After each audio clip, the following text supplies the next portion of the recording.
Good evening. In this series, Dr. Jonas is going to create a graphical user interface in C, completely from scratch. He's going to design the interface with influences from the Macintosh Classic Mac OS version. Then we'll write the code, going from text, and then 2D graphics, to rendered images. Let's get going. Sup guys, welcome to today's show. So, ladies and gentlemen, today we are going to code a graphical user interface. And we're going to do it from absolutely scratch. The same level of code as Windows 11 is coded on, the graphical user interface of that. Same as the X Windows system for Linux, and same as Mac OS X. So we're going to code a real graphical user interface by writing directly to the hardware, such as the graphics card and the BIOS and the mouse controller and stuff like that. And we're going to do everything in a virtualized environment using a program called DOSBox, and that is because that's the only way we can write to, or it's the easiest way that we can write directly to hardware. Alright, so if you're on a Windows machine, you're going to install Cygwin. That is a compiler that makes it possible to do these things. That's only possible in Linux otherwise. You're also going to need DOSBox and NASM. If you're on a Mac, you're gonna need GCC, make, DOSBox, NASM. And the easiest way to install this on a Mac, that is to install a program called Homebrew. And then you can just go into a terminal and write brew install GCC, for instance. And if you're on a Linux, you can just follow along as I do, because I'm gonna compile the code on Linux and then copy it to my Windows machine and run it, because I think that is the simplest, or at least I like that way of working. So, but you run the same commands locally on your machine if you don't have a virtualized Linux environment. So the first thing, I'm going to go to my TMP directory and create a GUI directory. Inside of there, I'm going to create an include directory, and inside of there, ASM. So we're going to code this project in C. At least 95% or more is going to be C. But some stuff you can only do in assembly, like writing to the hardware. But in that case, I will write a very, very small function, like 5-6 lines, and then I will put all the logic in the C file. So you don't need to know any assembly to follow along here. You only need to know the basics of C, because we're only going to use pretty simple constructs of that language. Alright, so I will set this to my home directory. And since I'm gonna code remotely, I'm gonna use the Sociopath STP client, which makes it possible for me to edit files remotely. This is freely available online if you want to use it to connect to your machine. Alright, so let's go into TMP and GUI and open in editor. That way I can use VS Code on my Windows machine to create all the code. And as you can see, we have the directory structure with the include and everything. Alright, so we need to set up a couple of things. Since we are going to write to hardware, everything is done in 16-bit code. And that will not affect the actual C code very much. but we need to do some setup. So let's do that.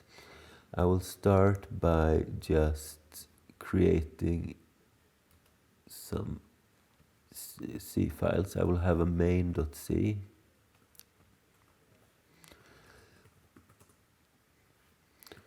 And inside of here, I'm going to have a void main. And usually when you code C, you will have an int main. But this will be a little bit different, as I said. Not much, though. I do also want to have an include file. Let's call it GUI.h. And I will just put in a return statement here for now. Alright, so I'm going to name all my C files .c, and I'm going to name my assembly file X and then the name. So we can easily differentiate them even when we have compiled. So for instance, I'm gonna have an xgfx.asm where we're gonna put basically all the assembly code. And then we're gonna call this from the C code. This is gonna bit 16. And we need to include, and let's call this xgfx.h. Something like that.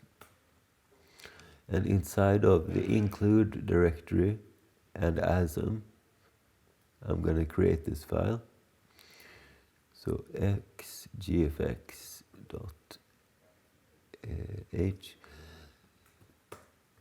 xgfx.h, and this is bits 16.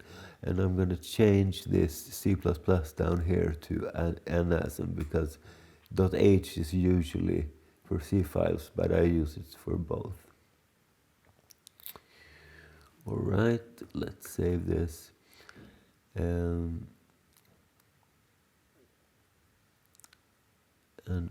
also, what did I call it? GUI.h. So that will put inside the include directory, not the asm.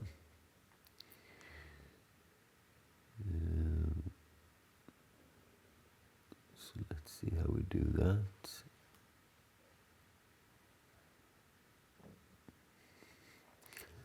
Well, we can probably do something like this. If you do GUI.h, it's in the right place. Okay. So GUI.h, and I'm going to have a pragma, so this is only run once. Okay. We're also going to need a make file to make this a little bit easier to compile. And I'm going to start by defining some flags that we're going to use when we compile. So we need to remove the stack protector. That is a protection feature which usually is very good to have, but not when we need this low-level access. I'm going to also set O0 to remove all the optimizations. I want to have a W all, so we have some error messages and warnings. And we're going to use the C standard of GNU23. And this is only available if you have the latest GCC, like version 14 or something. If you have a slightly older, like version 12, you can replace this 3 right here with an X. And that's the same. But if you have an older version, you just delete this. All right? Then we are going to need some special things. We want to compile this as 16-bit code. And we're gonna compile it for I386. I don't remember if we're gonna have double here, I think so. It's gonna be freestanding. Okay, ran out of room. If we run out of room, we can do this. Let's see, flags. This is how we define it. And then we do flags plus equals F free standing. I'm not sure about the hyphens here. And that's probably it. There might be something more later on. We also need to have some LD flags when we link. So we're gonna have a nMagic, and I'm not sure really what that does actually, but it's supposed to be used in this occasion. And we need to have a script file. Let's call it GUI.ld.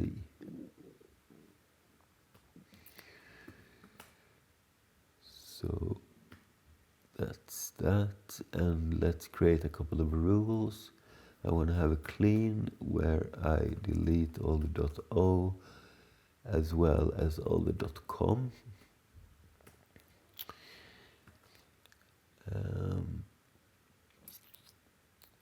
And we're going to compile. Let's create something called objects, which contains our C files. So for now we only have a main.c, and this is going to be a main.o. And then we have X objects for the assembly files. So we have an X gfx.o. And then we create rules for these. So main.o comes from main.c. And we're going to run our compiler with the flags. We add -c and we take the source file.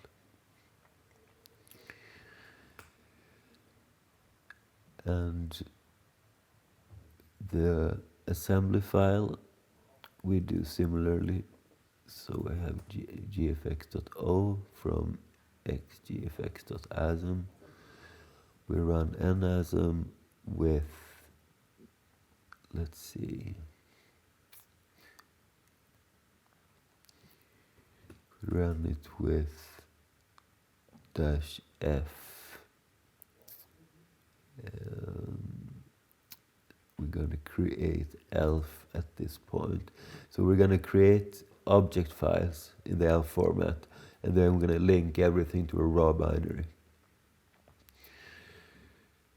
So what we do is we take the source file and we produce the target file. That's what this means.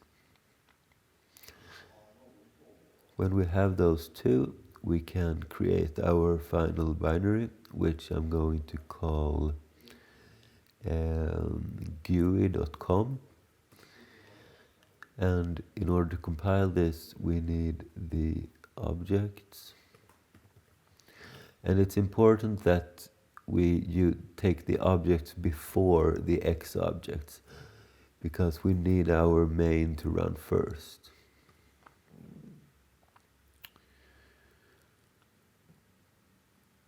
Okay. So what we do is we run our compiler. No, we don't. We run our linker with our LD flags. We take all our source files and we produce the target file.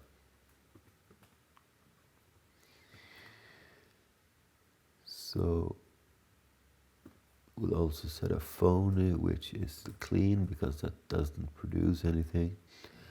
And then all we're going to do is compile our GUI.com. Alright, so one more thing, by the way, we need to take care of the include files. So we do that differently for C and for assembly. For C, we just do -i, and we tell the include directory. For NASM, we create an environment variable, which is called NASM env, and we set this equal to -i include ASM, like this. I think you need the slash at the end, or you should not have the slash at the end. I can't remember which. We also need to export this NASM env, like so. Okay, just one more step. We need to create this script file. So let's create GUI.ld, and this is just a file that tells the linker what kind of binary we're going to produce and such things. So we're going to have a, let's see, output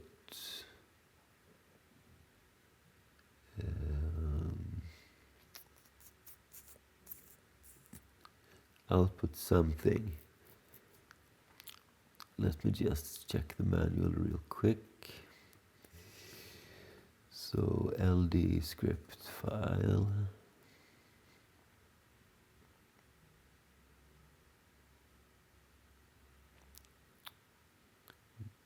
This is going to be object file format, output format, of course.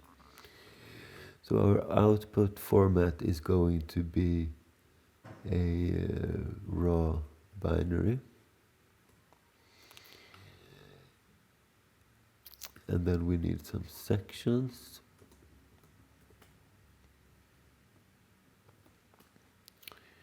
So first we need a text section. And we're going to take the text sections from all files. That's what this means. And we're going to put it right here. We also need an entry point. So this depends a little bit on your environment. When we are dealing with DOSBox and MS-DOS applications in general, the entry point is, the origin is at this address. So that's where we start our memory for this application. And we're also going to have a data section. I can never really remember. Maybe we should have this here, but here. And the data section should contain the data sections from all files, but also the read-only data, as well as the BSS for static data. Let's also tell our editor that this is an LD, let's see, linker map file.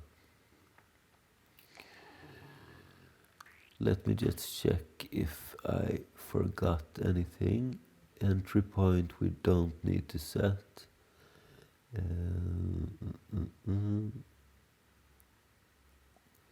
Let's see that we have the correct format. So sections, this dot text, and then this. And we don't need to specify memory location. Looks pretty right. I also want to add one more thing, and that is a heap. And I want to align this to 2 bytes. All right. I think we have most of what we need. We also need to add one thing at the top of your main C file, because it doesn't know what function to run at the beginning, since we are doing everything so low level. So we need to add this. So we want it to, first of all, we want it to be code 16 GCC, and that just means that this is a 16-bit code.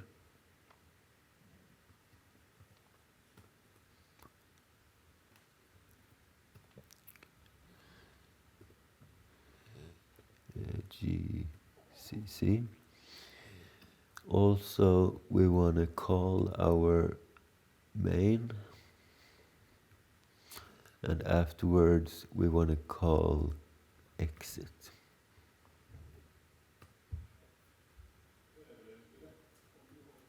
And this needs to be absolutely on top, no include files or anything prior to that. Alright, let's see what we got and if it's possible to compile this.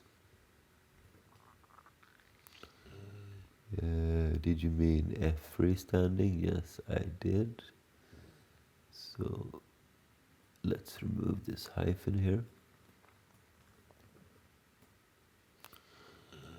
It didn't like March, so let's try with only one dash.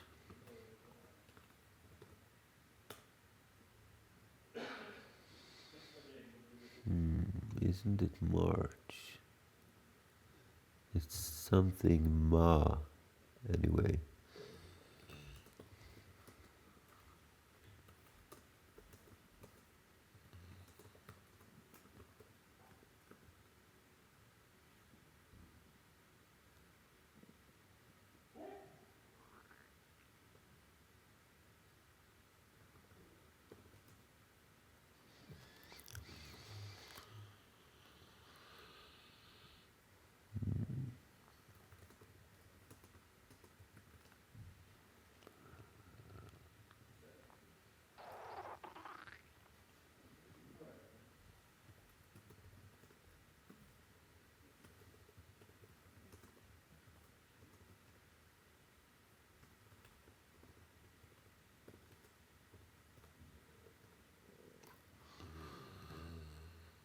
So let's see.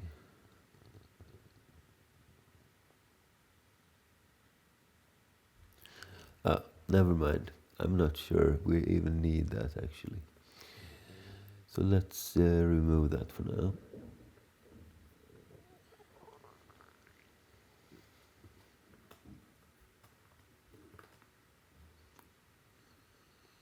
Raw binary.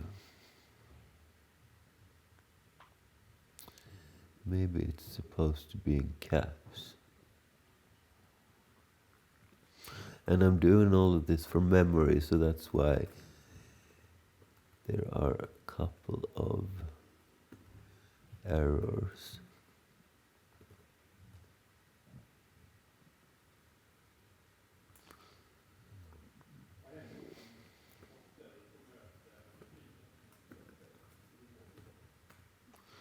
Let's double check this output format.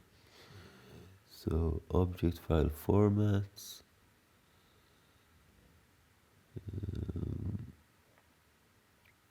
And we need to objdump -I.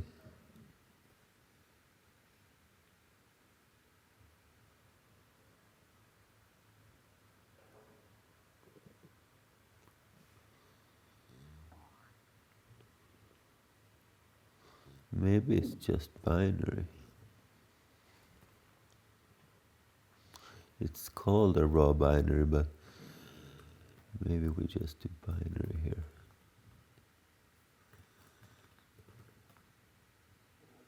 Undefined reference to exit, that's true. Let's do this exit call. So I think it's something like int 21 or something. So dos int 21. Program terminate. So AH is 0. And we just run this, okay? So that's pretty simple. All we need is going to this ASM file. We define a label called exit, and every function starts with pushing the BP and moving into the BP, the SP. And then we zero out AX in this case, because we want the AH to be 0, and then we run int 21. And if we are still alive at this point, we can produce an endless loop. So we'll have something like halt, which is just let's see, clear the interrupts, we halt, and if that also fails, we jump to halt. And just to manage my OCD, I want to move into SP the BP, and we pop the BP and return. That's just how we end a function. And we need to export this, which we do with global exit. Alright, so now we should be able to exit our program.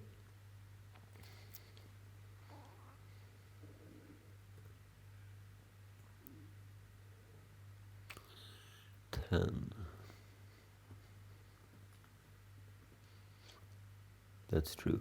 It should be AXAX.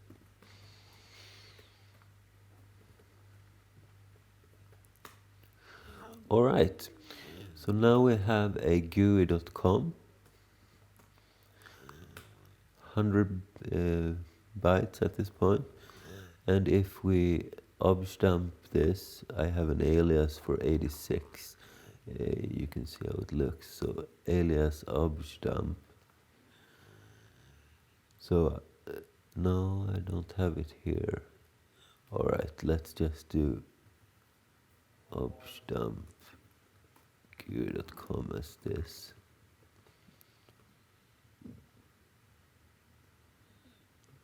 -d.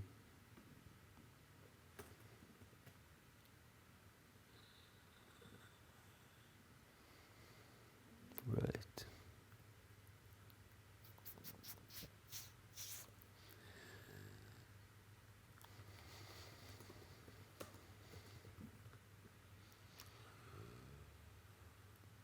We need to set what kind of target it is.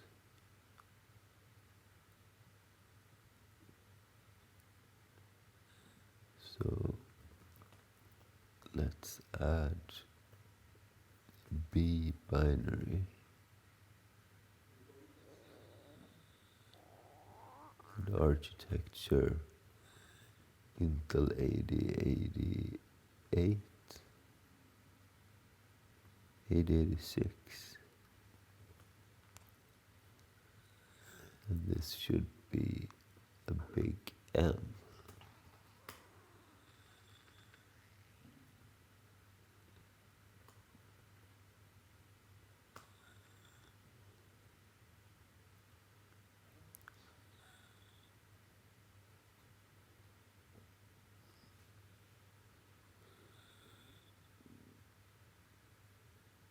So,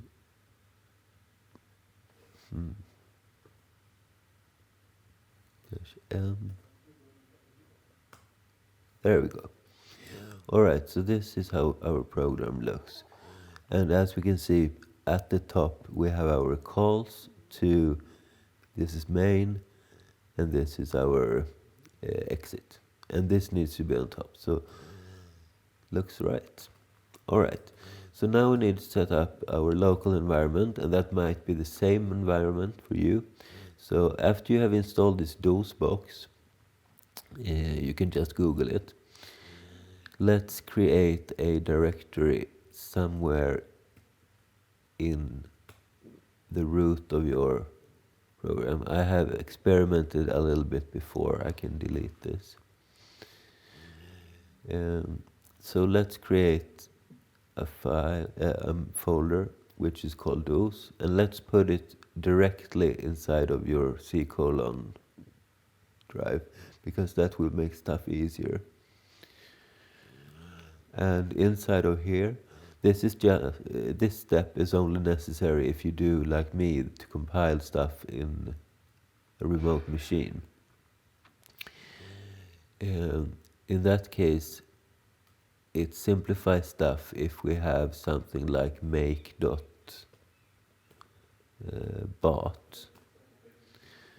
which is a very simple script file. Let's edit this. All we're gonna have is echo off, and we're gonna copy the file from the server.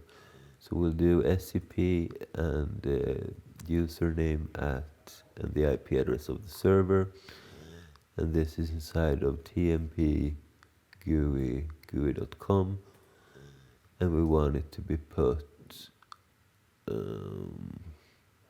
let's put the whole path inside of C colon / dos, right?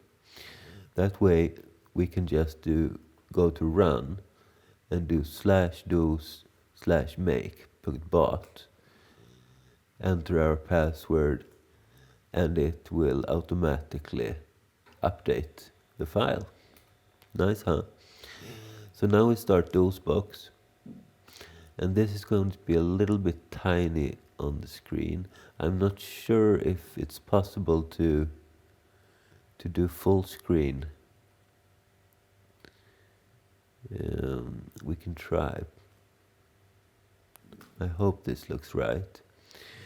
So the first thing we need to do every time we start this thing is to mount our directory. So we do mount C, and it's C colon dos. And now we can just type C colon, and we're inside of that directory. And we can run our GUI by typing GUI. And nothing crashed, as you can see. Nothing happened, but it's an empty file. So that's why. But it worked. All right. So now the environment is set up, and it's all we need to do is code everything. So we'll be right back after this. Sup guys, we're gonna design our window system, and we're gonna create the images that the graphical user interface will use to load the window images from. So the first thing we need to do is define a palette with colors, or grayscales in this case. And you can do this a number of different ways. And I think the easiest way is to create a simple HTML document. So that is what I'll do. So you can work locally. I will connect to my server. And I will create a HTML file. I'll call it palette HTML, and you can use any text editor. I usually code in VS Code, but since this will be some little file, I will just do it like this.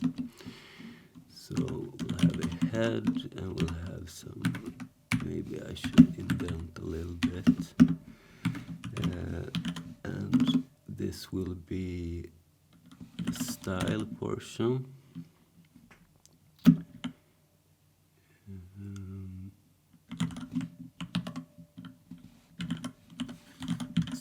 It's been a while since I did this, but I think this is the correct syntax.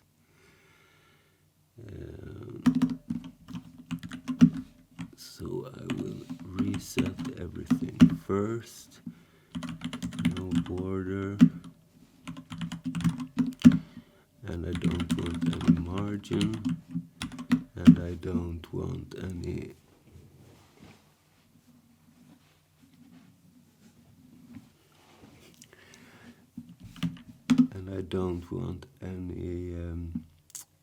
let's see, we have margin and we have padding. So 0 there as well. Alright, so now I will define a container. So let's say that is our main. And I will do this as simple as possible. I will set display to, let's see, flex. And I will set the flex direction to row, because I want this to grow to the right and not downwards. I will set a gap to 1 rem, and 1 rem is the same as the font size of the HTML container, so let's set this as well. Let's see, is it font size perhaps? It was a while since I did this. I think this is the right thing. Alright, now we're gonna have our actual color things, and let's make this divs. So let's say we have a height of, I don't know, 100 pixels and a width of 100 pixels. I want to have a border of 1 pixel solid black. Alright, so let's see, we have this border, and I think that's pretty much enough.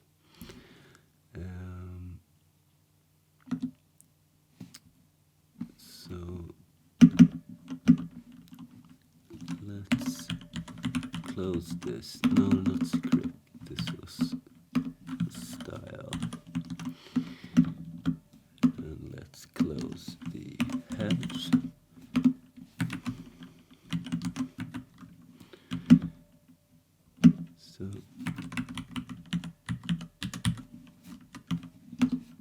So now let's do the body. That will be very simple. So the only thing we're going to have is this main container. Then we're going to have a couple of divs. And I'm going to say div class is equal to C. And then I close the div. And I remove this and I paste in, let's see, 16 copies of this. And I'll give each of them a unique class name like this.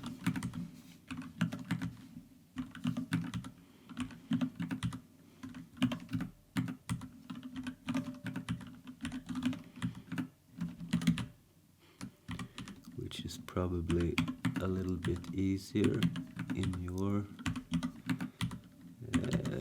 text editor, but we'll make do.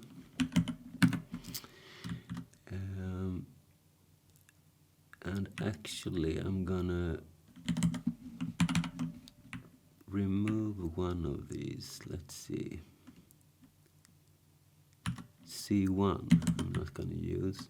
Instead I'm gonna have an extra CFF, because I want to have a complete bright white one, and I will only have 16 colors to work with. So let's close the main, let's close the body, and let's close the HTML. Alright, so before we go to the actual colors, let's see what we've got this far. So this will be on my website, drbirch.com/palette. HTML. Okay.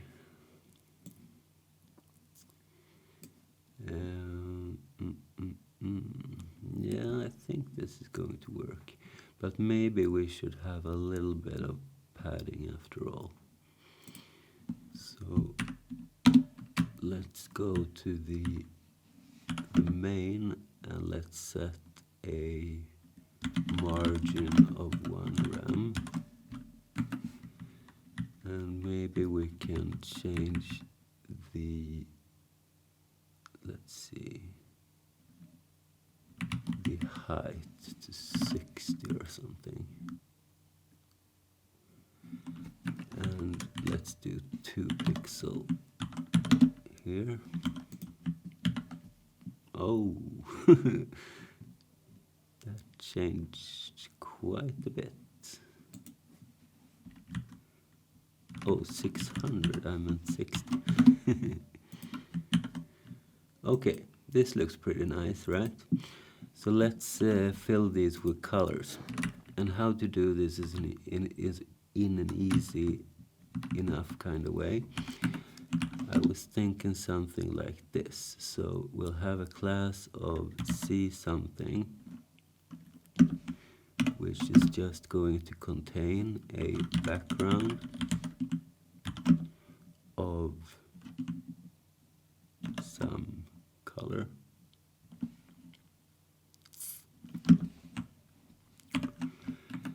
And we need 16 of those.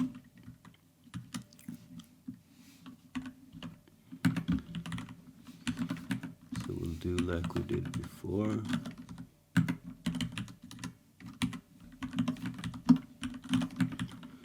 And add all those numbers.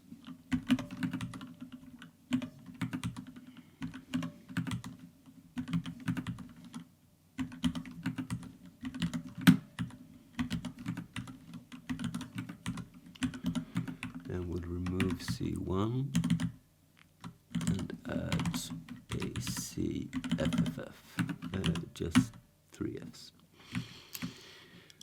Okay, so what colors are we going to use? Well, if you have done any web development in the past, you know that all colors are defined like this. So we have 6 hexadecimal digits. The first 2 is red, then green, and then blue. And all the gray colors have a 0 in between. So, for example, co is a light gray, and 20 is a dark color. So we'll just go through all the combinations. So first we will have a completely black, which is 0, 0, 0. And since all digits are the same, we don't have to specify all 6 of them, just 3. And then we would have 10, 10, 10, but we skipped that, so this is 20, 20, 20. And then we just move on from there. And don't forget to put the semicolon at the end. And you might ask yourself, is this really the easiest way to do this? Isn't it just easier to go into our graphical user designer program like Photoshop or whatever and do this manually there? Well, maybe, but I'm not so sure that will actually go faster. And this HTML file we can easily reuse with a different palette later on.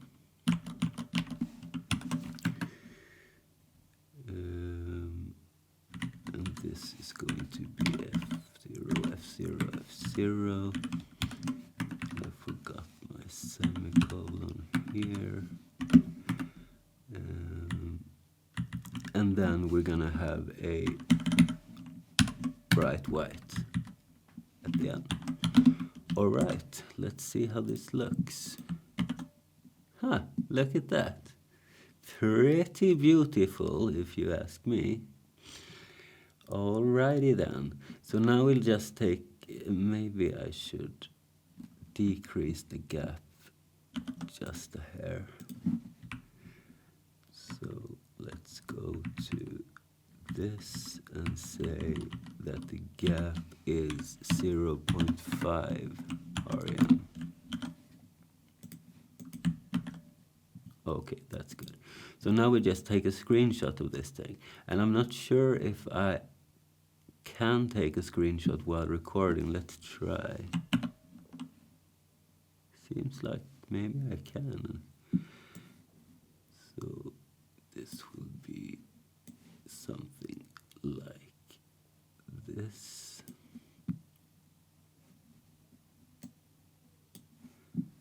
And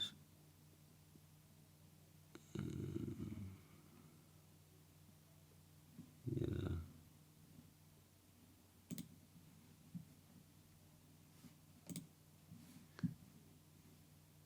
Okay.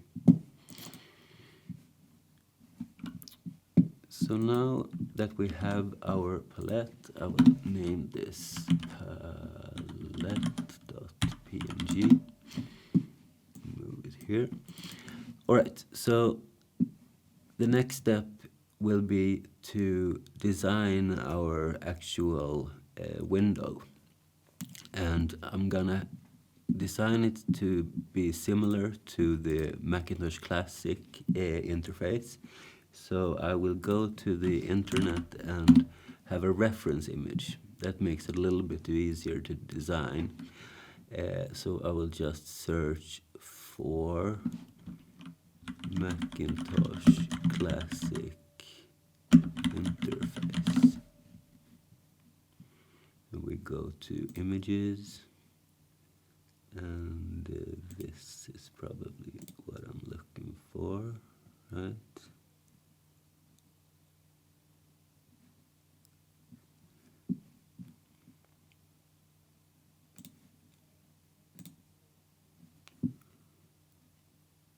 So let's just copy this thing. And we're not going to use this as the end result, so we don't have to worry about any copyright or something like that. So let's call this, I don't know, template.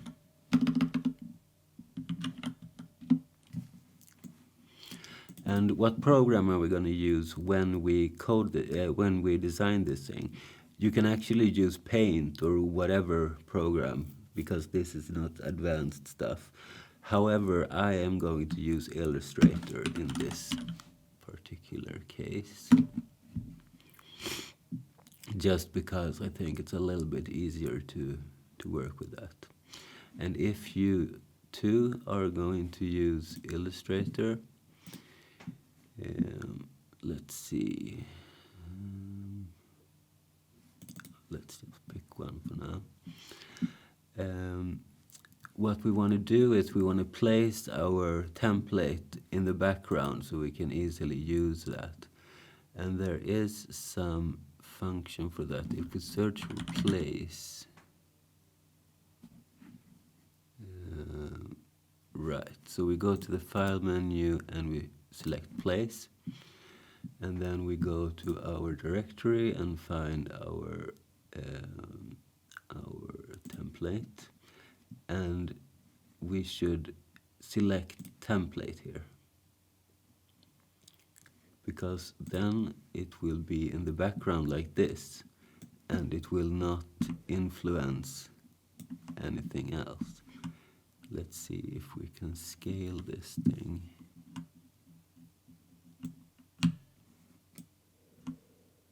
Maybe we can't. Alright, doesn't matter. We can just zoom in a little bit on this. Alright, so now we want to create something similar to this window right here. don't want to just copy it exactly, but we'll make it pretty similar. So let's start with, by the way, we need to get our palette as well. So the easiest way, I think, is to just go to the desktop and open this palette in well, any painting tool. I'll use Photoshop in this case. And then we select all, we copy, and we close. And now we can just paste this thing here. Let's scale it down a little bit.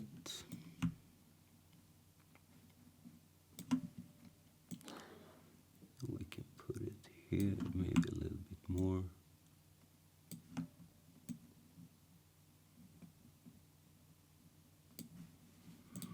Alright, so if we now zoom in on this thing, like so, now we have our palette easily available.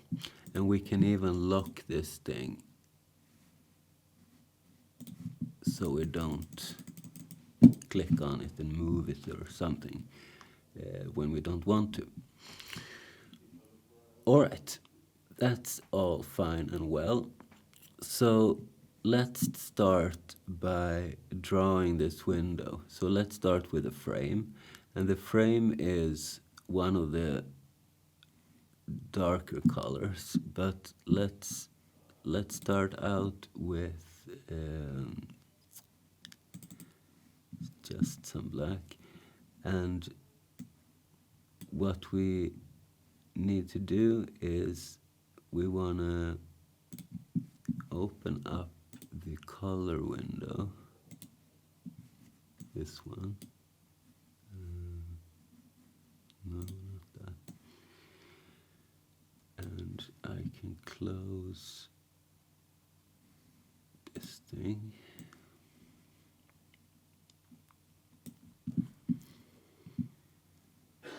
Right.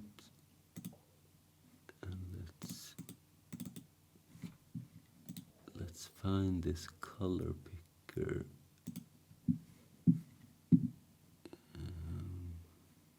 There we are. So let's pick black for now and just draw a window like this. And we need to remove the fill.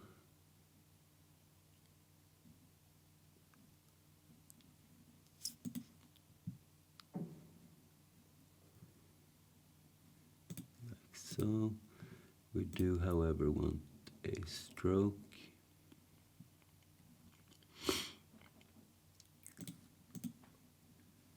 So let's say 1.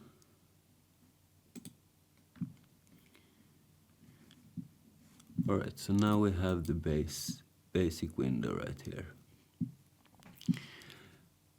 Okay, so what's the next thing?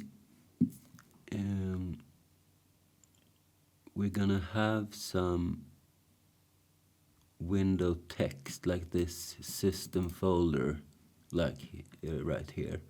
But that text we want to add dynamically. So I wonder if we should have some placeholder there just for the design. Maybe. Let's do a placeholder for now. So let's say this is the system folder.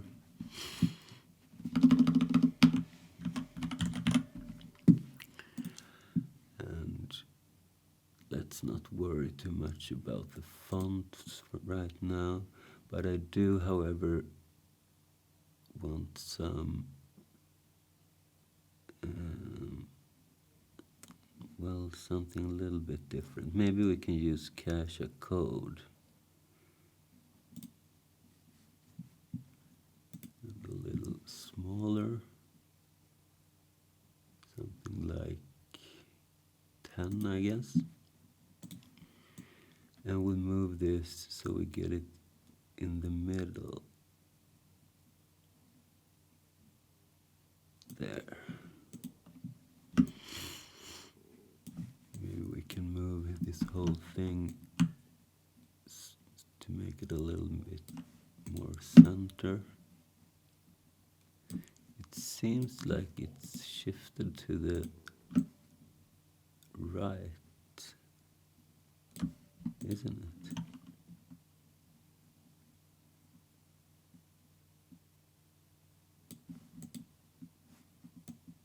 I think so. Well, doesn't really matter. This is only a placeholder anyway. Alright, so let's do this gray part right here. So let's just draw this out. We need to save a little bit of room on the top and a little tiny bit on that part right there. So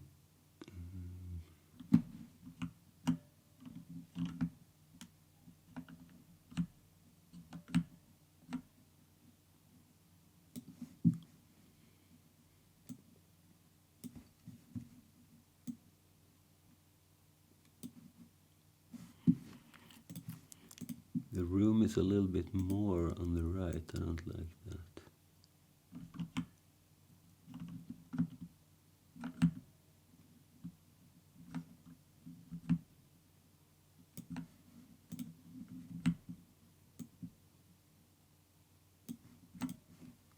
Okay, that's better, I guess. And maybe we don't need that much space up there. Okay, something like this. And let's make a copy. Move this out a bit. And then we shrink this to the left. We put this right here. Shrink this like so. And maybe we should move this up a bit. No, not like that.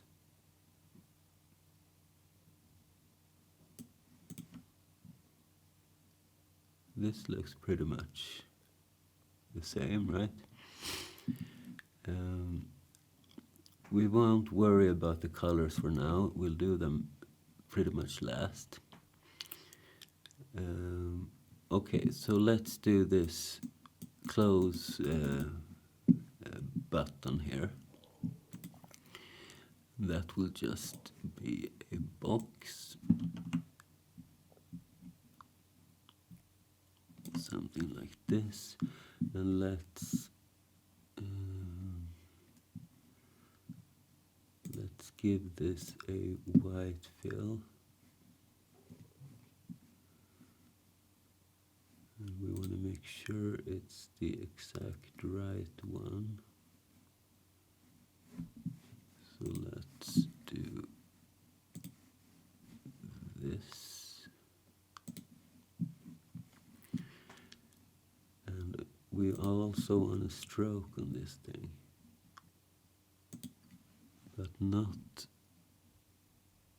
as big. Maybe 0.5 if that's possible. Seems like. Okay, and well, let's not worry about colors for now. And let's move this into position. We should leave a little bit of space to the left. Okay, starting to look pretty nice, I think. Okay, so what's the next thing? We have a box around this status field right here. And we have, well, let's start there. And I think the easiest way will be to copy this thing. Sorry about the sound, some neighbor is drilling or something.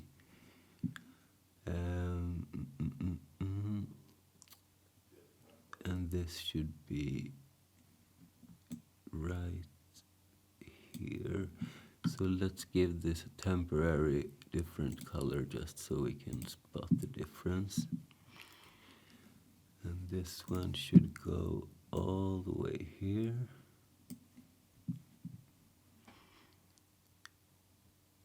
Right. And maybe we can make one more copy of this and move this down a little bit. And then we'll make this one white. And we move it back. But we do want the stroke. So let's put 0.5.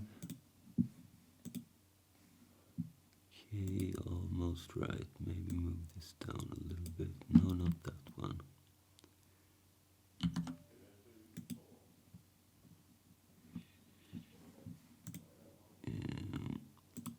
And in this case, it's almost impossible to click on the one in the background. So one trick is to click on this foreground thing, go to Object, Lock, Selection, and now we can click on this bottom thing and move it down.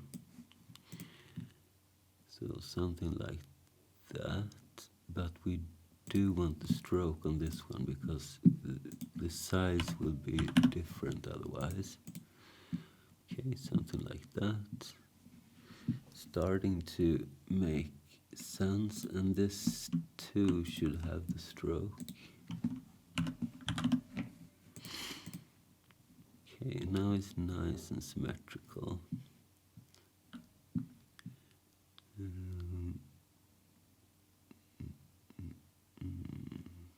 I don't like this though, so let's unlock again. This we need to relock. This white here, if we zoom in a little bit, I don't want this gray space there.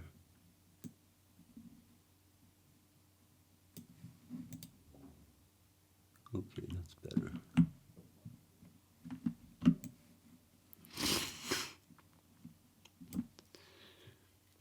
Okay, we are closing in, ladies and gentlemen. Maybe we should put some placeholder text there as well, just for now. It's important to remove that when we are going to use this though. So let's say we have 5 items. This needs to be smaller.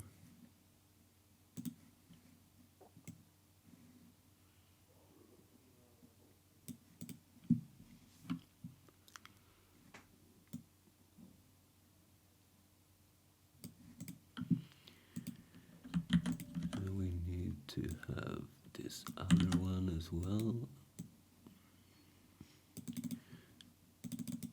So 211K in folder. And this should be right in the middle.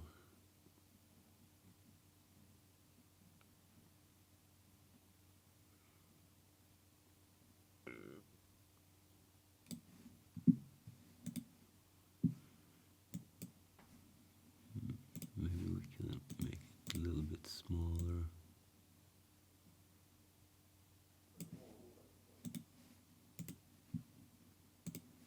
Just 2.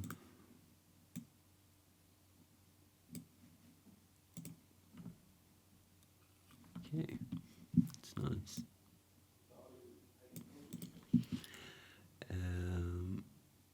And the last text as well.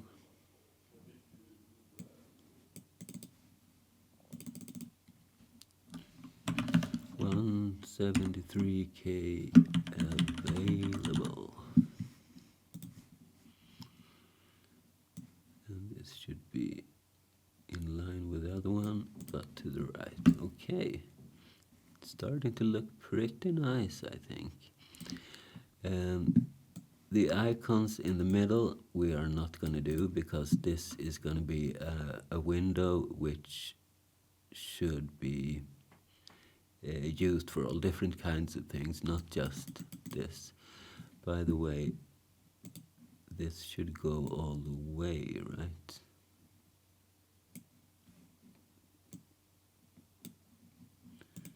And same with this white part.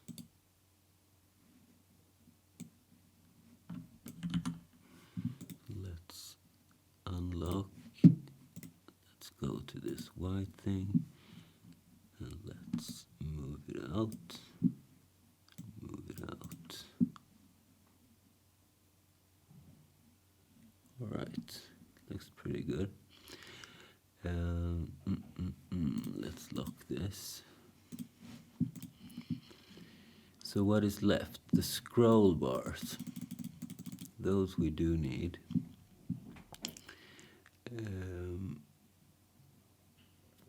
All right, so let's make another box. We can model it after this one. Move it all the way to the bottom. And let's do one more. Only this we will change. Let's see. No, we want to make sure it's the same size. So let's rotate this instead. And this is why it's good to use Illustrator, because that would be difficult in Paint, for instance. And let's move this all the way like this, so it intersects, and let's remove the fill, so we get that thing on the corner as well. And we need that little icon, and that's just 2 boxes, so let's do those. We can model after, let's see, we can use this one as the background one.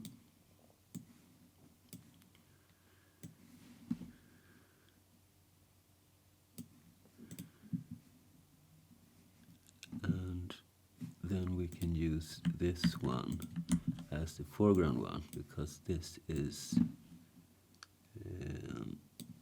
not transparent.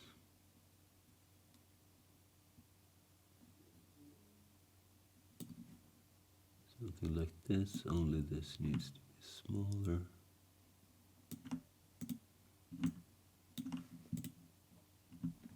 Yeah, looks right. And we can even group this thing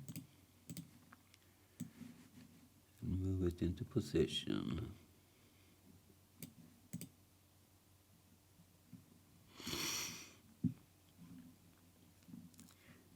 Maybe we can scale this a little bit, just so it does not intersect.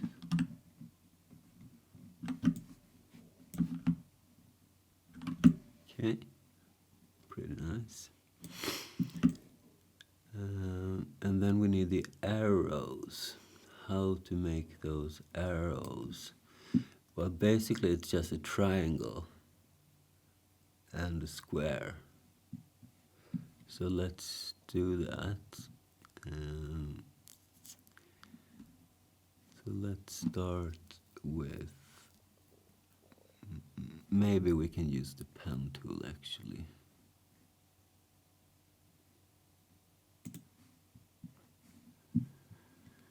So let's just do something. We can do it quite big to begin with and then shrink it.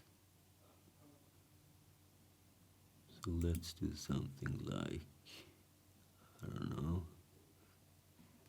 this. We want this to be a maybe we can just do it like this. And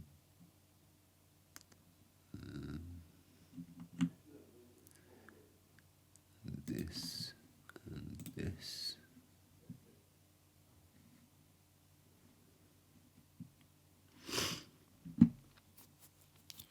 So that's one part.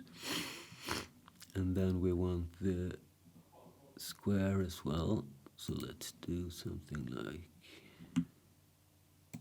this. And if you hold down Shift, it will make these 90-degree angles, which is good in this case. Okay, so now we have the basic building blocks of this arrow, but we have extra bits here as well.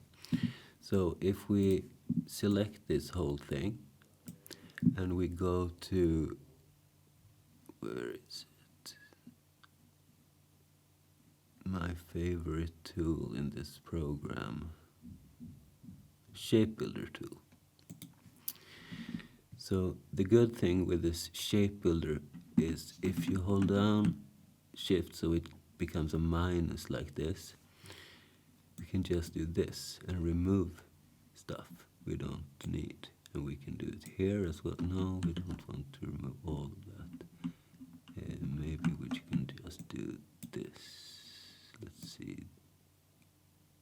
No.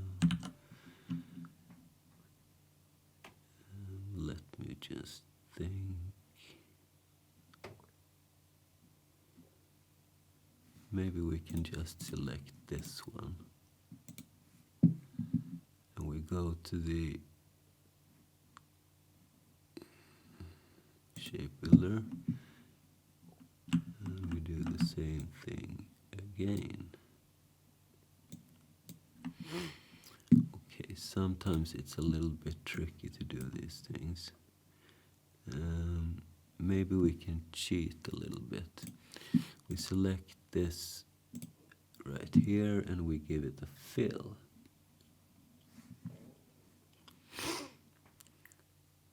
So let's go like this.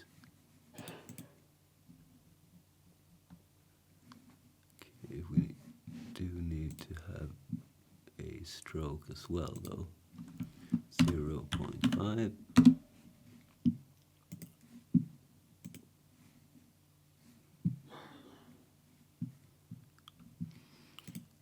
Let's select the whole thing, and now we go to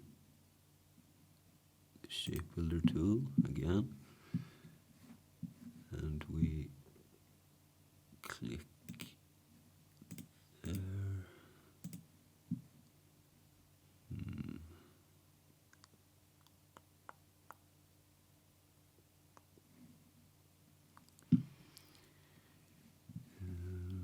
No, what we do is we select a color and then we click here.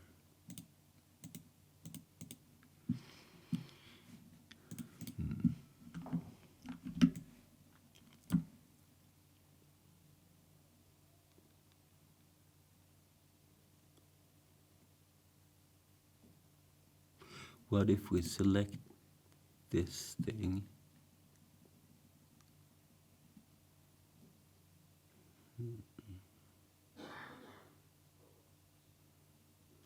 No. The problem is we did this freehand. I think that's the problem. Maybe we could just do... You can take the white arrow. Then we can select smaller parts and we delete. No, we don't want to delete all of this. We just want this thing here. Okay. Sometimes it's a little bit tricky, but we figured it out. Alright, this looks pretty good, but we do want to remove this line here as well. So let's select this point and this point. Delete. No, that deleted too much.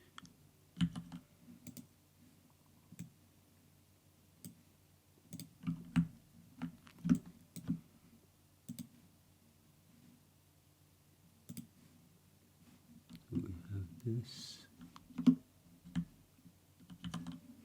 Okay.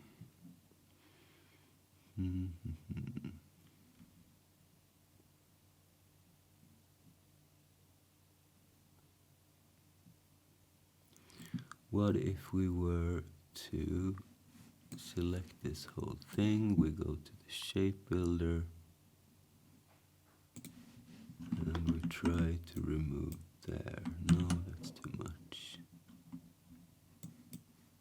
Ah, there we go.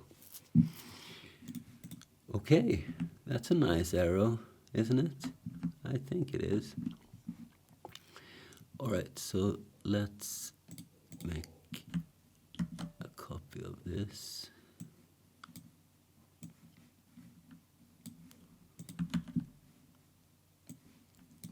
Let's shrink it down.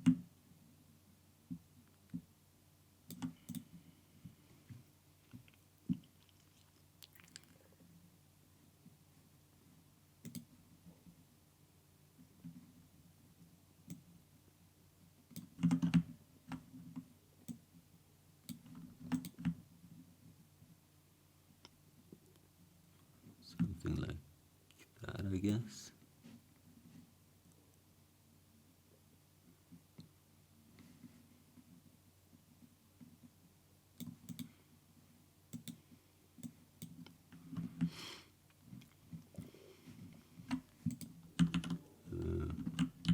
What did I just do?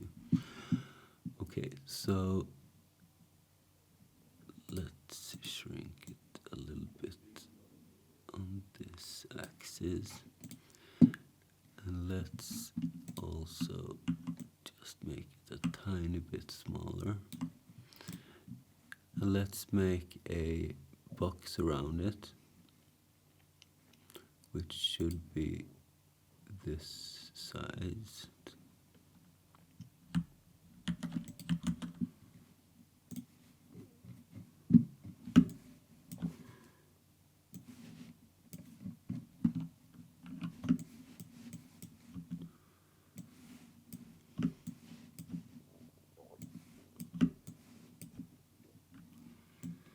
Let's move this down till we have a square like this, and let's put this thing in the middle.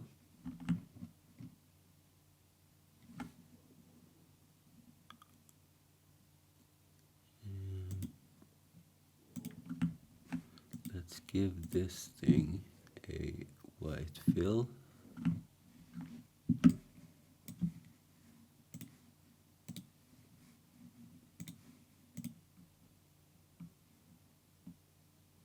Preferably without removing the stroke.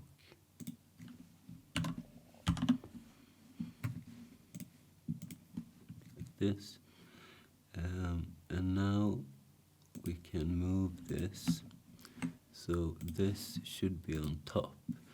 So we can go to Arrange and bring to front. And if we take this back box and we give it a fill,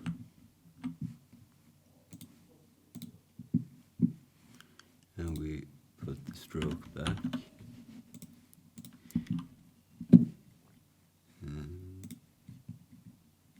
0.5. Okay, so now we can put this anywhere and it will not be transparent. So let's group this to one thing and put it in place,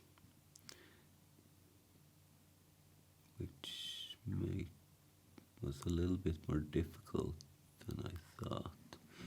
How does it look on this thing? It's no gap on the side. Let's make a copy of this, by the way. And let's move this into position. If we go a little bit closer, I think we can arrange it a bit better.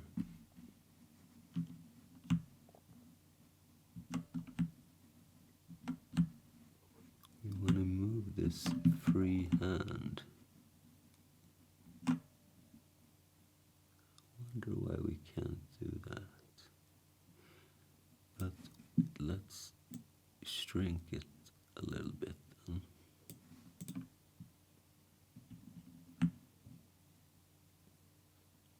I don't really like that.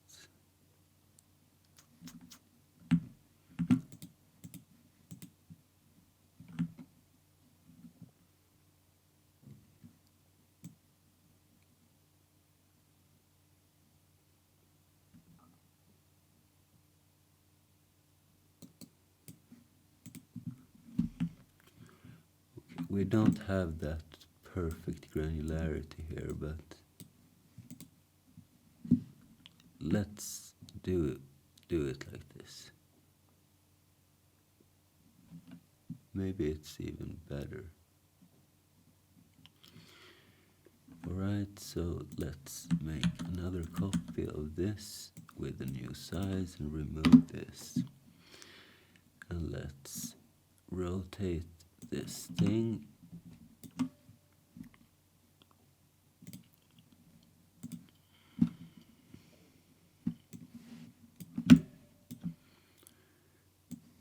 This should be right here.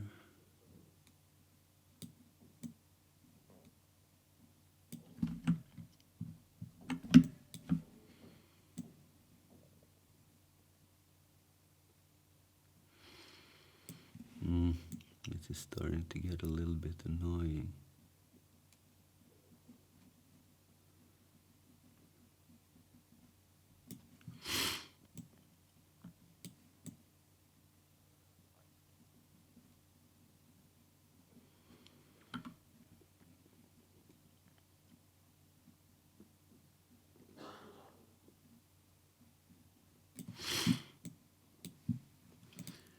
Okay, that's the best we can do for now. And then we do need a couple more. Rotate this like so.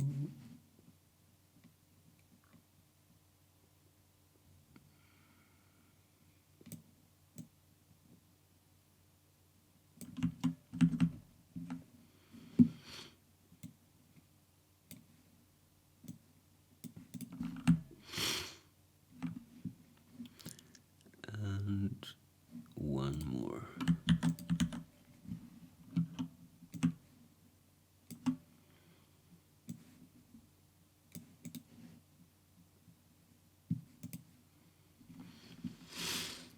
Okay, starting to look pretty nice, I think.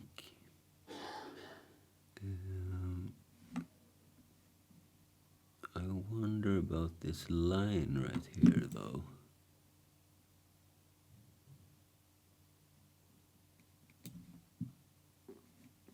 I think we should move this down a little bit.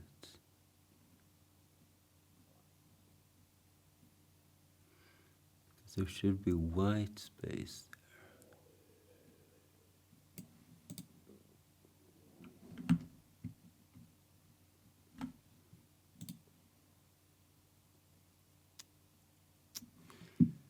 What if we were to remove the stroke? Look at that. But this became a problem instead.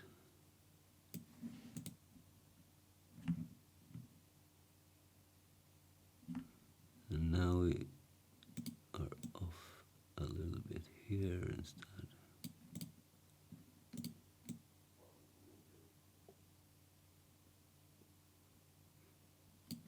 Maybe we can move this outer frame closer to the camera. So if we take this and we arrange it front, there we go. Isn't this beautiful, ladies and gentlemen?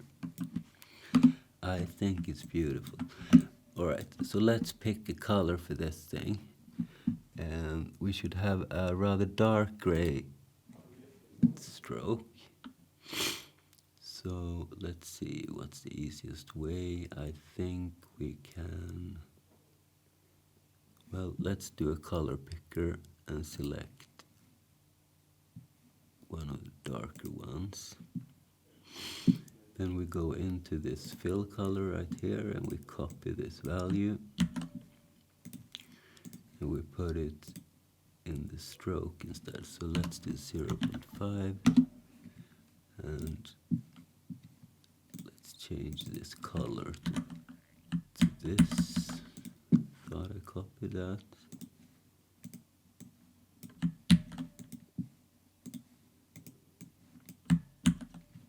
There we go. And now we can take this fill and choose a lighter color. Remove the stroke. Annoying. Let's copy the color then.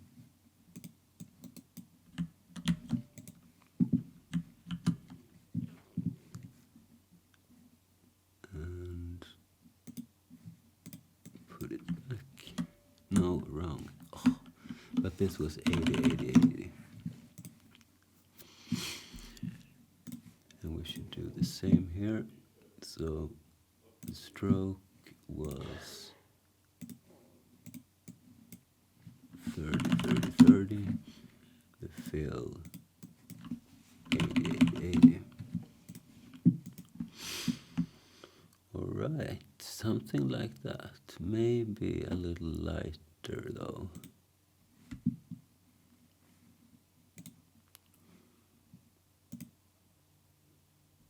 No, not that light. This is good. And which one's that? It's the B. So let's undo this. Go back in here, paste it in. And let's do the same thing right here.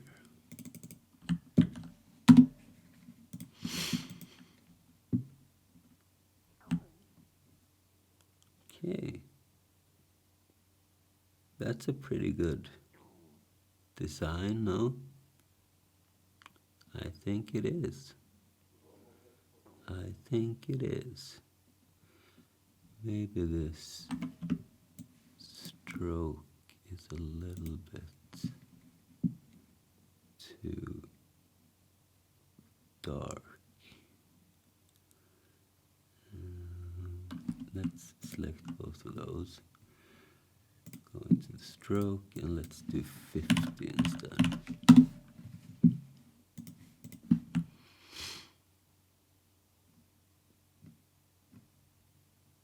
Alright, that's pretty good.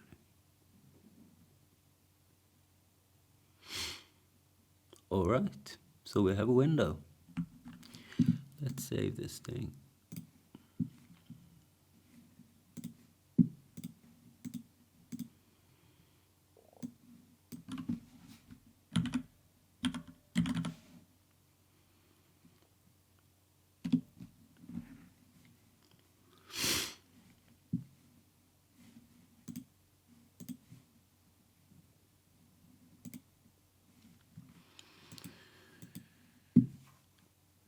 Okie dokes.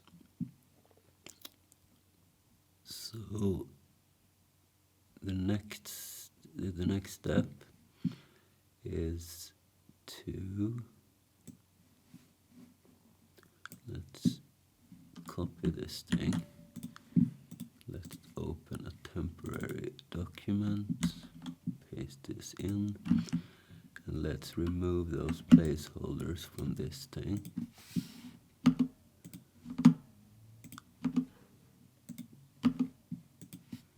Like so. And let's put this somewhere around here. And we can change the size of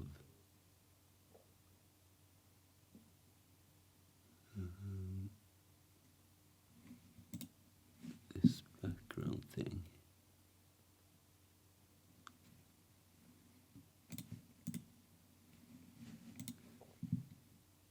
Wonder how we do that. Edit artboards, that must be it. Let's make it small like this.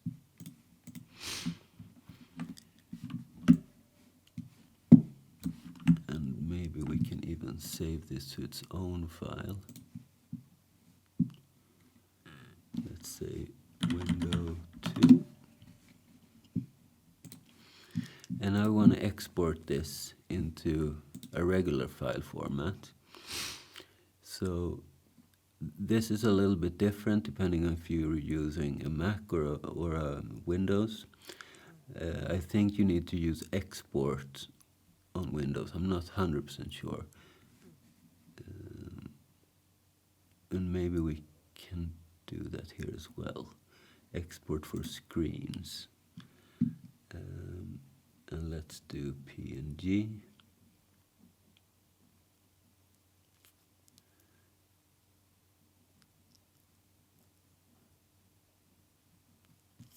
We don't need to create any subfolders or open.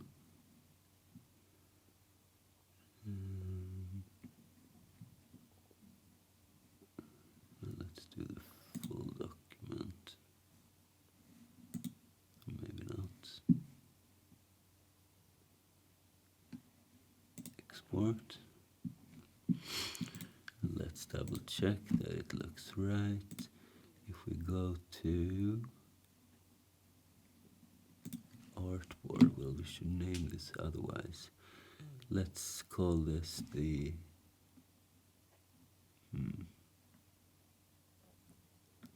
let's call it win, and let's color it so we know this is the end result. If we go to get info, we can see how big it is, 432, 234, that's perfect. And it looks like this. It became a little bit weird though with the transparency. Maybe we can change that. So let's delete this for now. And let's select this middle thing here. Let's ungroup first. Maybe it's not grouped. Let's lock this thing because I want to go to this thing in the middle here, the white part. Maybe that's not its own object though, but it should be. So let's draw a box like this, and let's give it a fill of white.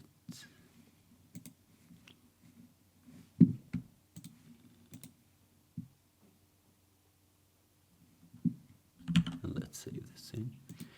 And now if we export this, it will look a little bit better.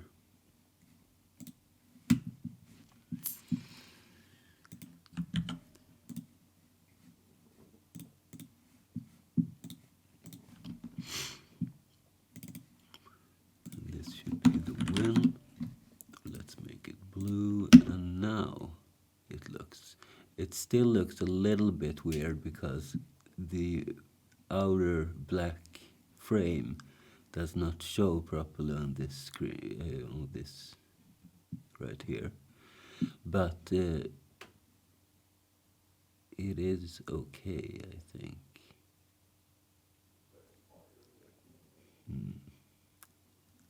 Except for this to the right here. Let's fix that. It should be perfect, right? Since we are going to use it for our graphical user interface. So let's go back into window 2.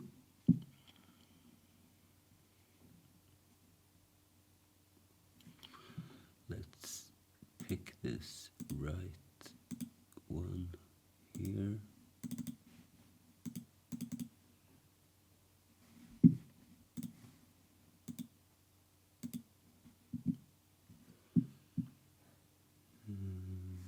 No, which is it?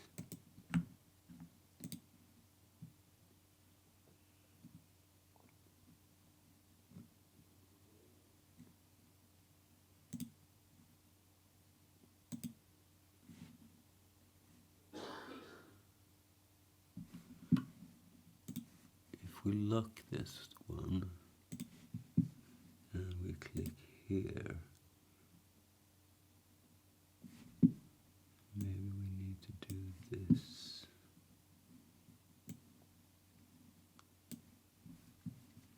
And now we give it a white fill.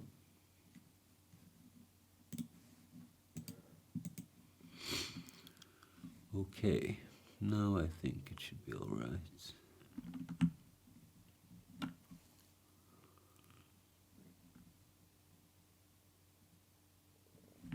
Yeah, I think so.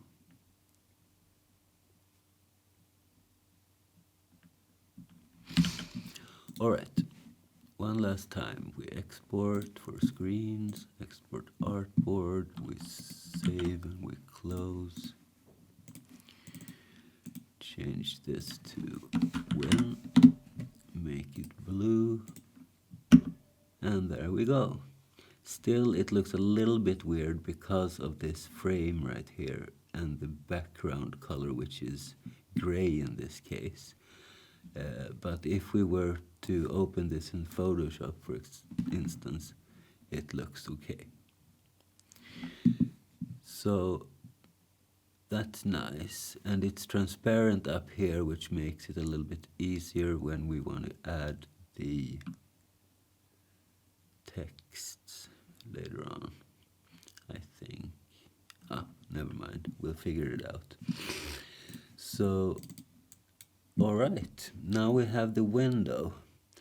The next logical step is, well, going into Photoshop and cut out the different parts of this. So for instance, we're gonna make one image with just this bottom scroll bar right here, and one image with the right scroll bar, and then one image with this whole title bar thing, including this gray thing right here, the separator. And finally, we're gonna make a very zoomed in thing, and then we will select something like this portion, which we can use to draw the frame, and we will need to do the same with this right here. So when we have all of these different parts, then we can just use them when we want to draw a window and puzzle it together. So that's enough for this section. We will continue right after this. All right, you guys, welcome back. So before the break, we managed to design our graphical user interface. So let's see where we put it. I think, yeah, this is the one. So let's open this in Photoshop, because the next step, as I mentioned before, is to cut all the pieces that we need to use. But I think before we do that, I want to take care of this transparency issue after all. So let's go into Windows 2 and let's see. I think we can select all of this and lock, and then we drag a box right behind all of this, and we put this to the back. So we go to arrange and send the back. Alright, so now we have a white background instead of that.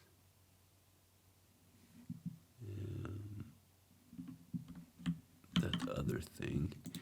So let's export this for screens, and it's gonna be 1x.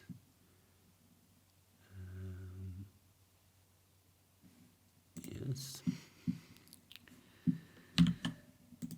Alright, so let's change this to WinPNG, and now it looks right. So let's open this up in Photoshop, and let's zoom in a little bit, and let's figure out which of these different things that we need to cut.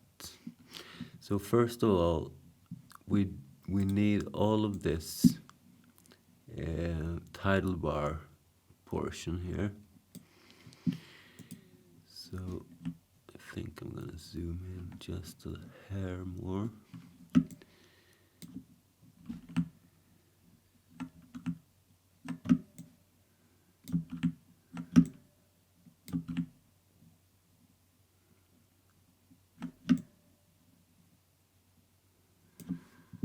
Alright, so let's cut this out, and we don't really need the frame.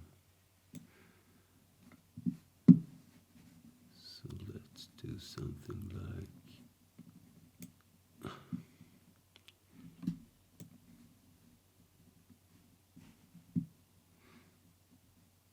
I have the fixed ratio. This should be normal, that's why. And I need this black thing here as well. So let's do something like this. Alright, so this is the title bar part. So let's just copy this. Let's create a new clipboard, and we paste this in. Alright, so that's part number one. Let's create a directory for all of these. We can call it parts. And let's save this. And let's make it we can save the Photoshop file, I guess. No, let's make it a PNG. Go into the parts, and this will be called the title bar. Alright, so that's one. What else do we need? Well, we need the scroll bars, right? So let's start with this right one, and let's decide that this right one will include this little icon. So something like this, I guess. So we copy this, we take a new clipboard, paste it in. And yeah, it looks right. So we save this one as, let's call it right scroll. And we also need this bottom part, and now we will not include that little icon. So let's do this.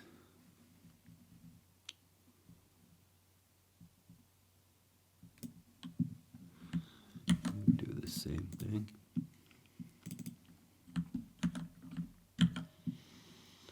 So this would be the the bottom scroll. Bottom scroll.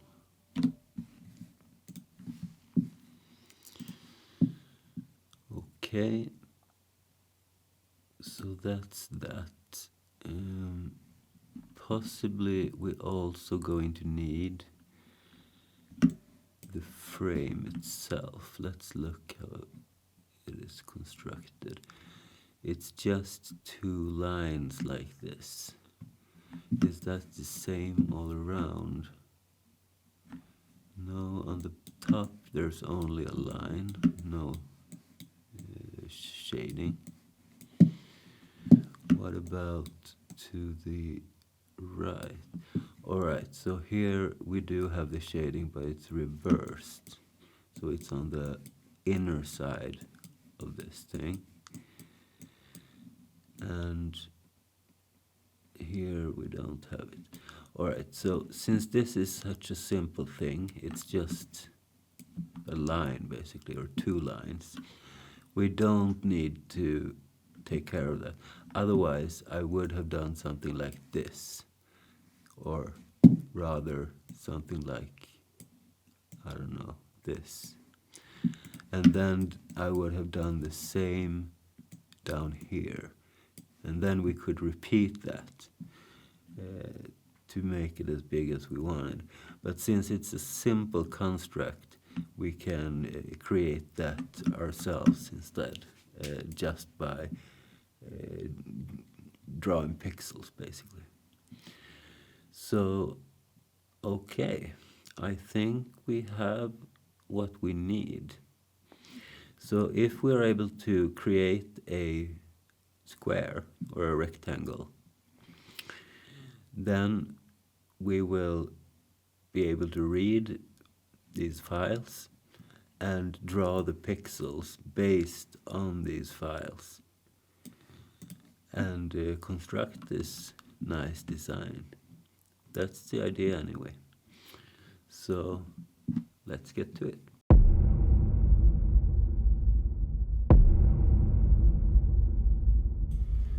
Did you know that I made a book about computer networking? You will learn how the internet works and how everything works under the hood. It's a complete beginner's course, but it has some advanced elements as well. And you will learn network design and network security and all different kinds of stuff. For more info, check out books.drbirch.com. That is books.drbirch.com. Thank you for your support. Alright, welcome back you guys. So now we're going to begin the actual code. And the first thing I want to do is being able to print something on the screen. It will be helpful when we do the, when we do any error tracking. So how do we print something at this low level? Well, we need to, in the end, use assembly, but I'm going to show you how I mean by using C at the most part. So we're going to, for instance, have a void print, let's say, and this is going to take an int 8 star, so that's a string. So string. And all I'm going to do is I'm going to define a pointer. I'm going to do a for loop, and I'm going to set this to the string. And we're going to loop as long as p is not 0, and p++ at each iteration. And then I'm just going to make a call to putchar and provide this character.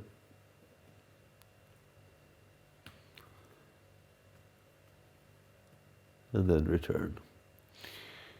And in turn, the putchar is going to take an int 8, regular int 8, no star, which you call C for character.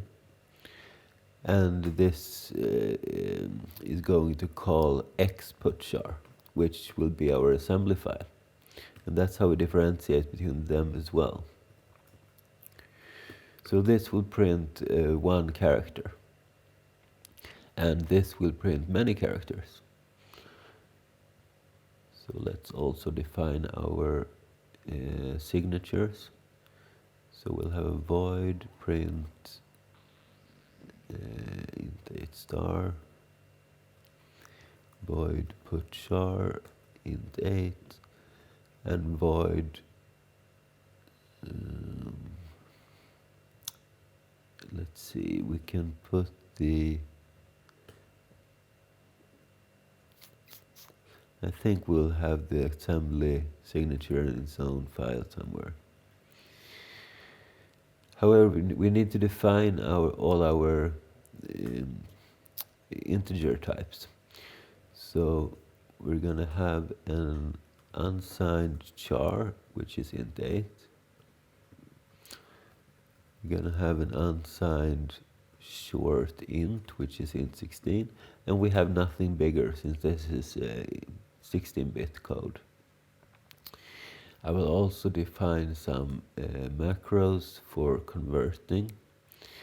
So I'm gonna have a 1 for 1 byte, which is int 8, that's 1 byte wide. I'm gonna have a 2 for a regular int 16 conversion, no star. I will also have a v for void star, and I think that's it. This is just to make it a little bit easier to cast between them. We also want a boolean, because we don't have booleans. By the way, let's take these two and put them here instead. So how do we create our own boolean? Well, first we need true and false. So let's say false is 0 and true is 1. And then we can just type def this to an unsigned char, or an unsigned char, and we'll call this boolean. Okay, what else? Well, let's create this printing function, and we need to do this in assembly. So let's see what include file we're going to use for that. Maybe we can just create one with all the signatures. So inside of the include, we create assembly.h.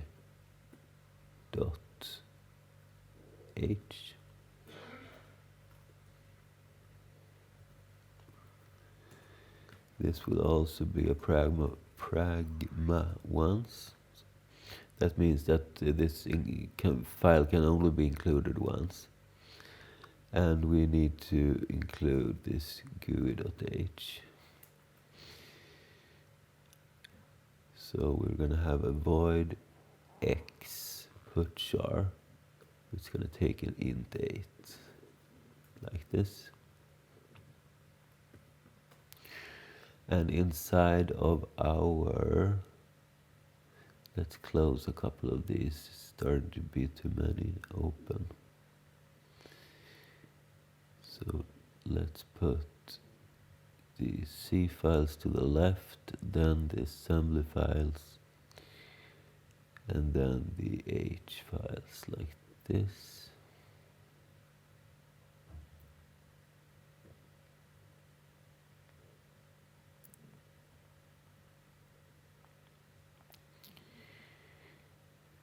So inside of our assembly file, we're going to define a new function, which is called xPutChar.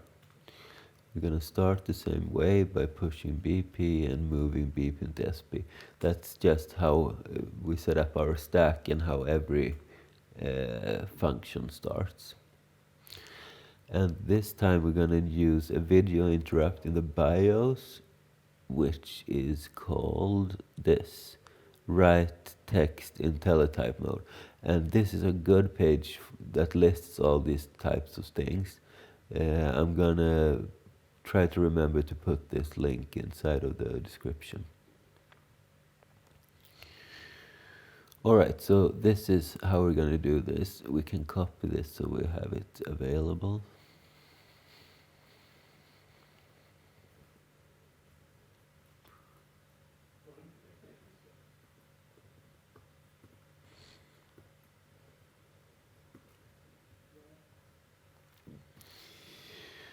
So let's see. Both of these can be 0. Inside of AL, that's the lower part of the register, we're going to put what we want to write. So we need to handle arguments. And then we set this to 0e. So how do we handle arguments? Well, I'm going to define a macro which I'm going to call arg,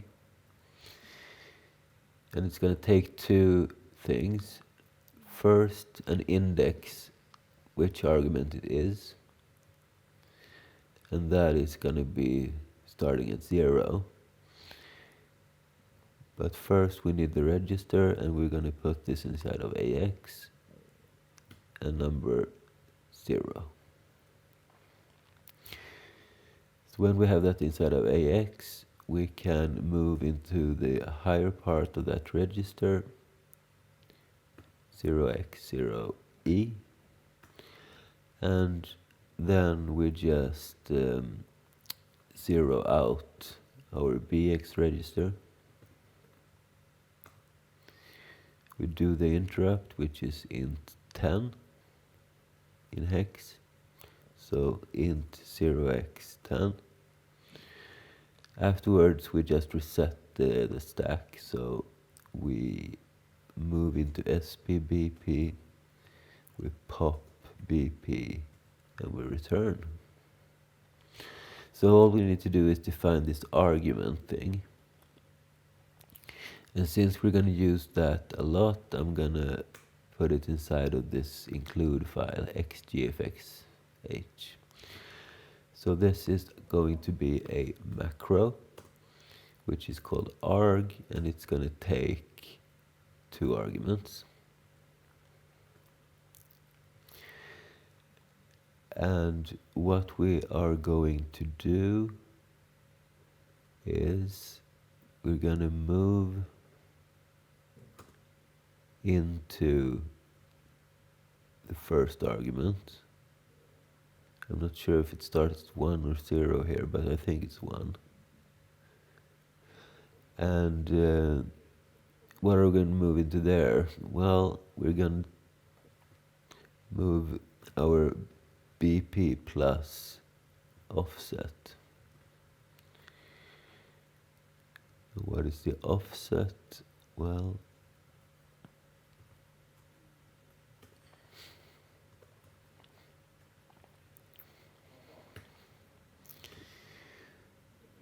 we're going to define, maybe we can just call it off like this.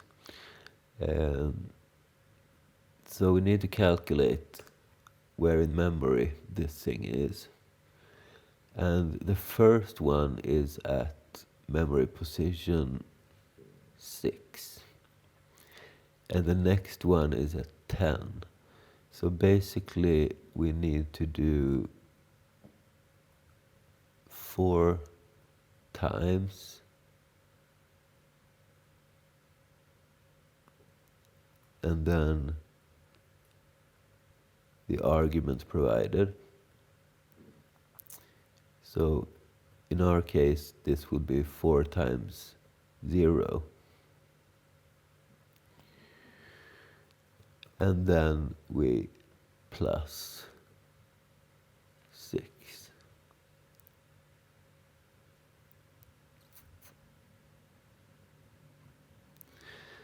And maybe we can, I think we can make a local, maybe it's a double, a local thing like this, because we're going to call this multiple times and we want it to work every time. So something like this, I think, and then we end the macro. I'm not 100%, we might need to modify this slightly.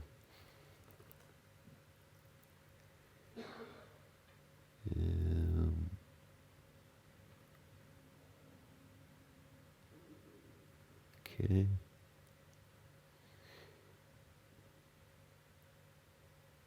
So we need to include our assembly. And right, I named this C.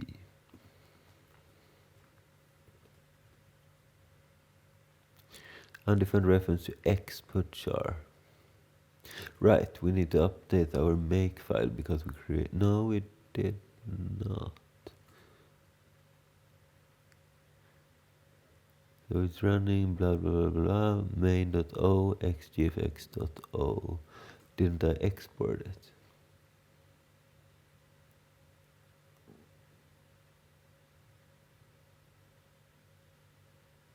No. So we need to global export char.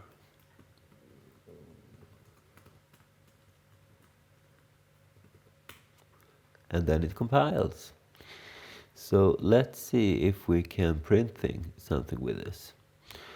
So how do we use this? Well, we just do this print, and then we need to cast this with our macro, and we say something like hello world from the land of C.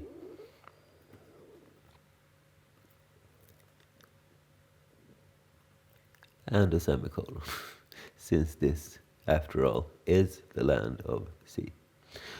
Okay, so now we have compiled this thing. Now we just run our copy function again, or script.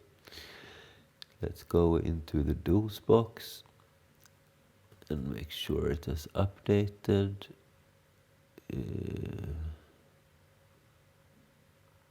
Yes, it has. So if you run GUI, hello world from the land of C, it works perfectly. So let's do one more thing before we start the actual graphics stuff. I need to be able to handle memory somehow.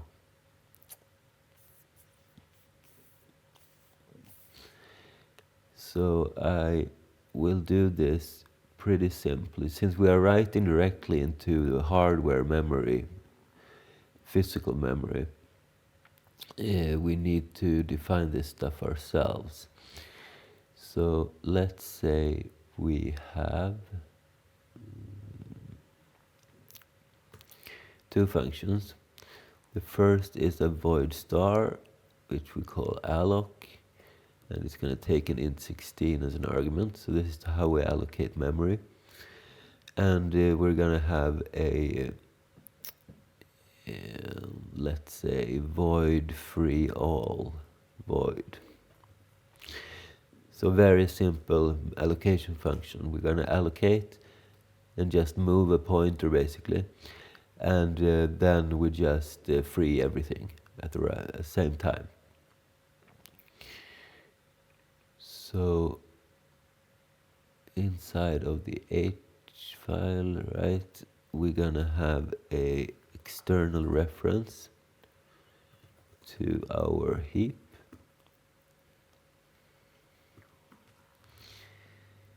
And inside of our C file, should we put it inside of the main? Yeah, let's do that for now.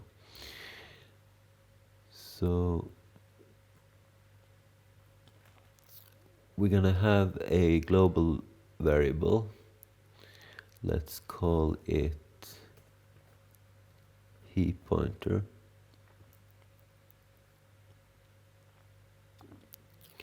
And this is going to point to the current top of the heap. And then we're going to create our alloc function in 16 size. Make sure that we have a size, otherwise we can return 0, cast it to void star.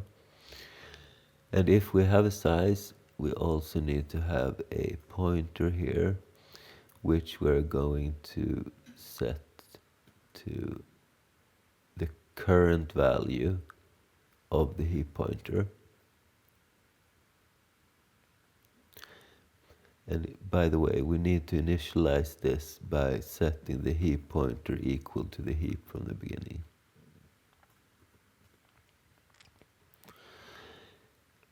So we set our P to our current heap pointer, and then we increase the heap pointer by the size, and we return P. That way we can allocate memory. And the free all is very simple. So void free all.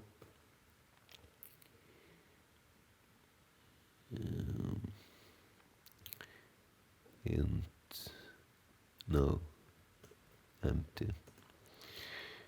We'll just reset the heap pointer back to the heap, which removes all allocations. So this is just to make things simple. I don't want to focus too much time on things around. We want to focus on the graphical user interface. And now we have all the parts needed for that to start. So let's just test that this allocation function works. So let's see if we can use it the same way as we would malloc. So let's say we allocate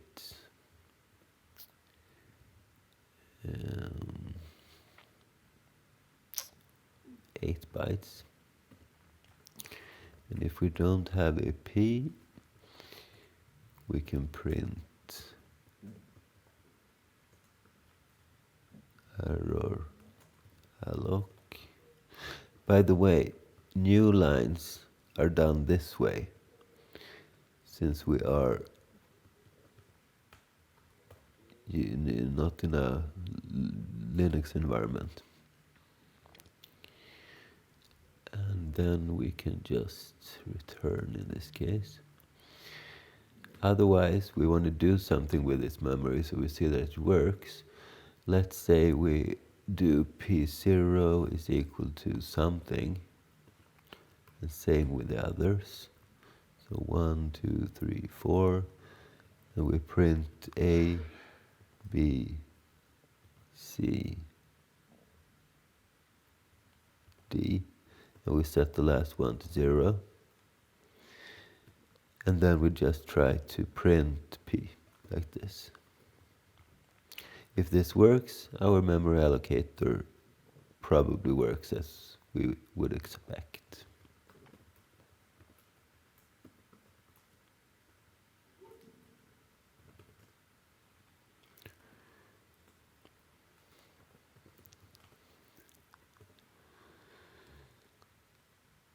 So let's try it. Oh, I did not expect that actually.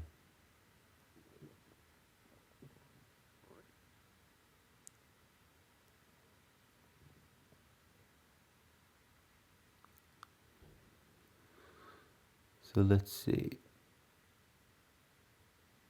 If size is 0, that's the only way it can return.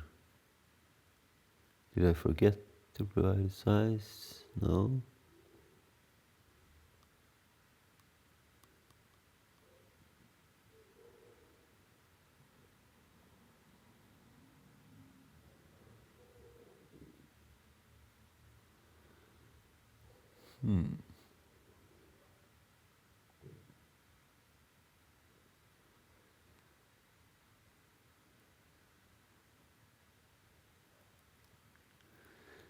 Maybe I need to cast this to an int16.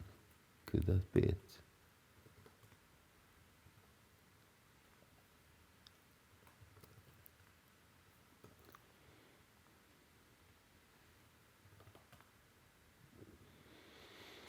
How can it be 0? That's a bit weird, right? Because we do P is equal to alloc, and we send the number 8. Then we go to alloc. If size is 0, somehow it doesn't handle this argument.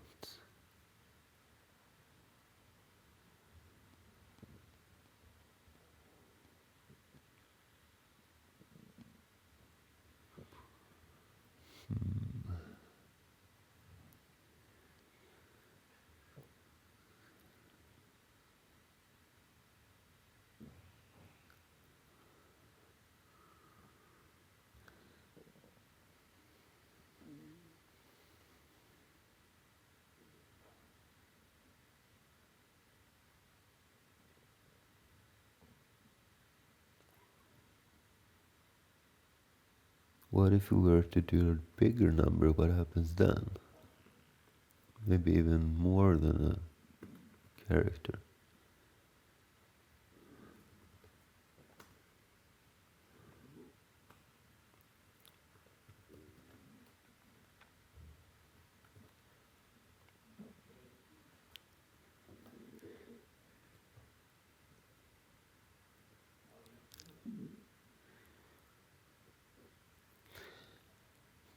It's weird that it works with a print function. What is the difference? Well, this is a pointer. Should we make it a pointer instead? That's a little bit weird, but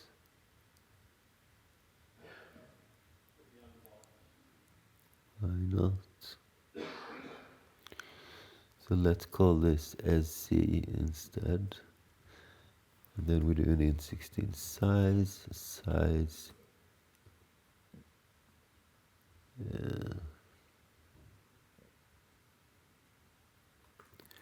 Size is equal to, let's check that we have an SC. If we do, we set this to SC like this. Otherwise, it's a int16 0.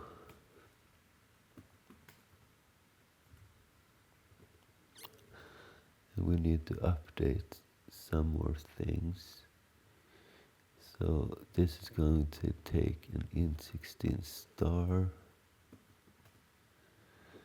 and when we call it, so let's see,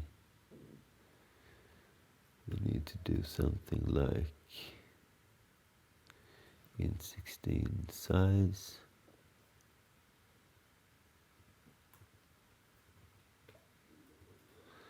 Size is, and we want 8.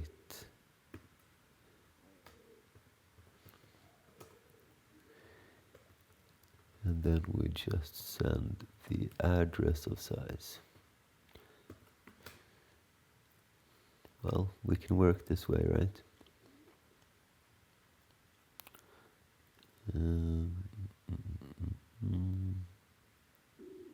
Here.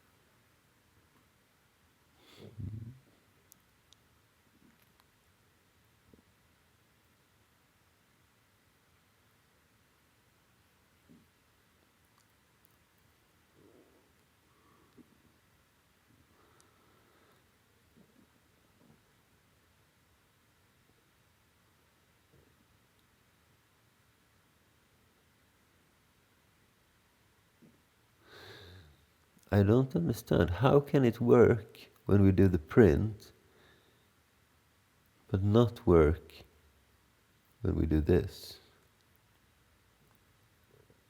We're basically doing the same thing, right? Check if size is true, then we provide this. Otherwise, 0. If we don't have size, we return 0.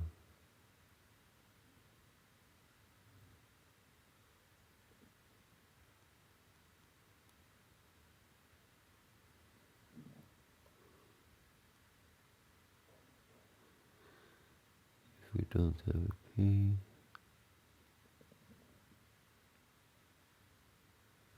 could it be that the heap pointer is 0? Let's see if we get to this point, then we know that that is the problem.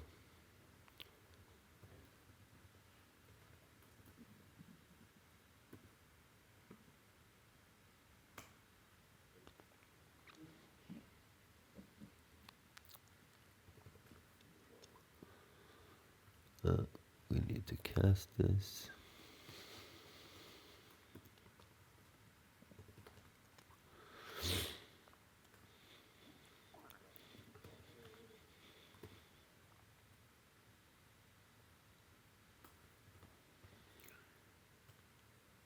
One, yes. Okay, so the problem is somewhere in the linking.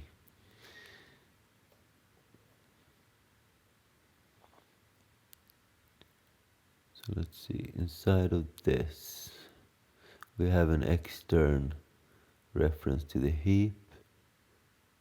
Inside of our LD file, we set the heap here.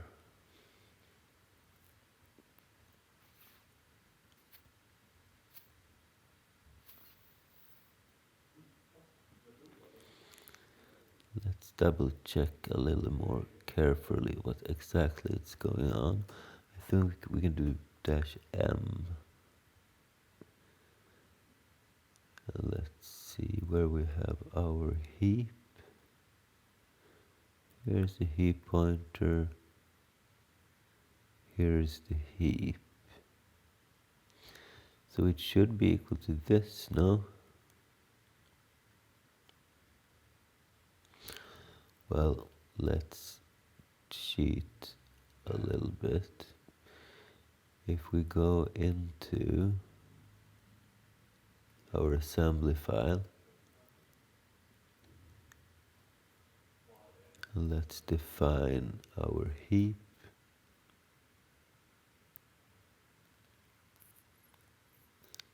No, let's define our heap like this.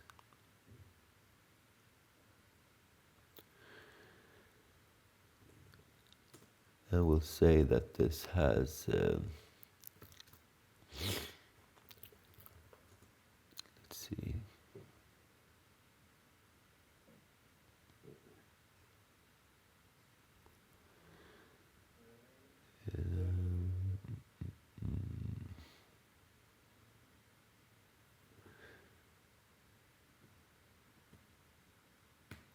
Let's do this size. We define bytes and fill it with zeros. And then we define our heap, which is just a pointer to our actual heap. So I will define this as a double word. You might need to do DQ instead if you are on a 64-bit platform. And I know we are running in 16-bit code, but we still need room for it. So here we'll just do this, I guess.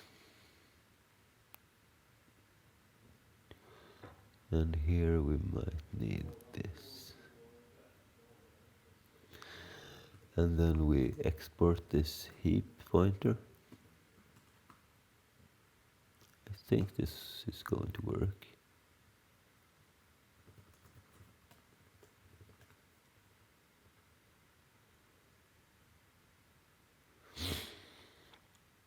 All right, so now we run this one more time.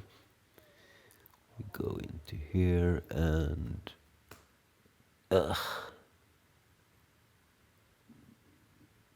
did it update or that? 1507, yes.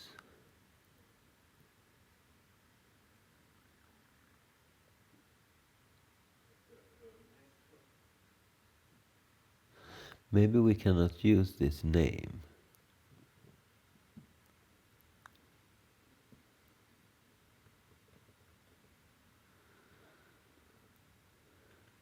Let's call this heap 1 instead.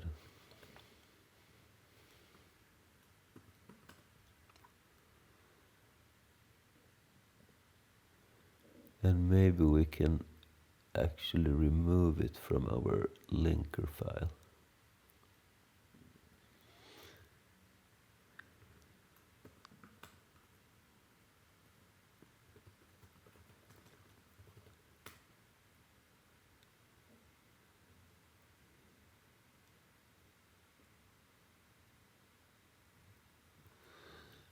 need to update our code. Should point to heap 1.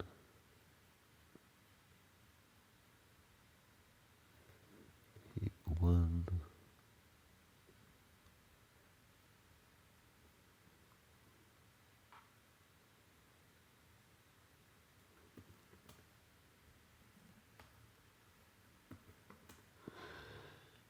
And we also need to update our .h like so. Okay, now I am fairly positive it's going to work.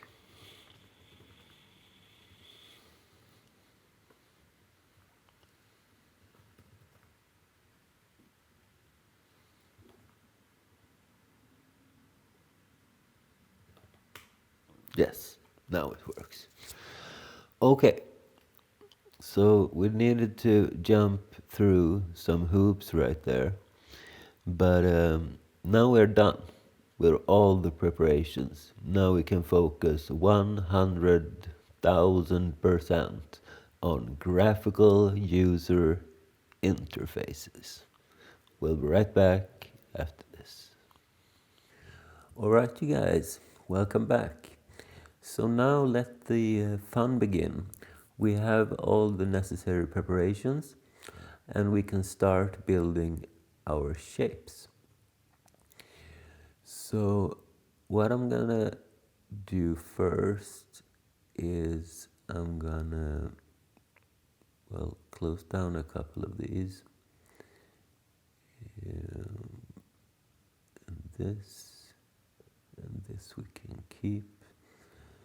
I'm going to create a new file for this. So let's call it shapes.c.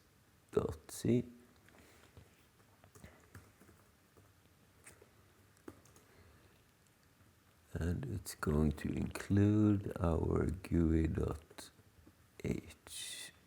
And do we need anything else? Yes, the assembly. So we'll also include assembly.h. And the first thing we're gonna create is a data structure for representing a pixel or a point. So let's say we have a, by the way, let's go into here and define an attribute called packed, which is just called packed like this. This is so we can easily pack structures together so they don't add any room between the variables in the memory. So we'll do struct as point, and a point has an int16x, an int16y, and it has an int8 color.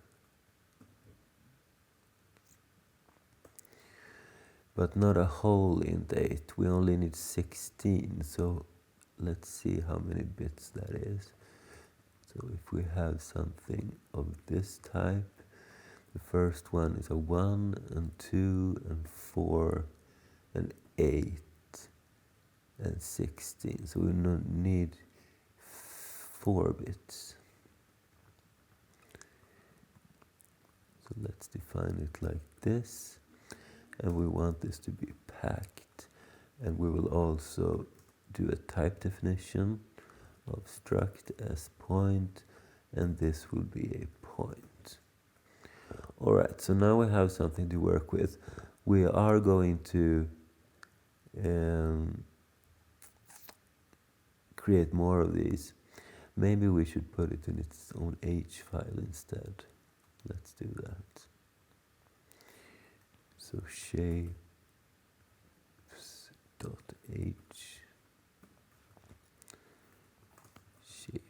print.h. This will be a pragma once.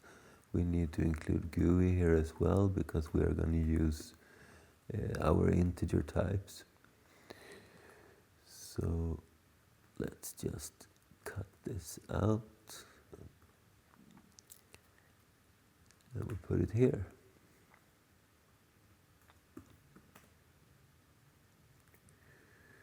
And before we begin with our functions, let's also update our makefile. And the only thing we need to do is create a production rule for this. So it'll be shapes.o based on shapes.c. We will run cc with some flags and we'll produce from an input file. And we also need to add it to our objects like this.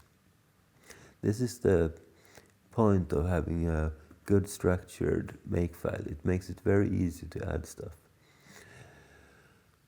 Okay, so we need to have a function which initializes well, the graphics card eventually, but it'll go through the BIOS. So let's create a function which I'm going to call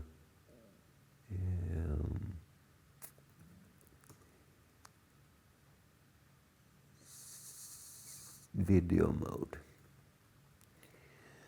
And let's check my documentation. No, not Outlook. So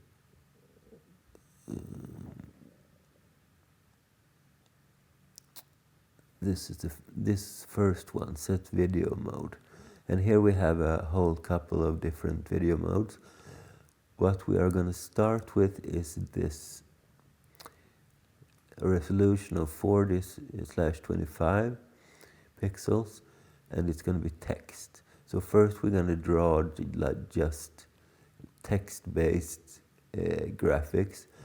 Then we'll go over to, when that works and we can create our shapes, then we can go to this resolution right here and draw actual pixels. But we need to start somewhere, and this is where. So let's also define the resolution. So we are going to have a max x, and that is 40 pixels.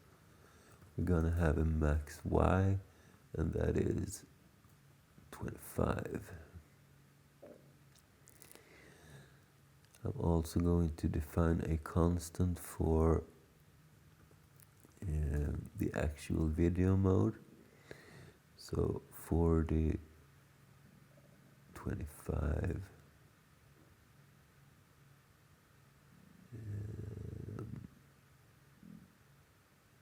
Let's do times t for text. And this is 0, as we can see here.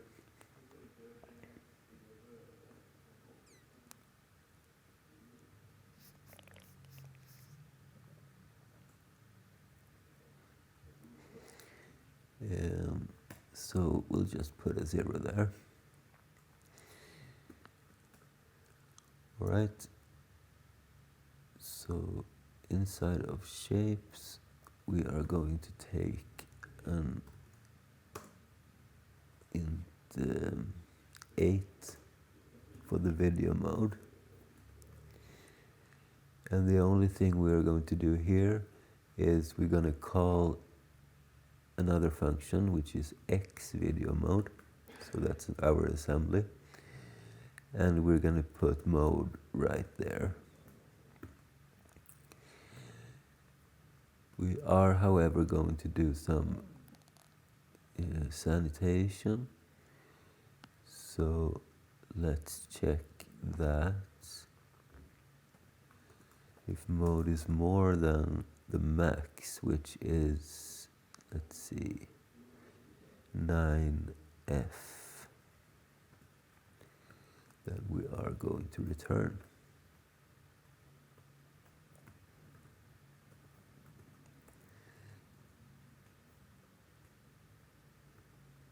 Maybe we can put it in an else because that looks a little bit better, I think.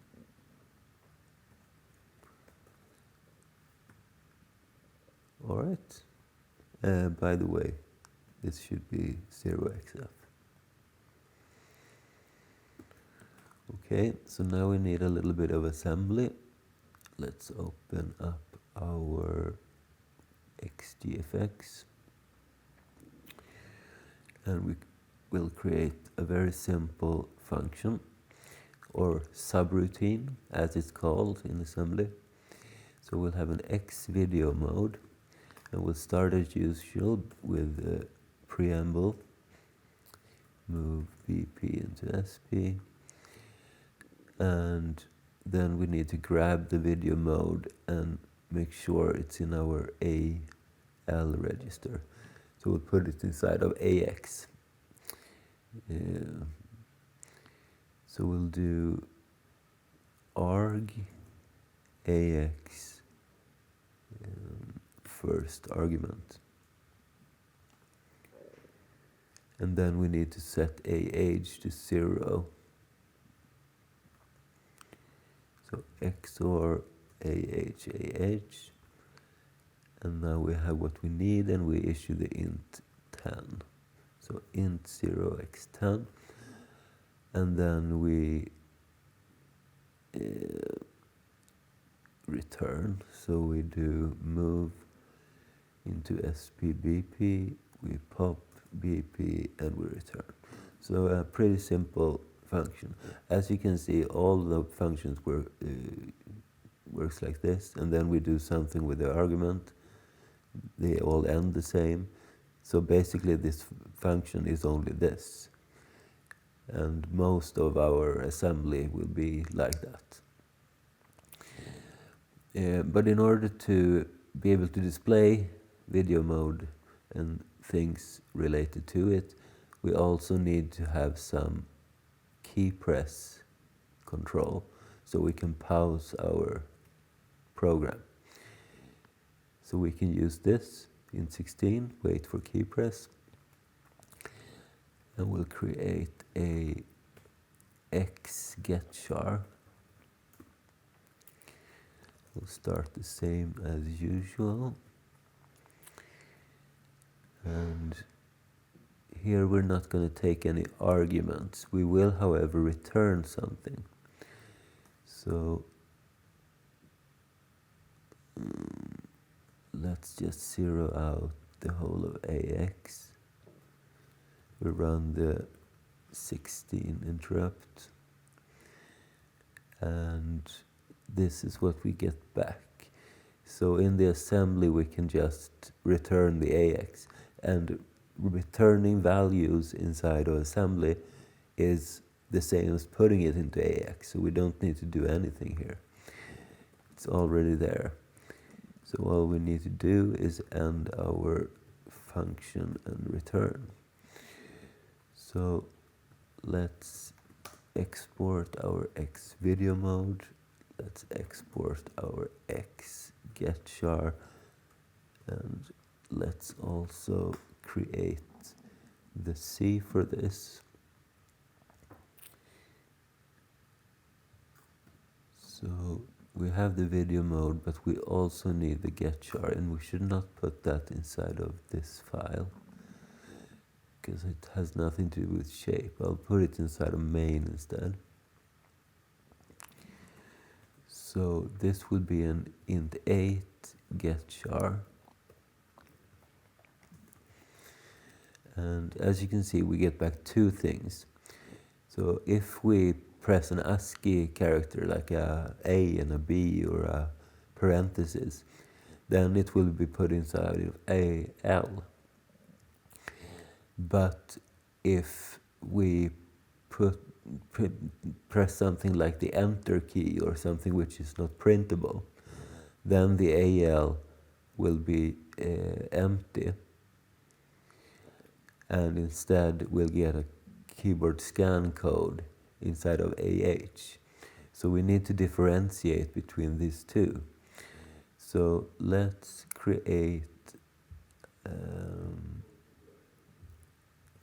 two registers for that. So let's say we have AL and AH, and let's also create something for the return value, and maybe also an AX for the first step. So AX will be equal to X get char. And now we need to take the upper half and put it inside of the AH and the lower half inside of AL. And we do this with binary bitwise operations. So we set AL equal to, and we take the AX and we AND it with 0x FF. Then we have the lower part. To get the higher part, we do similar thing. We take AX and we AND it with FF00 in this case. And then we also need to push this 4 bits to the left. And why do we need to do this? So let's say the AX is equal to, I don't know, 0, 1, 1, 1, 10, 10. And to get the lower part, we need to mask out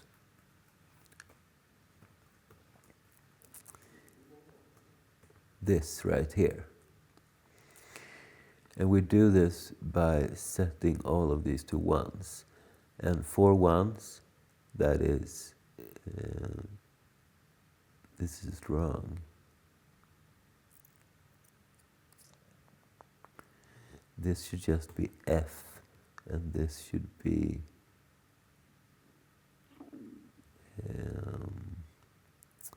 F0. Good thing I double checked, because 3 ones is 0x F. And when we do the other one, we want to put the ones here, and then we need to fill it out with zeros. And this is 0x F0.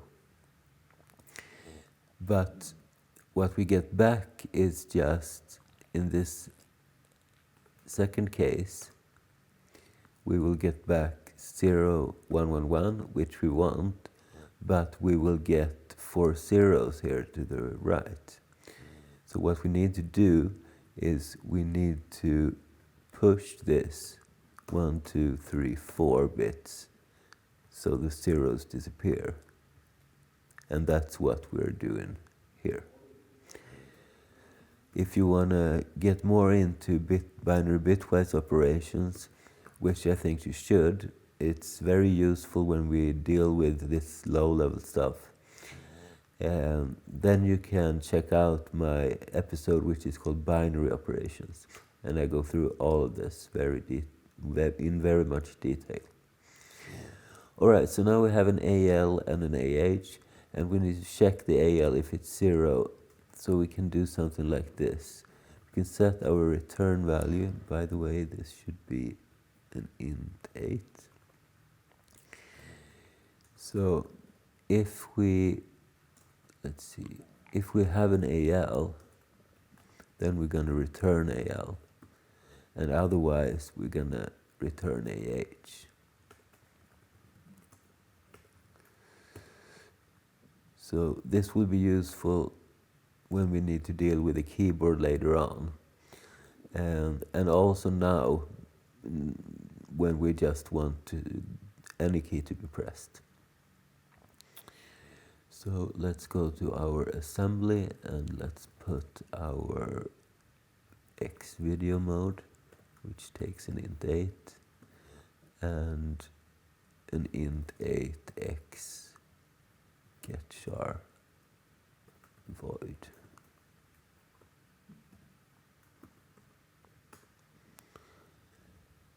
And let's also create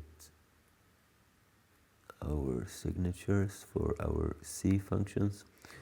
So that's video mode int 8, and that's get char int 8 get char void.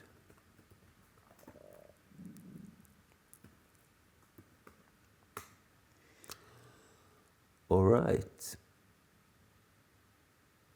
So let's see if this works. We'll clean out our main.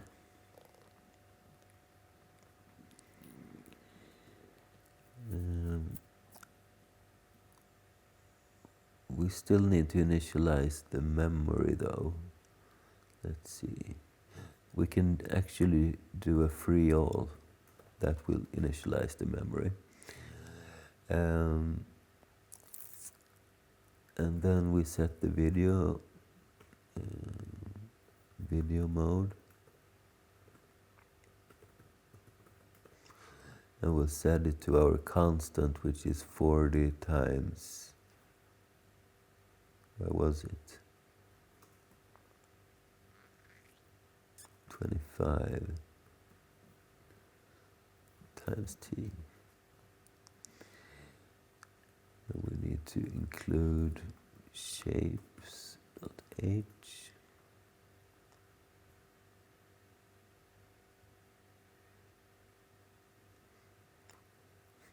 Maybe we can start it with a number. Let's have an R first. That looks weird. Let's put an X here. Let's go to shapes.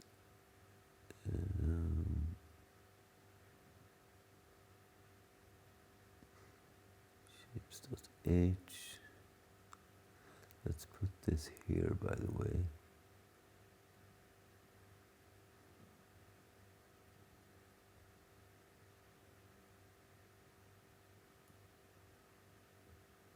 Okay, that's better. So here is where we were going to put it. So X. And then we need to jump out a little bit more. There we go. And let's also wait for a key press. So we'll just do get char like this. And that's it. Let's compile this thing. Make clean. Make. Huh. No. Okay, I must have typed wrong in the make file.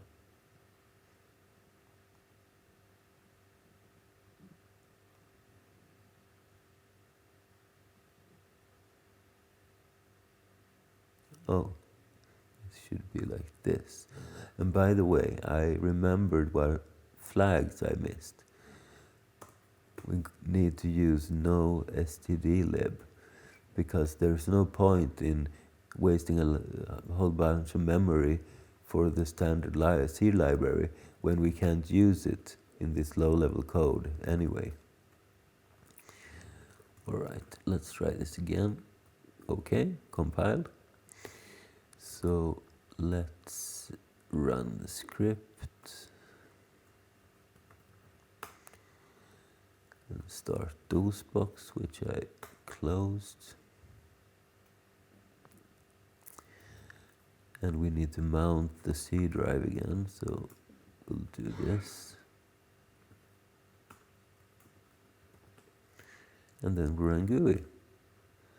And as you can see, this changed its shape, this cursor. It's wider now, and it's waiting for a key press. And then it closes. And as you can see, it's a different resolution. And maybe we want to reset that when we close. We can just type CLS and it will reset that, but I'm not really sure which is the default. Maybe it's No, I don't know really. So let's not worry about that. All right. So now that we have this in order, now we want to be able to print one pixel.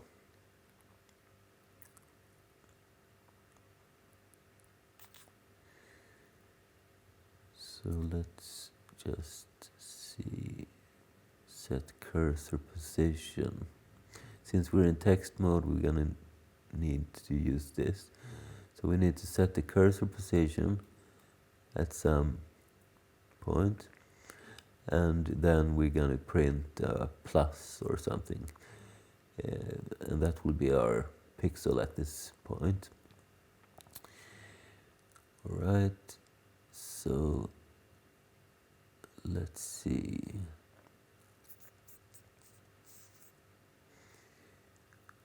We need to create a function which we'll call, maybe we can make this a boolean since this can fail.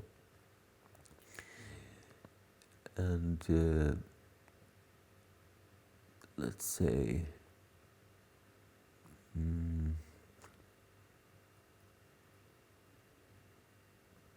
let's call it draw point, and it's going to take a point PNT and probably a pointer to a point actually.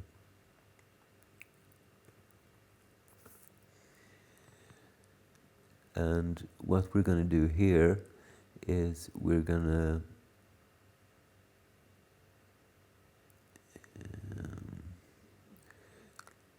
let's do this. We'll create two variables. So let's say, and this needs to be 16 by the way. So let's say this is max x and max y. Max x is equal to get max x. We're going to create that too. Max y is equal to get max y. And this is just so we have our constant, right? But this is so we have some dynamic way if we need to change that later on. Maybe we want to support different resolutions or something. So we'll have an int 8 get max, and this will just return our max x like this. We'll have one max get max y, which will return max y. Maybe, by the way, it should return max y minus 1, by the way, because it starts counting at 0. So this will make it a little bit easier to work with.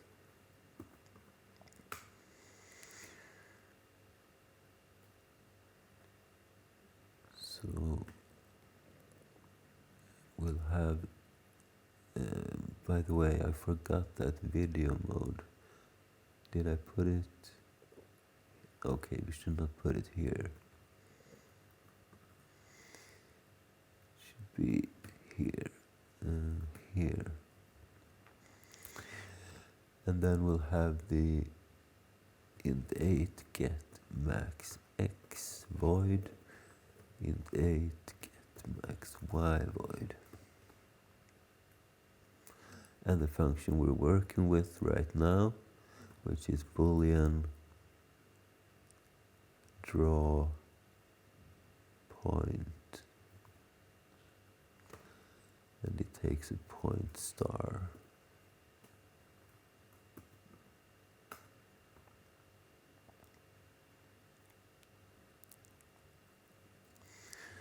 Okay, so now we know our max x and max y.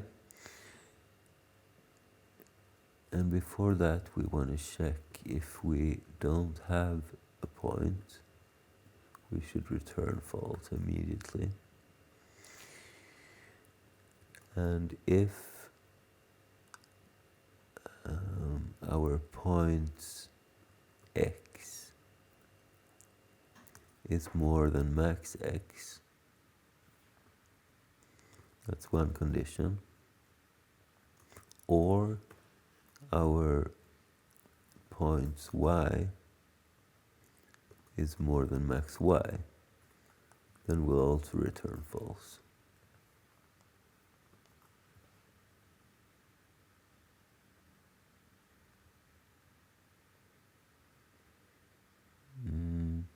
Oh.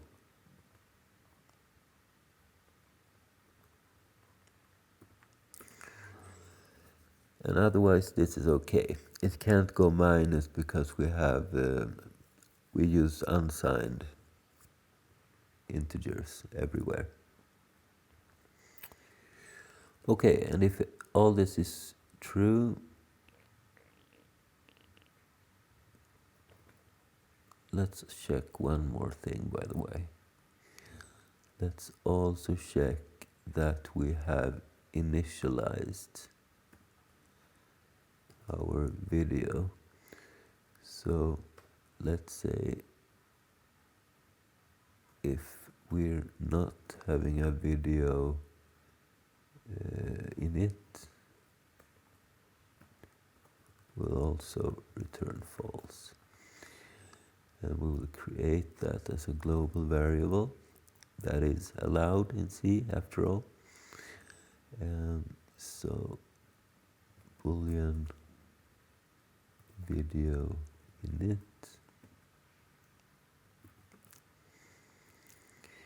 and inside of our main we will set video init to false from the beginning, and in our video mode function we will, maybe we should do this now. We'll set our video init to true. Alright, that's all the sanitation we need.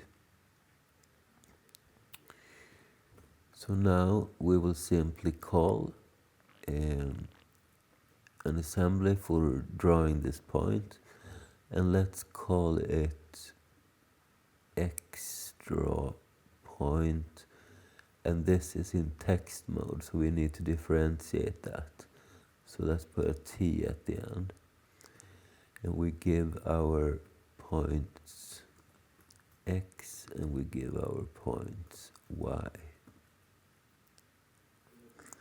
And let's also take care of the return value.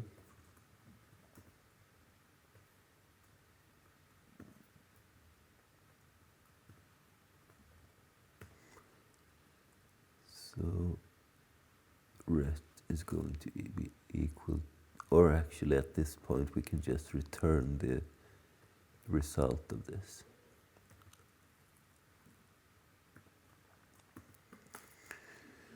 Which means we want to add the assembly as well. So now we will add that here. So we'll have an int or a boolean draw point t, and it's going to take an int 16 and then int 16, like so. This should be called xDraw point t. And now we need to create that function.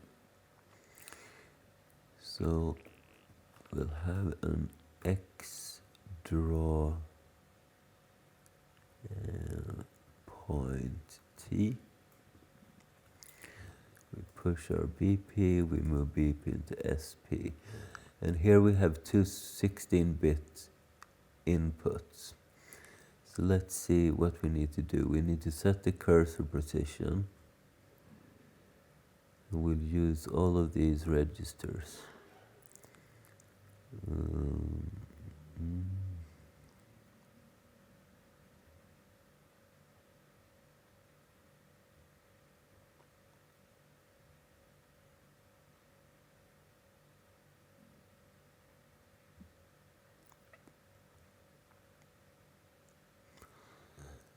So I think we can put them inside of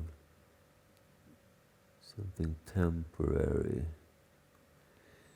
So let's move into let's do arg ax, and we take the first argument, and we do arg bx, and we take the second. And now we need to put them into the right place.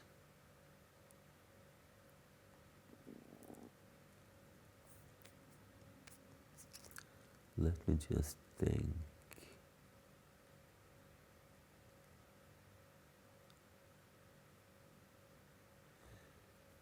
I think we can, let's see, row, column.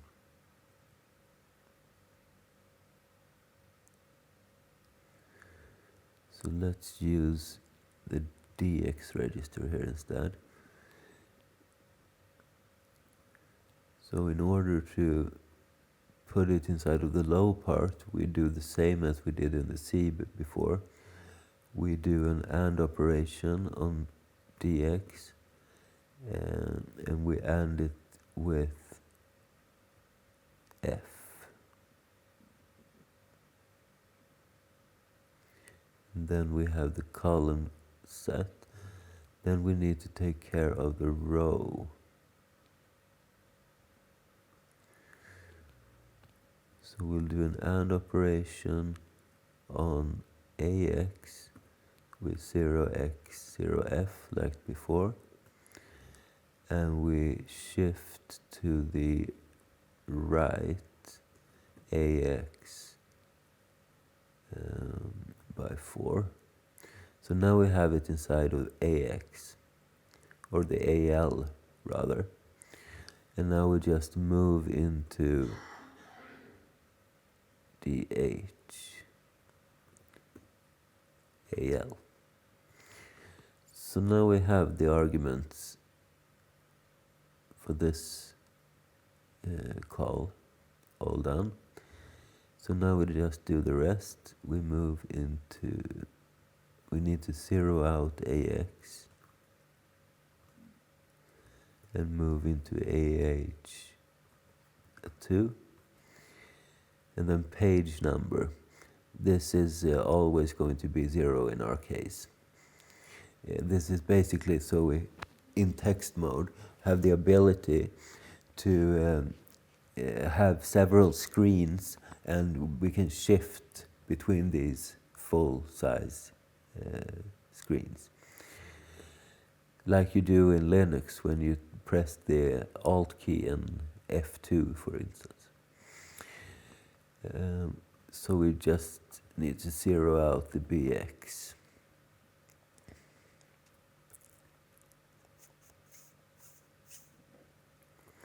And that's it for setting the cursor position.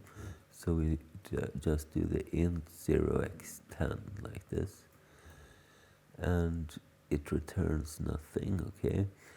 Then we need to print our pixel. So let's see.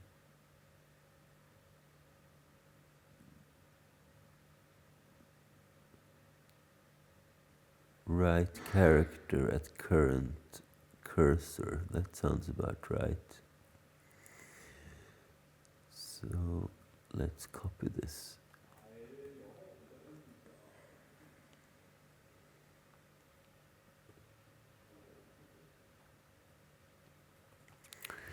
So we move into AH0XA. We move into AL, our character, which will be a plus sign. And I think we can zero out BX, which affects both of these B registers. and we move into CX1.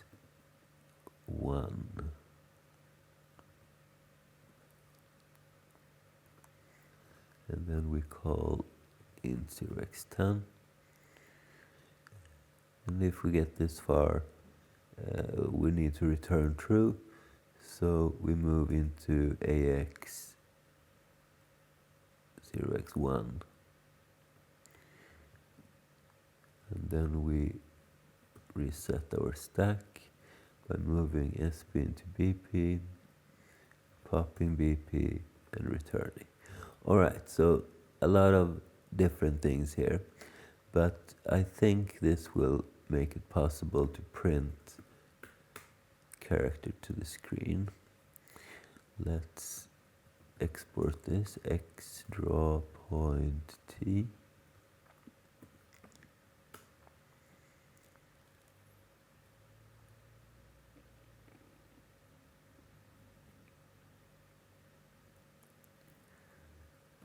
Let's also include our shapes.h here.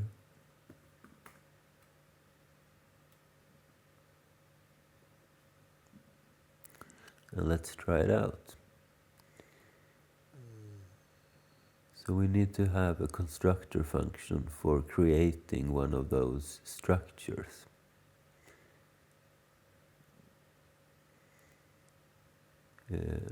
The point structure. So let's put all our constructors in one place because there's going to be a few. Constructors. So this will create a point star, and we'll create it, call it make point, and it's going to take two int16 values.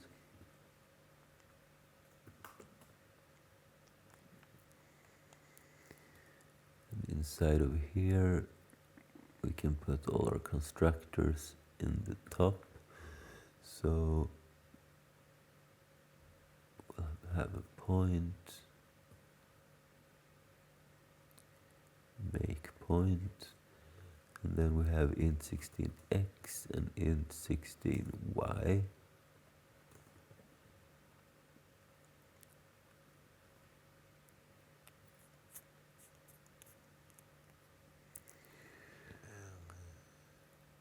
So we'll have a point p, and p would be equal to, we also need an int16 size. Size is equal to the size of a struct s point, and p is equal to our alloc function, and we give it the size. If we don't have a p, we return a point casted 0. Otherwise, we take our p and we set the x to x, set the y to y, and we return p, like so. So now, we should be able to test this. We'll create a point p and t.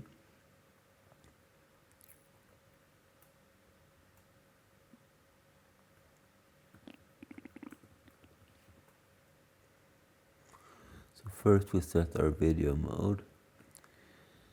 Then we set our point equal to a make point, and let's say we do 10, 15. If we don't have a point, I'm not sure if we actually can print an error at this point. We can try. Print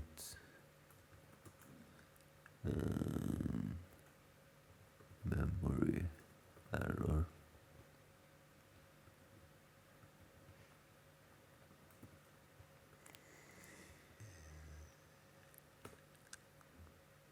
Otherwise we draw point pass it the points. Then we get char, we free all, and we return, okay?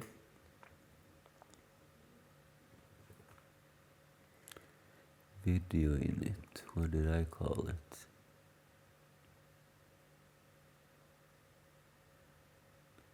Video init, video init.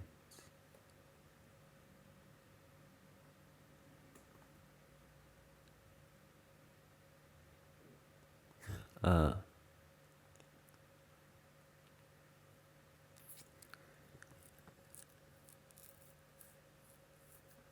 Right, we need to do this. Extern boolean video init.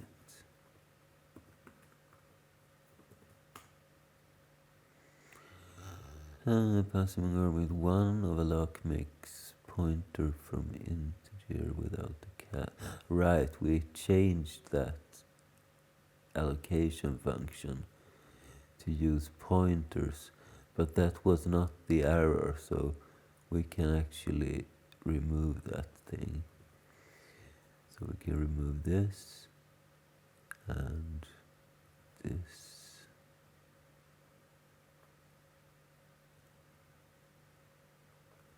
Right, and we also need to update our H file.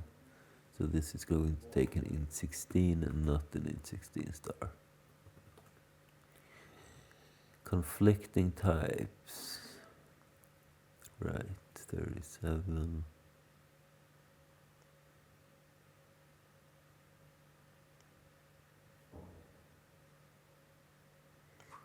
Should be int 8. Okay, it compiled. Let's run our script. And let's try this out. Ah, would you look at that? It did print the X, but it printed it on the top line and not where I wanted it to. Okay, so the cursor position just moved.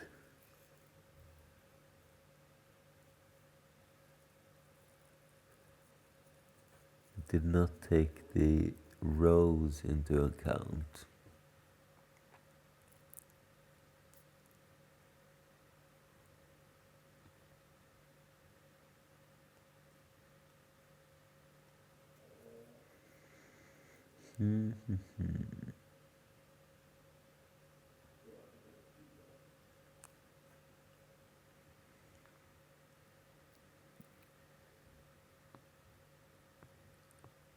Let's see.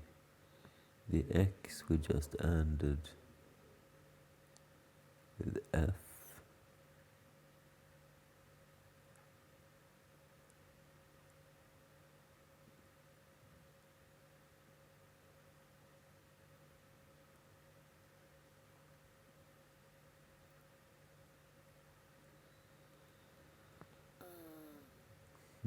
So the column worked, but the row did not work. It should be inside of DH. And we move into DH AL.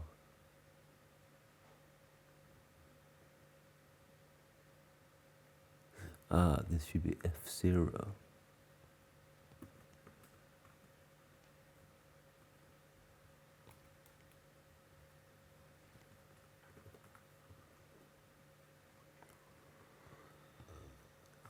Right, so let's try this again.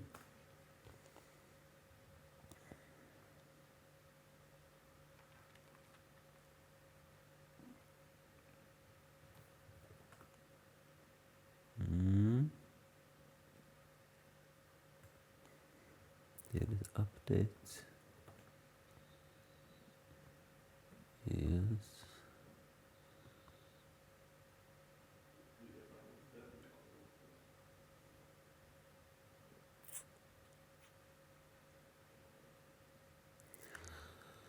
let's see, we take the first argument, that's the x.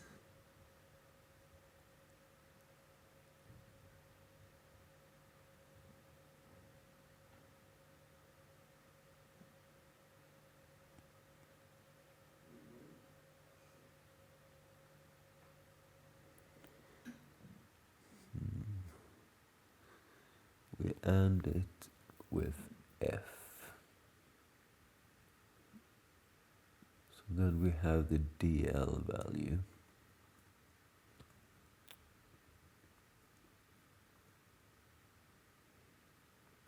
Column. Okay, so the column works. How do we do DH? We take what we have inside of AX, which is the first argument. We AND it with F0. So we get the, wait a second, we get the top half of AX, which is not what we want. We just want the bottom of that as well. And we don't need to shift anything since we are moving it into the DH. I think this is right.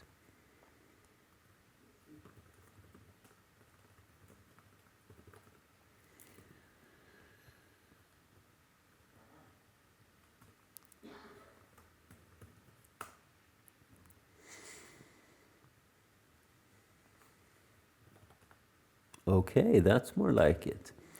So let's see if we can draw several of these.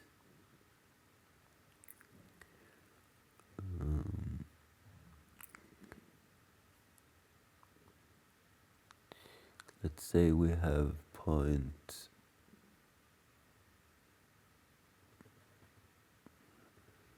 1,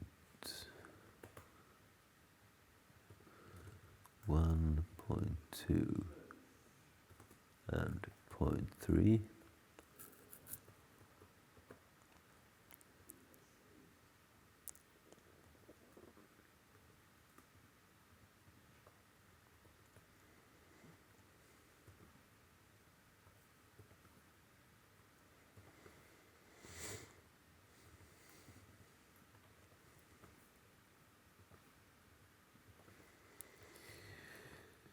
So let's change the y to 5, and then we print 6 and 7.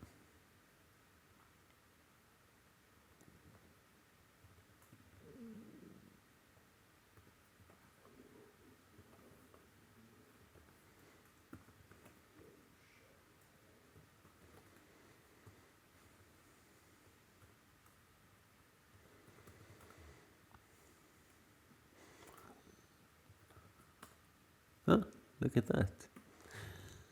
So now we can print all over this screen. And that's a good starting point. So when we can draw a point, we can go to the next data structure, which is going to be a line.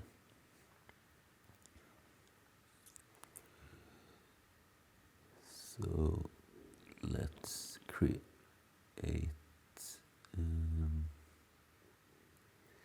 the data structure first. So we're going to have a struct s line. And in order to draw a line, we need 2 points, one starting point and one ending point. So we'll have a point.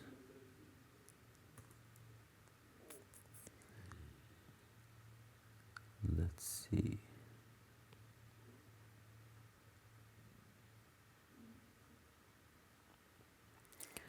What can we call this?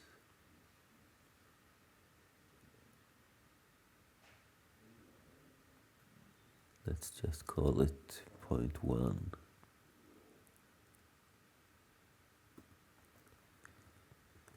and 0.2. And here as well we do need a color. We haven't really worked with that yet, but we will. And we also need a thickness, right?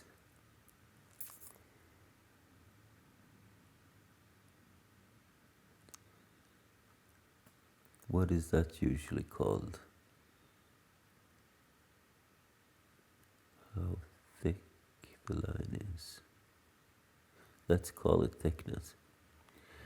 So we'll have an int16 thickness.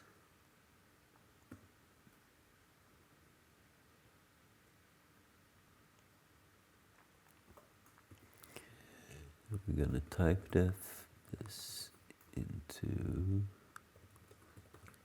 line like this. We're going to have a constructor. So it's going to create a line star, make line, and it's going to take a point and a point.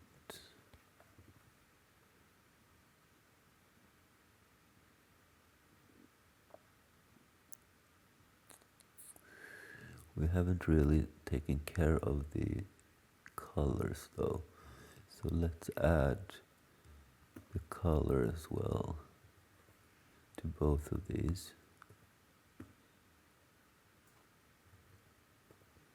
And we also need to take care of the thickness in this case.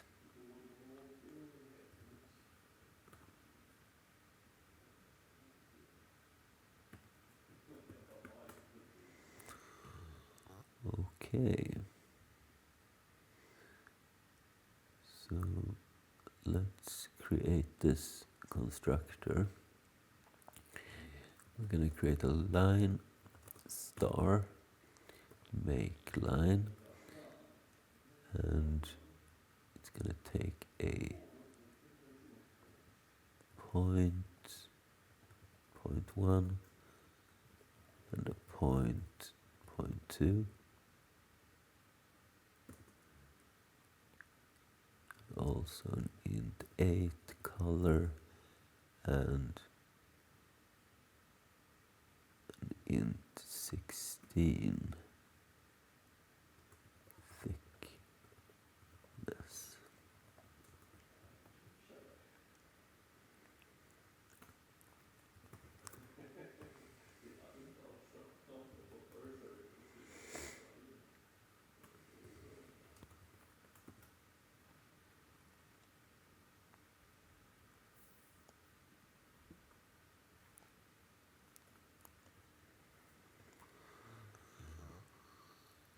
Okay, so we need to do some sanitation checking. We need to see that if we don't have a 0.1 or we don't have a 0.2,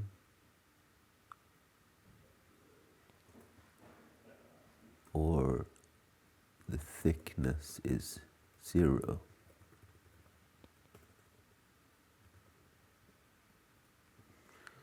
Then we can return false like this, or like this rather.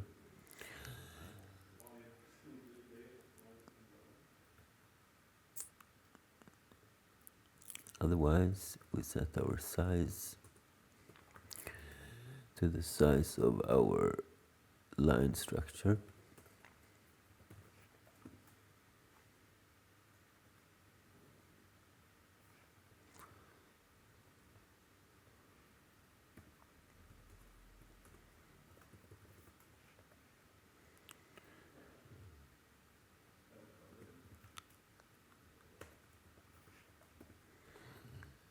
And if the malloc fails, we can also return 0.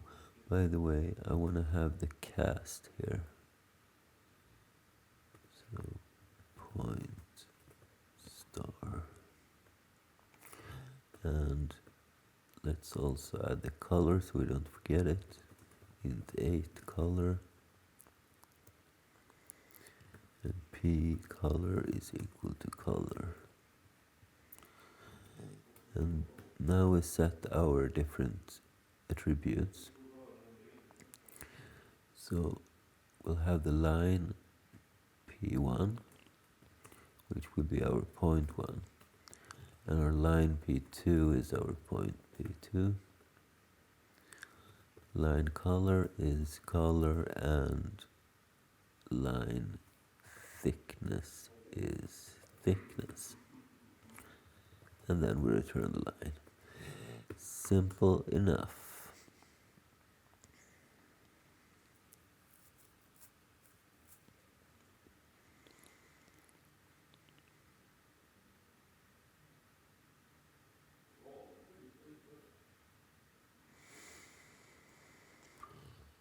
Okay, so now that we can create the line structure, the next thing is we want to be able to draw that line.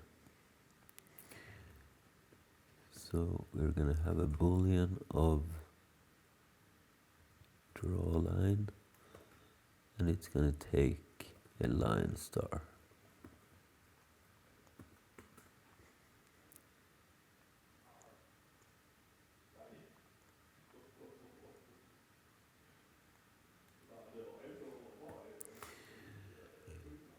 So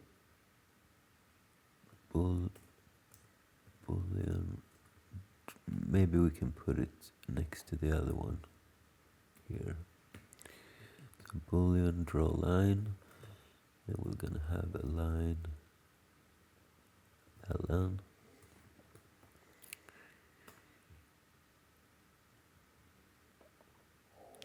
And we'll do the same. Let's see. Well, we need to check if we have not initialized, and if so, return false.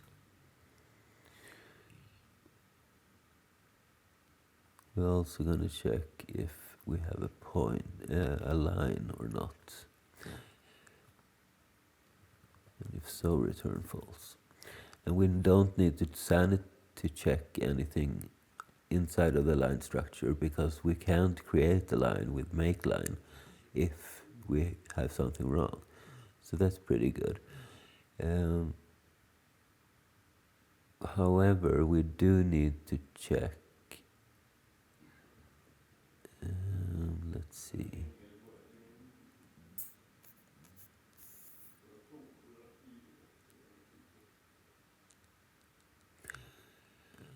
Or maybe we don't need to check.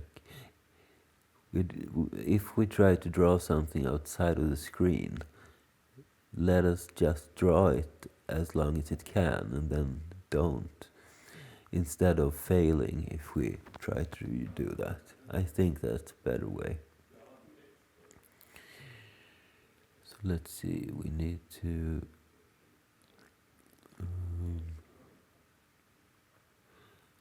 have some point thing here.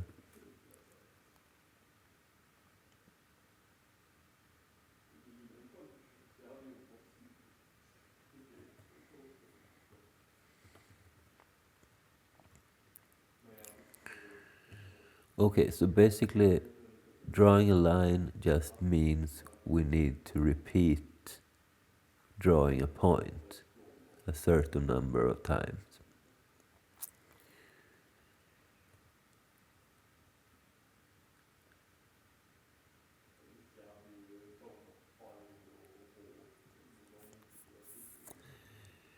And even though we're not going to fail if we go outside of the screen, we still need to know the max. So let's do int 16 max x and max y. And we grab those two values.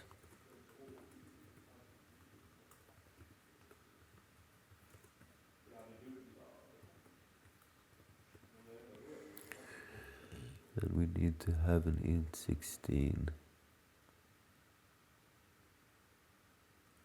x and a y.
need to do some checking here.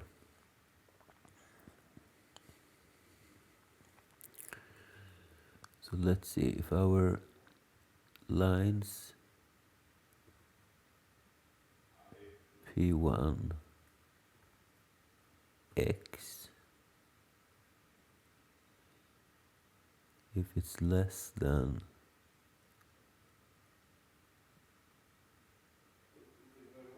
our lines P1 P2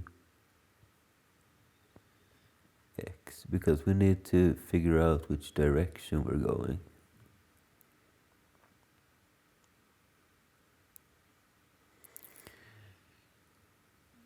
So if this is less than our second point,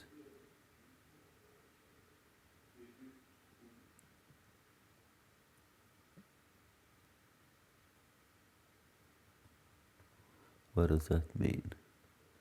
So point 1, point 2. Maybe we should check if it's equal. Because if those two are equal, that means we are traveling along the y-axis.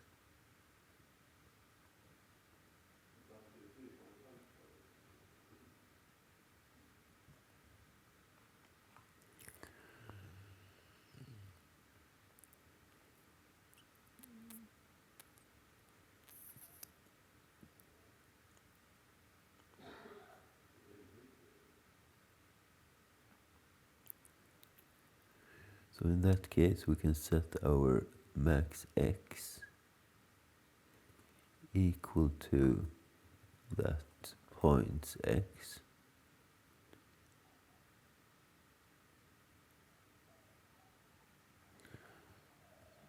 And we need to times this with the thickness.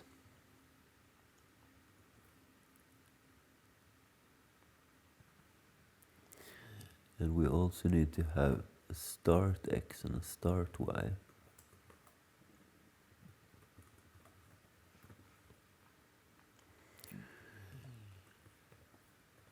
Which we'll set to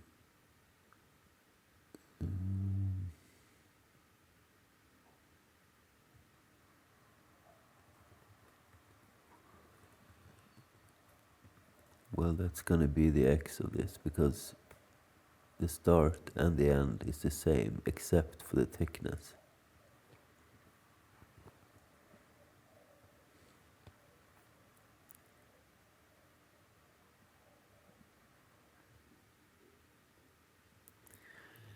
Then we're going to have something similar for the y, and that's going to need to be an else if.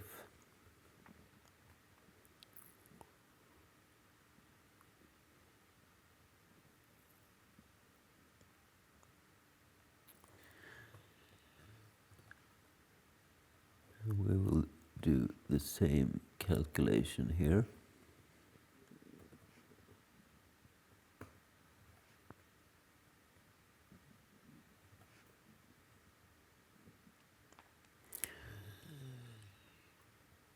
And if we don't have any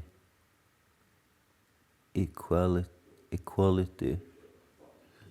that means that this is not a straight line. It goes like on the diagonal, and we're not going to support that. So in that case, we fail.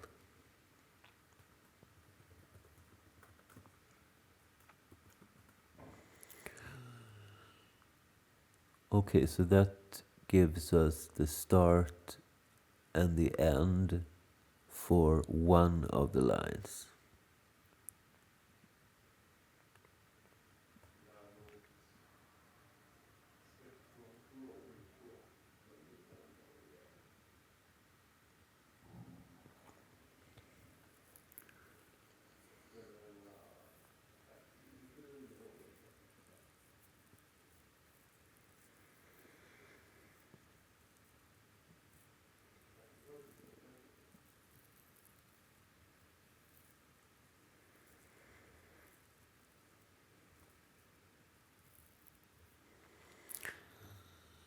Let's also create a second pair of these.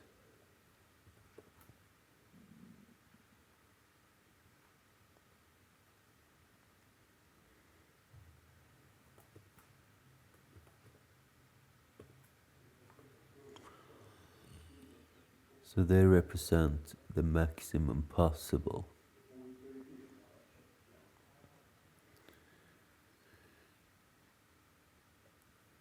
Wait, what did I do now? I meant to keep the old one as well.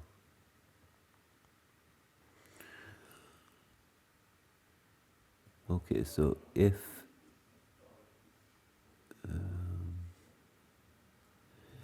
this max is more than the screen's max, in that case we'll set max to the screen's max.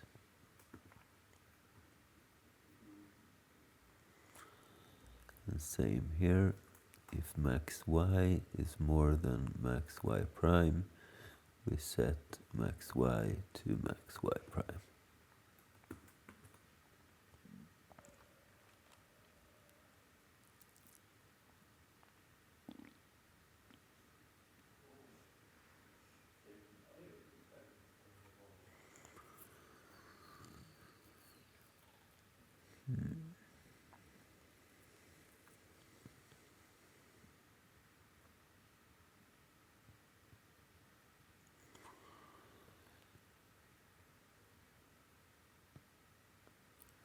And the start y in this case will just be the lines y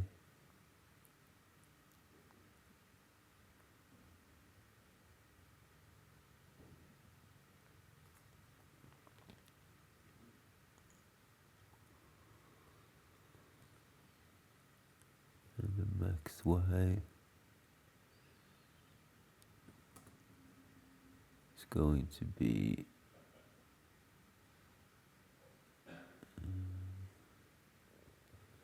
the other line.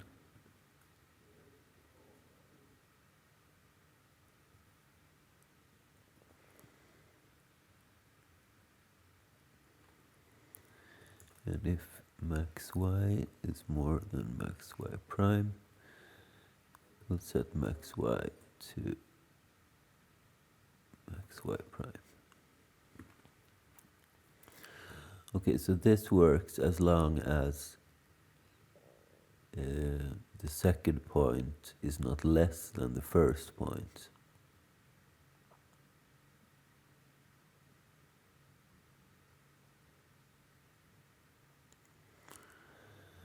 Because we're not going to be supporting drawing the line backwards. So we can actually do a check up here. If line P1 X, let's see, or let's do it like this. If line P2X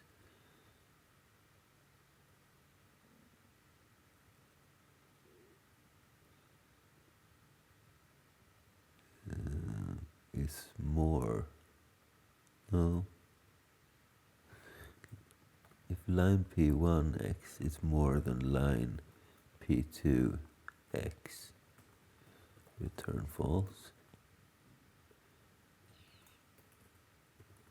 And if line P1Y is more than line P2Y, we'll also return false. Okay, a lot of calculations here, but this is how it needs to be done. So we'll similarly do a start x is equal to line P1x and a max x, which will be from the P2. And if max x is more than max x prime, we'll set max x to max prime.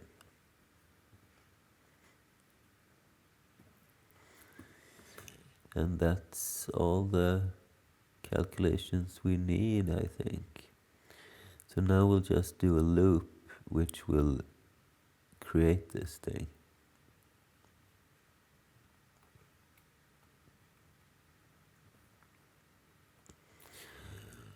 So we'll do a for, and we'll set x equal to start x. We'll loop as long as x is less than max x and x plus plus. And then inside of here we'll do a for y is start y, as long as y is less than max y.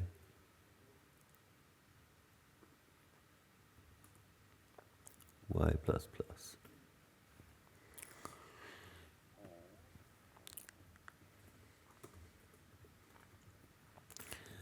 And at each point we need to create a point.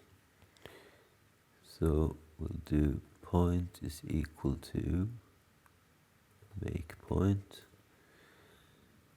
and the x is x and the y is y. The color is the line color.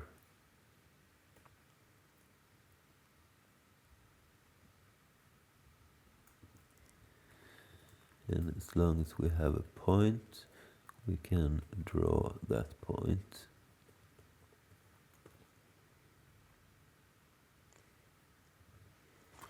And that's it.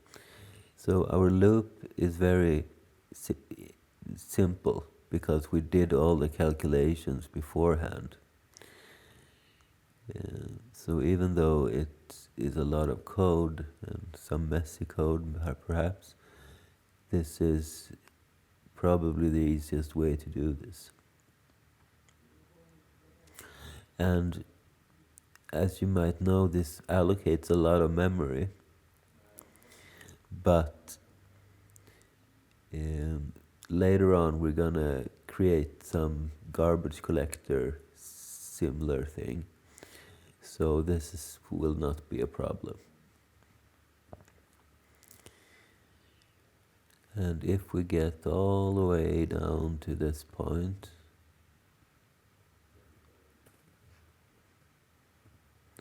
we can simply return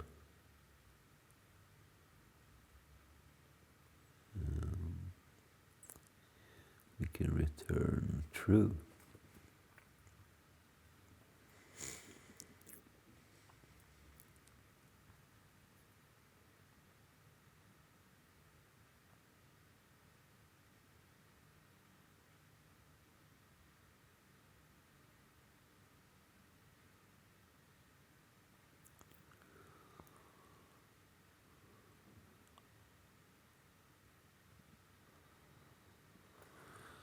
All right.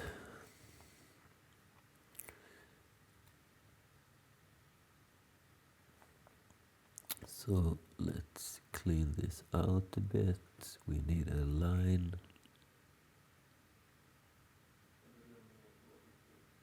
ln. We need a point, 2 points actually. A pnt1 and pnt2. Remove the 3.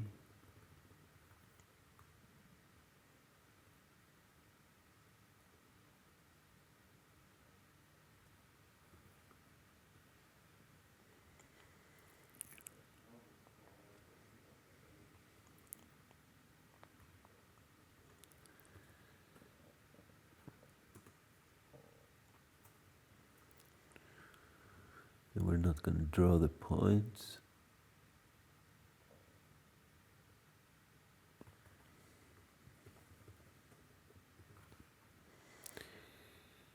However, we're going to create a line.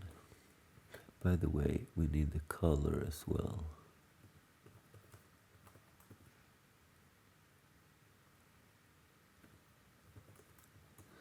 And we don't have support for that yet, so let's just set it to 0. But we still need to pass it to our respective things.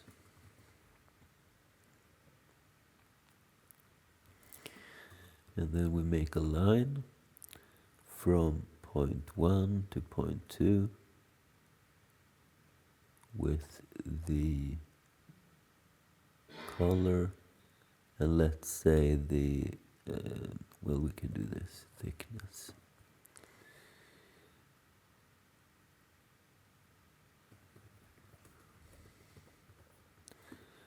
And we will define our thickness. Let's do 1 to begin with.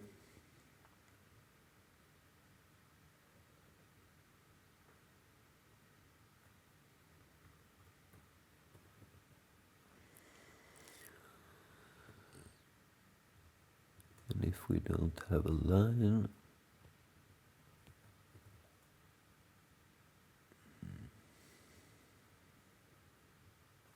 well, we need to do something like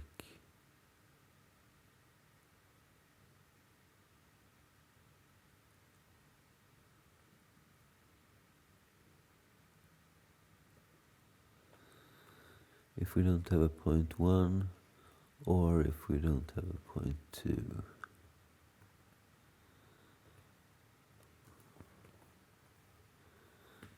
We'll return.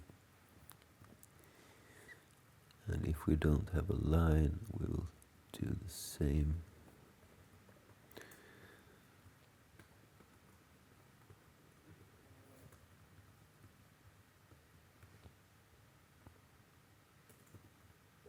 And return.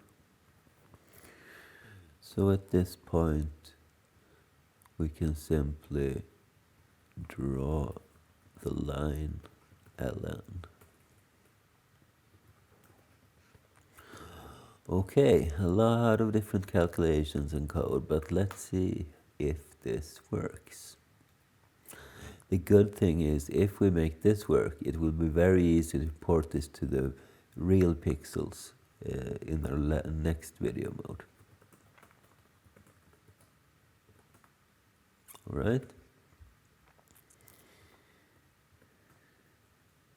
It's a good sign when it compiles without any error or warnings the first time. All right, let's go.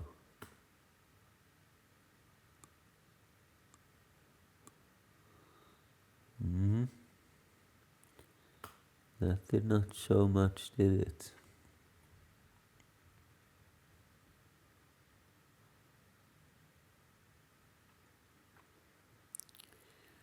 Let's see. Shape.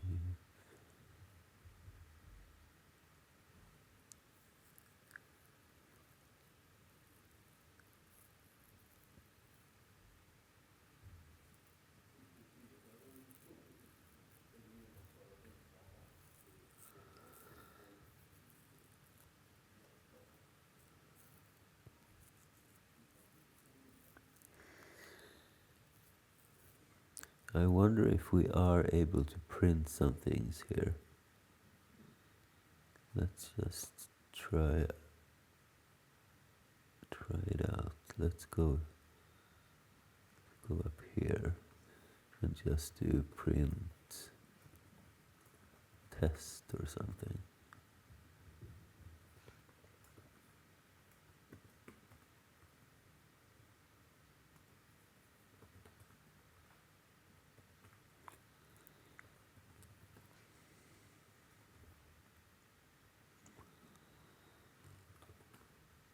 Okay, that's good. So then we can actually add some error messages.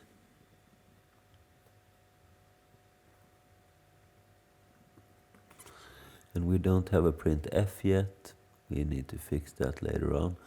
But for now, let's do something like this.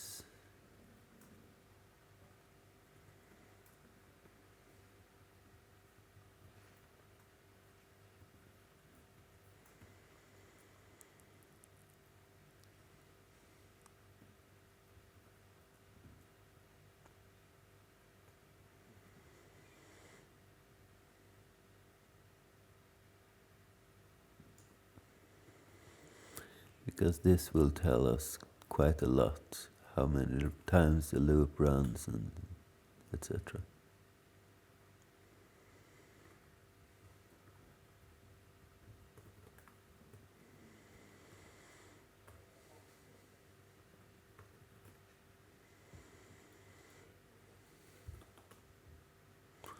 Okay, we get the 1, and then it quits.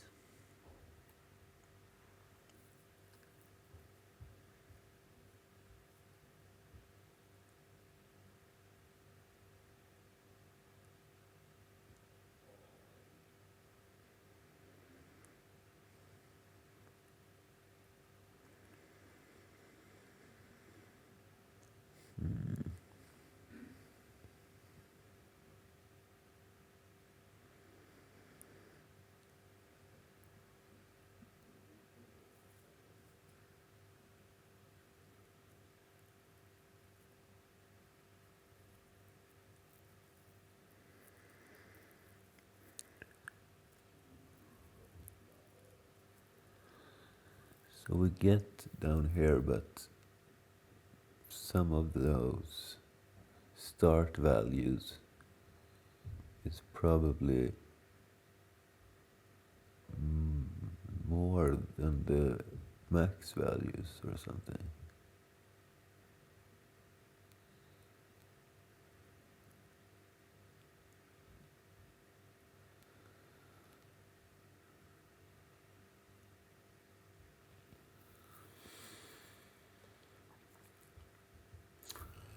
So let's see, what are we calling this function with 10.5 to 10.15?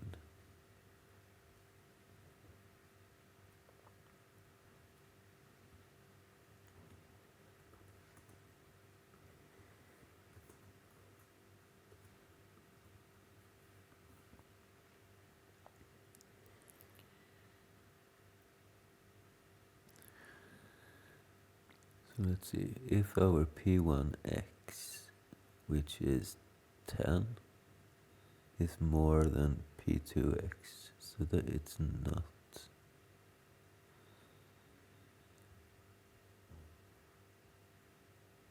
And if our P1y, which is 5, is more than P2y, which is 15, which is not. If P1x is equal to P2x, both are 10, so this should run. Then we set our start y to P1y to 5. We set our max y to P2y, which is 15. And if max y is more than max y prime, which we get from max y and our constants, which is not, we'll set the start x to P1x, which is 10. We'll set the max x to P1x, that's 10, times the thickness, which is 1. So the max x is still 10. And if max x is more than max x prime, which is not.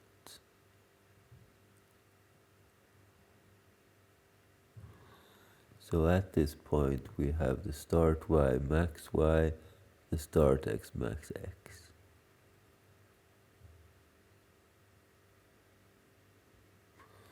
So we should go from 10 to from 10 to 10.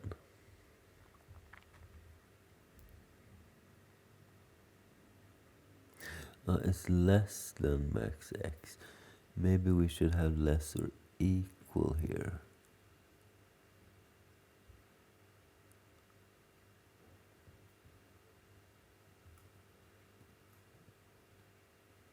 That's probably it.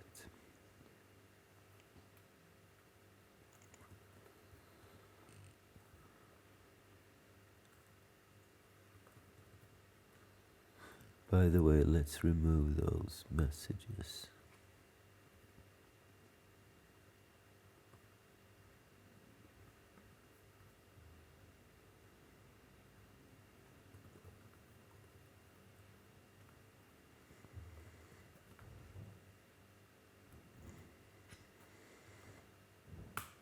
Ha! Would you look at that? Let's try it with thickness.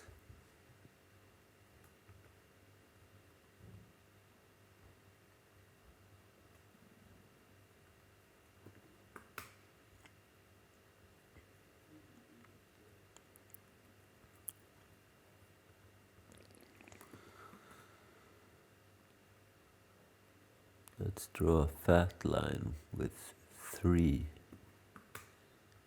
right here.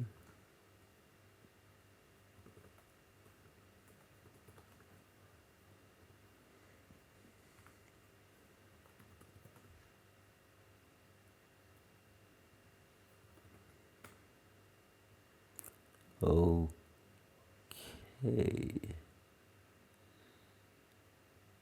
It kind of works, but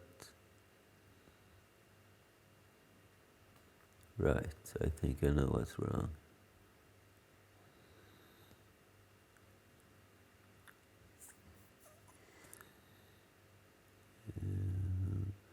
So this calculation, it times the x value, the actual value with thickness.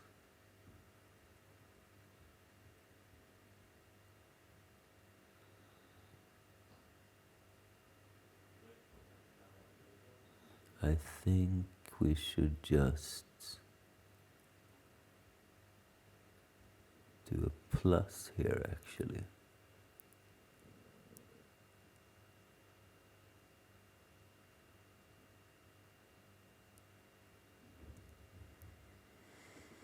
Yeah, we should.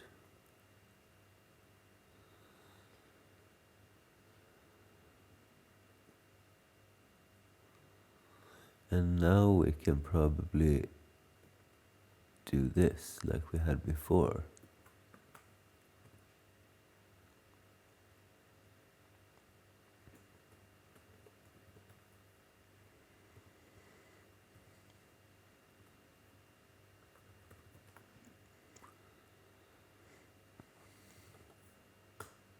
All right, that's a fat line, all right. Very nice. Let's see if we can go the other direction without modifying this code. So let's say we have a thickness of 2 and we go from 1 to 200 just to see what happens.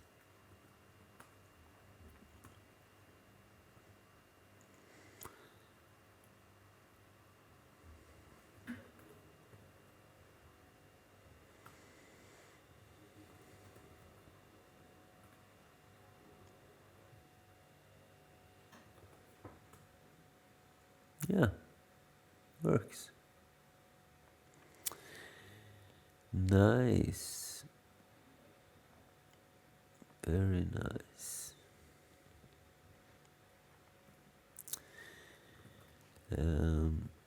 So now the hardest work is done actually.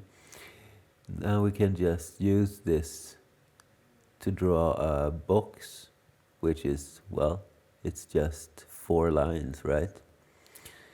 And when we can draw a box, that's all the shapes we're probably going to need. And then we can go over to real graphics. So we'll be right back just after this. Alright, you guys, welcome back. So now let the fun begin. The next step is to create a rectangle.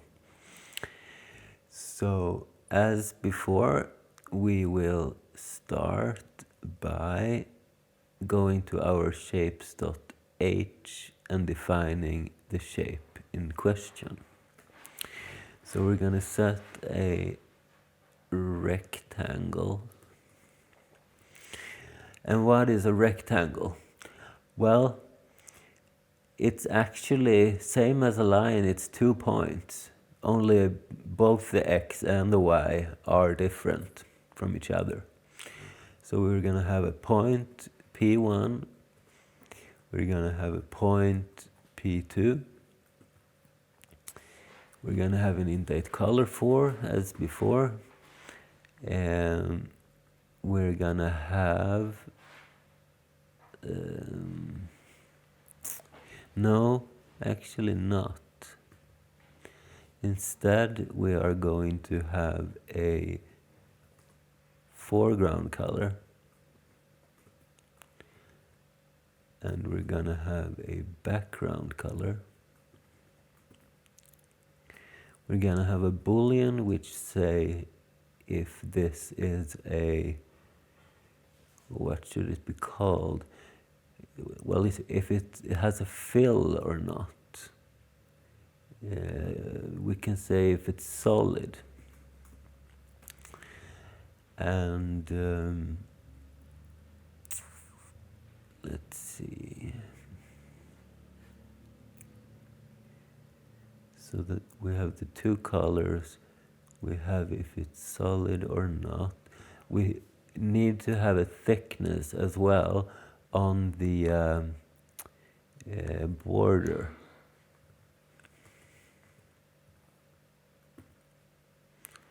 And that's it, I think. And this is going to be packed, which I forgot on this one, so let's fix that. We don't want to leak memory.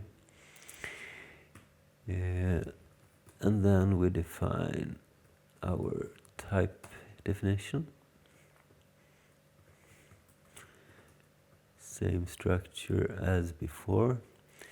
And we want to have a constructor which creates a rectangle. And what do we need? Well, we're going to have a point, another point, then the foreground color, background color, solid flag, and thickness.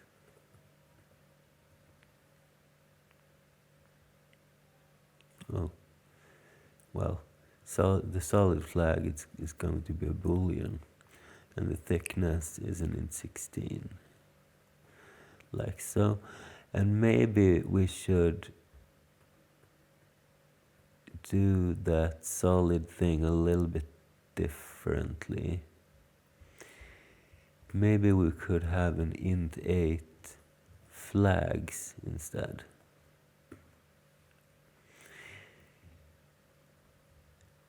And then we can define our flags. So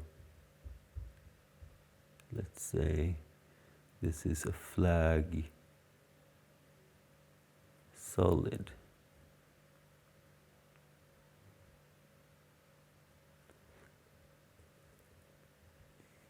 I don't like how this looks. Let's do flag, and then we start with none. So this is 0.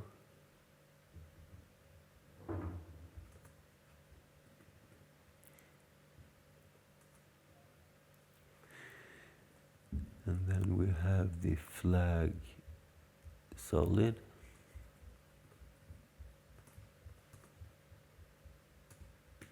And this is this. Okay.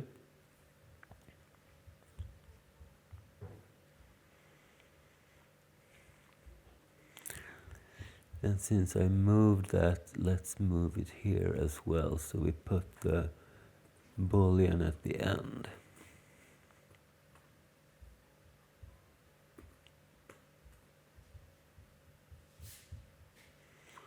Alright, so let's create our constructor.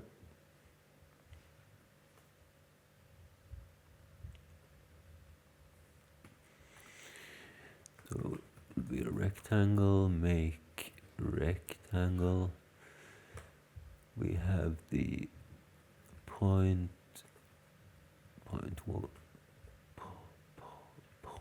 one. We have the point 2. Int 8 foreground color. I think this will not fit on a single line, right? Int 8 background color.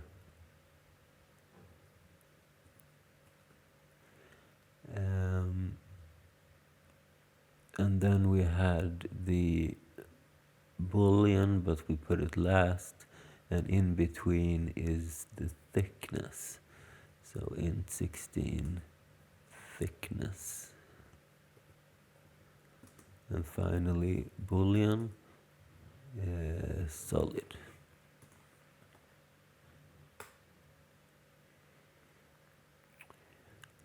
Okay.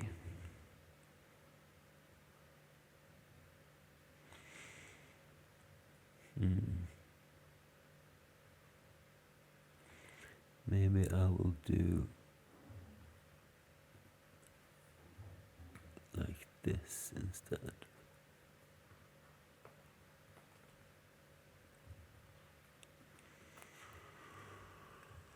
Okay, so how do we do this?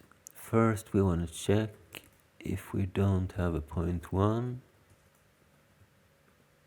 or 2. At this point we can have a 0 thickness, because not every square necessarily needs to have a border. So this is the only thing we need to check for.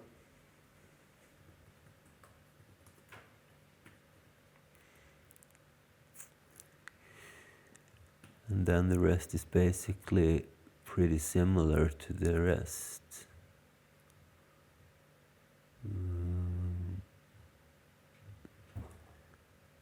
So we want to do, let's see, we need to have a pointer for the rectangle.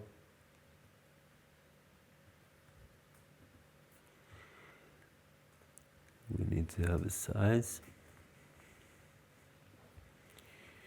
Same as before, the size we take from the size of our structure.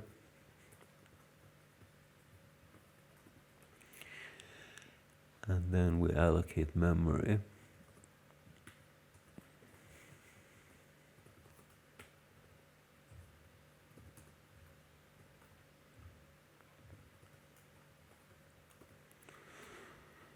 And if that fails, we fail.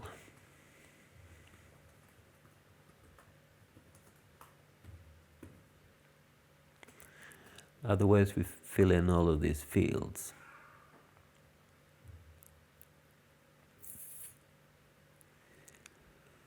So we take the rectangle, and something is equal to something.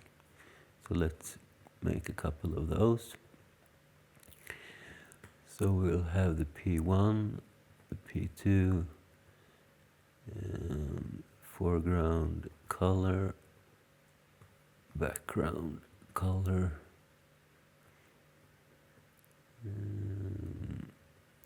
thickness, and flags. And then we just set those single values like before.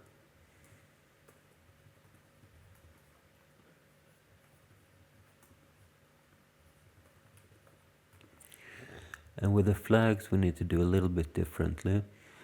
We will set this equal to flag none, and then if we have a solid, in that case we will take the flags and we're gonna OR it with flag solid like this.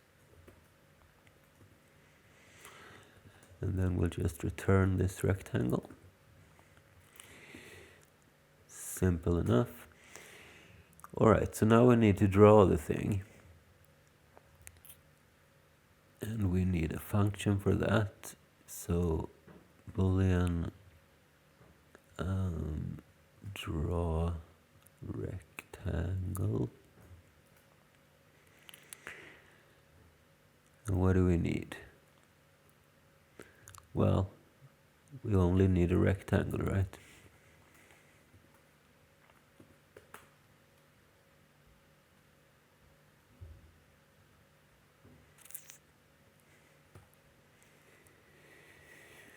Okay, so I think this function is going to be a little bit simpler than the other one, because basically we only need to draw 4 lines. So we will have a boolean draw rectangle. We're gonna have a rectangle pointer RCT. And since we're gonna draw a couple of lines, we need to create variables for that. So we're gonna have line, and let's call them top, bottom, left, and right.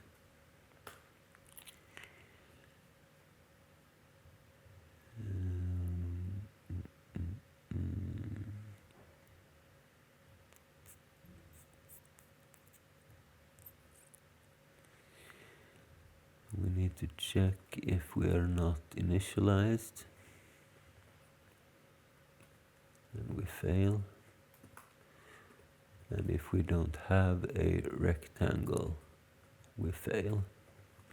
Otherwise we try to draw the thing. It might fail if we end up outside of screen or whatever, but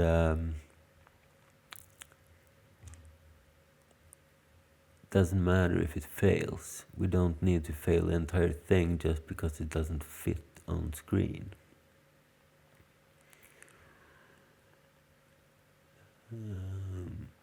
I do, however, want to check if the top left corner is on the screen. Which means that if our rectangle P1x is more than max x, which we need to define. So int 16 max x and max y. Max x is get max x. Max y is get max y. So if this is more than max x, or the RCT P1 y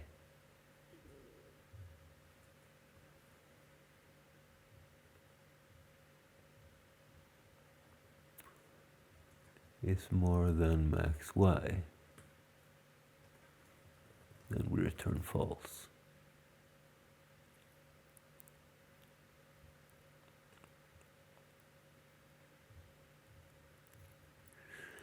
And I also want to check if the P2 x is more or equal, no, let's see. yeah, is more or equal to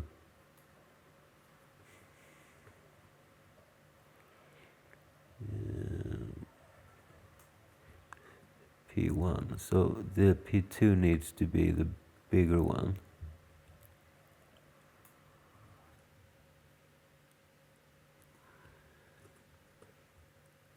Or if the rectangle P2, no, I'm doing this the other way around. If P1x is more or equal to P2x, or if P1y is more or equal to P2y.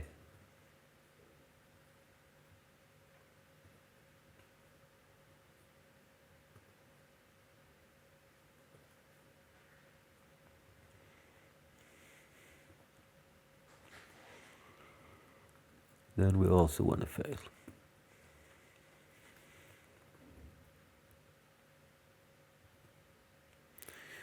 Otherwise we try to draw the thing. So we create our top by calling make line.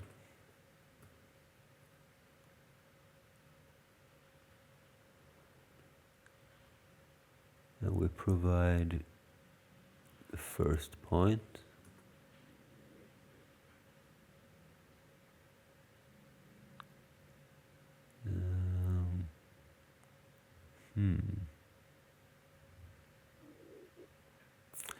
We need to create 2 additional points actually.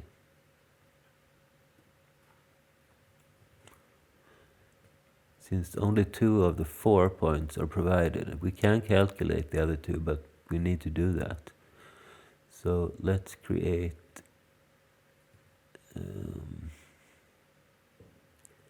what should we call this? The top right and which is the other one? The bottom left.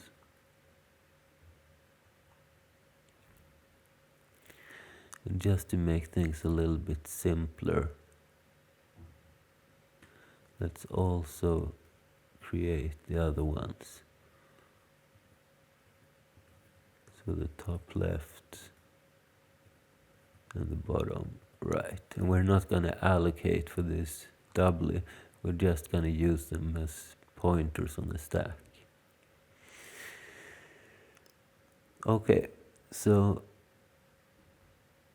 the top left we do have already.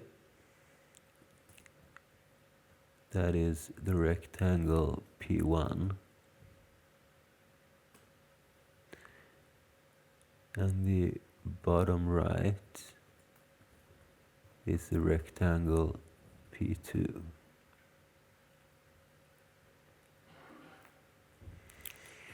And we need to create our top right by calling make point. And let's see.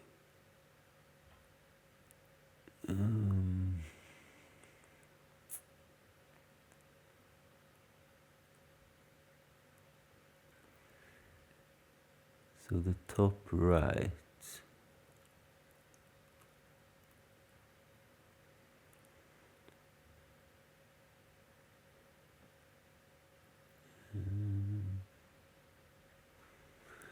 maybe we should move this down. So to calculate the top right, we make a point where the x is the top left.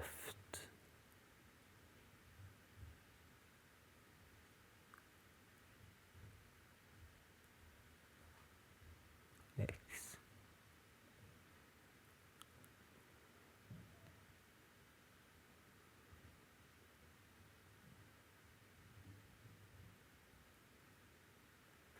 Wait a second, the X is left and right.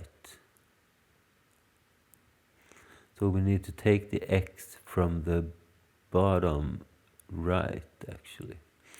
So the bottom right X, that is our X. The Y is the top left, though.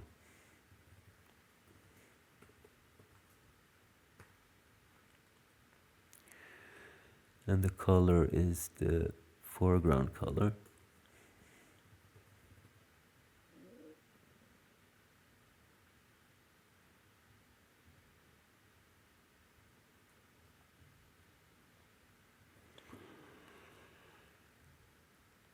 And to get the other one, that is the bottom left.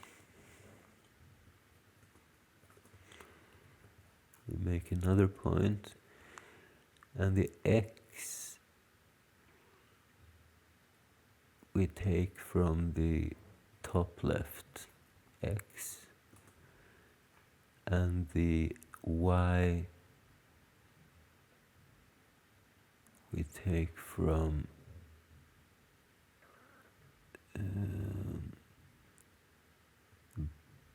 bottom right Y with the rectangle foreground color.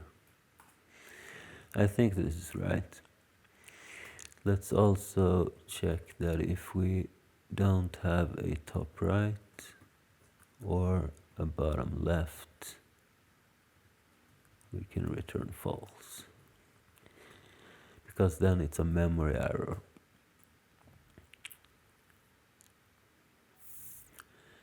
Okay, so now we have the points that we need. Now we need to turn those points into actual lines.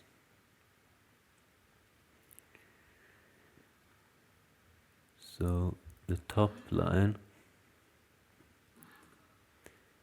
is, we make a line from the top left to the top right.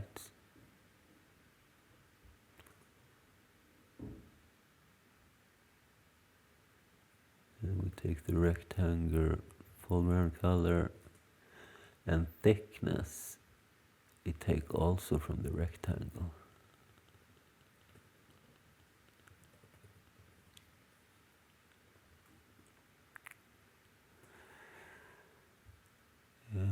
Then we have the bottom, which is pretty similar, only we take this from the bottom left to the bottom right. Same foreground color, same thickness. Then we take the left, we make a line from the top left to the bottom left.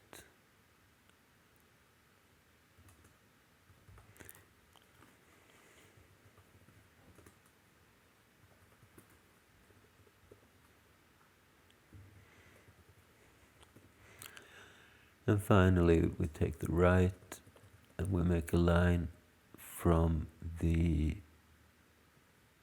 top right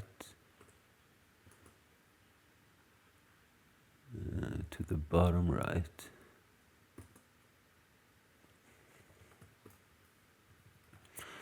You see, it's pretty simple to do these things when we have done the hard work of defining utility functions and taking this step by step. Otherwise, these calculations would be pretty difficult. So let's also check that we have all of these things. It's not going to segfault on my watch.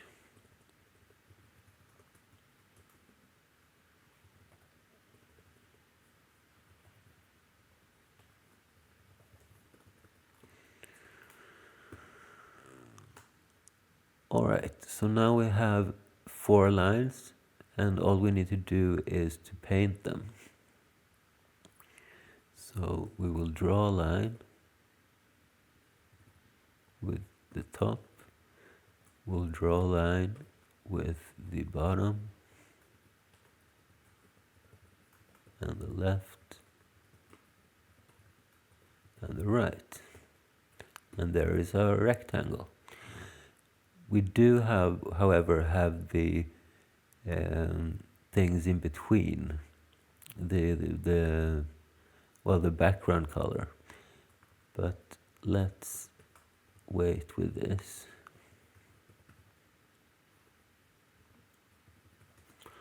I will, however, highlight it so we can find it later.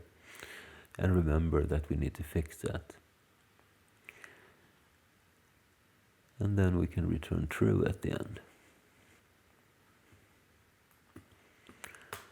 All right.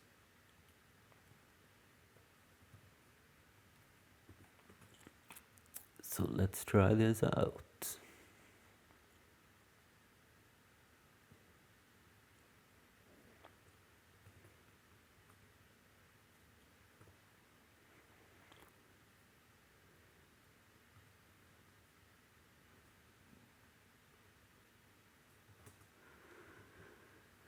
We need a rectangle, RCT. Do video init, free all, video mode. Set the color, thickness, let's have 1 for now. Don't need to make any points.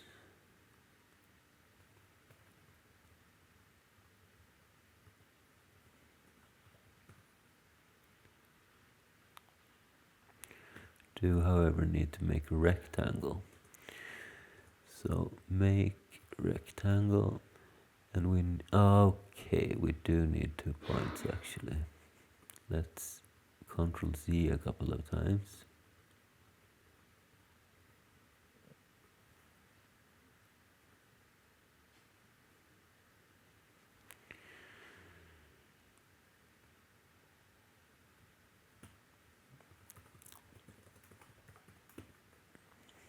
So we create those 2 points, and we don't need a line though.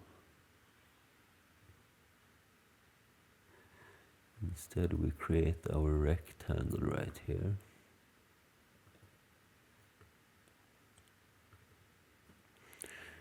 So make rectangle, and we take our point 1, point 2, then we have the colors. Let's just use CLR for now and no background. Int 16, this is the thickness, and no fill, let's say.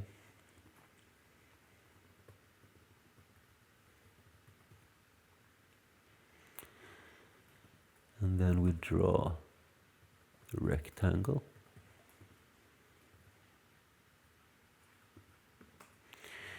And let's see how big this is going to be. Let's draw it from 3,3 to 10, 10.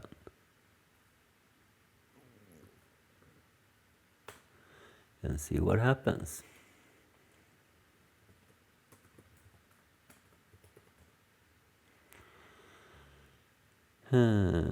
Unknown type RCT and draw rectangle, implicit declaration, make rectangle.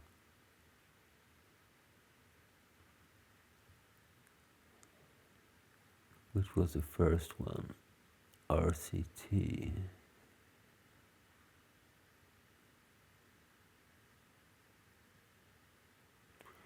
Right, this should be rectangle like this. And that's probably because why the other one failed as well, right? No, yes. P1 and P2 undeclared. 58.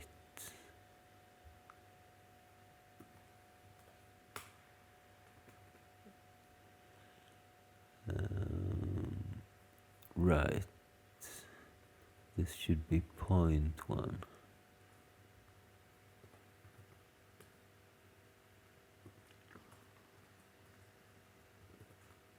Okay, it compiled.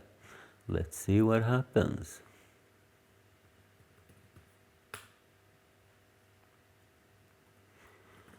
And I close the DOS box again.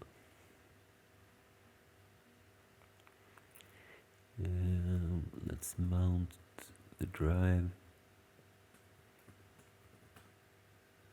And let's run this thing. Huh, you look at that. It's not perfect though, but it's pretty close. Why is there a thickness of 2? Didn't I set it to 1?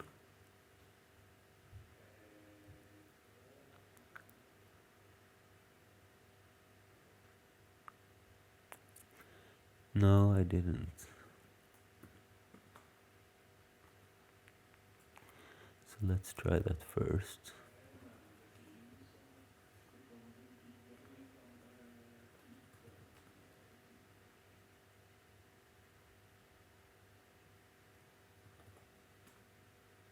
Okay, but it's off a little bit.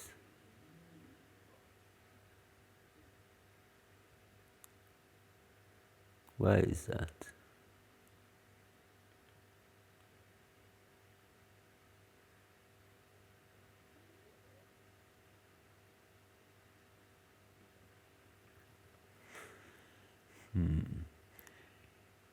Let's check the draw line function.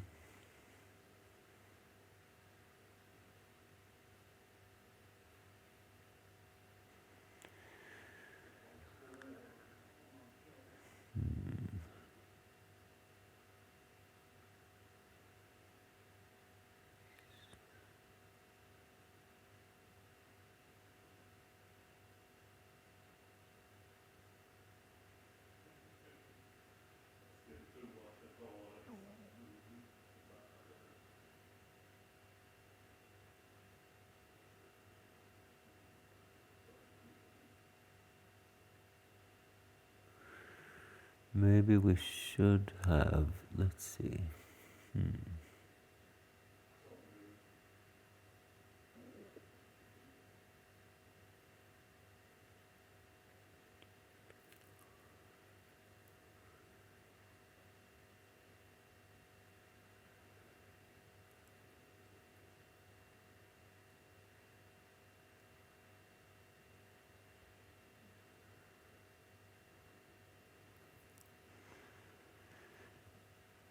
What if we were to do this after all? Then it would probably be one step too much, right?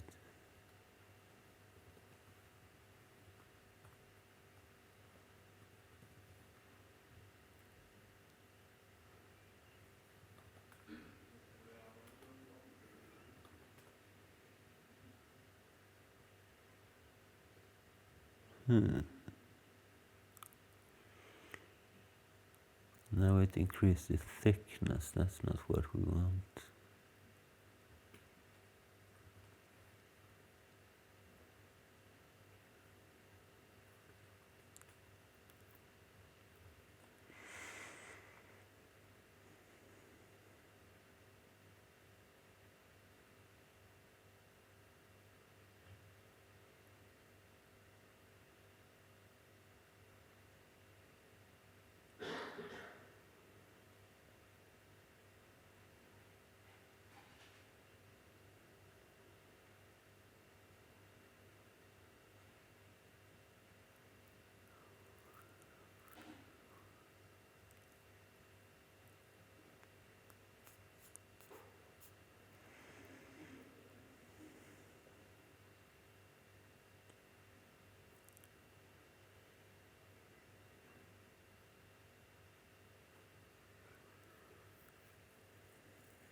What if we were to just add one to this.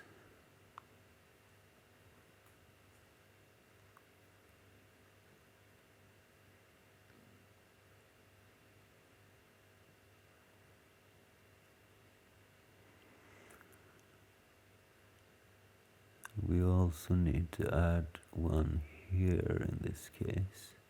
I'm not sure if this is the right solution, but let's try.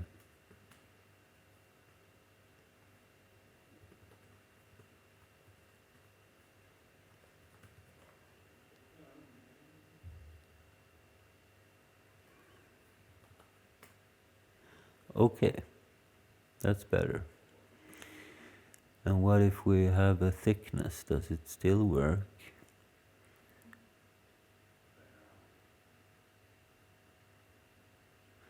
Let's say we have a thickness of 3 and we make this really big. We go from 1, 1 to something like, let me check the resolution, 40 times 25. Let's do 20.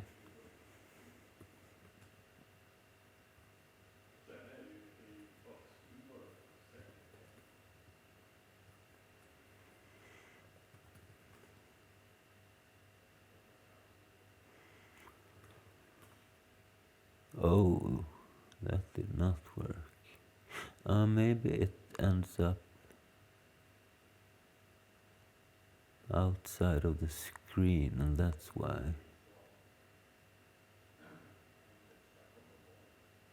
But should it really?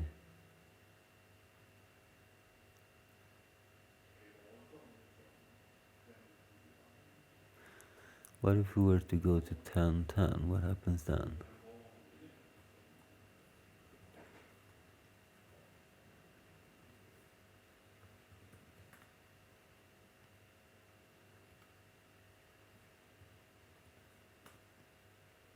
Then it kind of works.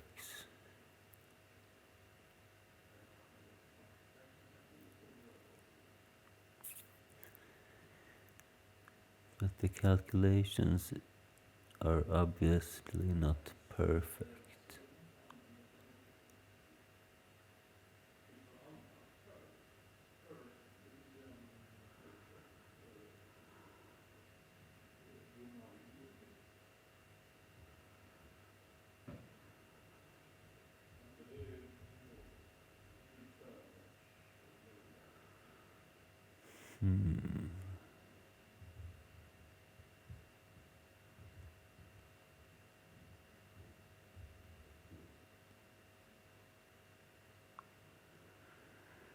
For this to work, we have to go 2 steps more.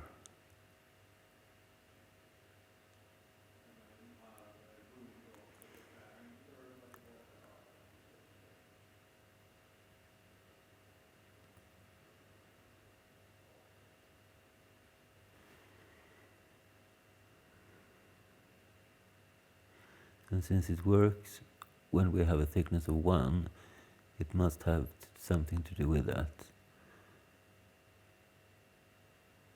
So when we set the max based on thickness,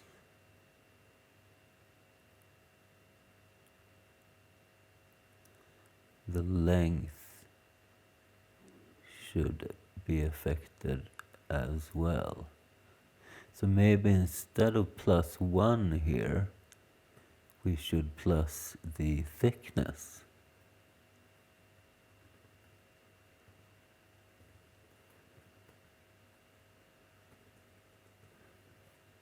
Right?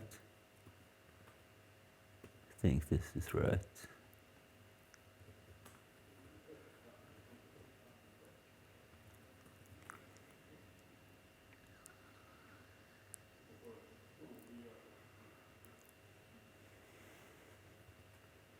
Nice.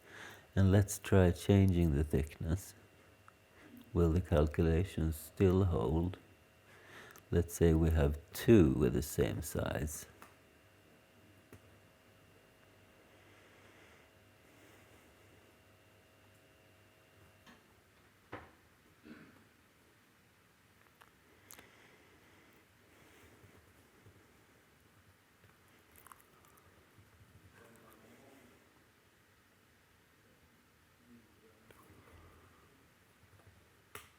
Look at that. We can draw a rectangle, ladies and gentlemen.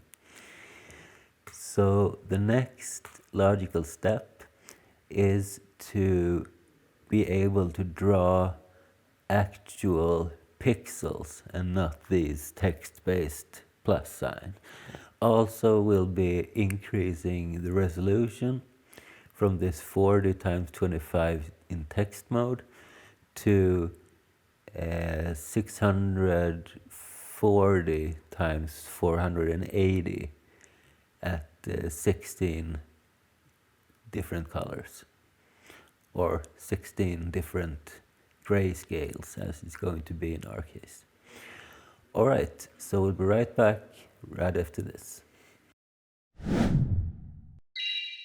Alright, you guys, welcome back. So the next step is being able to draw real pixels on the screen. And if we go back to this document, what we are looking for is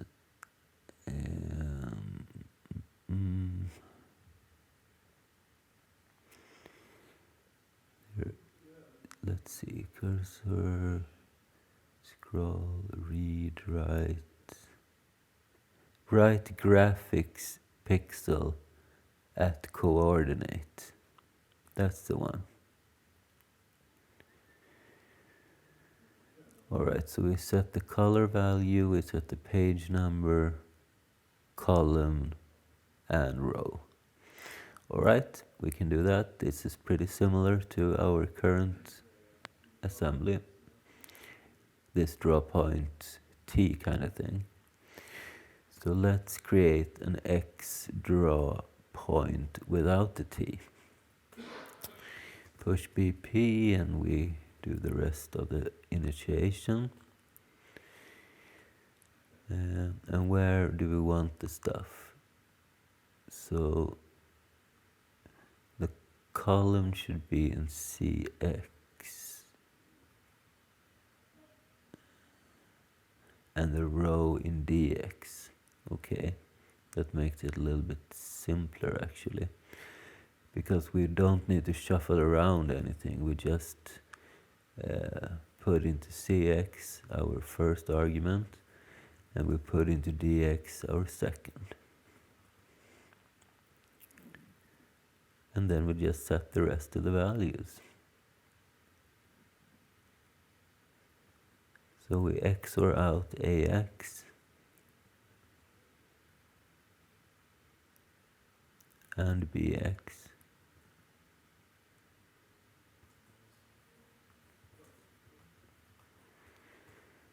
We move into AH, 0C, and that's right, we need to take care of the color value as well. So we need to have that as a third argument. So let's do arg AX2. If we put it into AX, it will actually end up in this A low register. So we don't need to do anything other. We don't want to XOR this thing though.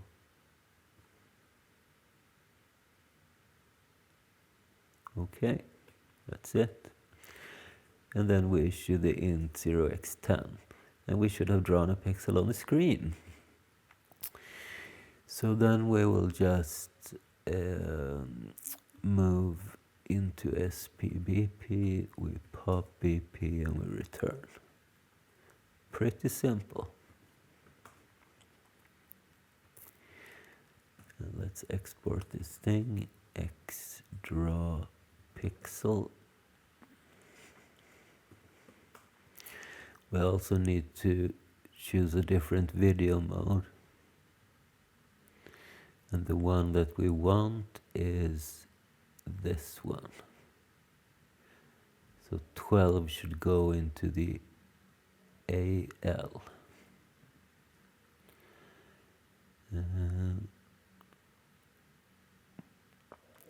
Let's see, we had some include for this, didn't we?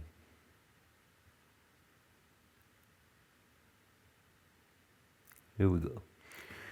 So we can define x 640 times 480 times 16 is 0x12. So maybe we should do this.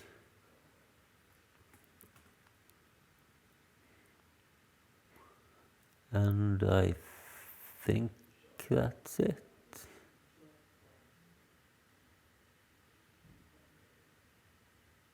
Yeah. We do, however, need to update our draw point.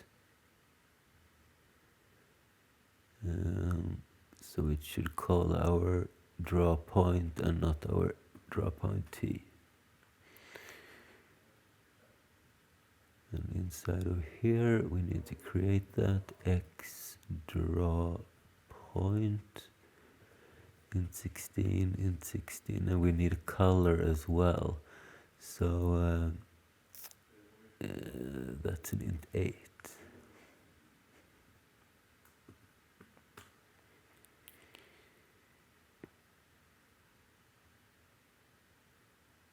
So let's add this right here. Our point color. Okay, I think that's pretty much it actually. One more thing though. When we do our video in it, we want to use our other resolution and update our constants. So max x is now 640 pixels and y is 480.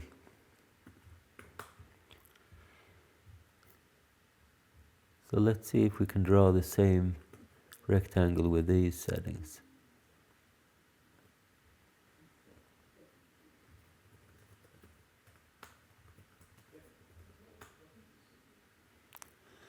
Unsigned conversion from int to int 8.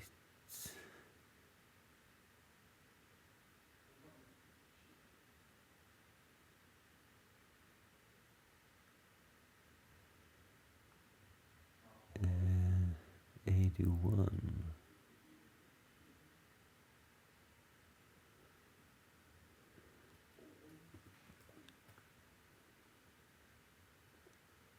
Okay, this should be an int 16 now.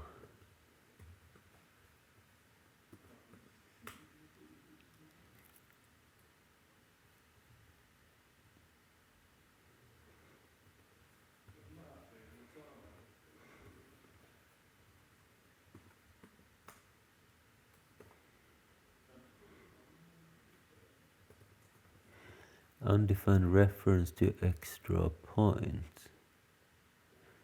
Did I misspell it or something? Right, extra point, not pixel.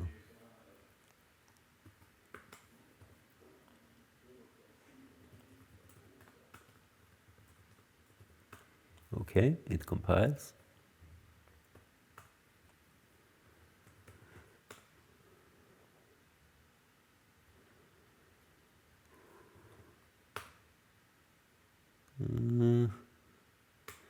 Maybe it's because we don't have a color.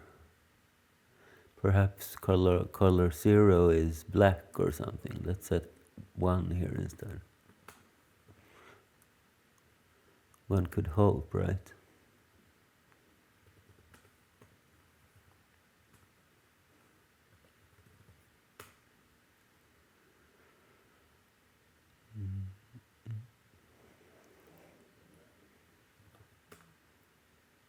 Okay, there is a small triangle up there. Let's use a little bit brighter color. I don't know which one it's going to be. Later we will set those colors ourselves, but for now we'll use the default. And let's make it a lot thicker, like 5. And let's start at 10, 10, and go to 100, 100.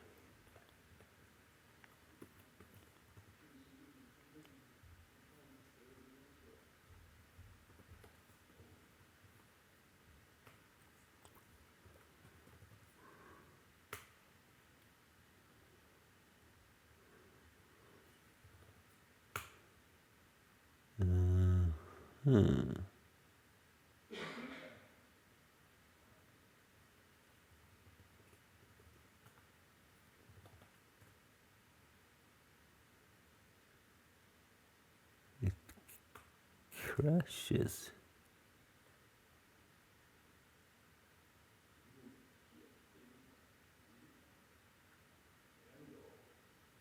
That's weird.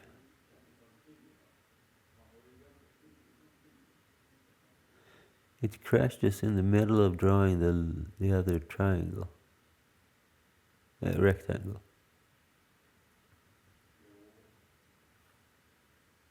Why is that? Make point. We send in 16 values.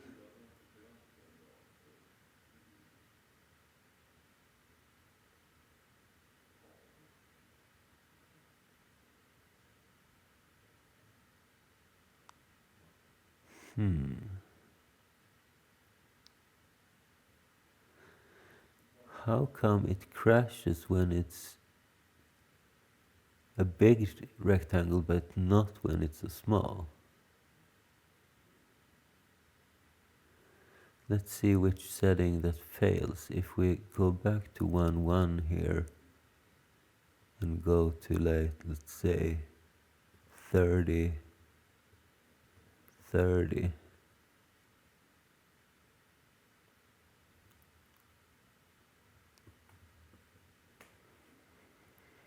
And we keep the thickness of 5.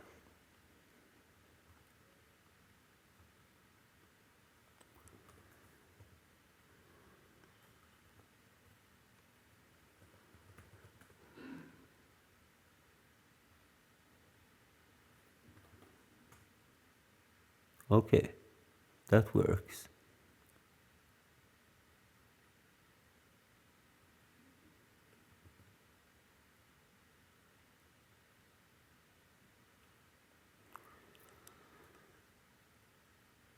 So how high can we get? What if we do 40, 40?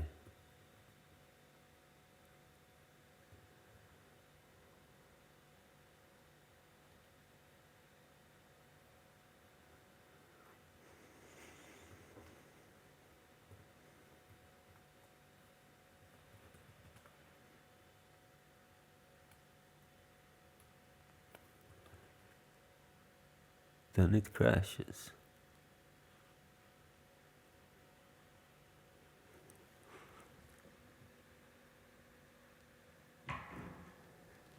Maybe we run out of memory. Is that possible?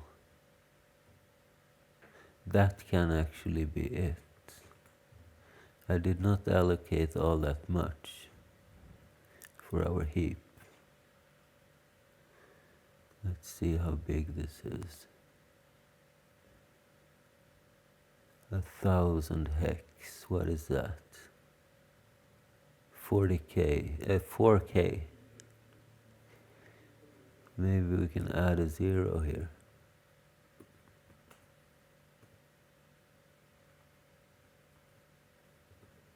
That should fit inside of the segment, I think.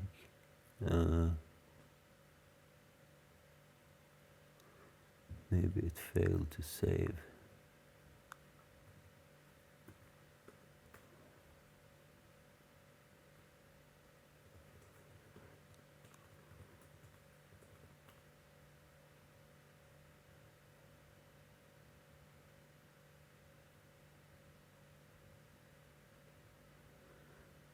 Okay. Maybe I went a little bit too far.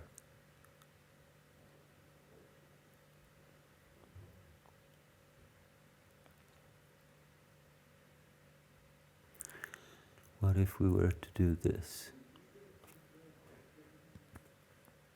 So we give it 4K like before, but it's getting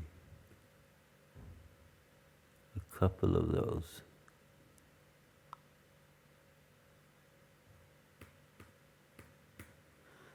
Something like this. Will that fit? Yes? Let's, to be sure, do this. Compile everything. Alright. Let's see what happens this time.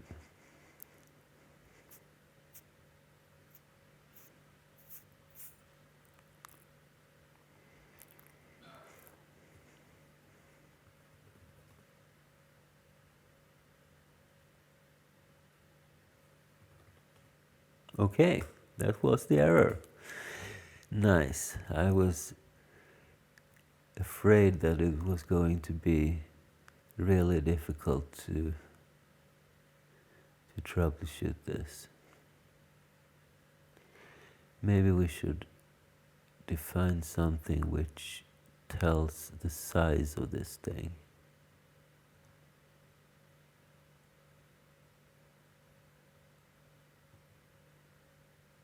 So let's say we have a heap size,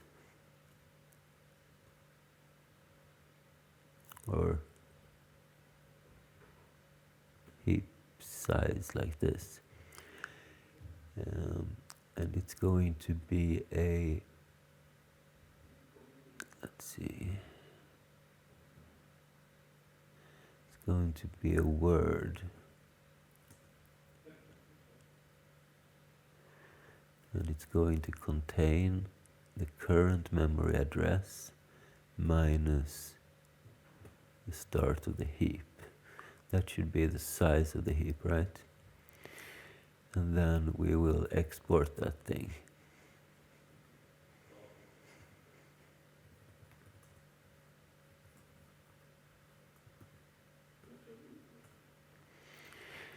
And inside of our memory allocator,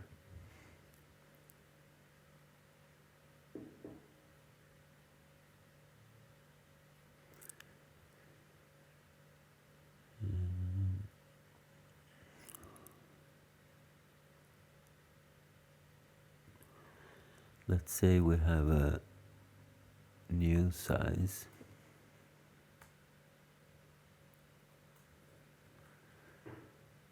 Where the new size is equal to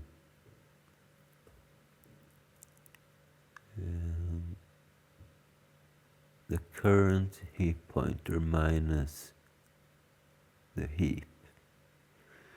So that's the number, that's the amount of allocated bytes this far.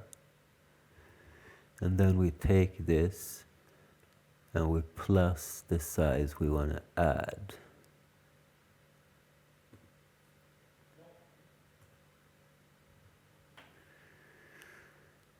And if this new size is more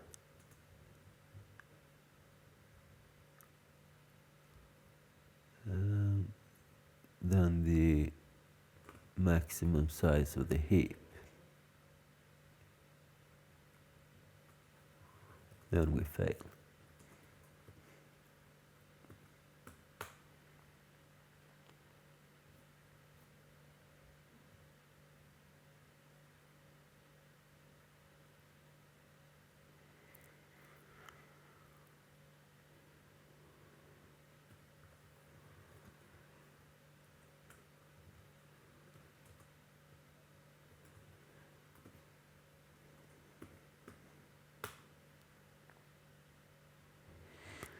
Alright, so let's see if we can draw a bigger thing then.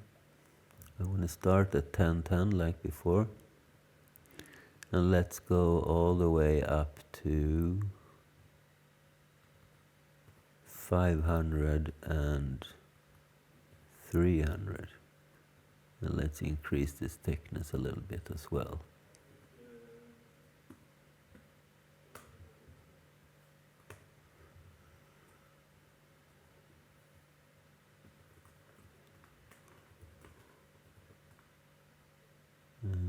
heap undeclared.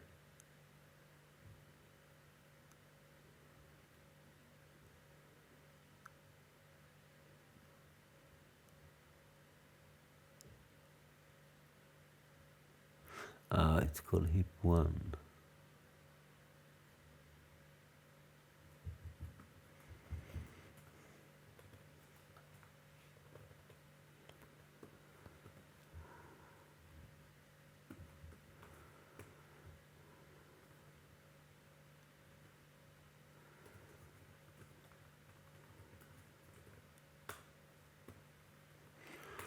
Alright, let's see if this works.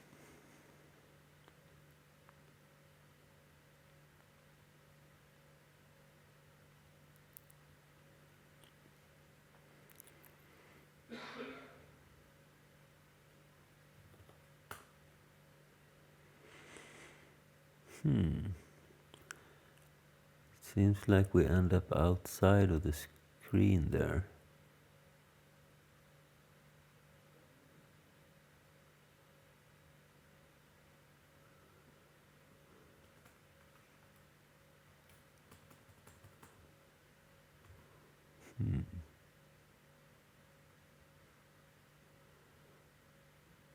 That's not good.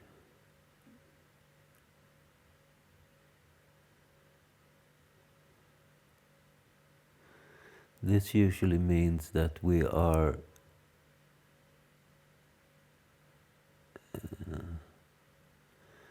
we're trying to allocate too much.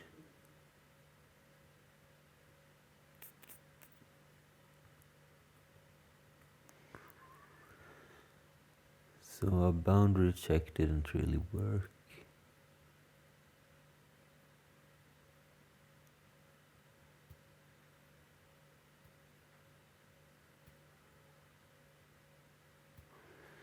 The heap pointer minus the heap, that must be the current size, plus the size must be the new size. Maybe the heap size is badly defined. Maybe it should be $1. I never really remember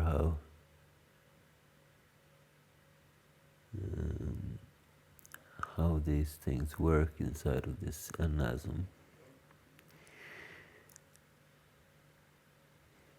Let's try it out. Maybe we can recompile everything.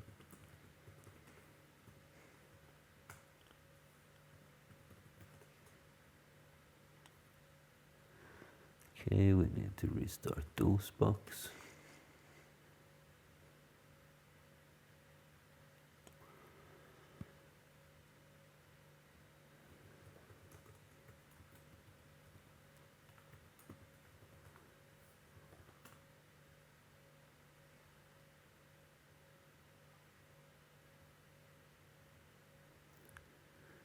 We didn't get any error messages this time.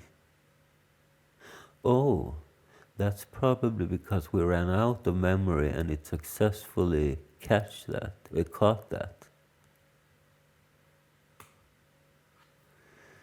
Okay, so that's good in a sense. At least our memory boundary check works. But we run out of memory awfully quick.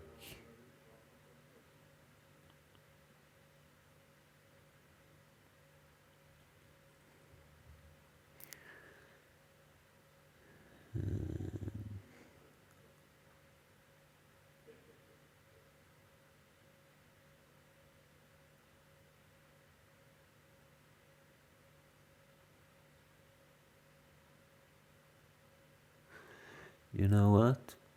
We're gonna do a little bit of memory management. So let's see.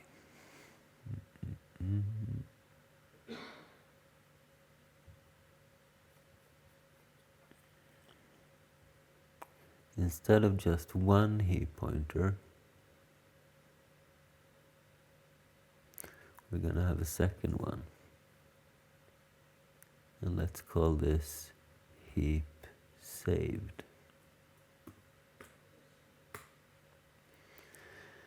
And then we're going to create two functions.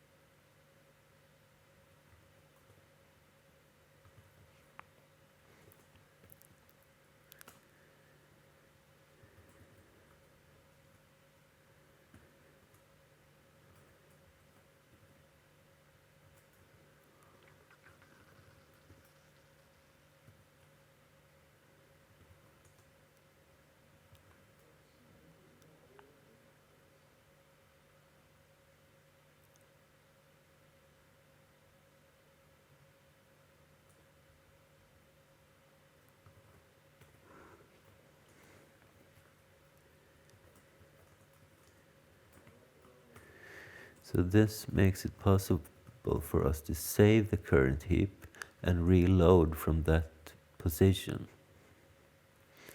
So when we, for instance, need to do a loop, we can reload it at each iteration so we don't leak memory even temporarily.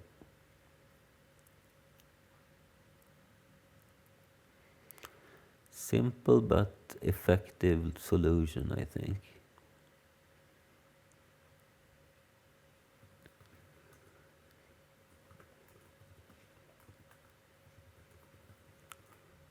And we don't even need to use any arguments here. So if we now go to shapes.c and we go to the critical point, which probably is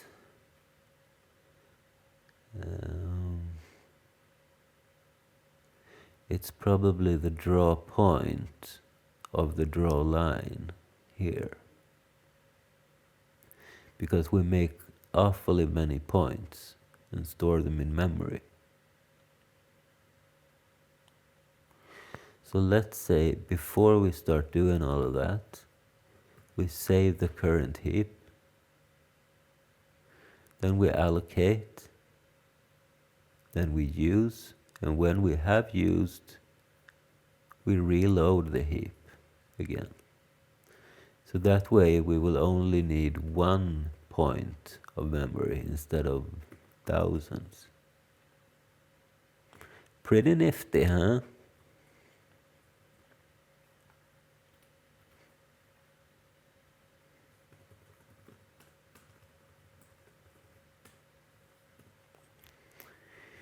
So let's see if it works.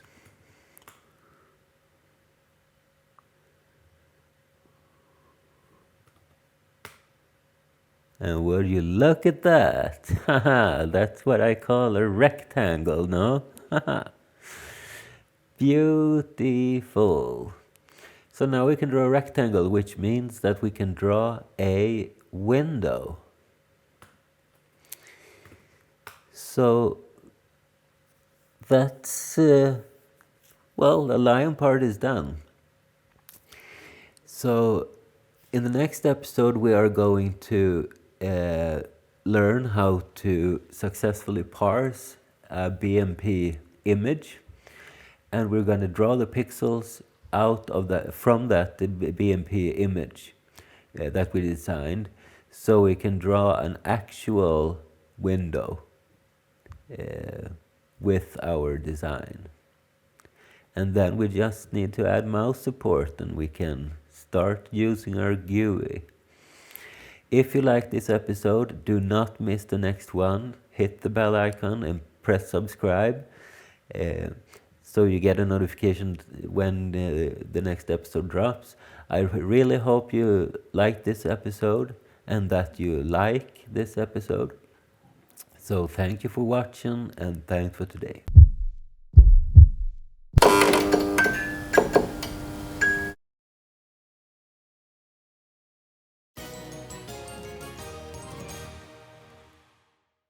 Sup guys, welcome to today's show.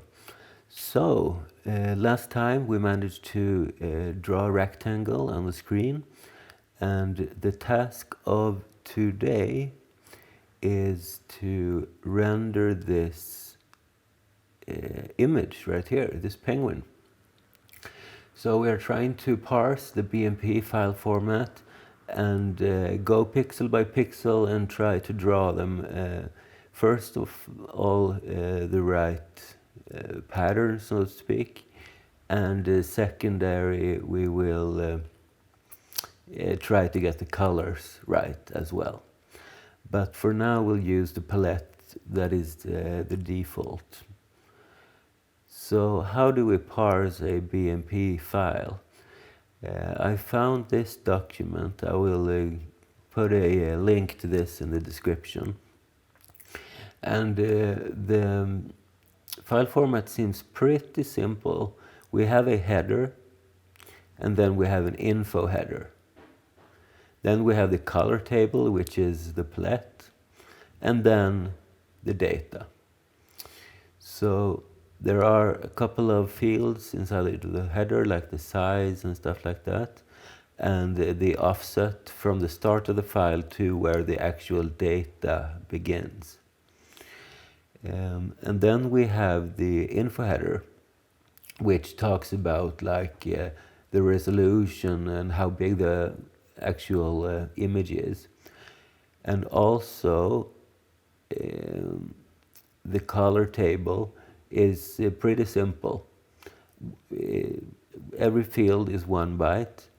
No, I mean 4 bytes. So the first is the red count, then the green count, and the blue count. So it's basically just an RGB color code. And then the fourth is reserved, so everything will be 1 integer in size.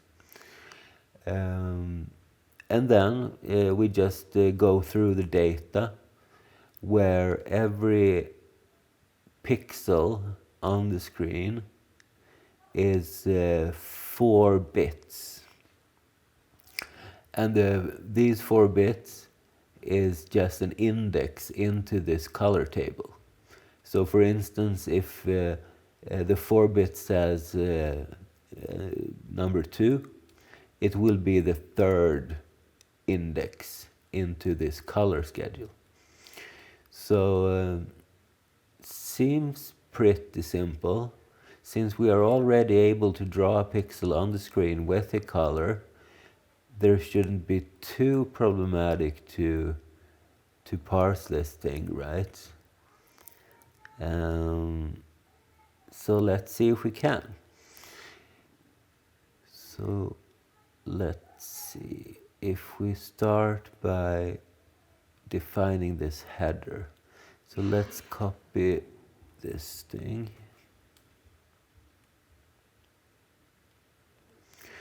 We do, however, need to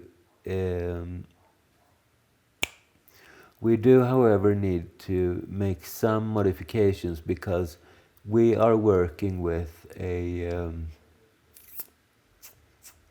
16-bit system, right? So handling 4-byte integers is a little bit problematic.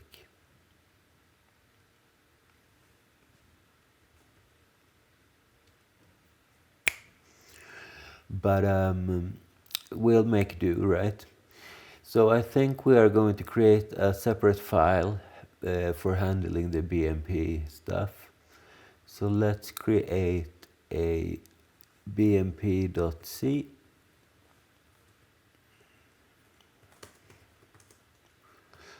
And this in turn will include a bmp.h file. So let's see if we can close a couple of windows for now. So it'll be a little bit easier to work with. So let's see, inside of the include directory, we will create a bmp.h. And we'll do the pragma once, as usual. We are going to include the GUI.h so we get access to our integers. And then we'll paste in this whole header part.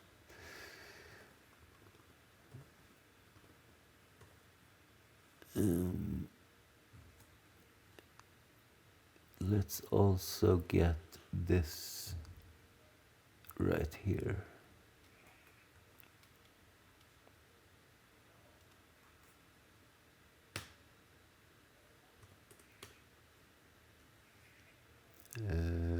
No, that's not right. And that's not right. It's always a little bit tricky because there are like two different sources of truth when it comes to copying and pasting in VS Code. If you run the what's it called?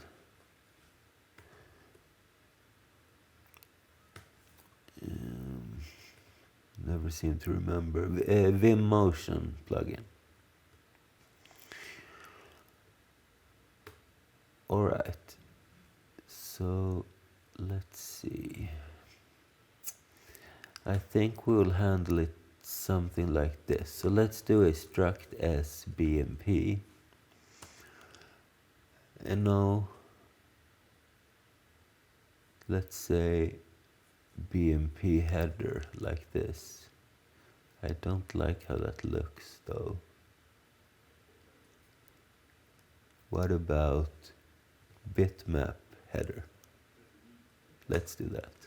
It's not 100% correct, but who gives a flying something? Alright, so the first thing is the signature. And in order for this to be complete, why not add that? I don't think it will fill our memory. So let's see, we will have an int16 signature. And we'll have an, let's see, file size. Well, we are not going to deal with very big file sizes. So let's do an empty space here first. So we have an int16. Let's just do this. And then we'll have the int16 size. So we'll take the bottom 16 bits of that thing. And then we need to have two int16s. So this and this for the reserved.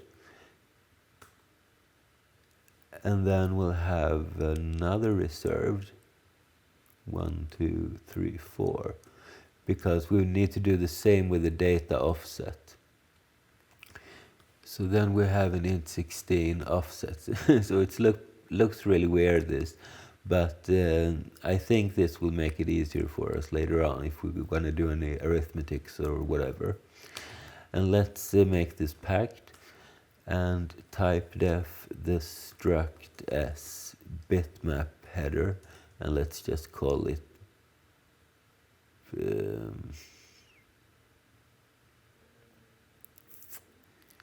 are we going to use other headers?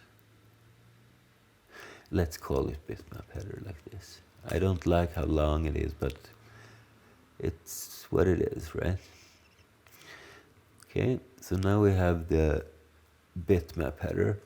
What else do we need? We need the info header. So let's copy this whole thing.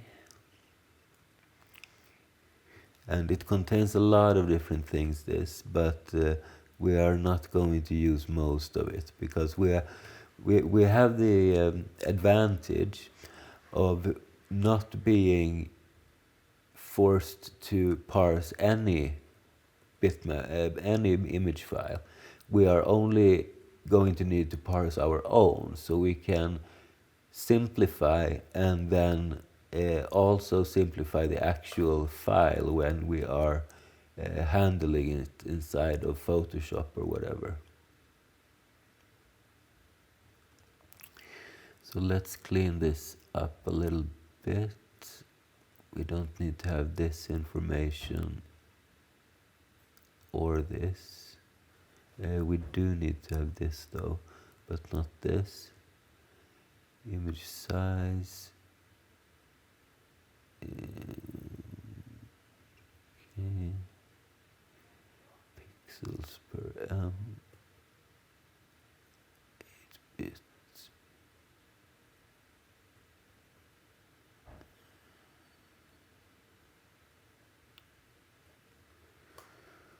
Okay, so it's a lot of different things here. I don't really like how it looks though. What if we tab this out a little bit? Not that it matters really, but it makes it a little bit easier to work.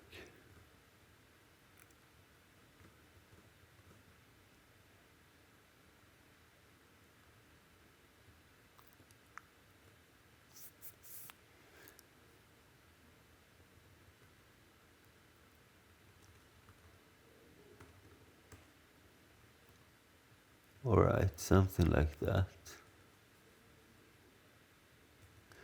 Now I think we will be able to get through this. So we'll do a struct s info header. And first we have the size of the info header. So we don't need a full integer here. So let's do what we did before. Divide it into smaller parts. So this is the size. Then we have the width, same here. So int 16 nothing and int 16 width. We'll do the same with the height.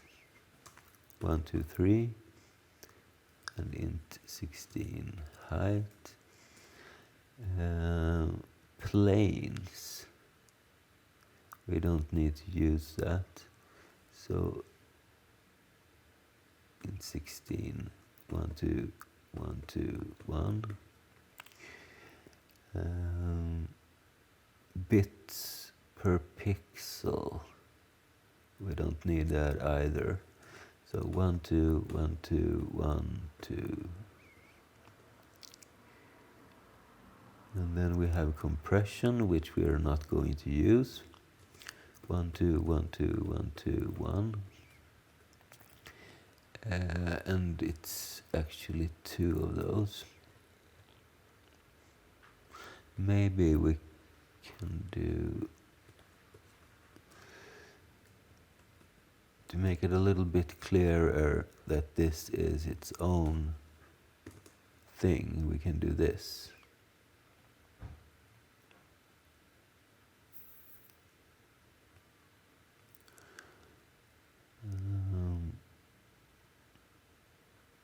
Right, so that's a compression. Then we have the image size. I don't really see why we would need that. So let's copy this thing.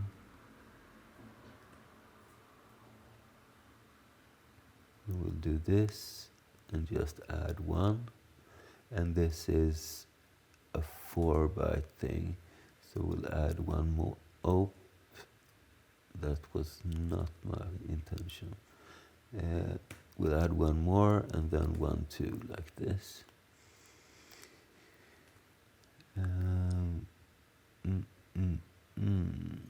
So what else? This was the image size. Then we have x pixels per meter.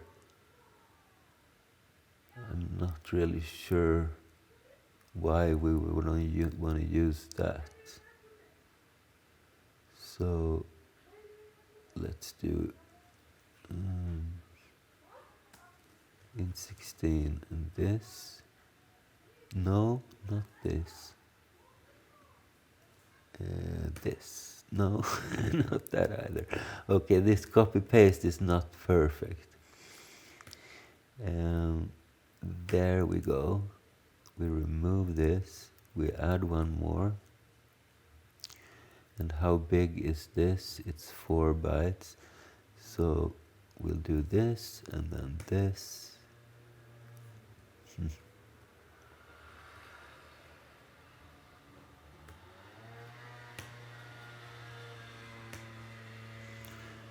and we add one more, and we actually need 2 of these. So this should be 1, 2. This should be 1, 2. Have you ever seen C code like this? I bet some of you who are very fond of like standards and stuff are probably going crazy by now. Important colors, no. All colors are important in my book. So let's remove this too. And there we go. This is an info header. The only thing is the size, the width, and the height. Yeah. So let's make this packed. We are going to typedef this to an, let's see, struct s info header like so. Alright, so what else? Color table. That's right.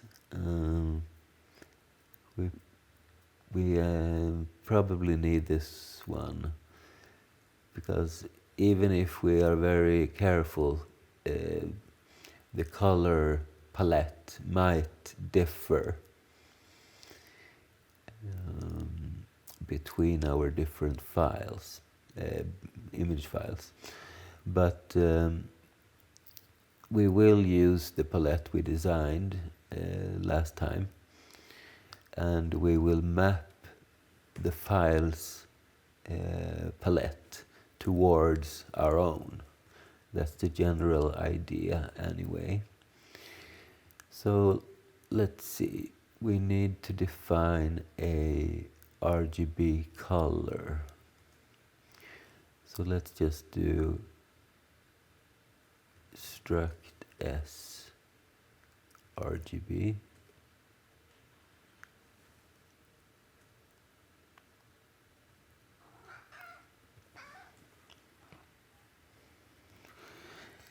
And what is an RGB color? Well, 3 bytes. So we'll have an int8 red, an int8 green, and an int8 blue. And then we have that reserved thing, but do we really need that in our structure? Well, maybe it makes stuff easier when we copy. So let's do int8 this as well. And this should be packed, and we do typedef struct s RGB b, and this is RGB like this. So then we can just make an array of this.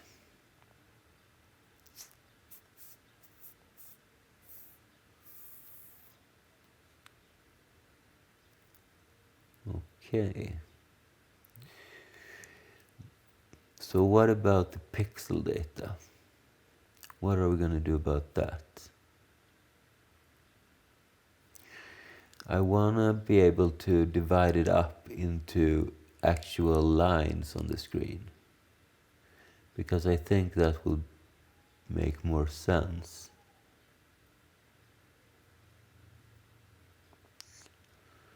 Yeah, I think so. So let's make this an array of pointers where each pointer is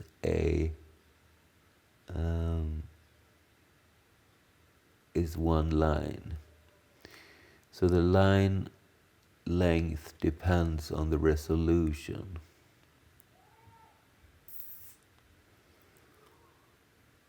So it needs to be dynamic as well.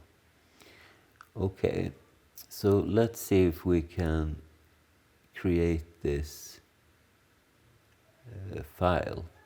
So we need a structure for the actual file as well. So let's do struct s bitmap. We can just call it that.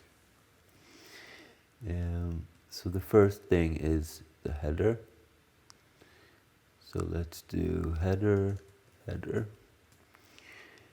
And then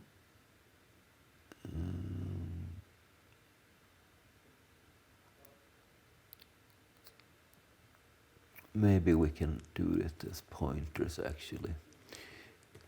Since we can reset our mallocs pretty simple, we don't need to free every single one of these anyway. So we have a header, we will also have an info header. So info header, let's call it info. And then we have an array of, let's see, an array of colors. And since we are only dealing with 16 colors, we can actually make this an array. So let's say we have a special type for that. So color table colors, like this. And on top here, we will type def the color table to be, no, we can't do this here. Let's do it, okay, let's do it here. So type def, and this will be an array of RGBs.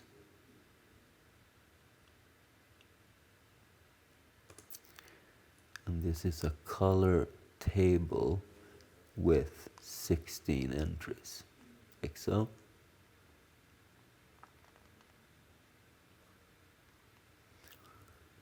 And let's make this a pointer as well. I like pointers. And then we have the actual pixel data. So we will have a bitmap line containing the different pixels.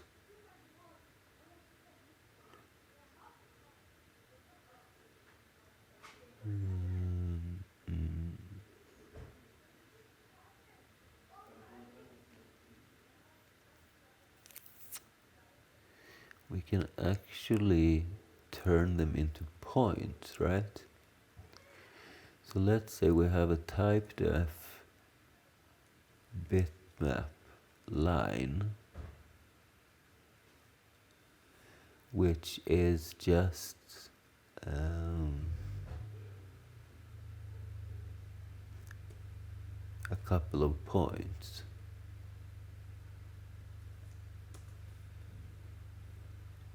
How many? Well, we don't know really. So we can do maybe this is the easiest way, and then just say bitmap line lines like this. So then we can allocate as many lines as we need.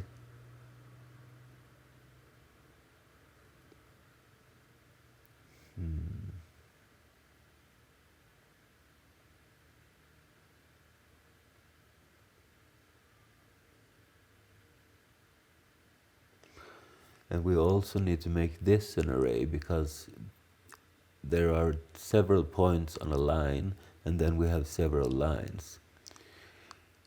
And what is the maximum we can put here? Well, that depends on the screen resolution, doesn't it? And we do have a constant for that. If we go to, I think it's shapes.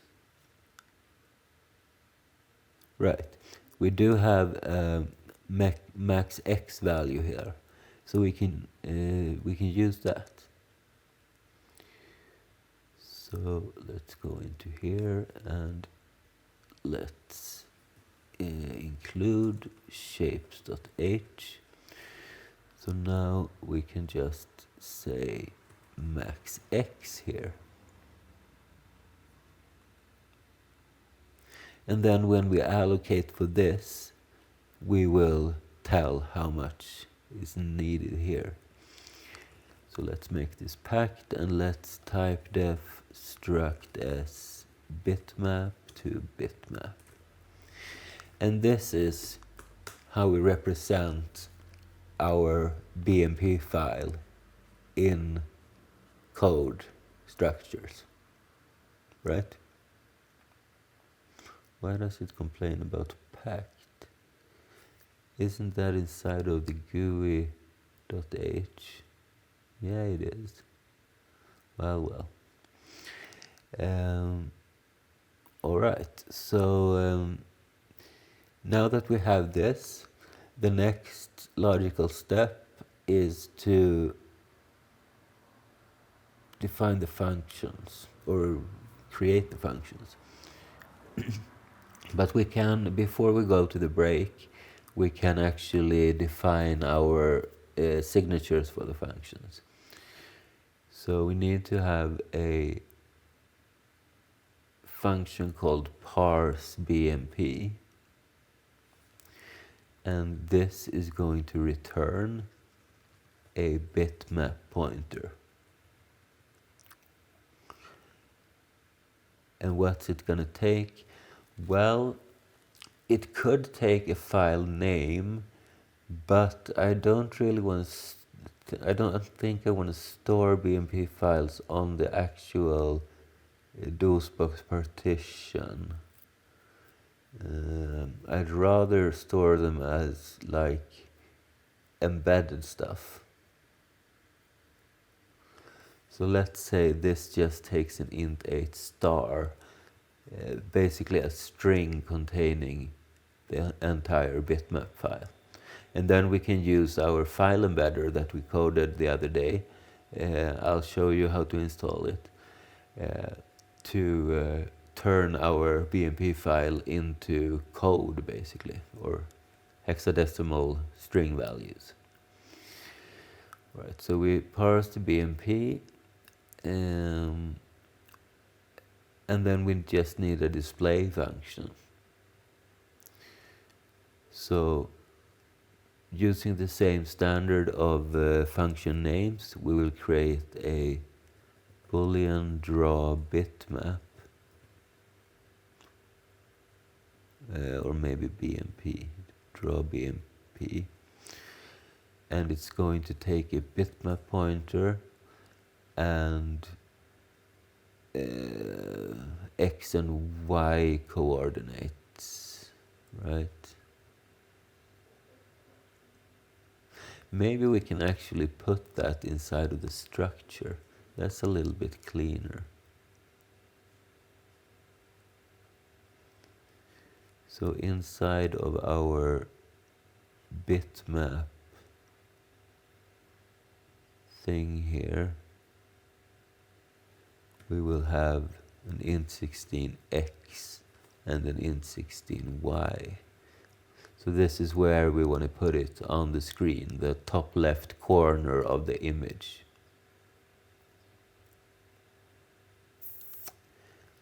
And that's probably all we need. So let's save this, and it will return right after this. Alright, you guys, welcome back. So now we are going to embed that image file that I showed you before, and we're going to use a tool that I created in an earlier video. So if you go to the repo, repo.virtualized.com, and you go into the embed directory here, and you grab this zip file and right click and copy link, and then you can do wget or download it some other how, so you get it into your drive. And as you can see, I have the zip file right here. So I'll just unzip this thing, unzip, and this will create a directory with 3 files, and I'll just run make. So now we have this embed file, and the program works like this. So it basically just takes an identifier as an argument, and then it reads the actual file from standard in. So first of all, I'm gonna upload my file, and let's see where I have it, inside of my tools directory. Here it is, Penguin BMP. So I will just put it inside of my GUI directory.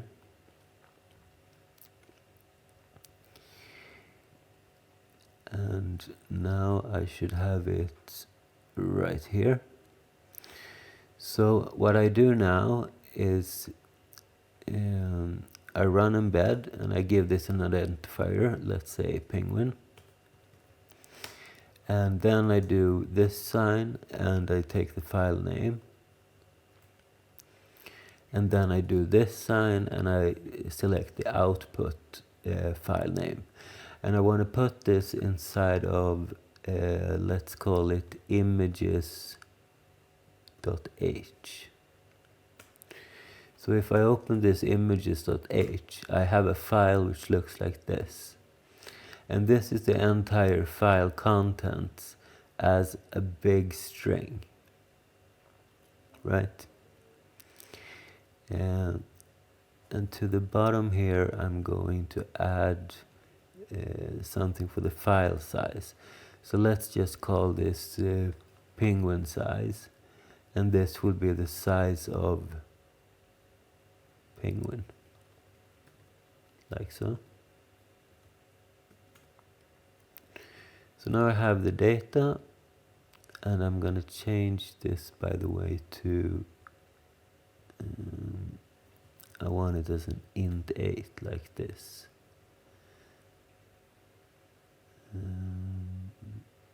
And I wonder, do I need to cast this thing? Perhaps I do.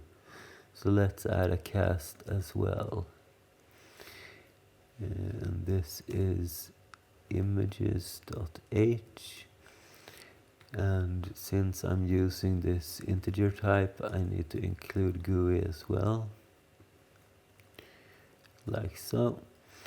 And this file I'm going to move into my include directory, like so. Alright, so now we have it there. Now we need to parse it somehow. So before the break, we created all of these different structures, and now we need to fill them with data. So let's create a function for this Parse BMP. So we're going to include the images.h as well, and we are going to return a, what did we call it, bitmap header? No, BMP header.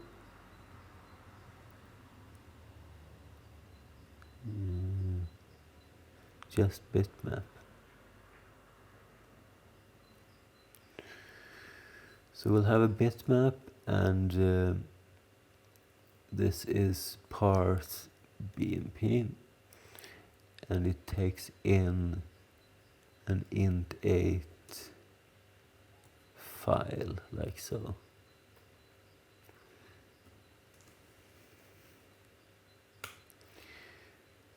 So let's see.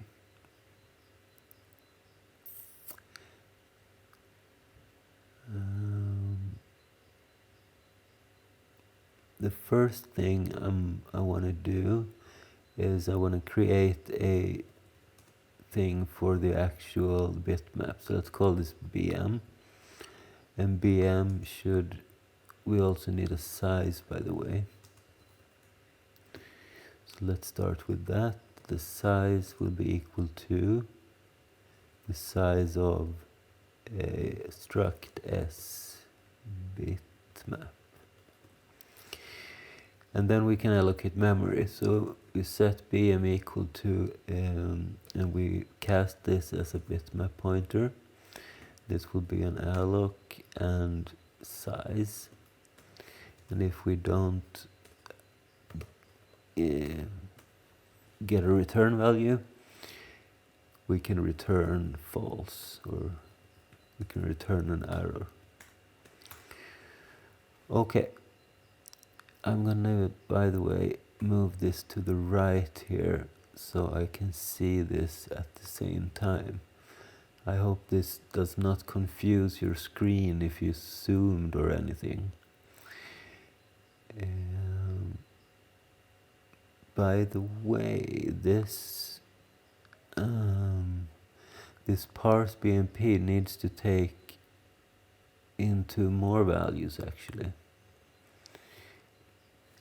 2 int 16 values for the x and the y coordinates. So let's fix that. So int 16x, int 16y.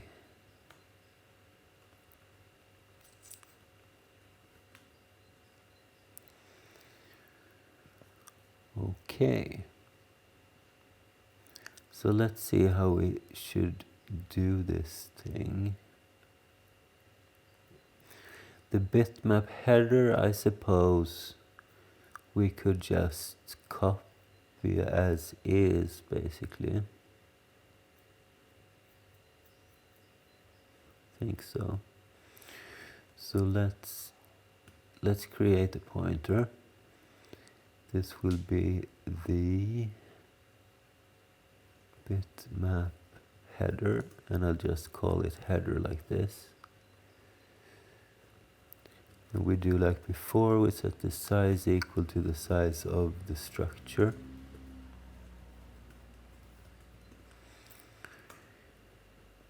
We allocate memory.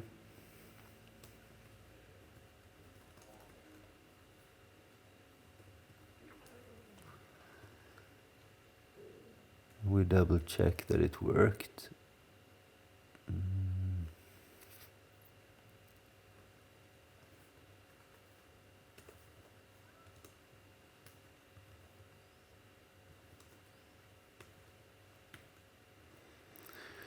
Okay, so now we have a header structure, and we should be able to just copy the whole thing.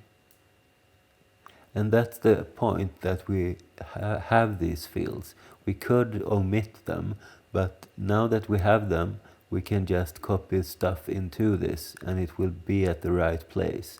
That wouldn't be true if we did not have those. Okay, so let's just do copy, and we want to copy into the header. We want to copy from the file. We need to cast them to an int 8. Or this is an int 8 actually, so we don't need to do that. And what's the size? Well, it's the size that we set before.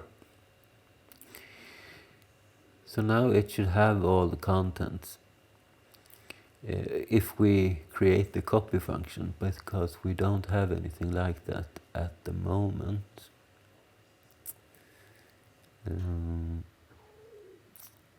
So let's create that. I want to put this inside of our main.c and our GUI. Maybe if it becomes too crowded there, we can move it later on, but for now I want them there.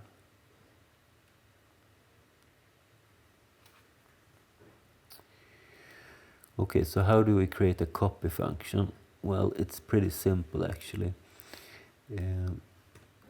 First we do the signature, and this is going to be a void and copy.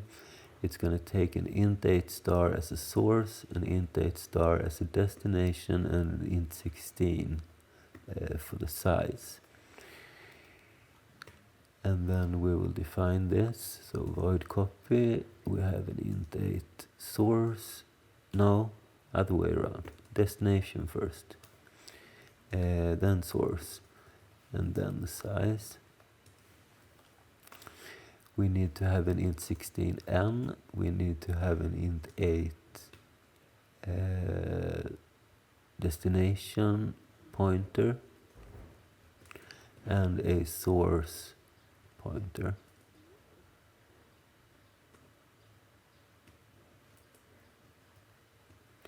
Like so. We do a simple for loop where we set the n equal to the size. We set the destination pointer equal to the destination. And we set the source pointer equal to the source. We're going to loop as long as we have an n. At each iteration, we're going to decrease n. And we're going to increase both the destination pointer and the source pointer. So that way we'll be going through the entire destination and source at the same time. And we can just at each iteration set our current position of the destination pointer equal to the current position of the source pointer. And then we can return. Easy peasy. Okay, so now that we have this function, we can simply copy the header. Okay, that's all fine and well, but now we come to the next part, which is the info header. And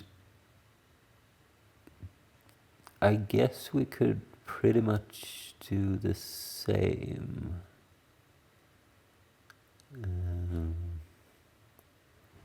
Yeah, actually, I think we can.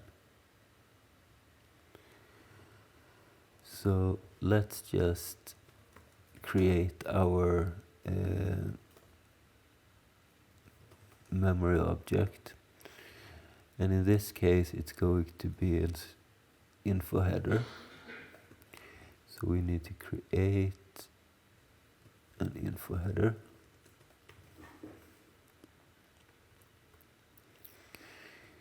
We need to allocate for it.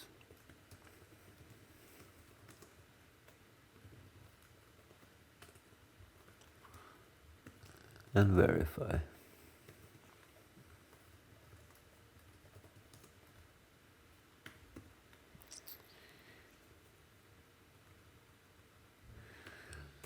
And now we should be able to do something like we copy into our info header. But what is the source? It's no longer just the file, because that will just copy the bitmap header once again. So basically we need to save the size of the bitmap header. So let's create another int16 and we'll set n equal to the size. And then we can just do, we want to copy into the memory address of file plus n. And the new size. Okay, so now we have the info header.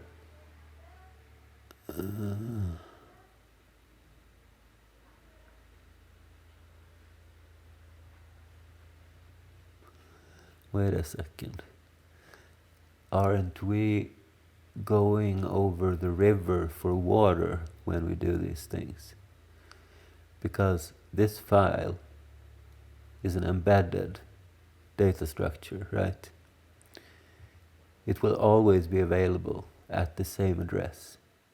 So why do we allocate and copy and do all this? It's not necessary at all, actually. Let's scratch all this. Let's check though if we have a file and return if we don't. Well, sometimes you must erase and rewind if you figure out a better solution. Because in this case, all we need to do is we set our header equal to, and then we cast bitmap header, and then we set the file. Because this is a pointer pointing to the beginning of the file. And that is exactly what this should be. So now we have all of these fields just by doing this. And the funny thing is we can do the same with the info header.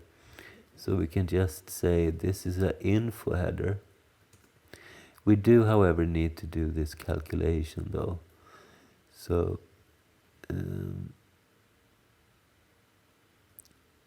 let's set size equal to the size of struct s bitmap header. So info will be equal to the info header cast, and then we take the file plus size. So that is our info header. Okay. So what comes next? Our RGB array, right?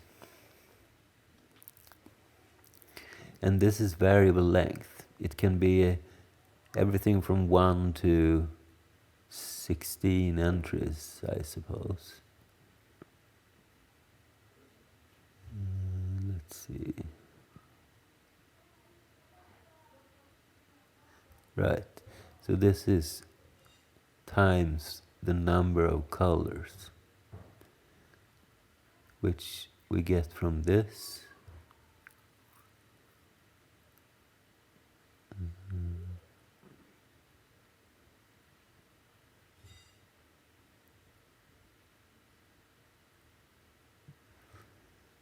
I suppose. But we will only use files with 16 different colors.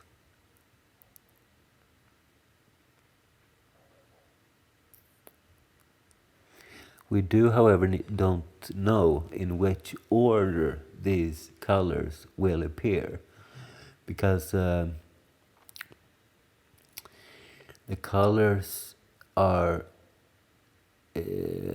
sorted by how important they are. I guess by how much they are used in that specific image. But so we can't rely on that. We actually need to read this data. And this time I guess we do need to copy the stuff. Let's see, we have a color table pointer. A color table is 16 colors. So let's create one of those. Let's say we have a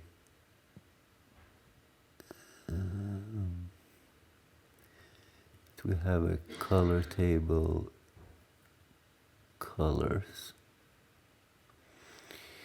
and we need to allocate for this, so we set size,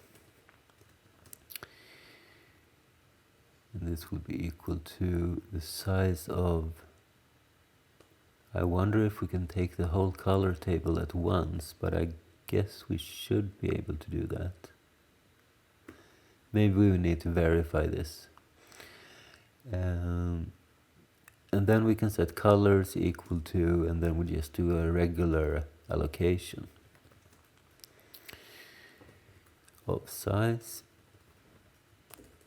And we need to verify that we actually have something.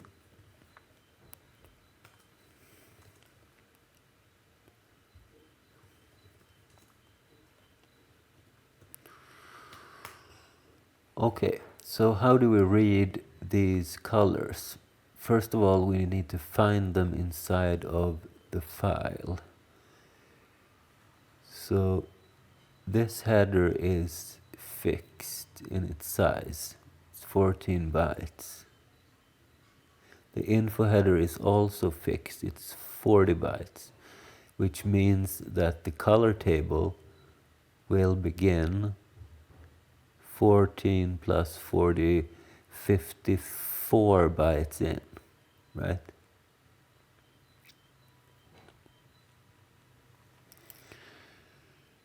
So let's do something like this. We set the size equal to size of struct s bitmap header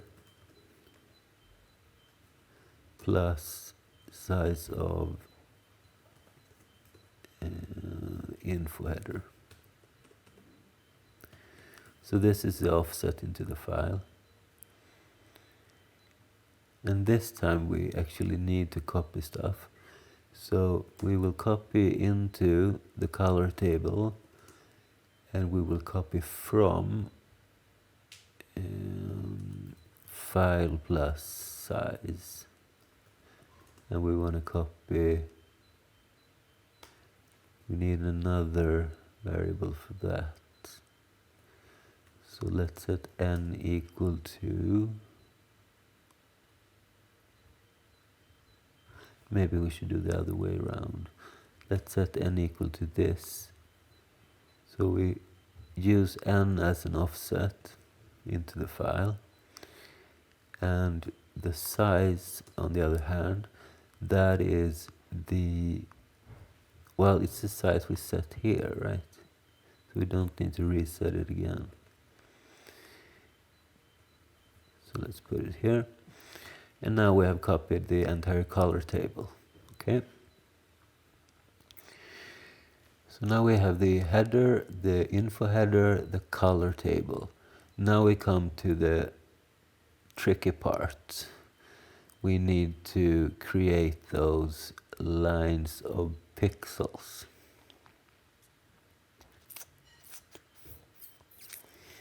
And at this point, I think it's time to allocate the main structure, our VM. So we'll do another size calculation, same as before.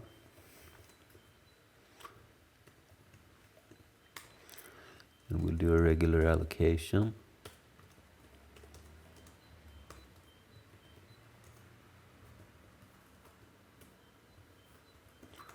Verification.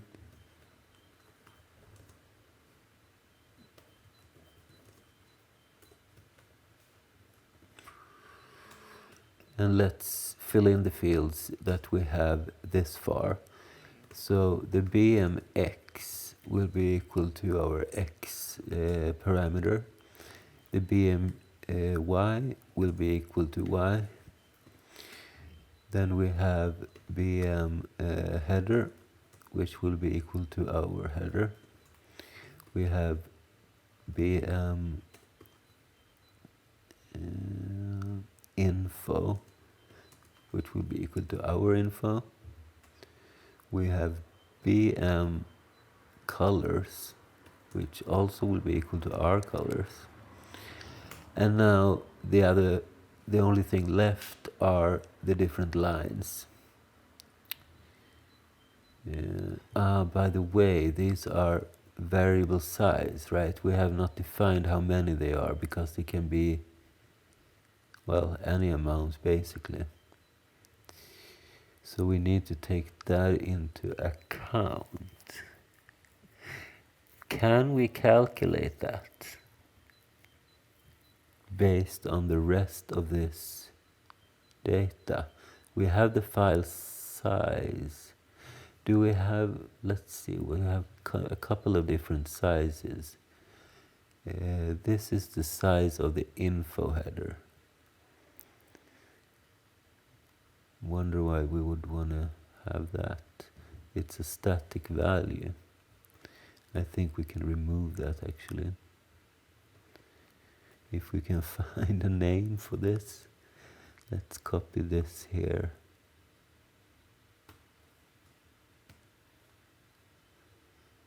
And put it here. And add one. think that's right. Okay, so this one is not interesting. What about the one in the header? This is a file size in bytes.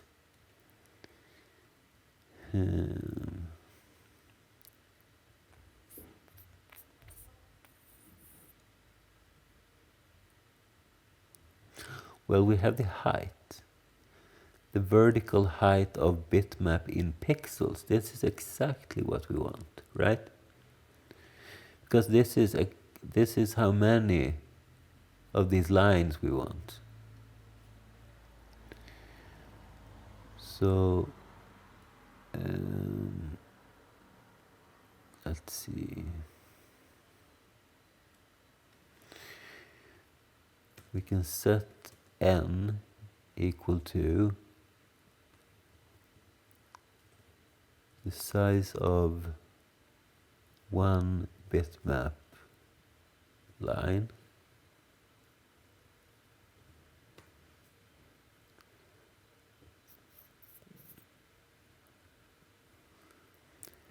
And we times that by the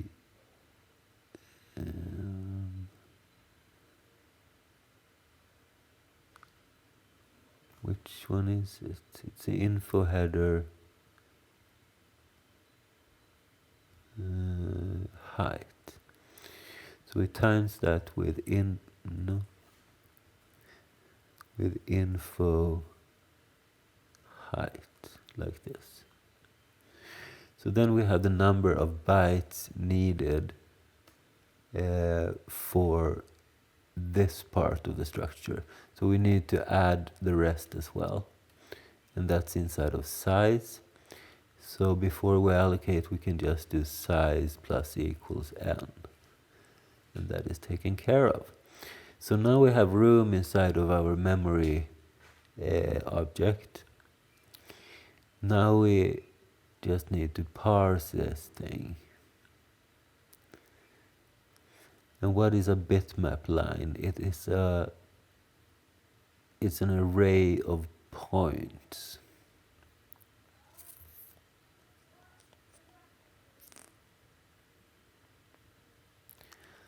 I wonder if that is the best representation, actually.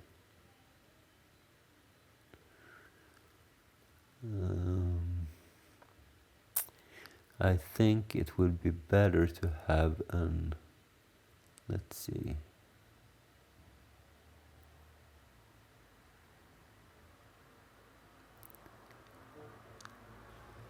To have pointers. Since we will create these points with a make point, and that will return a memory allocated pointer. So it will be easier to handle if we just have that, I think. Alright, so this will be a whole other thing to parse this stuff. Maybe we should divide it up in a separate function.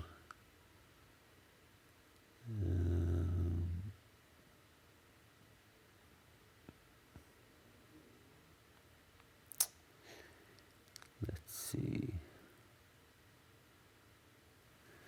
Do we know how much data there is?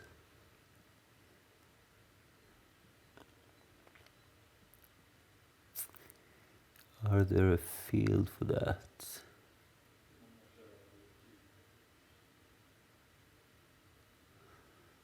Well, we have a width and a height.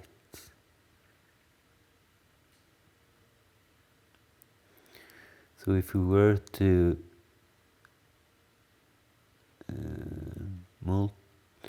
multiplicate these with one another,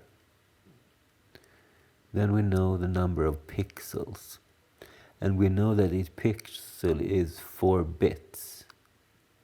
So if we just times these and divide them by 2, we should know how much pixel data there is.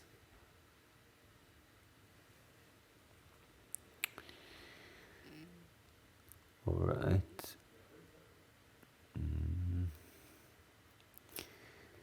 So let's say we have a function which will return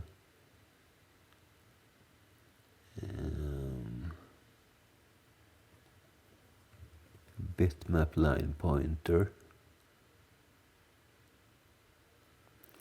and this could be called something like parse, what do they call it? Pixel data. Parse pixel data. Or that's too long. BMP pixel data. Also too long. Bitmap pixel data, that's good enough. Okay, so what do we need? We need to know the actual start of that stuff. So that will be an int8 pointer. We need to know the size, that's an int16. Do we need to know the colors? Yes, we do. So we need to pass, what's it called? Color table.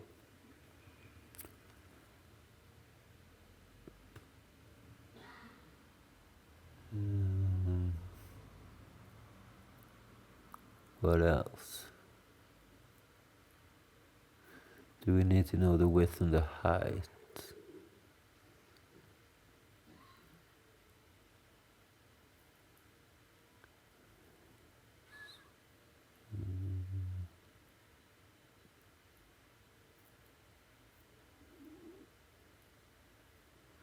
Well, we do need to know the width at least. So in 16, I think this is all. So before I forget, let's put it here as well. So bitmap line star, bitmap pixel data. So int8, this is the data.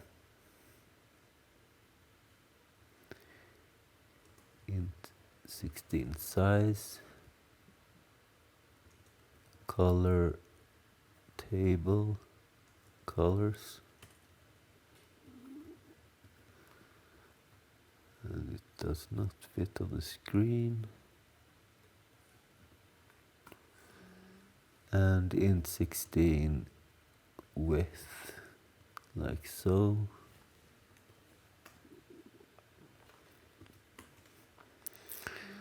Alright, so let's say we have that function already. In that case, we can just do bm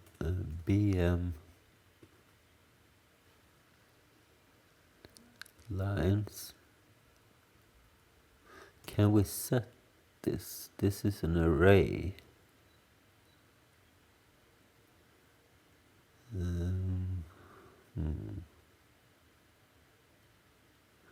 It's always tricky when working with these arrays. I think we need to copy that stuff actually. So we need to do another calculation.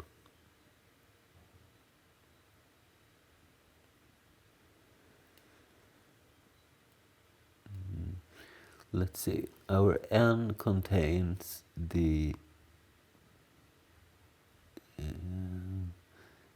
height times the bitmap lines. So n contains all the bytes of this field, so we can just reuse it. So let's copy it into our the address. Let's see, the int8 casted address of BM lines, and we can copy from whatever our bitmap PD function returned. So we need to have a variable for that. So let's say bitmap lines, like so. So let's set our lines equal to, and we call this bitmap PD. And the data, we need to figure out where it starts. We did have something for that, didn't we? Let's see.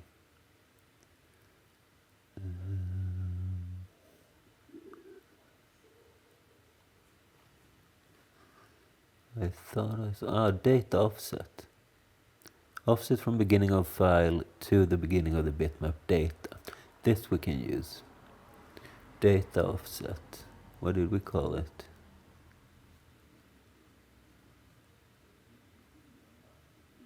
Offset. Okay. So the data is simply the int8 cast of file plus BM header offset, right? BM header offset, yes, that's right. Okay, so that's the data. The size, we did calculate that as well, right? No? But we were about to. Let's set n equal to, no, we need to use n. Let's set size equal to, so let's see, we need to take the width times the height divided by 2. So the BM info height times the BM info width divided by 2. That's our size. And what if this returns a fractional value? We need to account for that. So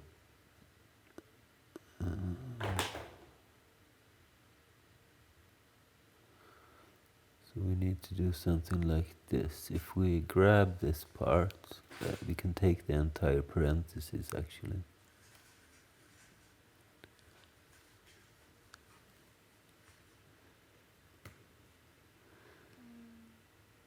So if we paste this in,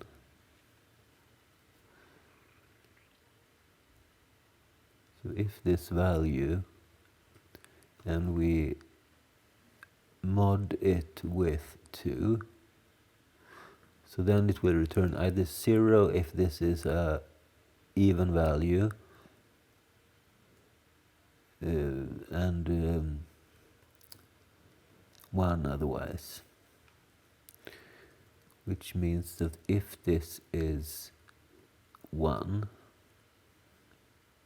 or non-zero, we want to add 1 to the size.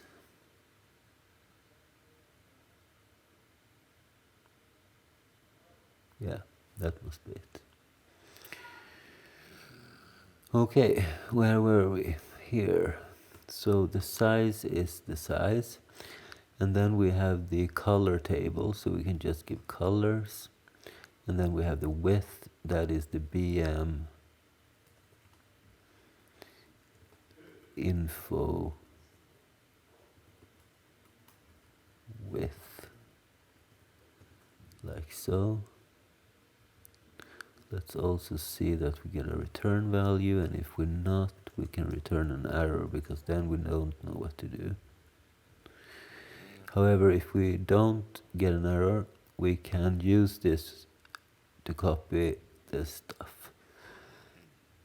So basically we'll just take this lines, and the size of this thing is n. So now we have copied that stuff. And we have the entire bitmap structure, which means we can safely return BM. Pretty nifty.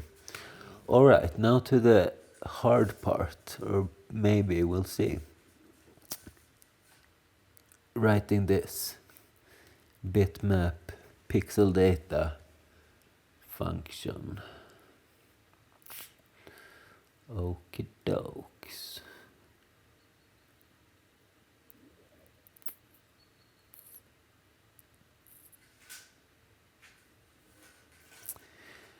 So how do we do that?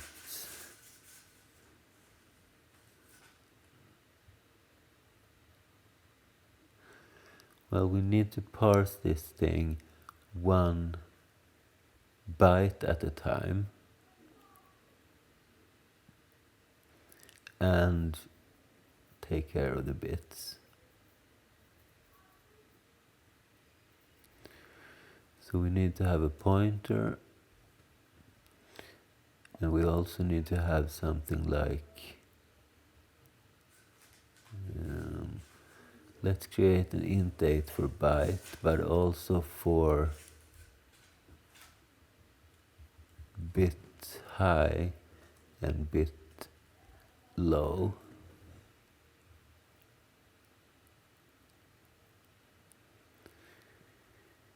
And we need an int 16n.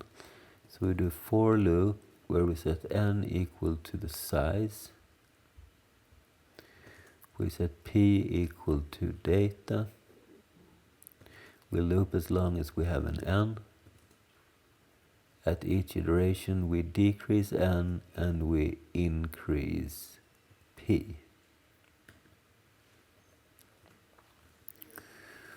Okay, so we'll set the byte equal to the current position of p.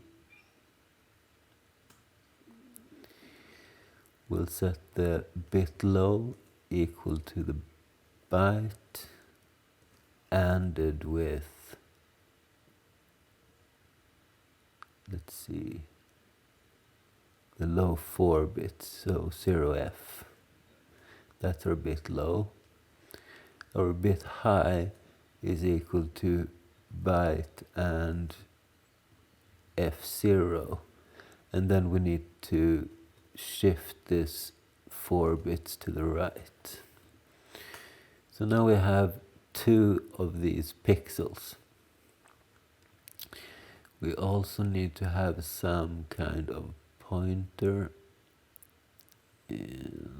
More specifically, we need to have pointers. So let's call it pp.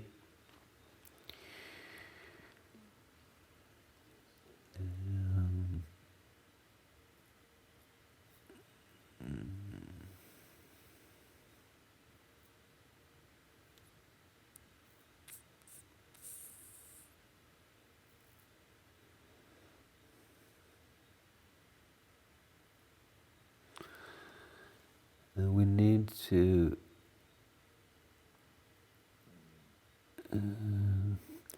we need to know what line we are working with. So let's do int 16 line. And we'll start at line 0.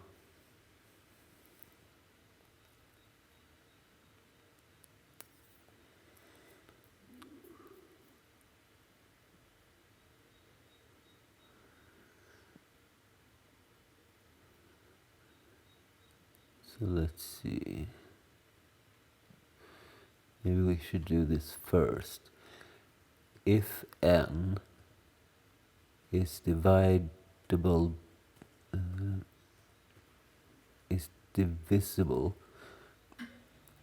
by the width, and if this returns 0.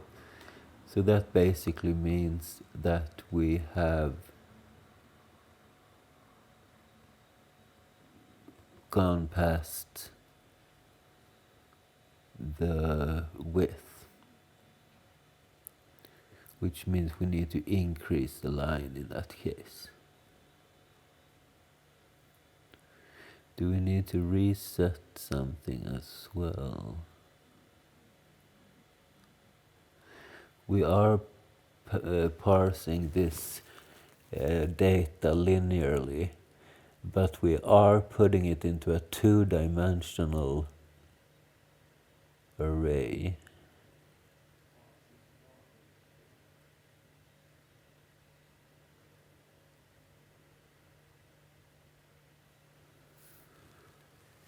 So yes, we need to also know the current position.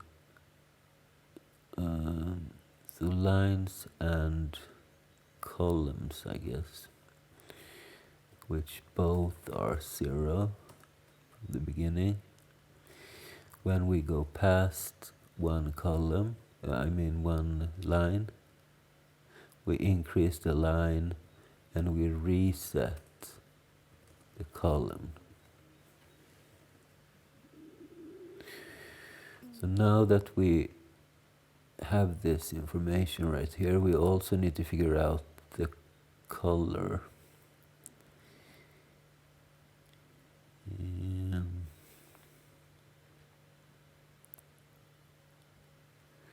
So let's just have an int 8 color like this.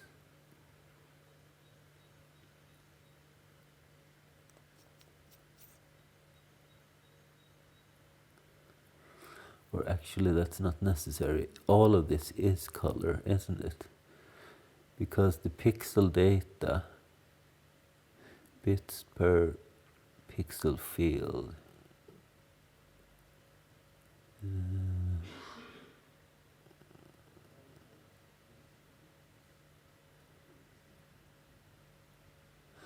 Right.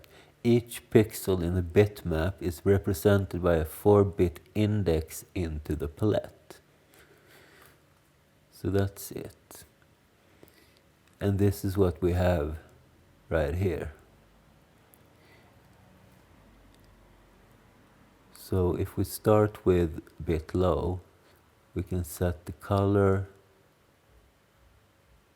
Well, let's set it equal to that. It's or no. Let's see. It's an index into the color table. And this is an RGB array. So this is what we get.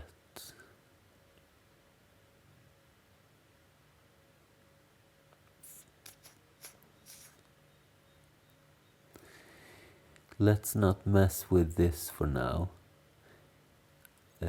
Let's just use this as an index. Let's just use it as color, basically. So let's remove this. And we will set, and by the way, before we start this thing, no, never mind. We'll set pp equal to, and we create a point. So make point. And the first, I need to check this thing here. Let's move it over here. So a point, where do we have it? We have an X and a Y and a color, 4 bits. So that's exactly what we have. So the X, that is our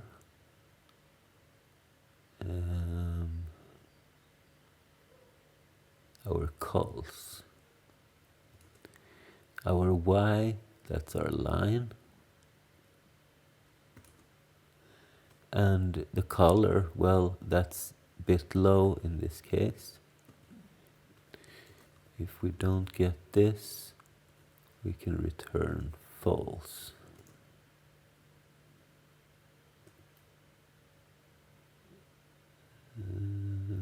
Bitmap line 0. So let's, by the way, did we? Yeah, we do check that we get a line, okay? Alright, so then we create this point.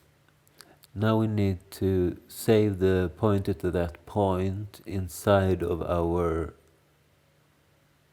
what actually?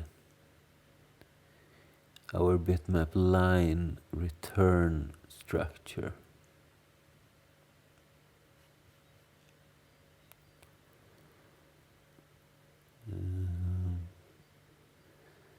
So bitmap line, it's this. So this is an array, and this is an array of pointers.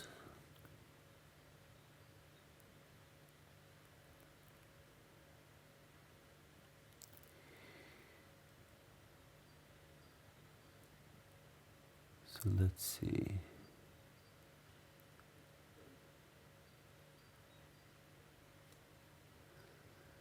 Bitmap line.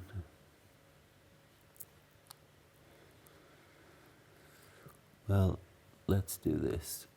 We'll create an int16 size. We'll create a bitmap line ret. Set this here to 0. We set size equal to the size of. Can we set it to the whole structure? No. Bitmap line.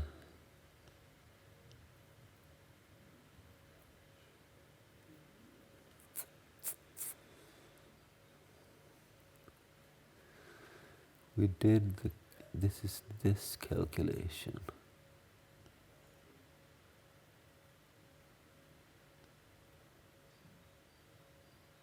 No, wait a second. No, this is the number of bytes in the data. In order to calculate this, we need to know how many lines there are. So the height. So let's pass that as well then. So BM info height. Let's not forget to put it inside of here.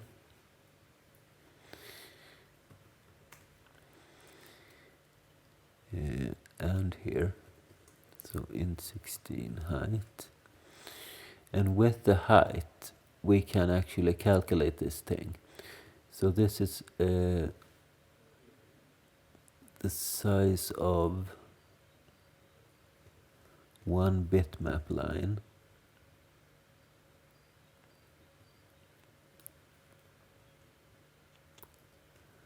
times the height.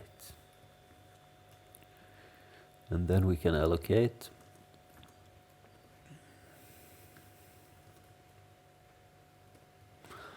Oh gosh, I hope these functions work, because they will be very difficult to troubleshoot without a printf. So if it does not work, we probably need to code a printf function.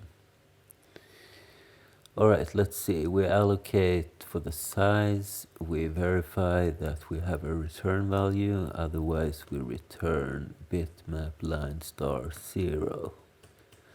Alright. And now that we have that structure in order, now we can copy the address of the pointer into it. So what we do is we take the return value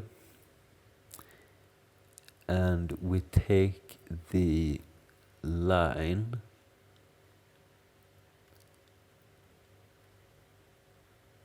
so let's see, we take that line And here we have a lot of different pixels. So we'll take the calls, and this is a pointer which will set to this pp. And now that this is done, we can copy this and we can do the same thing once again, only this time we do bit high instead. By the way, should we perhaps begin with a bit high? I think that's more accurate actually. So bit high first, then bit low.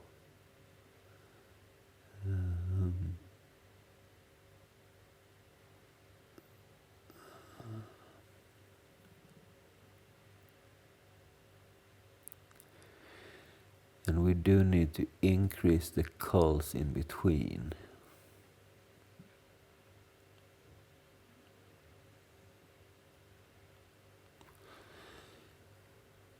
And before we go to the next iteration,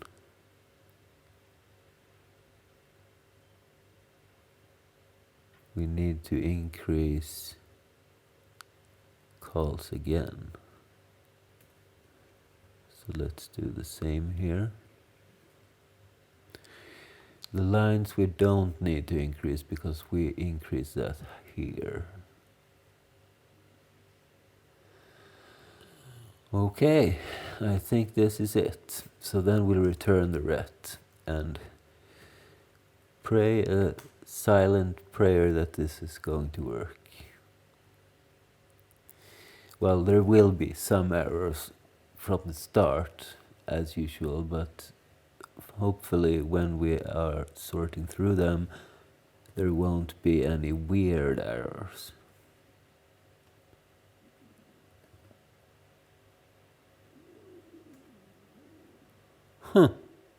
Not even a warning. Did it update okay? I need to double check that. So let's see. The last thing we did was inside of bmp.c.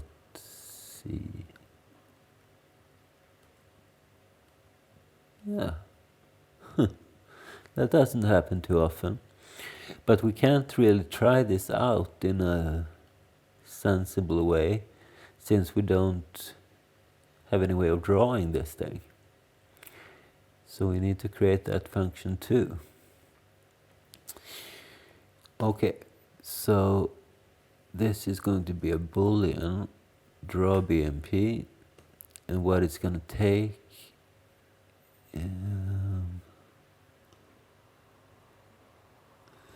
what are these two extra int 16 here?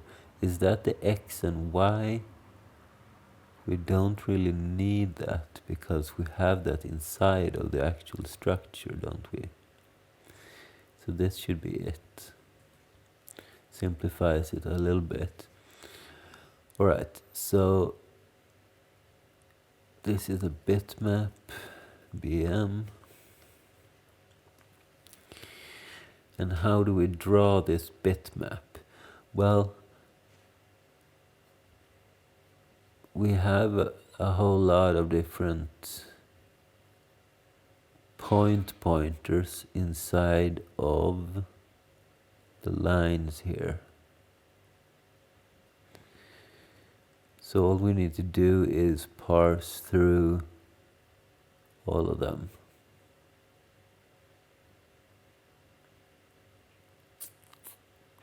Yeah. So we need some counter. And then we'll do a for loop where we set n equal to, let's do L and C for lines and calls. So lines should be equal to 0. We're gonna iterate as long as lines is less than the BM info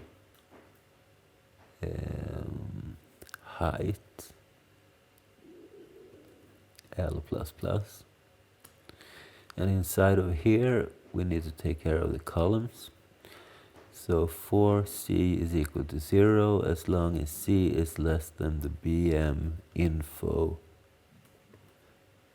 width, C++. And at each point here, what we need to do is draw a point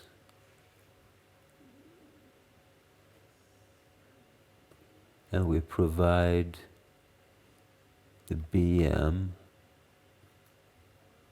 lines at L at C. And then we return. That was pretty simple actually. Alright, so after the break we're gonna try if this works. We'll be right back. Alright you guys, welcome back. So during the break I tried this function out, and in order to do that I needed to fix some minor things. First of all, I forgot to add the new bmp.c to the makefile, so I did that. And then I fixed some small errors here and there, nothing major, like the info header was lacking the star in front of the info, stuff like that. But the bigger problem is this doesn't work. We are very limited in memory with the current mode of operations because we are running in real mode, so you'll be able to run this on your own operating system if you need to, but we are very limited in memory when using this type of thing. So we need to rethink this whole strategy, basically. I try to avoid reading in the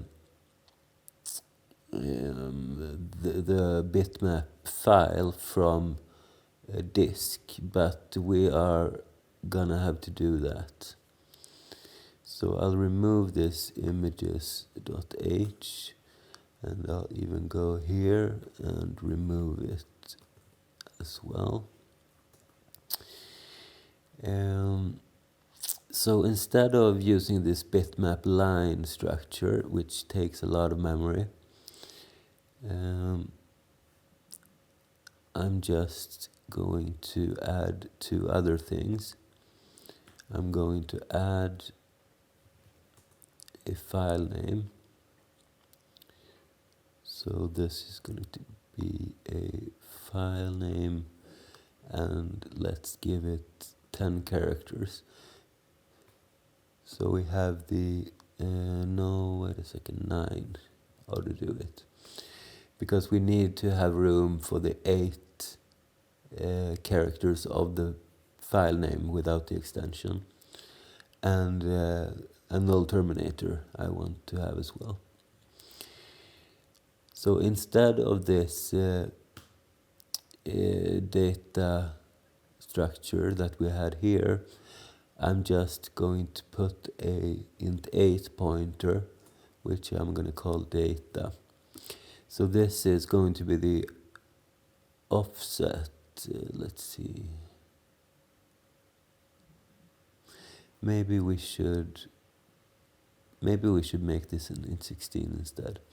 So an int16, and let's call this offset.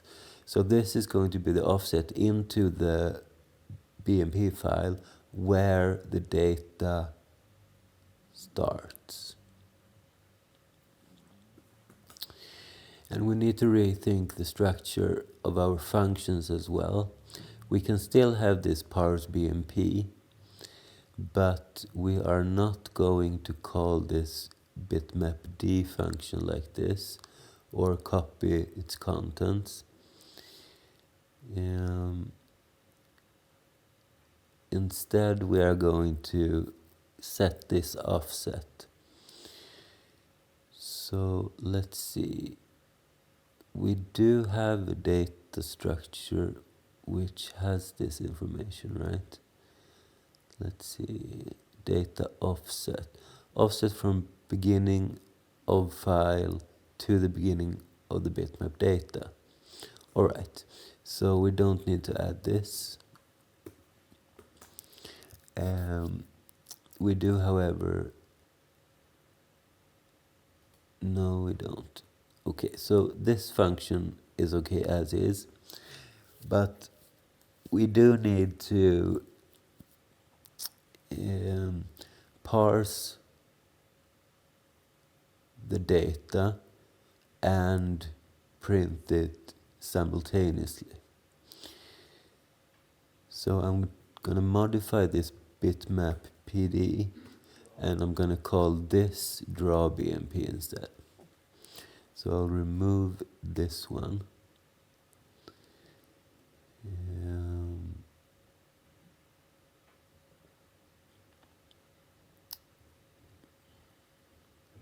So let's see. What do we have here? We have data, size, colors.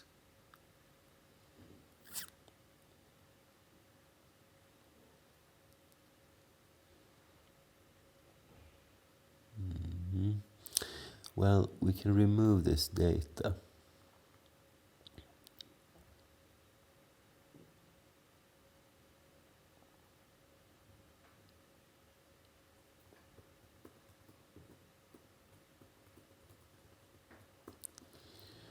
And actually, we can,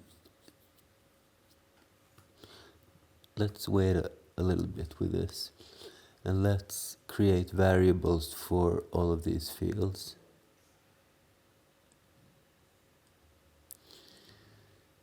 So let's create an int8 data, an int16 size, color table, colors,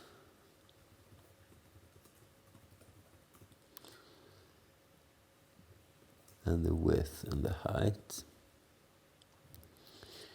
And instead of doing it like this, we are going to have just a Boolean return value, draw BMP, and we provide this bitmap data structure.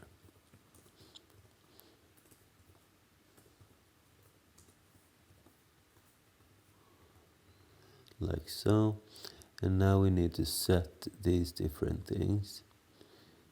So let's first check that we have a bitmap, I mean a BM. Otherwise, we'll return false. When we have this thing, we will set our different portions of it. So the size is going to be the size of the data section. Let's see, we calculate n by taking the, let's see, we take one size of a bitmap line, and we plus this to the bitmap.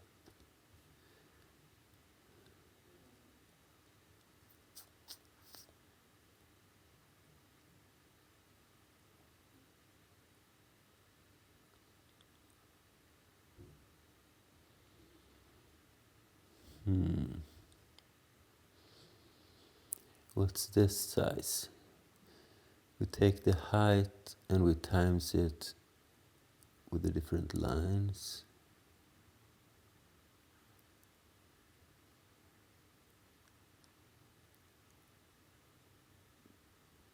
No, with the size of one line.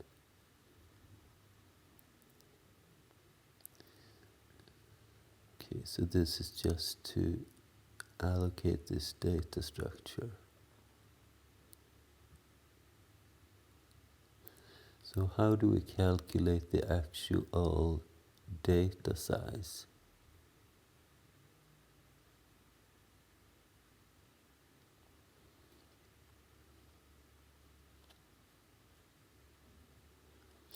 Well,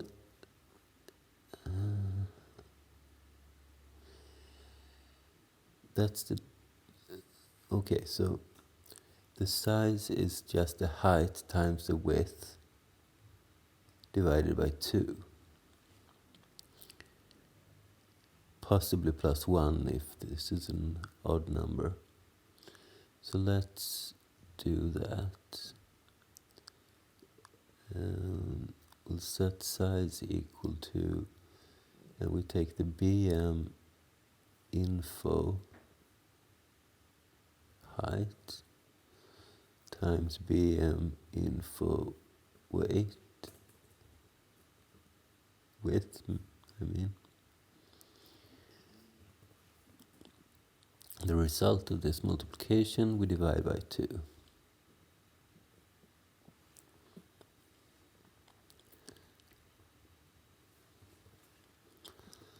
And let's copy this thing.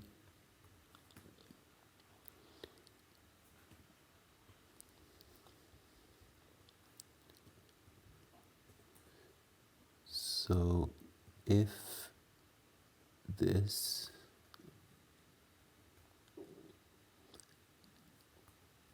mod 2 is not 0, then we increase it by 1. Okay, so now we have the size. Colors is easy, we just set colors equal to the BM colors.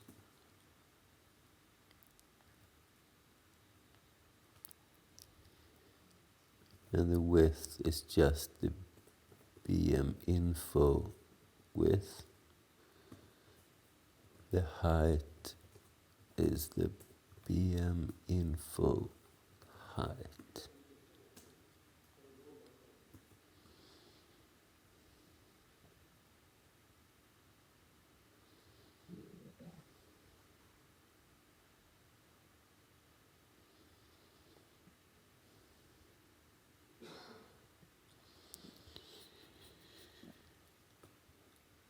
So the data part is what we have left, and I think I'm gonna handle that a little bit differently actually.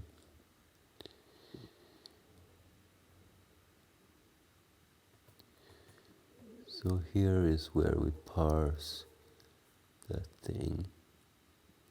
Instead of setting this p equals to data, we are just going to handle these integers.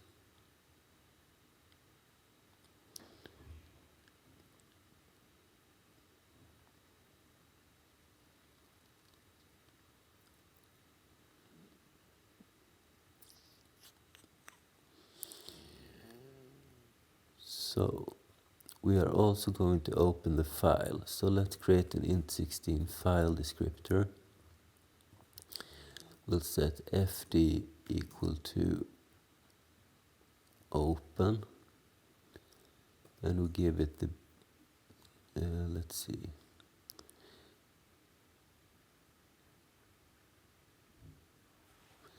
let's do this.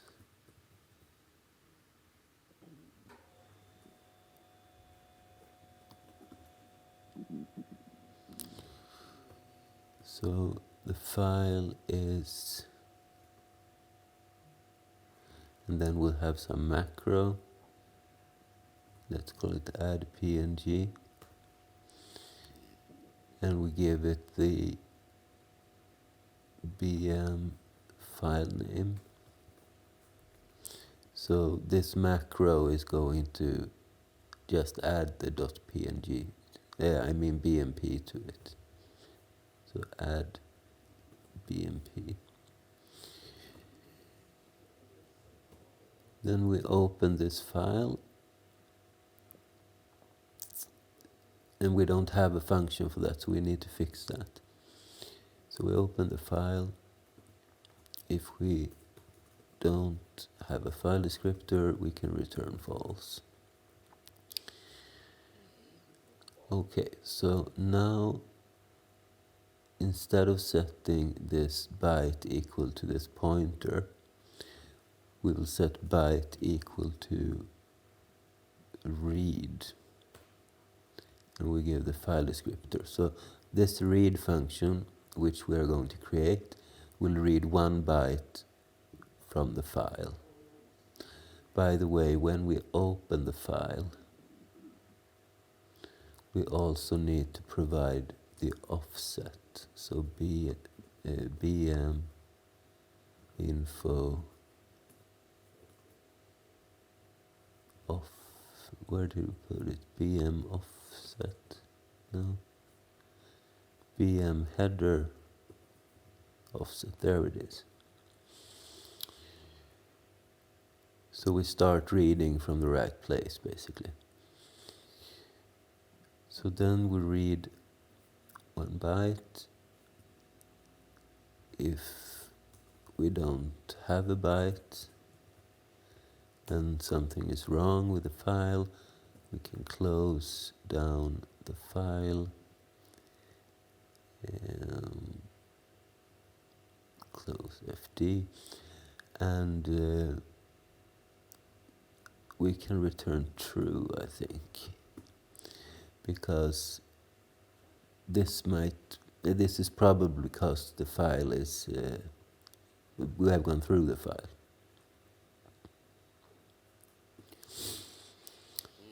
Okay, otherwise we are basically doing the same thing, creating the points. If we don't have a point, we can also close the file.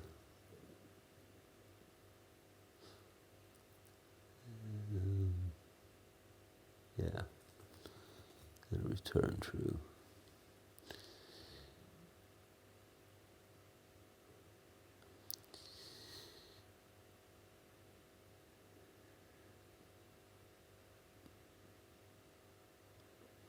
And we're not going to put this inside of some return structure, so we can remove that.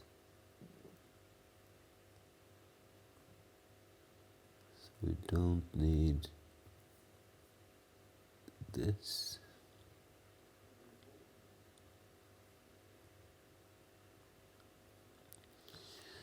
And when we have created this point, by the way, we want to create it not at calls, but at calls plus the BMX position.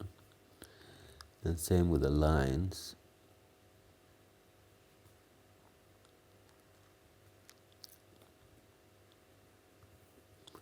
So we take the line and we plus BMY to it.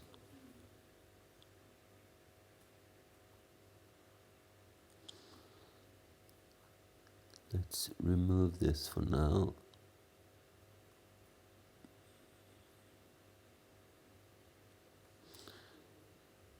So we make a point out of this.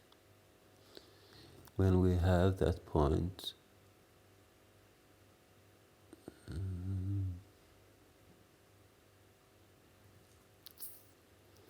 or rather if we have that point, we are going to draw that point.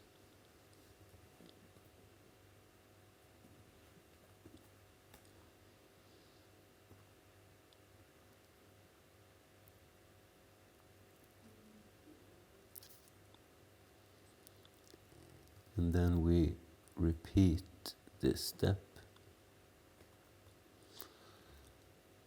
but we do it for the lower part of the bit.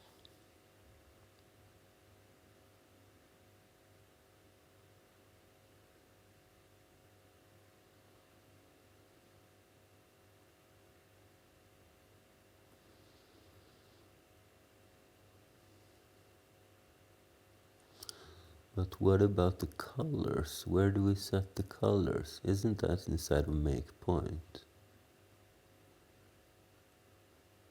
int16, int16, int8. Ah, that's right. This is that.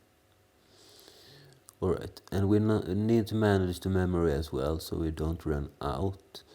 So before this loop, we are going to save the current heap,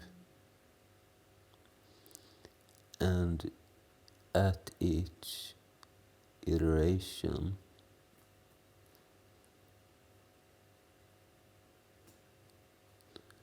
we are going to load it right back so we don't leak any memory.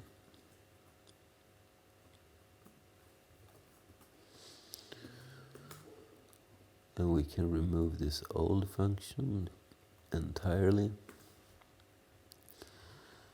Alright, so this is going to work, I think. But let's see. By the way, let's see if we should remove any of these FDA. This we use, PP we use, N, do we use that? Yes. Byte, bit height, P we don't need. And we're width, height, colors, size. Right? Okay, so now we need to, let's start with this simple one, add BMP. I think we can do that pretty easily just by going to the bmp.h. By the way, let's update the signature.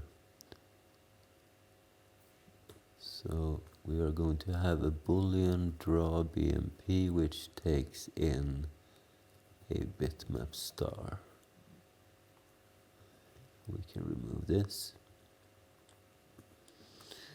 So let's go to our macros, or let's make room for them. So let's say that we have a add BMP which takes an X, which is a file name, and this is going to return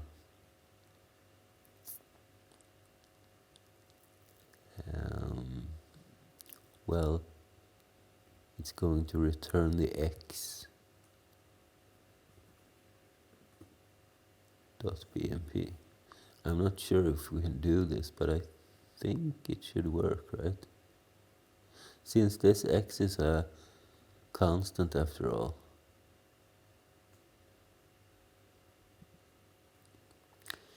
So let's try it, and otherwise we can write a better function.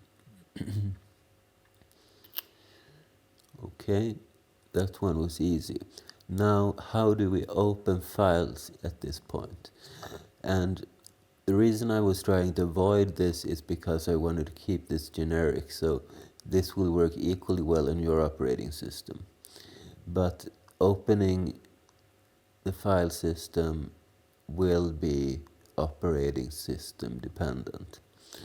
So since we are in a DOS box environment, we are going to use DOS way of opening files, and that is called int21. So let's go to int21 DOS interrupts and see if we can find a list somewhere. Okay, this is a PDF. Let's see if we have, Stanislav has the same here, that's good. Alright, so these are the different system calls of those. So if we search for open file using FCB, what is that?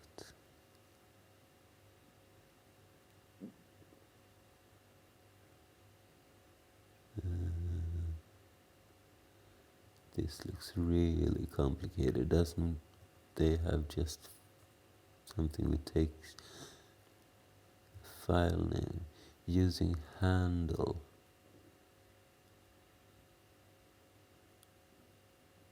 Pointer to ASCII Z file name.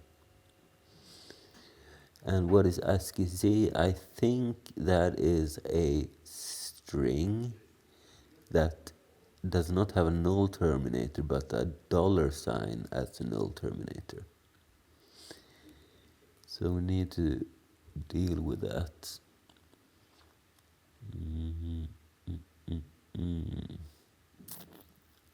Well, I guess we can just do this, right? I think it should work.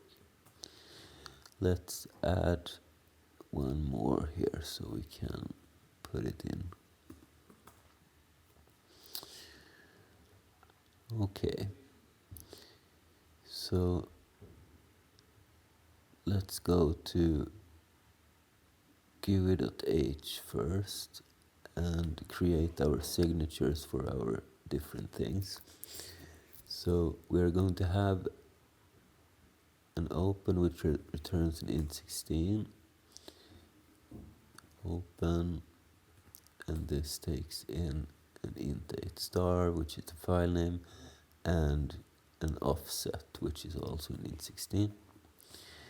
And then we need the read function, this, and this is going to return a single character. It's called read, and it takes in this int16 file descriptor like so. And also we need the close, so void close int16.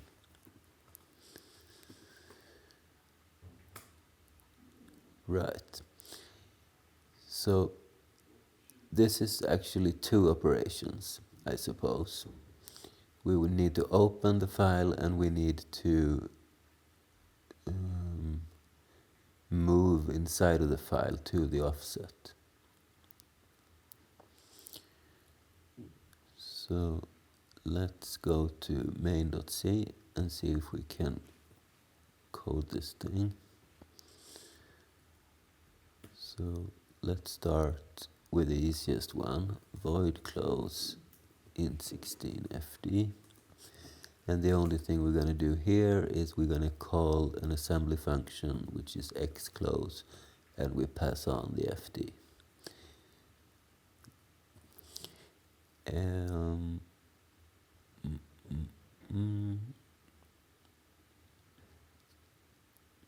I think we're going to do pretty much similar with the read as well. So int8 read int16 fd. And the only difference is we're going to return something. So we're going to return the x read of fd. And our open, on the other hand, it's going to take this, let's call it file, and int16 offset.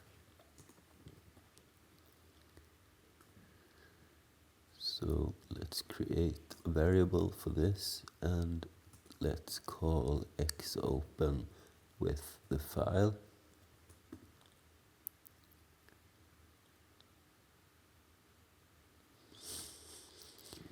And let's check if we don't have an fd, we can return 0. Otherwise, we return the return value of x move, and we give it the file descriptor and the offset, like so. No, we can't do this because we want to return the file descriptor. So let's create another variable called ret instead. And we'll set ret equal to this. If ret is 0, Then we close this file again.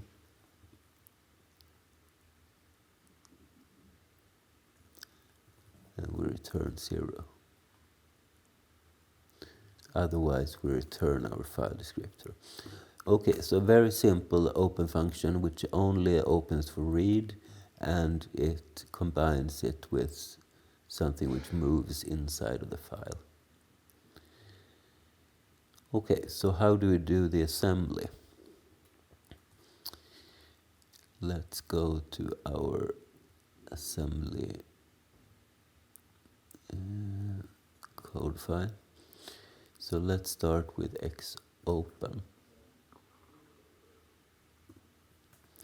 And we push BP, we move into BPSP. And then what? So let's see how this thing works. So we need to have the access mode that we can figure out pretty easily.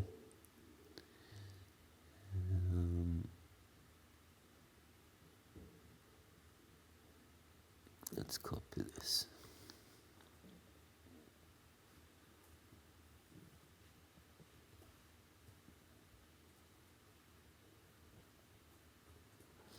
Right, this is not the way.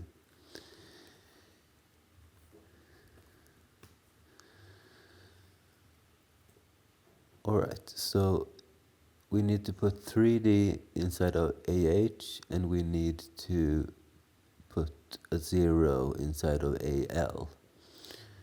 So we can do that in one instruction.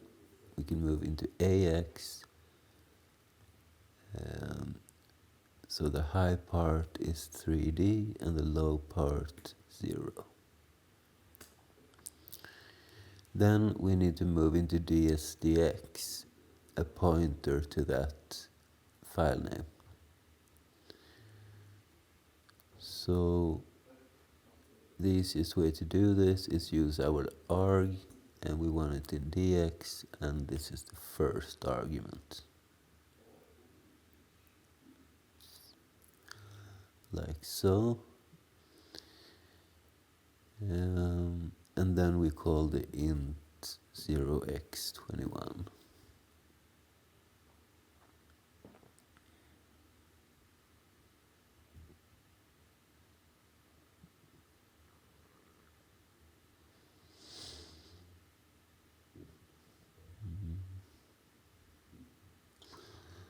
We'll open normal, hidden, and system files. File pointer is placed at beginning of file.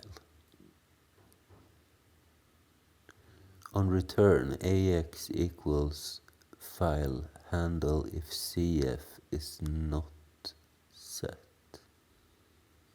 Error code if CF is set. So CF is a 1-bit register, the carry flag.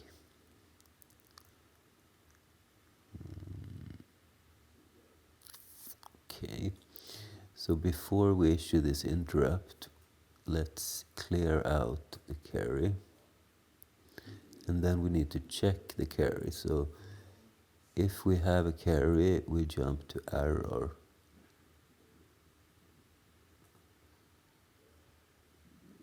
Otherwise, we jump to end.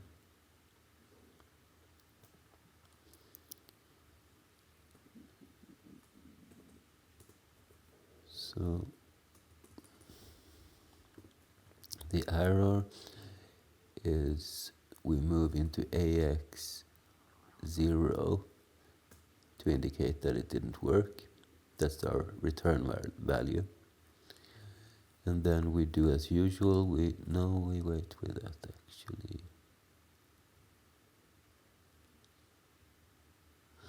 And then we fall through to the end. And here we move back into SPBP, we pop BP, and we return. So basically, if we have this carry flag, then we jump to error, which will set the return value to 0, and then we do this. If we don't have an error, we jump past this point to here, and then we just do this. We don't reset the arrow, the return value to 0, which means that the return value that this made will be returned here. Right? Okay, so this was simple enough, but we also need to create a thing that moves inside of here.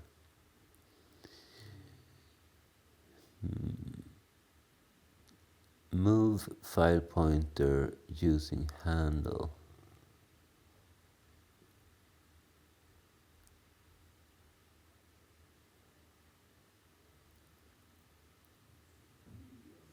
Okay.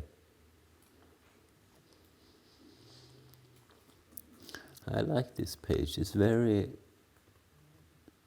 on point.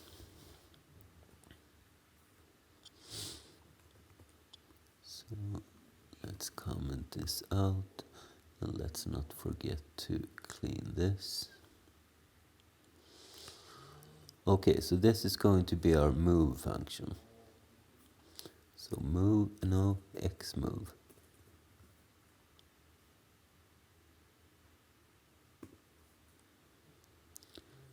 So this is 2, going to be X move. Alright, so AH should be 42. And AL, origin of move. Beginning plus offset, current plus offset, end of file plus offset. So we want the first here, which means that we are going to move into AX 0x 4200, similar to last time. BX should contain our file handle, which is one of our arguments. So we'll do arg bx0, and then cx high order of word, dx low order of word. And since we are only moving at most 16 bits, we don't need to worry about the high order. So let's clean that out. We'll XOR this with itself, and we move into DX, our second argument.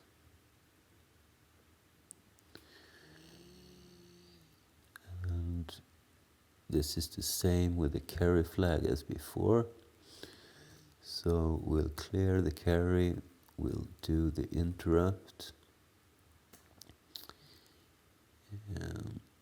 We jump if we have a carry to error.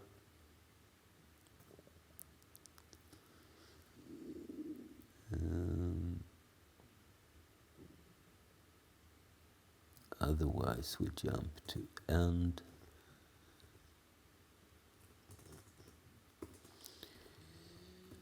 Error is we clear out AX. By the way, let's clear it out the same way here. It's a little bit faster.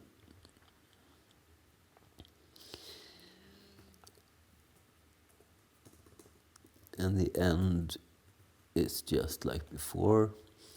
So we move, by the way, I forgot the preamble here. So we push BP, move BPSP, and by the end here we do the reverse. So we move into SBBP, we pop BP, and we return. Okay.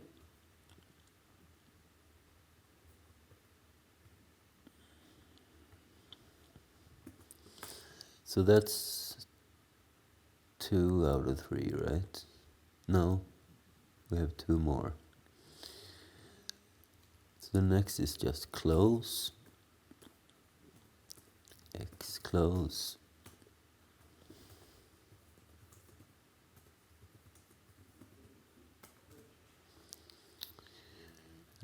suppose that is pretty simple. Close using handle.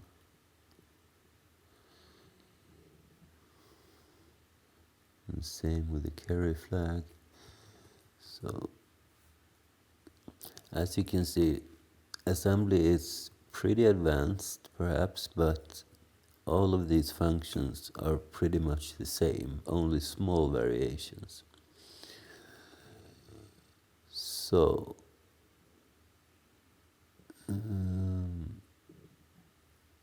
let's do this. We move into AX 3E00. BX should be our argument. Clear carry in 0x21. Jump if carry error. Jump and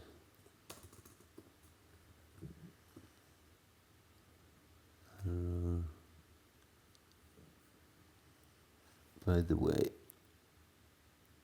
I think we're gonna do this a little bit differently. With the X move, if we have an error, we're gonna return 0. But if we don't, let's move into AX and a 1, just to indicate that it did work.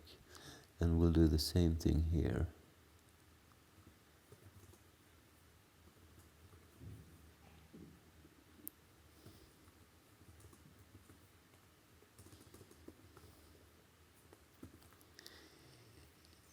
So move into, no, yes, move into SPBP, pop, BP, return. Okay, 3 functions which went pretty fast. This read one is probably a little bit more advanced, we'll see. It will start like the other though. So let's see how we read data from a file. Read.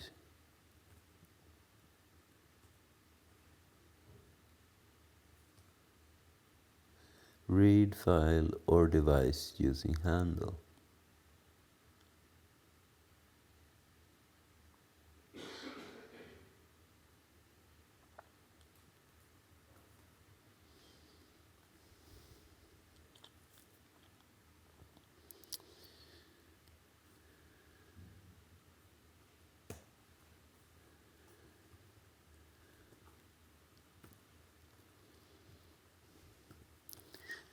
So we do pretty much like before. We move into AX 3F00. BX should be our argument.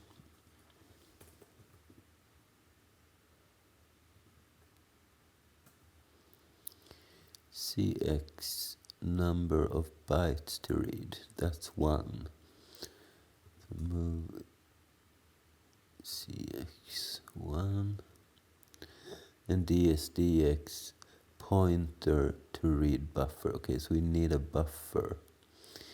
Let's just put it right here. Let's call this read buff. And we will just make room for, let's say, 1 word.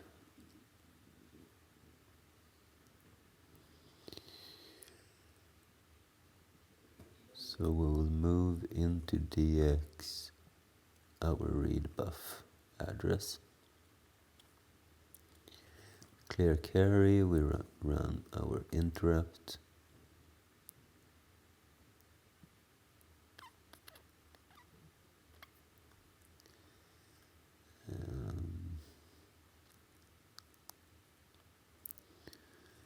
And if we have a carry, we go to the error. In which case we will do like before, We will zero out AX. We will end.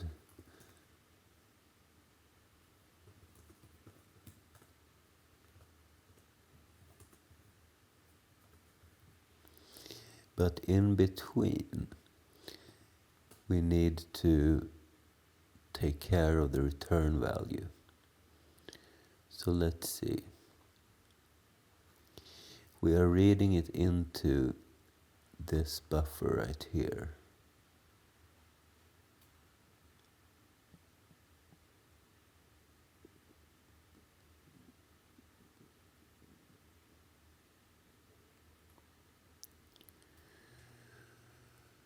And it's going to be in the higher part of this. So let's do something like this. Let's move into BX, our buffer.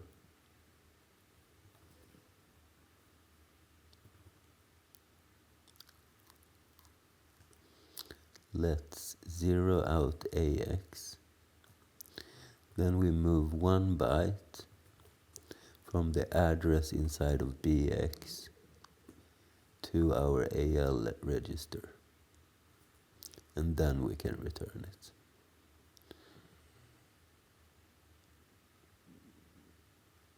I think that is right.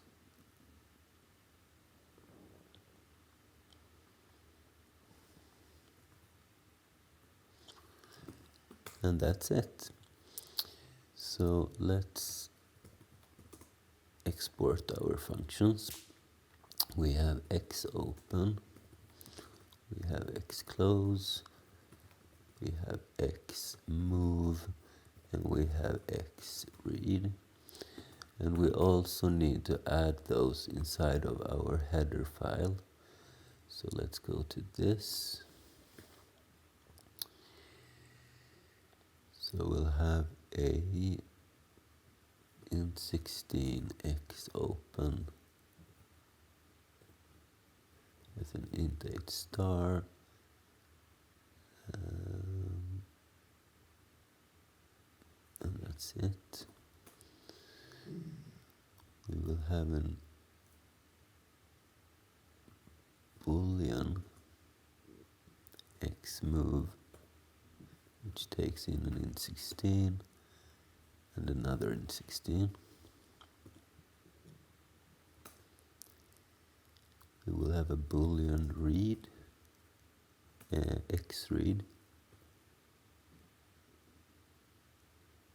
which only takes in the file handle. And finally, we are going to have a, let's see, well, this is to a boolean actually, an xclose, int16. Okay. So, will this work? That is the question.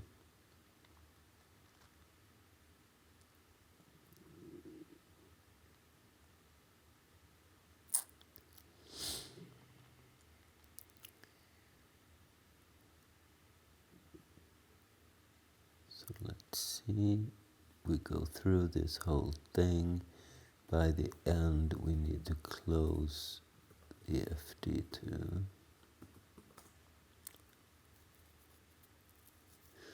And by the way,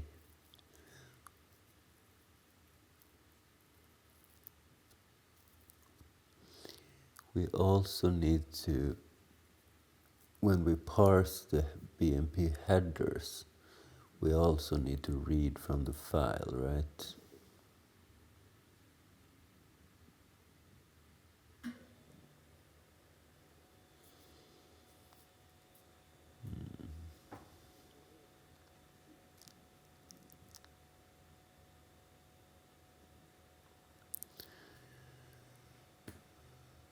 So we need an int16 FD.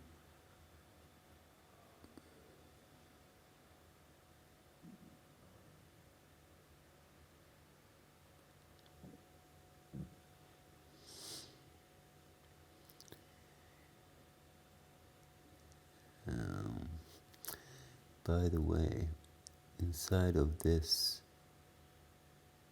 thing, we don't need to do the add BMP because we will take care of that once and save the real thing inside of our structure. I think that is a better way to deal with this.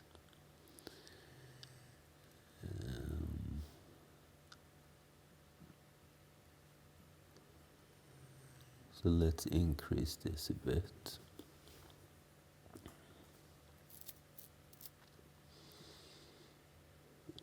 So we'll just set the file to BM file name, and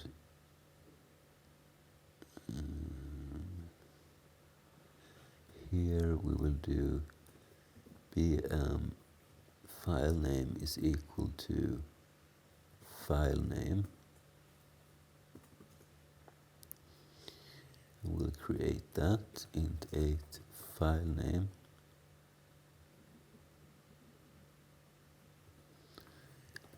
which is going to be equal to the add BMP of the file. When that is done, we can open up the file.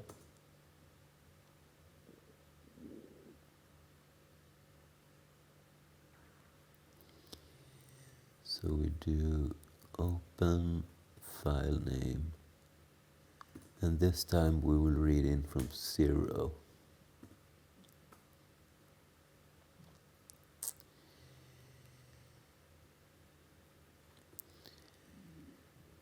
And we need to read the contents of this thing. So do we know how big all of these headers are? So the main header is 14 bytes. The info header is 40 bytes. And then we have a color table with 4 times 16 bytes. So let's add these up.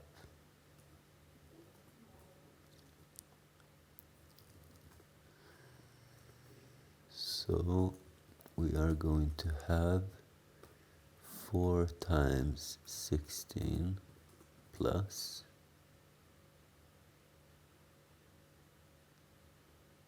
40 plus 14. So 118. So let's say we have a buffer of 128. That should cover it. So let's create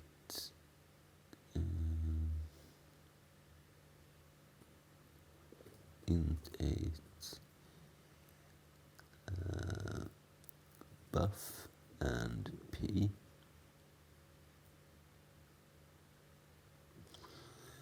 Let's see if we have an FD, otherwise we return error.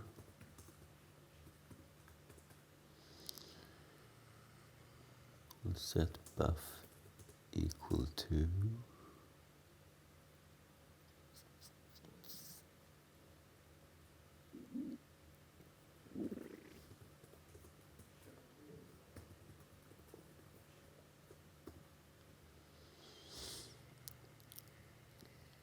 and I would like to zero out this thing. I don't remember if we created something for that. Let's check this GUI.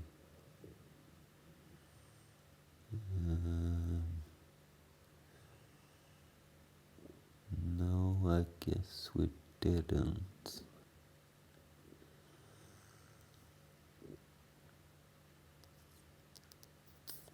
Well, let's do that quickly. So let's say we have a void set which takes in a destination and a character and an amount or a size. When we have that function, we can create a macro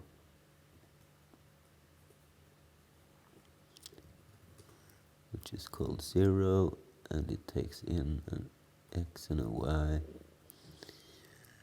and it will simply call our set function, giving this as the first argument, and then we have the 0, and we give the second argument. So basically this will be a memset function which just goes through a string or a buffer and sets every byte to a specific byte. So we'll have void set, we take an int 8 destination, we take an int 8c, and we take int 16 size. We have an int 16n, we have an int 8p. Do a for loop where we set p equal to the destination, set n equal to the size. As long as we have an n, we carry on. At each iteration, we decrease n, we increase p. And then we just set the current position equal to the character. And return. So now we have an easy way to zero out a buffer. So let's check that we do have a buffer. If we don't, we can close our file and we can return error.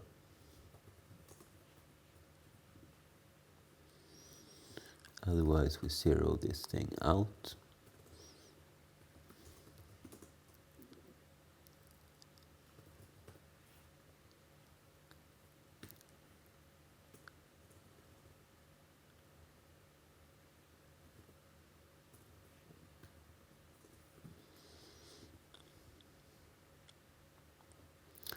Okay, so now we have an empty buffer. Now we need to read in the whole header. And how many bytes was that?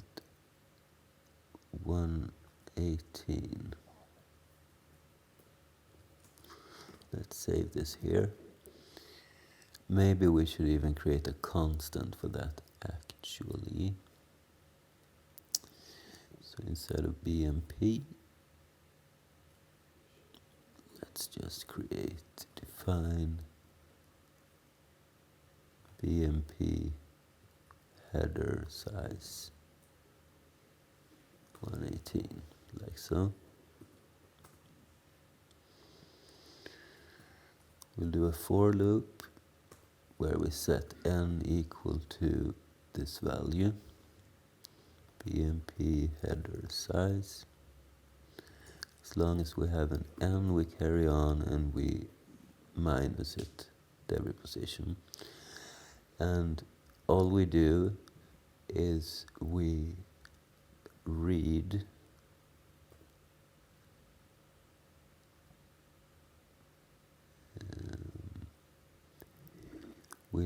from the file descriptor.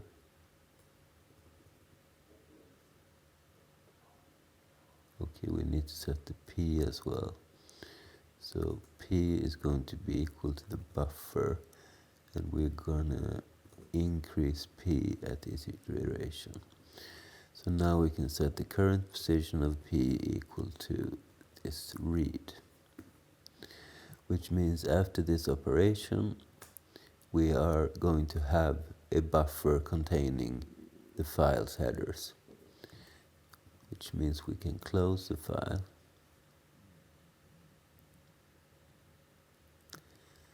and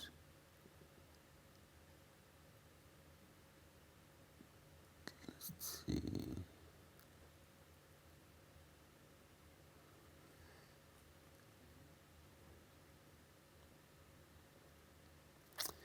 Okay, so the file that we reference here is the actual file contents.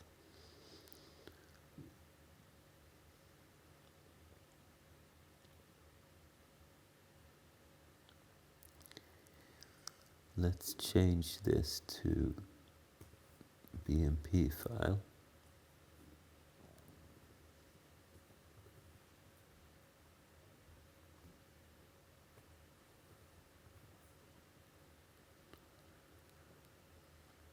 To make things easier on us, let's change this buff to file.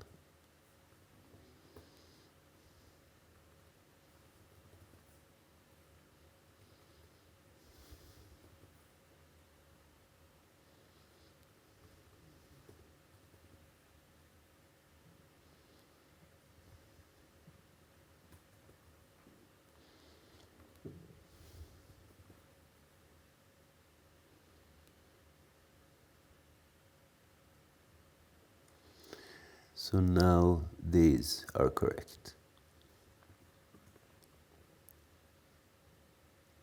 Bitmap line. What are we doing here really? Set the size equal to the bitmap plus this.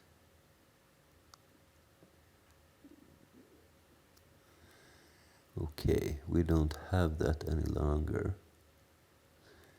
So this we can remove, and this.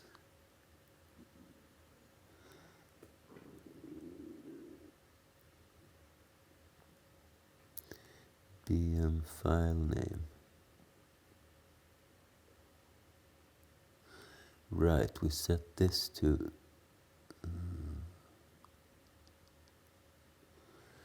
an array.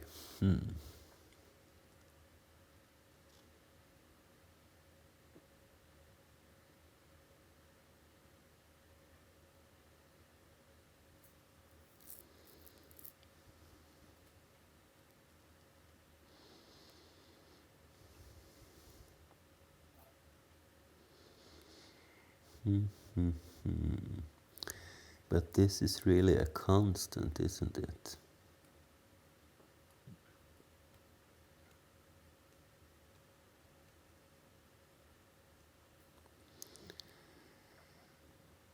So let's just make this a pointer instead.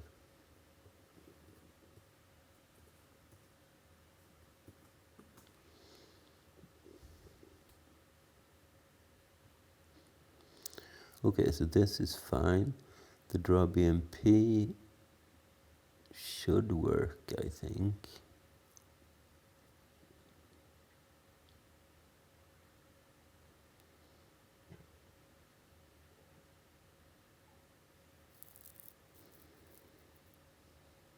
Yeah, I think this is it. We probably need to remove some errors every here and there, but let's see what it says.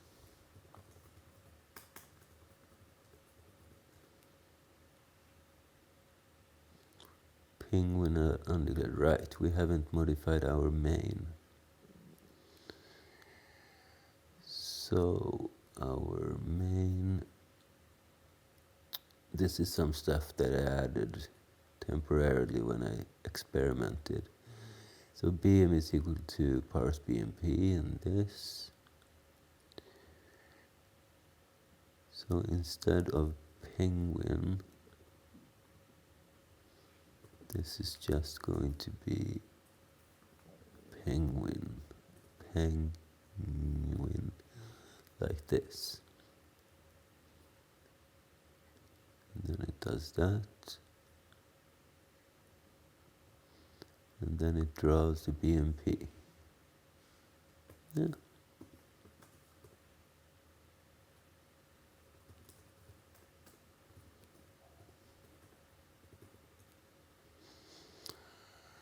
Alright. It did not like this construct. Annoying.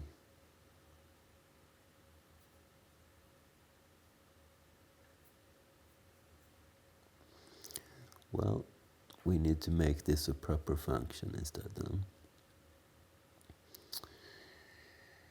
So let's go into here and say that we have an int 8 add BMP, which takes in an int 8 star.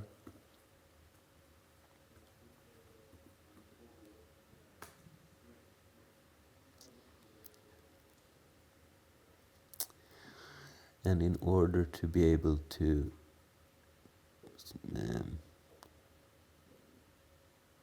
put those things together,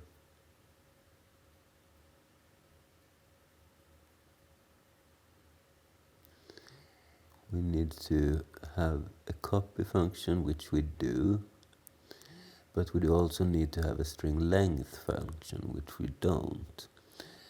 However, that is pretty simple to create, so let's do that. Int 16, should we call it string len? It takes in an int 8 star.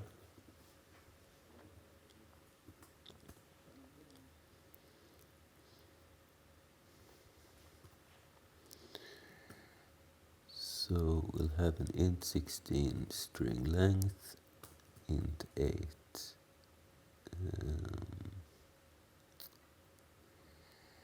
str. If we don't have an str, we can return 0. We need to have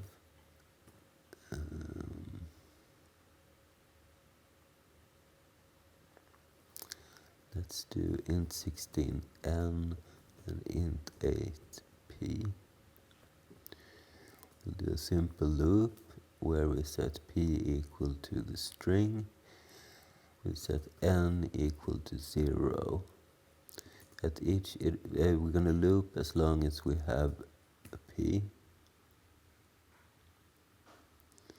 At each iteration, we're going to increase p, and we're going to increase n. And that's it. Don't need to have a body for this. We just return n at this point. So that's a string length function. Let's go into bmp.c and see if we can't create this add BMP thing as well.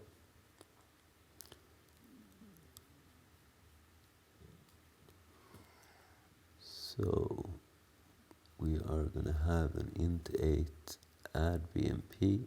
It takes in an int 8 file, and we need to have an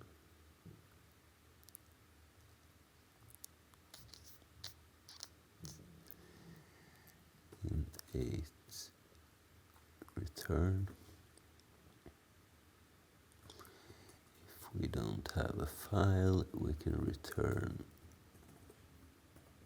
0. Otherwise, we need to allocate for this thing. So this will be equal to alloc 16. We zero out the thing.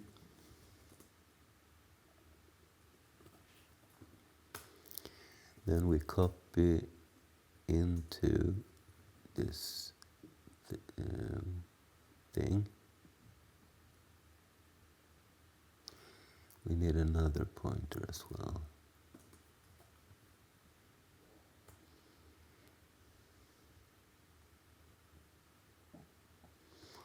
And we need to have the length.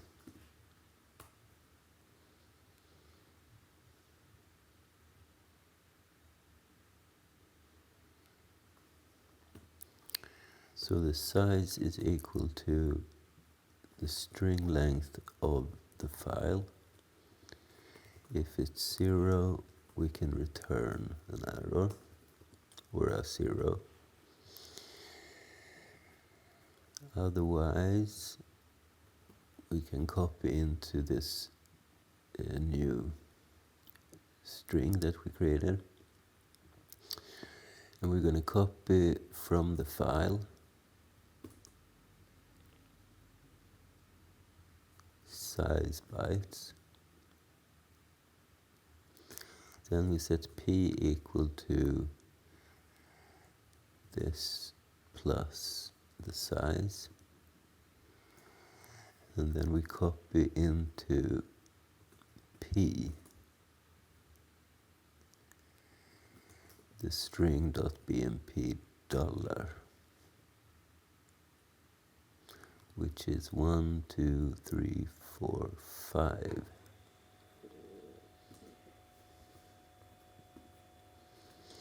And then we return ret.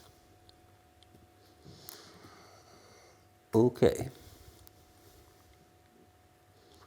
So let's remove this alias.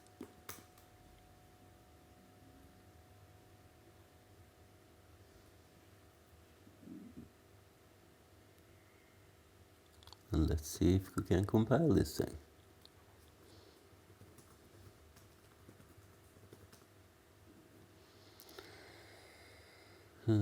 File name.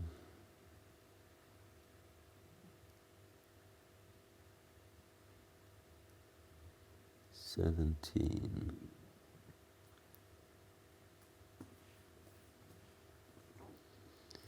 File name is an int star. Add BMP.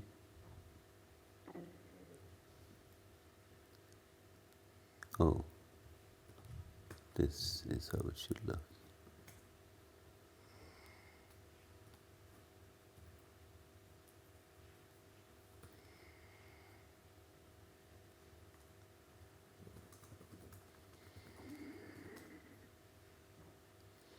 '69, '64, '63.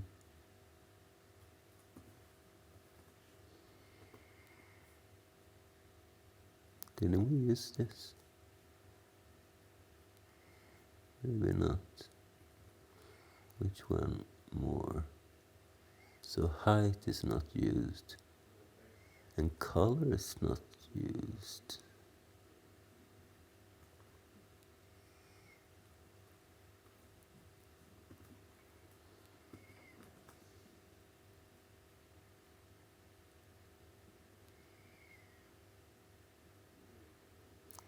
Colors is equal to BM colors.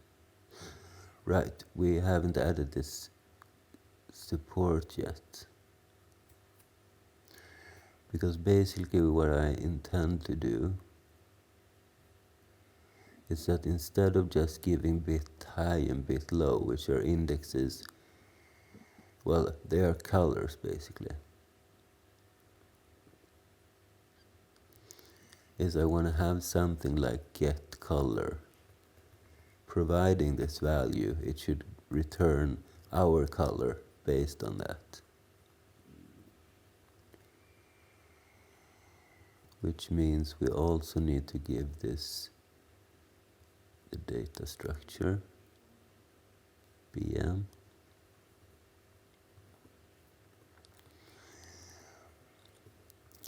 But we don't have this yet.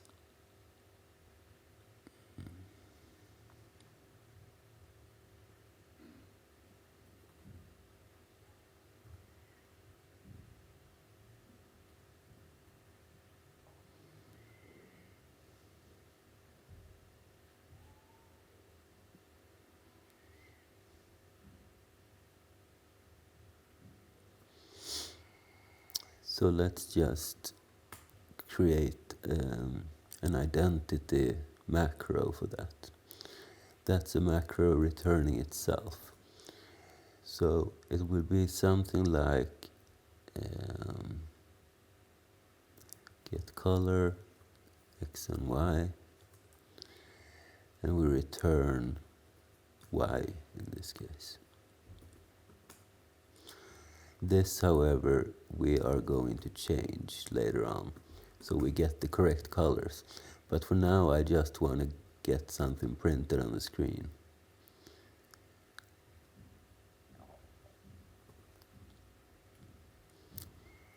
$138.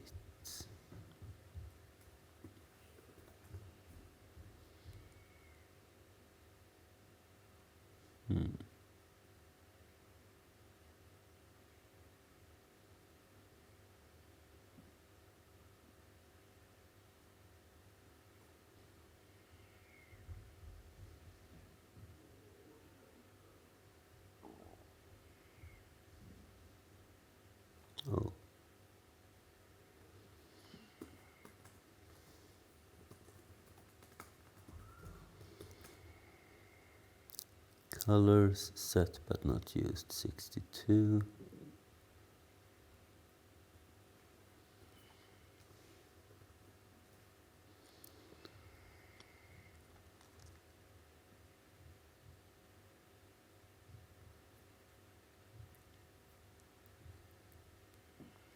Maybe we should give the colors here instead.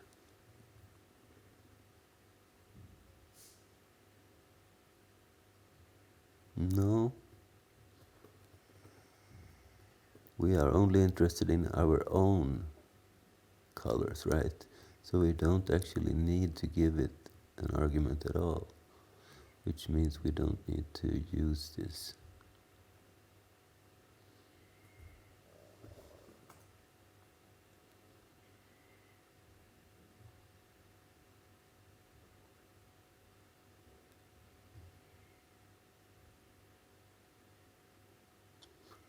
Scratch that. We don't need to use that. That is true. But we still need to pass this thing. Otherwise we will not be able to correctly identify the colors later on. Okay, so now I believe it will compile.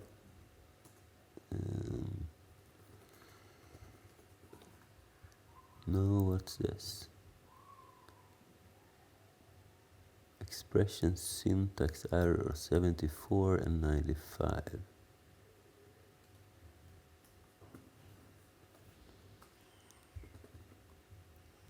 Move a, oh, it should be 0x this. Which was the other one?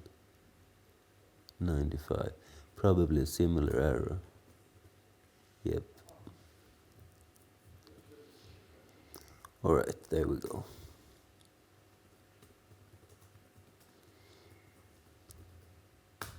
It compiled, but will it work? I really hope it will.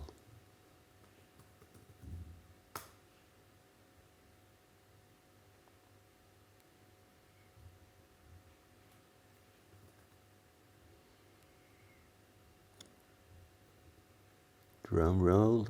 I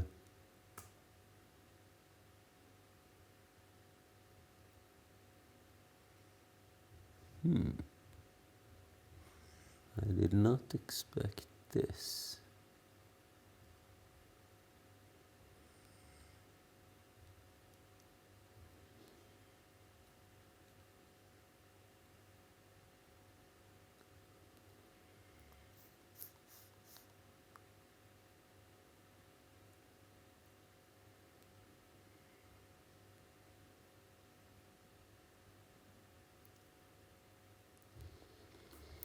Well, it did not error.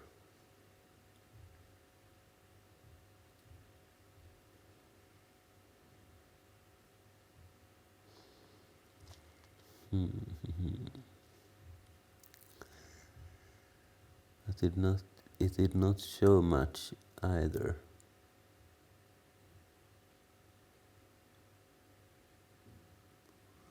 Let's see, the third argument here is get color.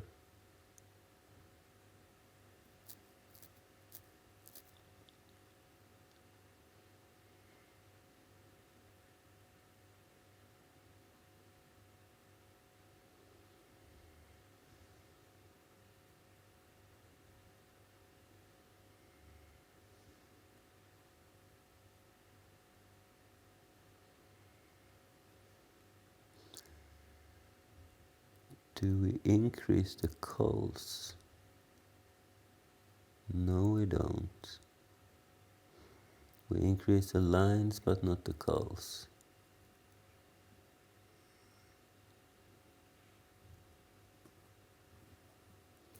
I hope that's it. So this means it will only print 1 pixel, I guess. Or perhaps 1 pixel per line. So it makes sense that it didn't show anything.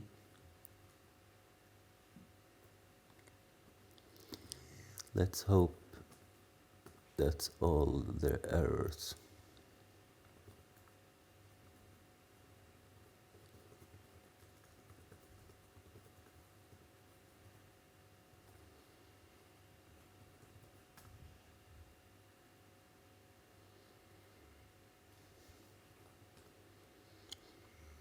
Alright, let's see what happens.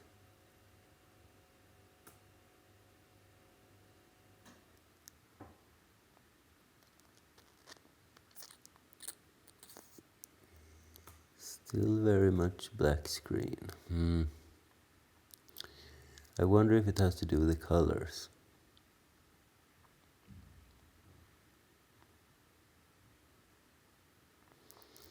We can try just as an example. Let's say we print half of the pixels in the color 3.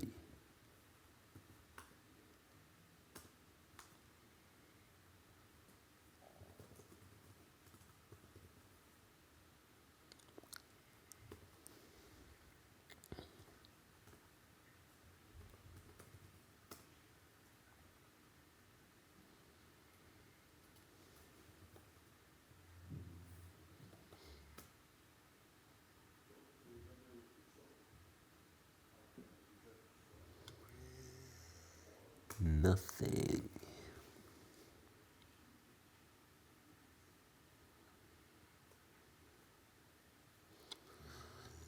Now it would be very nice to have a printf function or a debugger, but we have neither that works in this environment.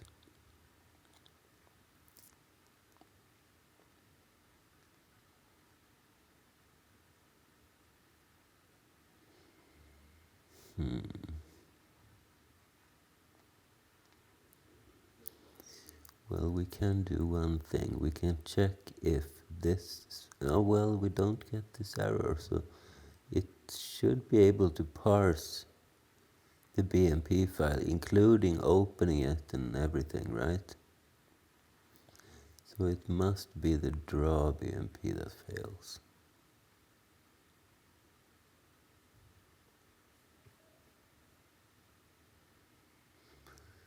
Let's see the return value of this too.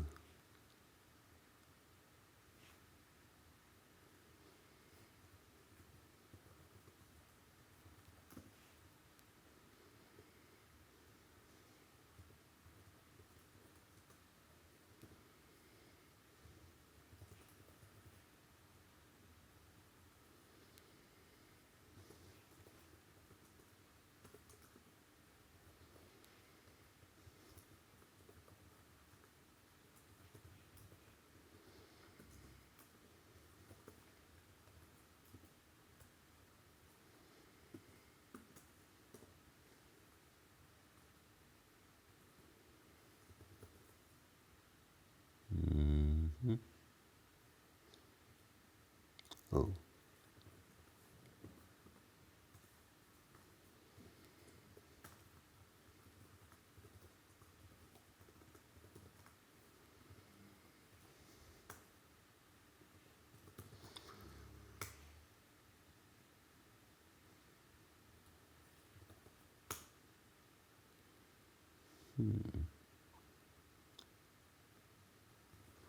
Did not print anything.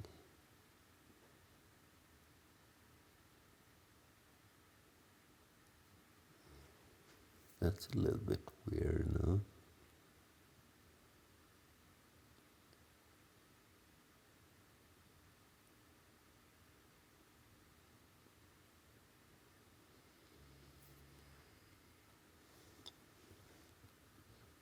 Do we need this?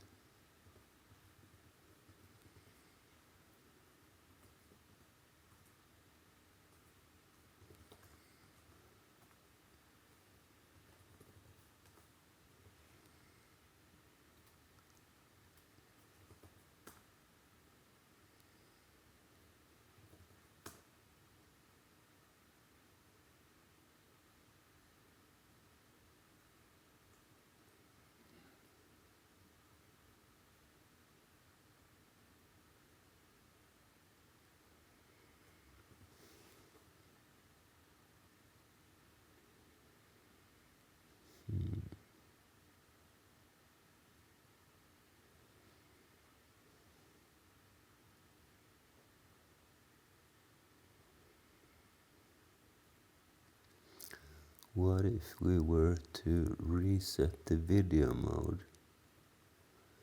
and then print?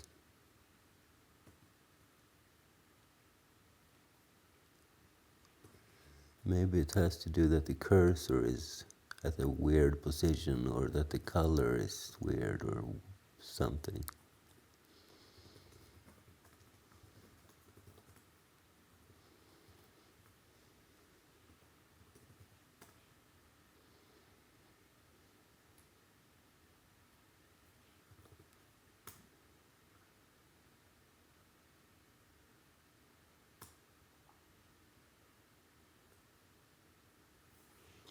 Strange. I'm pretty sure that our print function worked in this video mode, didn't it?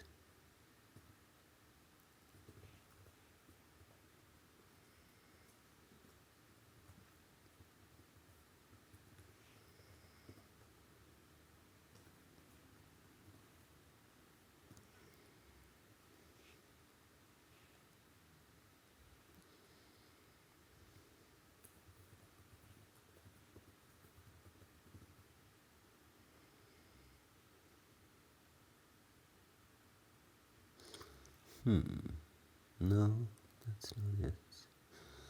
Let's try this.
Do we need to switch to text mode? I thought it worked before, but maybe not.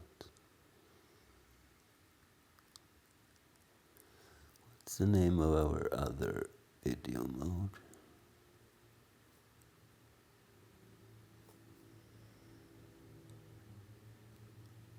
Yes.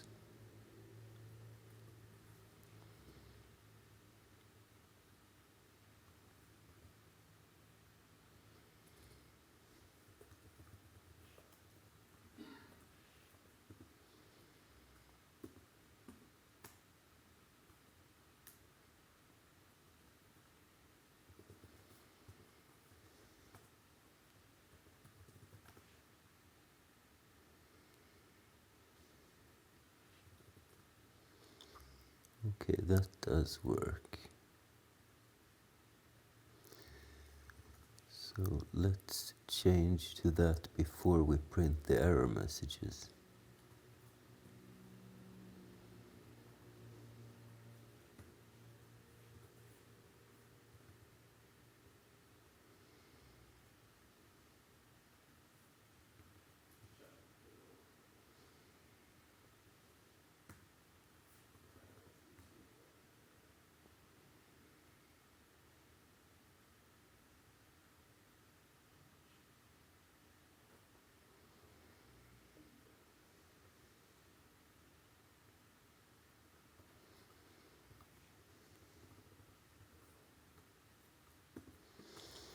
Alright, now we should at least know a little bit more.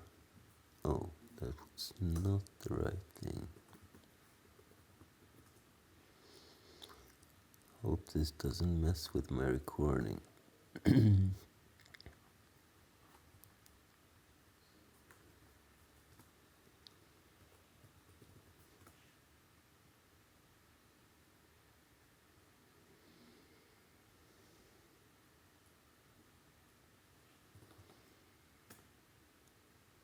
true. Okay, so what does that mean? It means that we have successfully parsed the header. We have successfully parsed the rest. At least we were able to open the file, then move to that part of the file.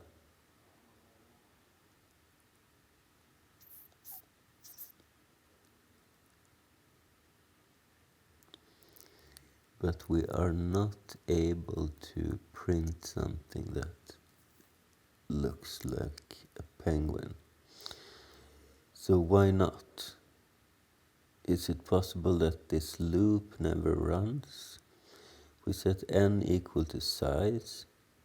We run as long as we have an n, and we n minus minus. And what is size? That is the height times the width divided by 2.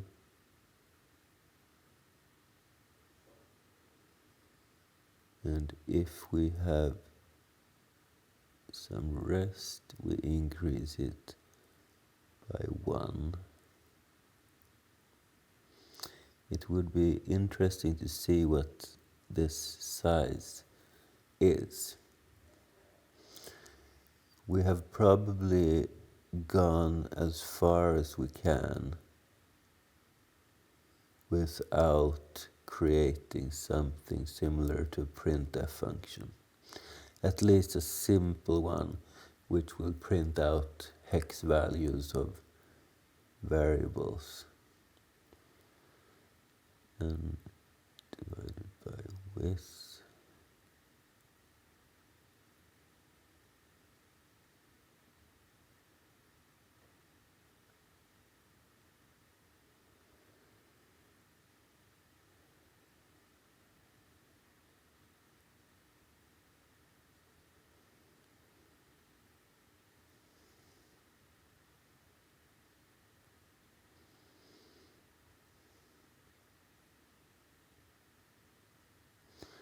Could it be that our read function fails?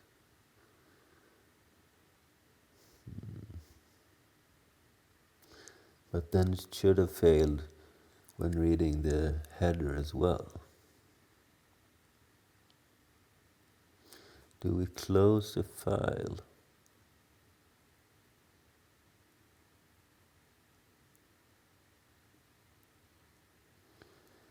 Yes, we do.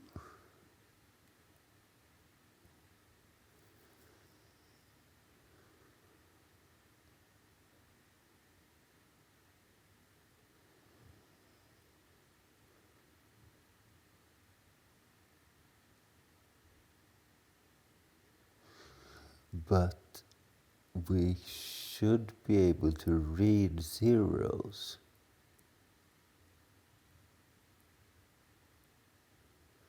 That is not necessarily an error. That can be like a black pixel or something. I did not think about that. Let's just clear this out.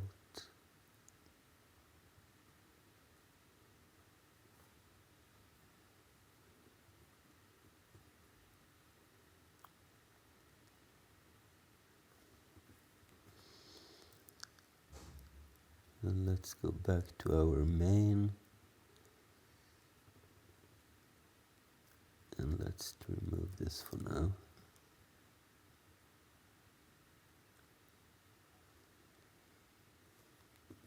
And maybe it will work, who knows?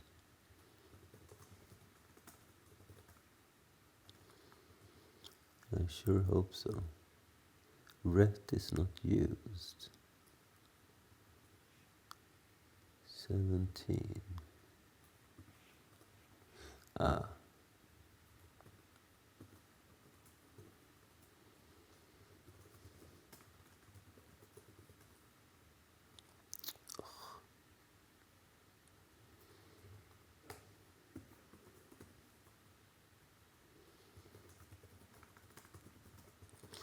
Okay, last try and then we go to break.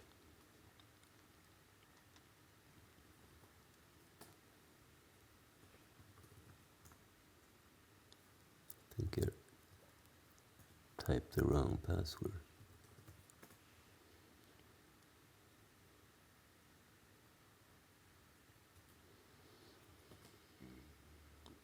Okay, fingers crossed.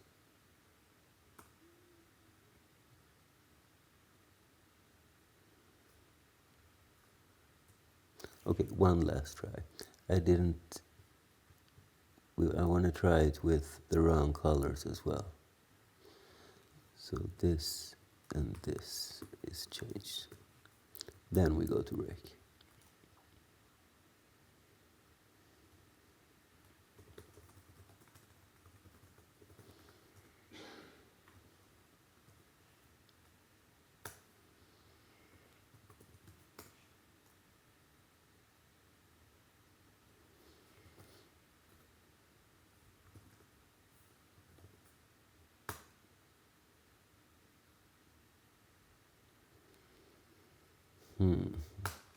All right. I need to think a little bit about this. We'll be right back after this. All right, you guys, welcome back. So, in order to troubleshoot this problem properly, what I'm going to do is I'm going to create a new file, a library basically. And instead of having like an stdio, an stdlib, an stdint, etc., I'm just going to create one, which I'm going to call omni std.c in this case, and omni for all. So omni std.c, which is going to include omni std.h, and it's also going to need the GUI.h, like so. And inside of our include directory, I'm going to create the h file. So this is going to be omni std.h. I'll move this to the right here and close down a couple of these. So omni std.h, and I'm going to have a pragma once as usual. I'm going to include GUI.h, like so. And the first thing I'm going to do, the absolutely first thing is I'm going to add this to the make file so I don't forget it this time. So we're going to create an omnistd.o based on omnistd.c, like so. We'll run cc with the flags, and we produce we base it on this input file. And then we add this to our objects, omnistd.o, and that's all we need to do here. All right, so first of all, I want to move the copy function that I did. Actually, I'm going to move both the set and the copy function. So I'll do like this. I will paste those in right here, and then I'll grab those two, and I'll put it inside of this, and I will locate those two functions. So we go to copy this thing, and we go to this file and paste it in. And we do the same with this set function.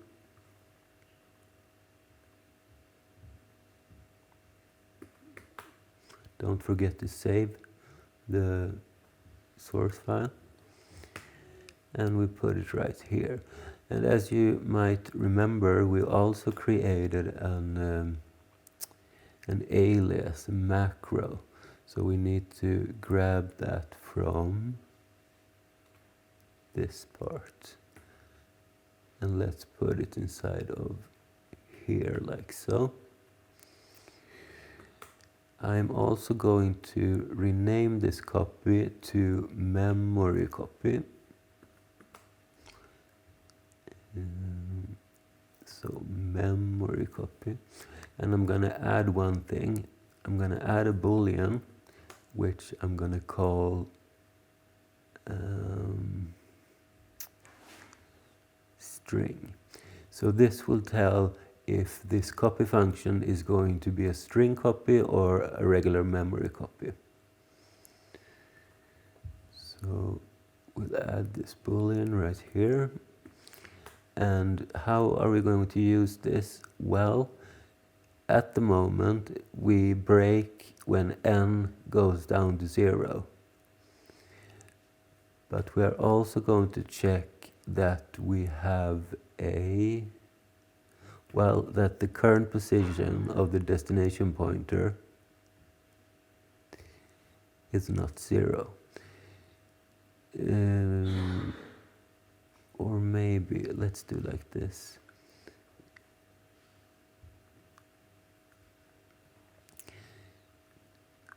We need to do one more thing. We need to check that if this is a string, if the boolean is true, then we want to include this.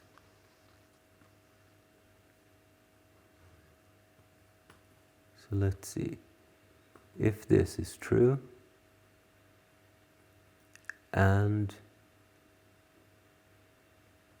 this is not 0,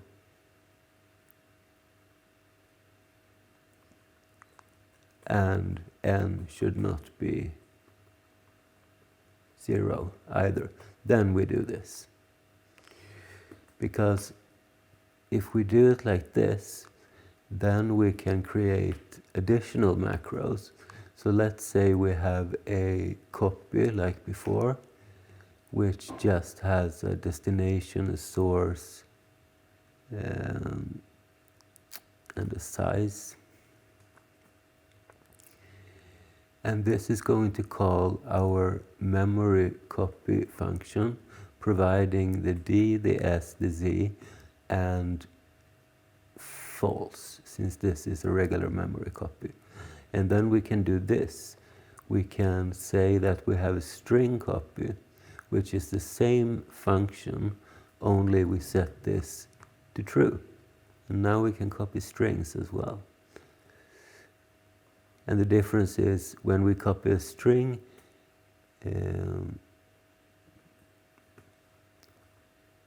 we break when we hit a 0 byte.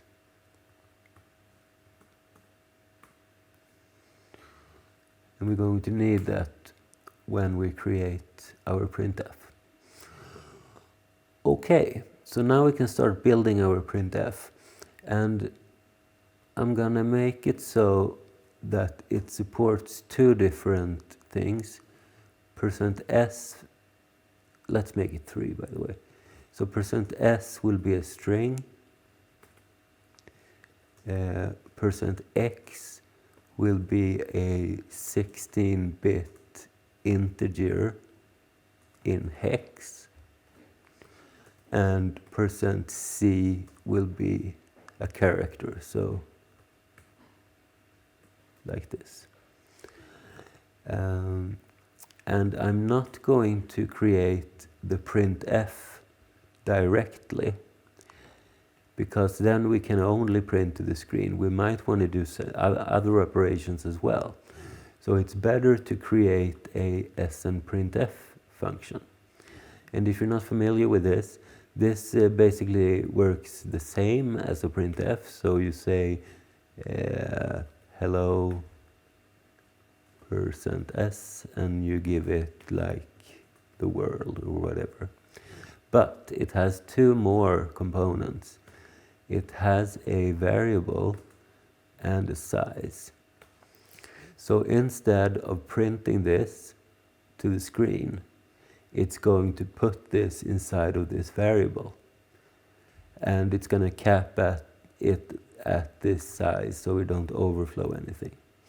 Because when we have this snprintf, we can very easily turn this into a regular printf function just by creating a temporary variable, doing this, and then printing that variable using our print function that we already have.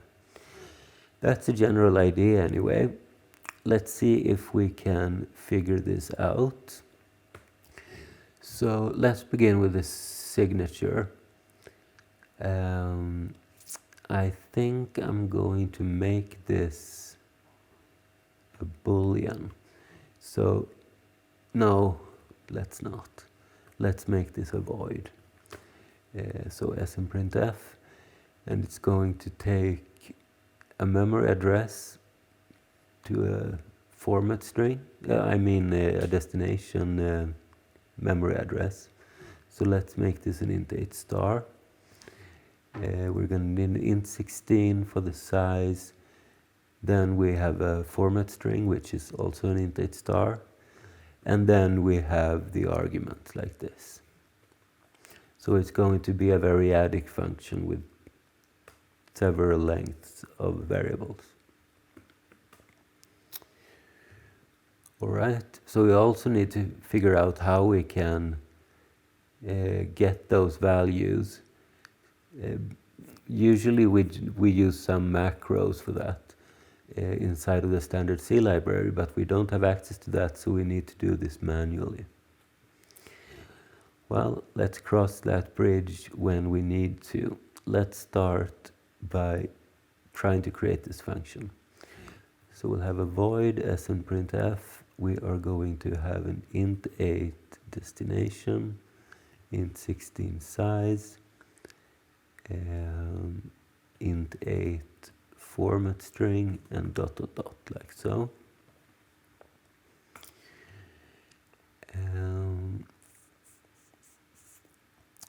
And we're gonna have to create some temporary buffer for this. So let's use dynamic memory, I think. Or maybe we can actually put this on the stack. Yeah, okay.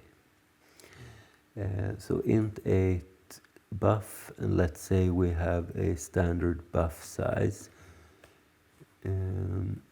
which we can define up here. So our buff size, or let's say buff size like this, and let's make this 256 bytes. And let's do some sanitation first. Let's see that we at least have a destination and a format string. Otherwise we just return. Let's zero out our buff like this, buff size.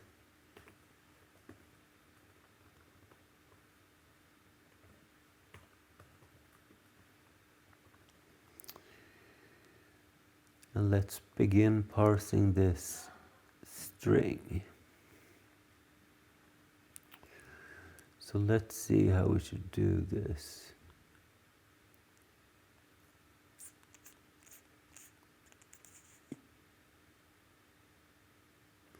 We need to keep track of the number of bytes. So let's say int 16 bytes.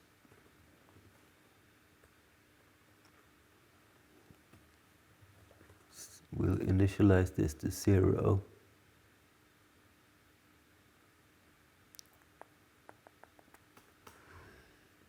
So we'll create a loop where we are going to need a pointer as well.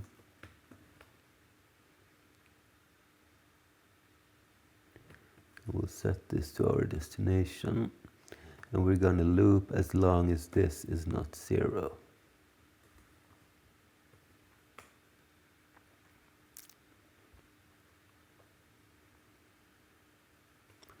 Let's also say that we have a character C and a temporary buffer,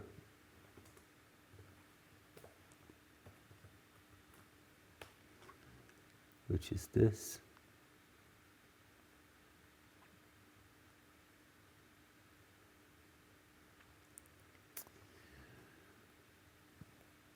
Okay, so we need to do different things depending on what this character is. So we'll switch on that character. And we're going to have a case for the percent sign.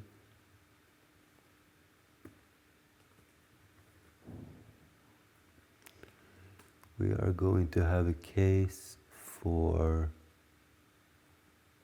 a new line.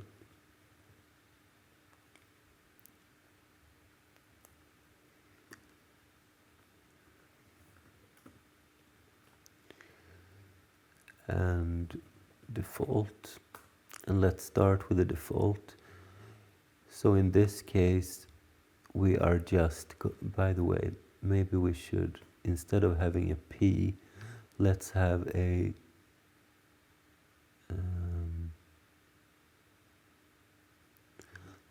destination pointer and a source pointer.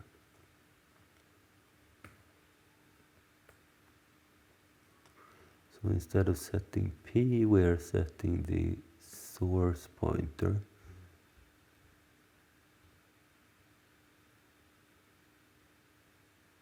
Which we point to our format string. And our destination pointer should point to the destination. Okay. So if this is a regular character, all we need to do is we first check that we are not overflowing this thing. Maybe we should check it before the switch. No, let's do it here. Since there are different sizes we are going to copy, so let's do it in different places.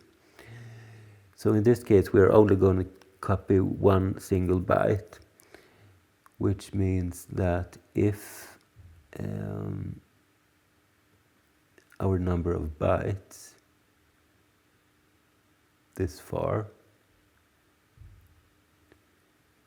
is more than buff size minus 1. So in that case, it doesn't fit anymore. So let's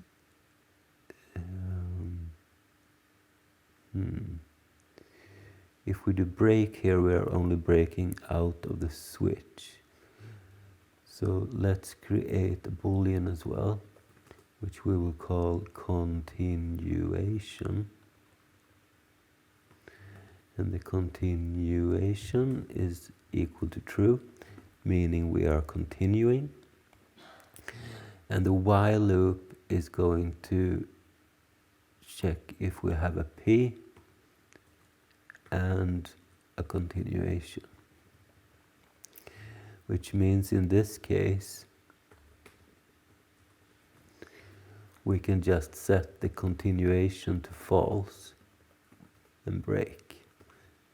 And we break out of the loop. Otherwise, we have room for at least one more character. So we are going to set the destination pointer's current position equal to the source pointer's current position. By the way, this should not be P any longer, it should be source pointer. And we need to increase the destination pointer and the source pointer after the fact.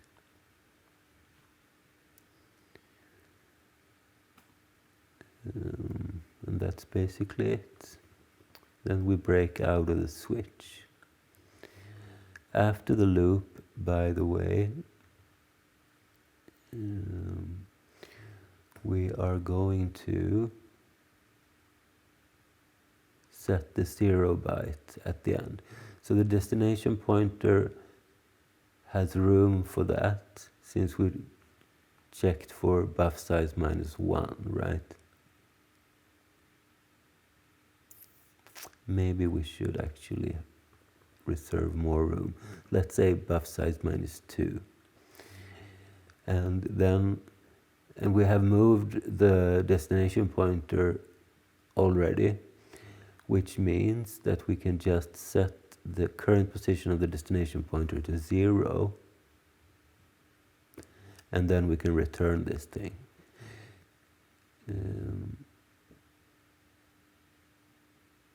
Right. Let's make this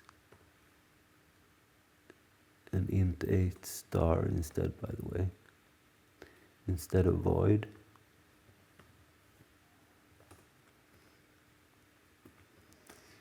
So if there is an error like this, we can return 0 like so. Otherwise, we can, let's see, let's create a return pointer as well. And we'll set the return pointer equal to our destination buffer.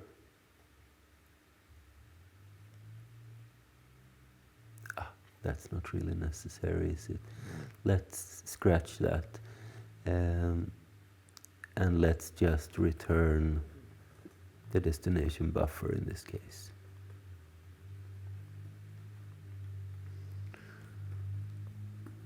Okay, easy peasy. So now to the other possibilities.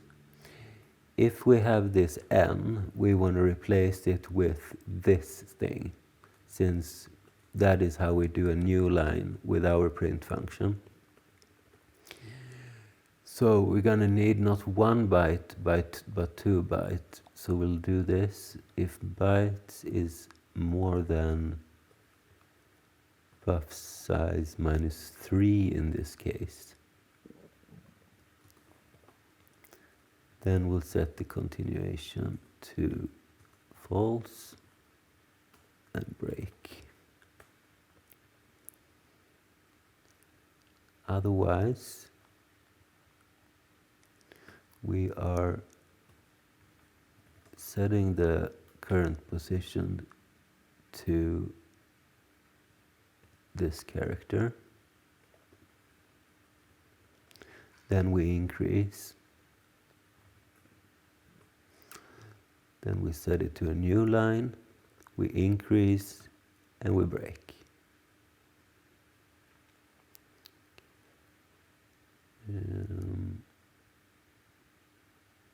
We also need to move the source pointer 1 step. So let's take the source pointer and just increase it like this.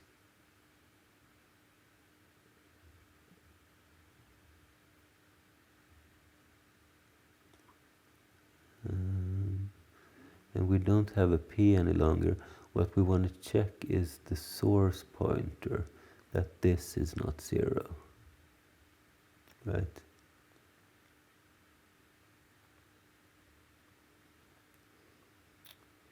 So that's pretty simple. Now to the little bit trickier case, the %sign. So in this case, we don't really know how many bytes, or do we? Not in the case of the string anyway.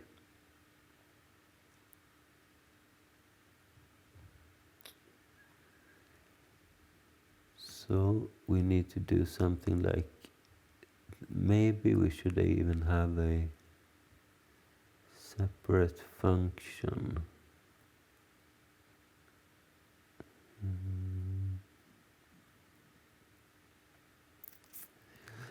let's see how it goes. Let's start by increasing the destination pointer because we're interested in, I mean the source pointer, because we're interested in what the next character is. So we have a couple of different possibilities.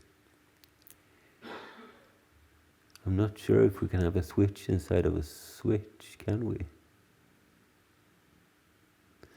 It will probably just overcomplicate stuff. Let's try it. So we'll switch on the source pointer's new position, and either it's going to be 0 if the string ends after that. It might be the C character if we are dealing with a character that we want to copy. It might be S for string, and it might be X for a hexadecimal integer. By the way, there's one more possibility. It might be a second % sign.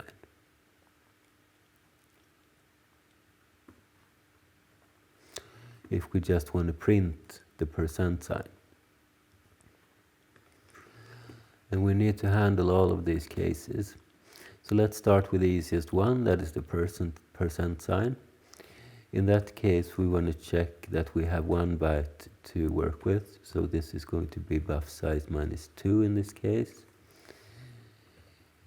And as usual, we'll set the continuation to false if we don't have room, and we'll break.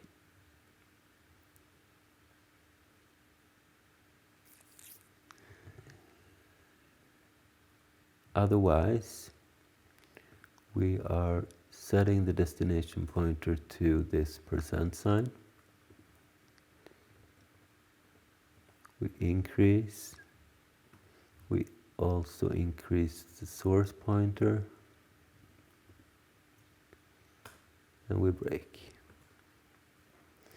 That should be enough for the % sign. Then we can take the character, which is pretty similar. So in this case too, we're only going to have room for 1 byte, so it's easy. Buff size -2. Maybe we should create a macro for this, because it's not very dry, is it?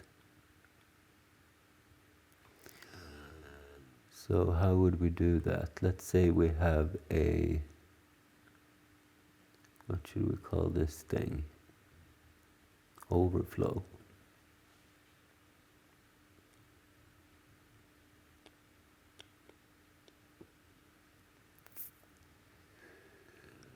So the only thing that differs is our number, the minus number. So if bytes is more than, and then we have the X, we have the buff size minus our X.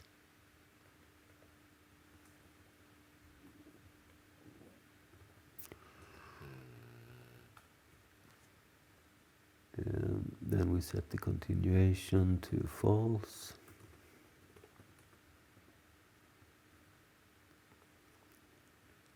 And we break. Like so. So now we can change these. So this will only be overflow 2.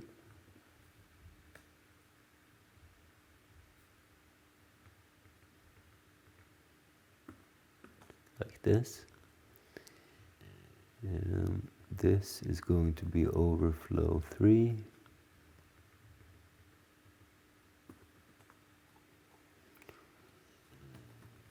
Overflow 2.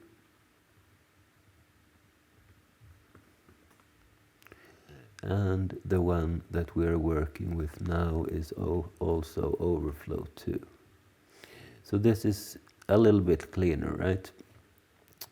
Okay, so if we have a room, we want to set our destination pointer equal to our source pointer, and we want to increase that as well.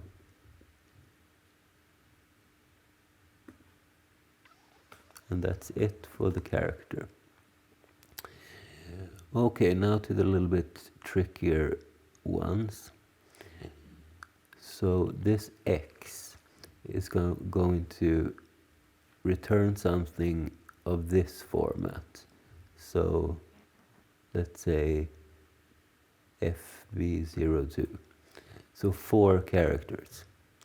So we need to have room for 5.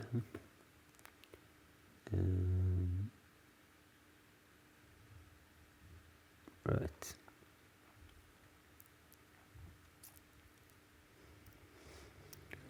So let's see how we do this.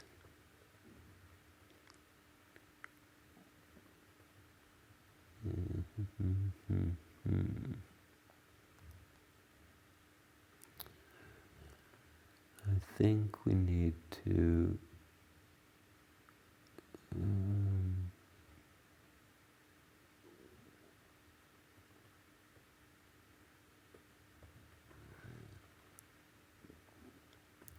let's create one of these P after all. And we need to grab the argument. So we need to keep track of the current argument. So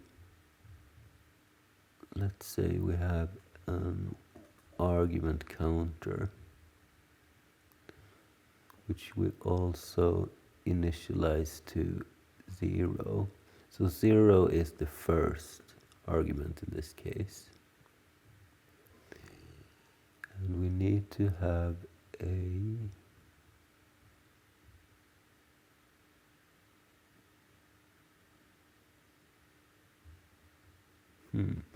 I forgot one thing.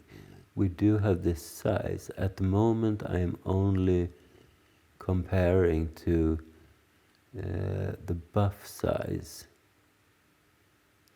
Actually we want to use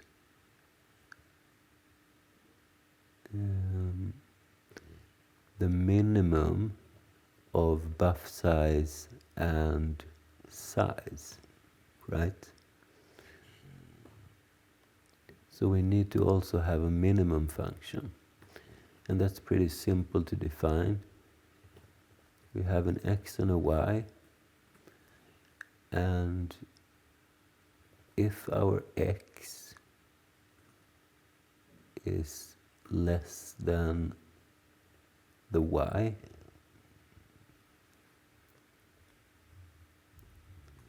in that case we return the x, otherwise we return the y.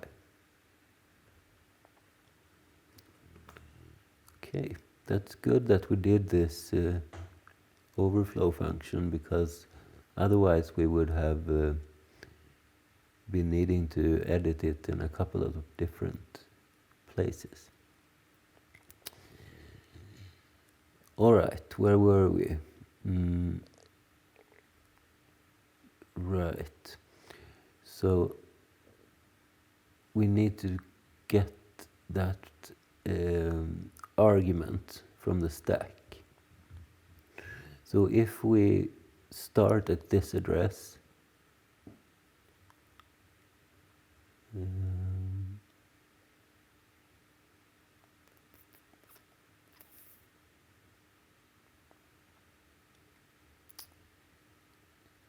let's create some variable for the offset.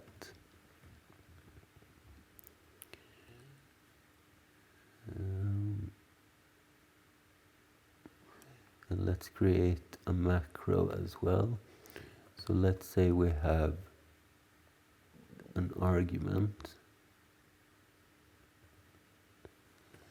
and this x is the number, so 0 for the first, 1 for the second, and so on and so forth. And we are going to take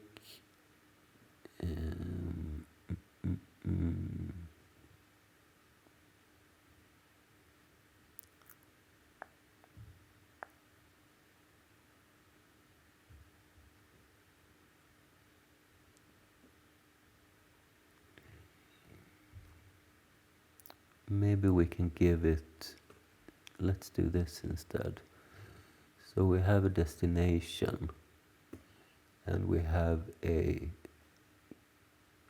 argument count, and then we'll do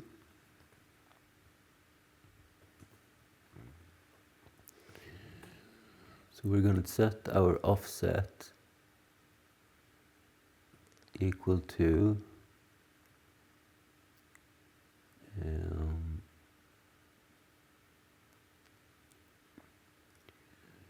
we need to cast this to an int 8,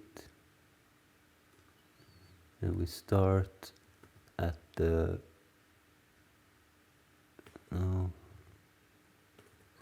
the offset is just going to be the size of an int 8 pointer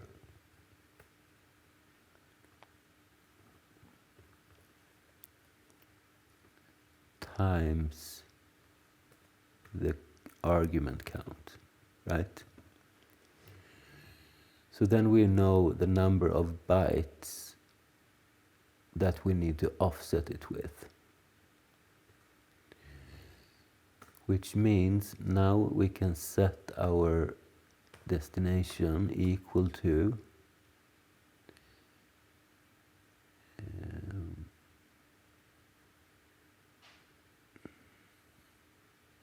and we cast this to an int 8, and we take the address of the format string and we plus the offset.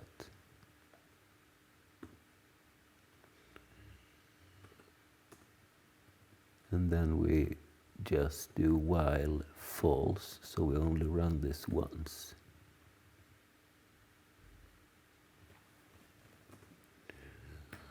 Alright, something like this, I suppose.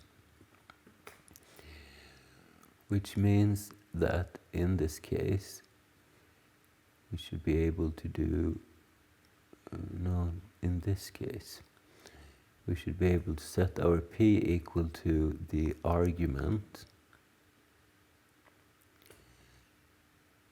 And now we can do equal, we'll do this should be set to our current argument count.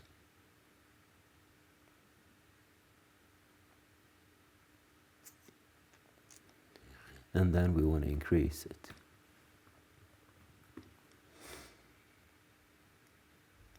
All right.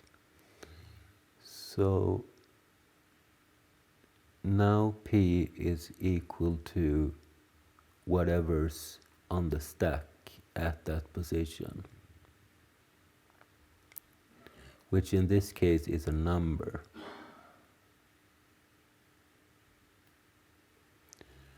So we need some kind of integer pointer. Let's do int 16 integer pointer.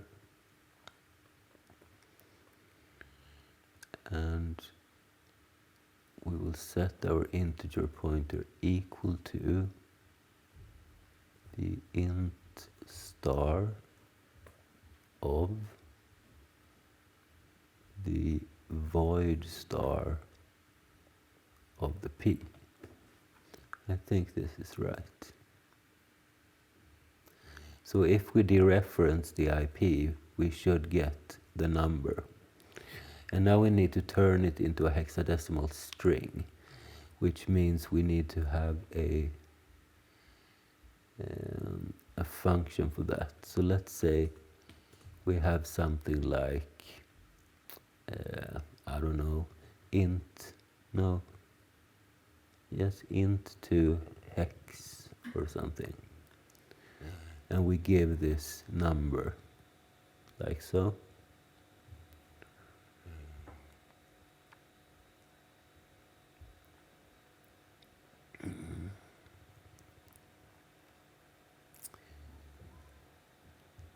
And now we want to copy this to our destination buffer. So let's see, our destination pointer is currently pointing to the first byte that we want to copy it into. So we will do a string copy, that's our new function. And we'll copy it into the destination pointer. Maybe we need to cast this destination pointer. The source in this case is our p, the return value from our into hex operation. And we don't want to copy more than 4 bytes.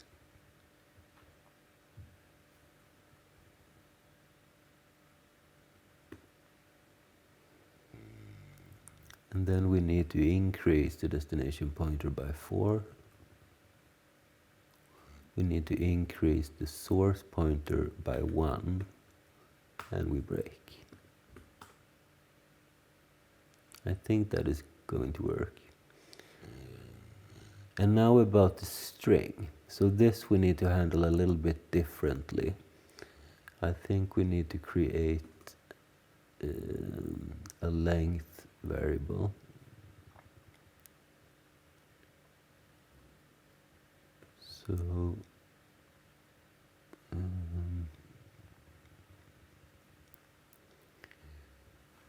So first we need to grab that string. So we'll use our new argument function. And we want p to be equal to the argument. We will calculate the string length of that argument.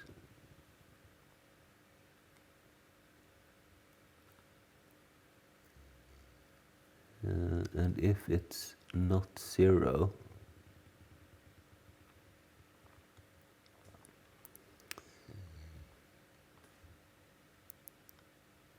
then we just want to verify that it's not overflowing.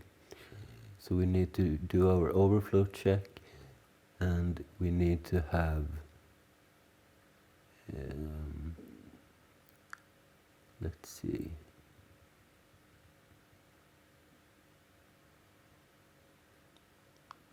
We need to have length plus 1 byte free.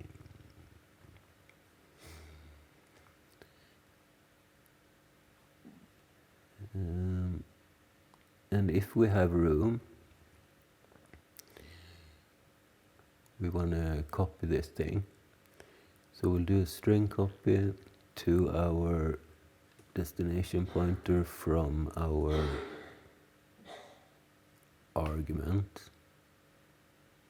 And we want to copy at most length bytes.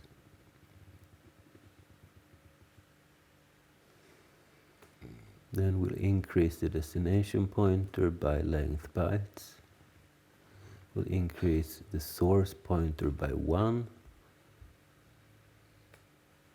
And we'll break.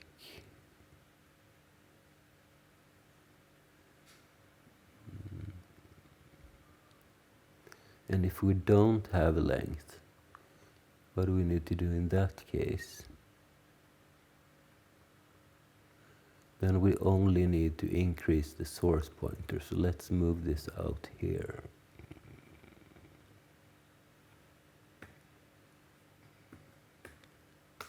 And I guess that is all we need to do for the string case.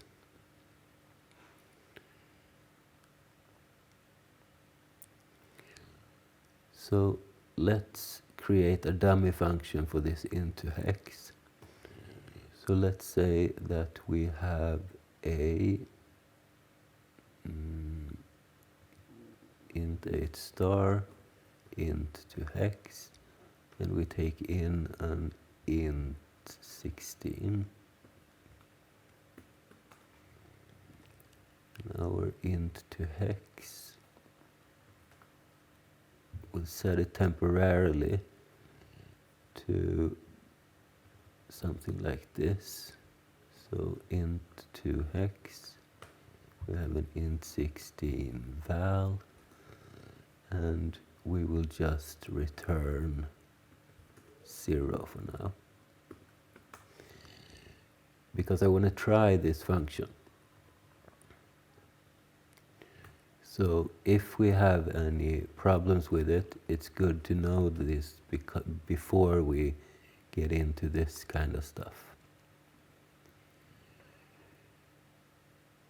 I wonder why this is complaining.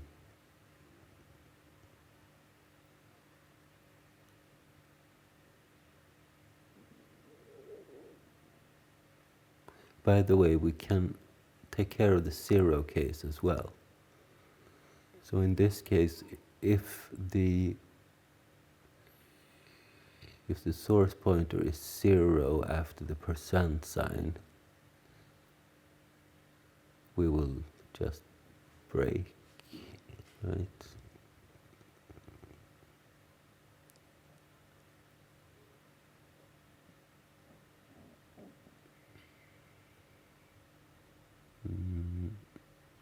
So what happens if we break out of this? So here is this whole thing. So we go here and then we break out of the next one, which is this.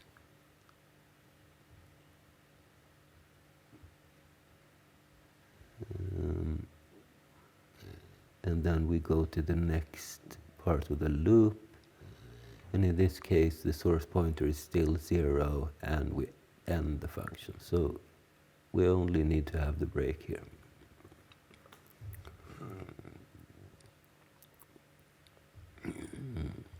Okay, let's try this out. So maybe we should move this string length function as well.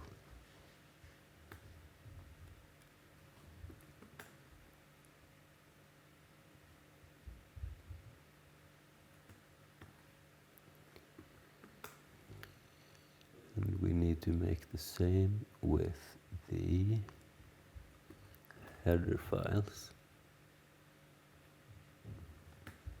like so. Let's go to this main function, and let's for now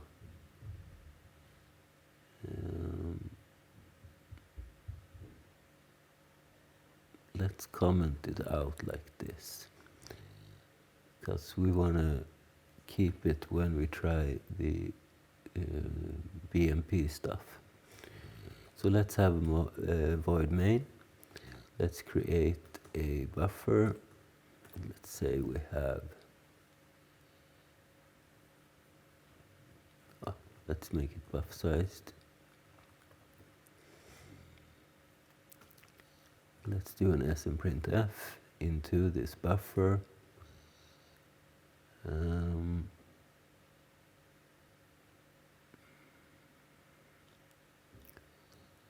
Let's say buff size -1, and then hello. Let's do hello %s new line.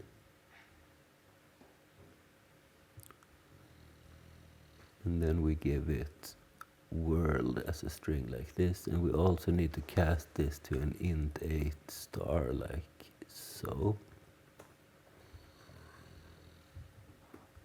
And then we can try to print this thing just by using our regular print function. So print buff, and then we return. By the way, we probably need to initialize our heap as well, so let's run the free all function here. Okay, let's see if this compiles.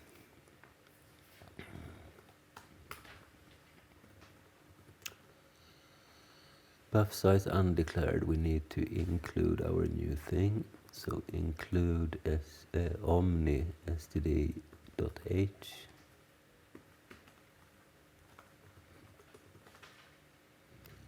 Implicit declaration of function 0 in BMP. Okay, that makes sense. We need to include this too. So include omni std.h like so.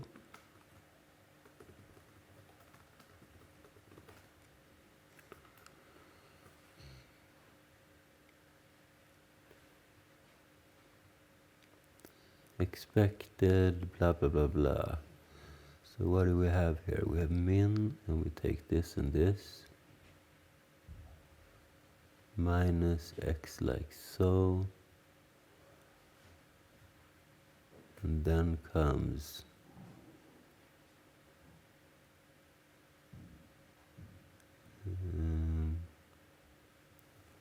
let's see, this right here, and this goes here. Right, we should have one more parenthesis. So let's put it in right there.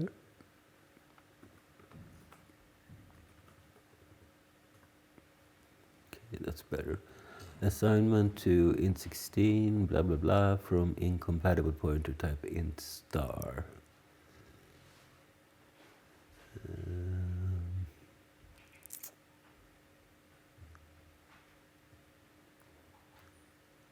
Okay, maybe I set the parentheses a little bit wrong.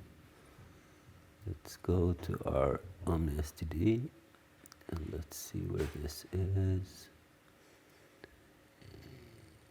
So IP is equal to int star of void this.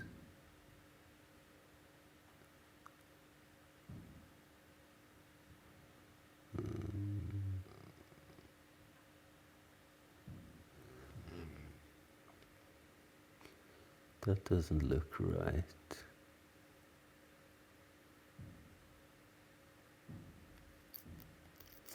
Maybe I can cheat a little bit. Let's do void star mem. We go down here. Set mem equal to the void star of p. And then we set IP equal to the int star of mem. That should work.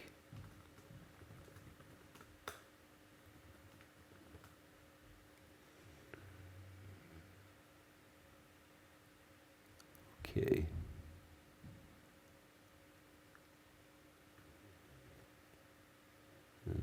Int16 star IP.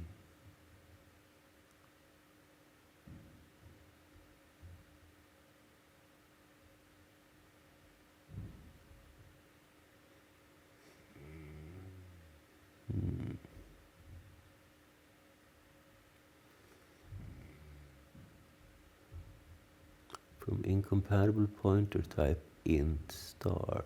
Ah, right. This should be int16 star. That's why.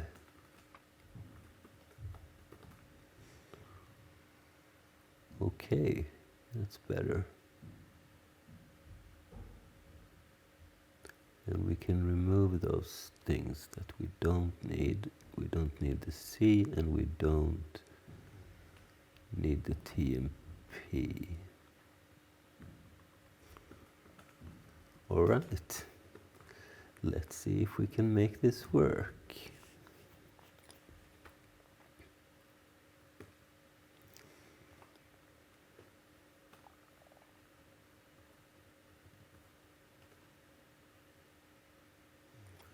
Let's start our DOS box.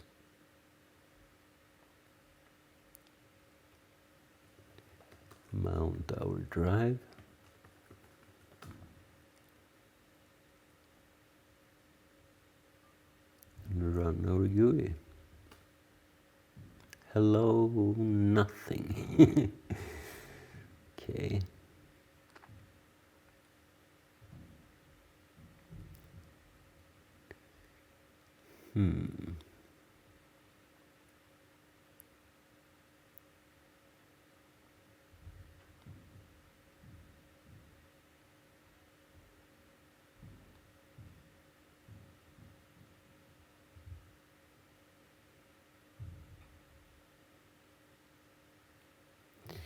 Let's see if we even go here. So if we do something like this,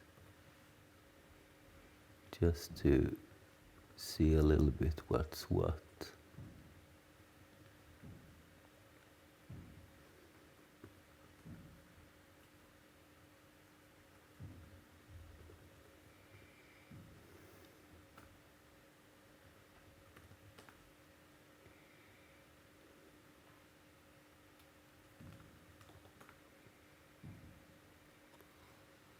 Okay, so at least we get into this part right here.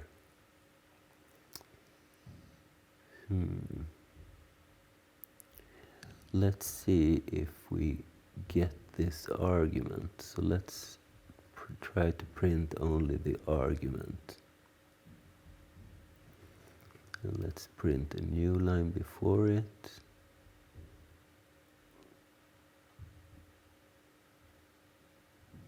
And something like this.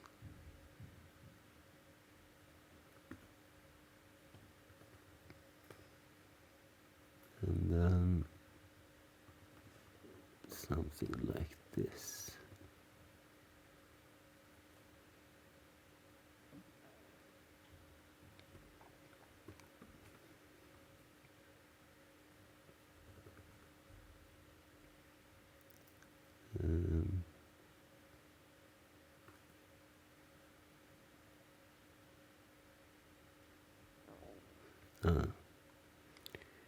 I always forget those casts.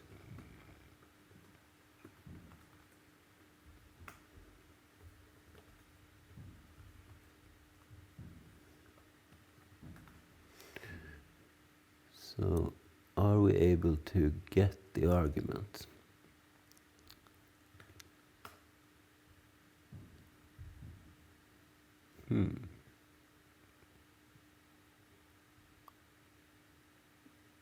That's interesting.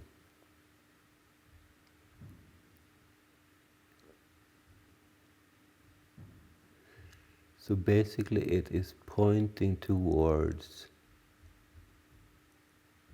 the format string, right?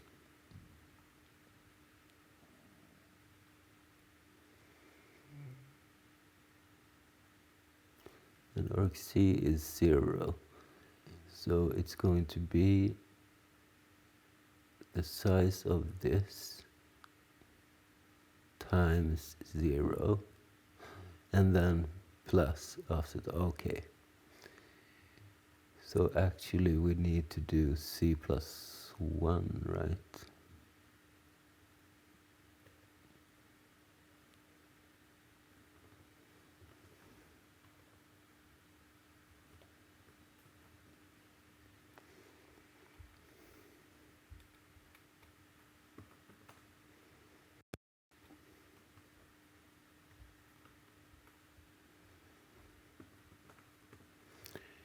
Alright, let's see what happens.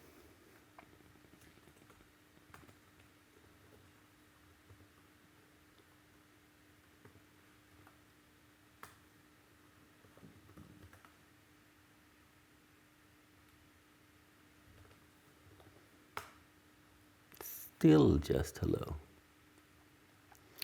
Alright, let's put this stuff back.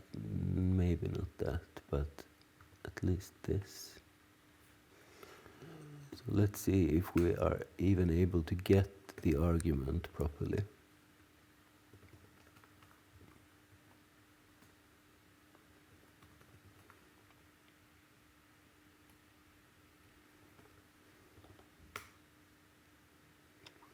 Arg is equal to O%s. So we are only jumping forward 4 characters.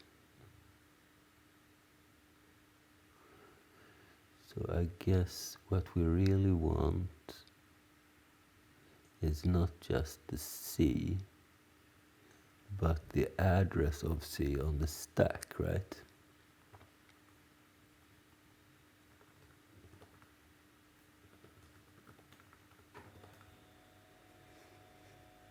Okay, we can't do it like that. Let's remove this parenthesis then.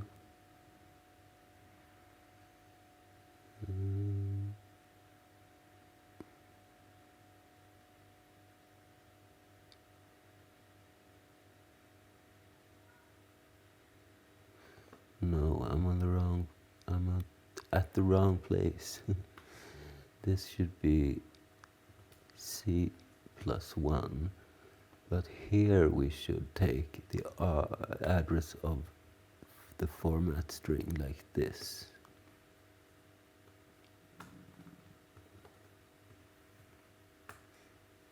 And hopefully we can get the argument now.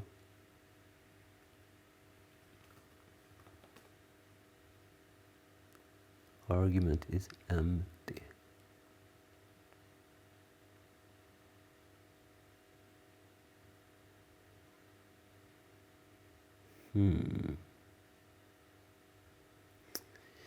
Well, the stack grows downwards, doesn't it? So we should probably do minus offset instead.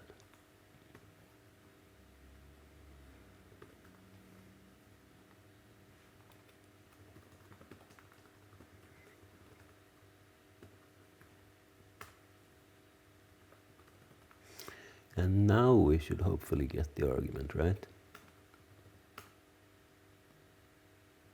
Okay, we got something.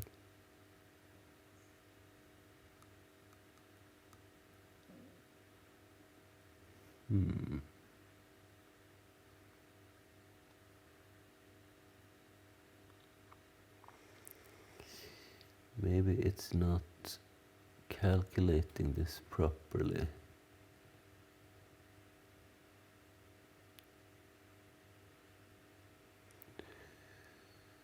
So maybe inside of this size of stuff, I'm not sure if this is 4 bytes or 2 bytes, depending on the mode that we are in. But let's start with 4 and let's see what happens. And maybe we can even give it an extra argument just to see if we go too far.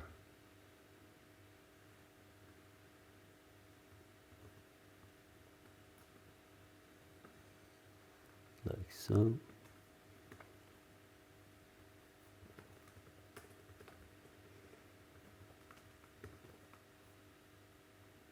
Okay.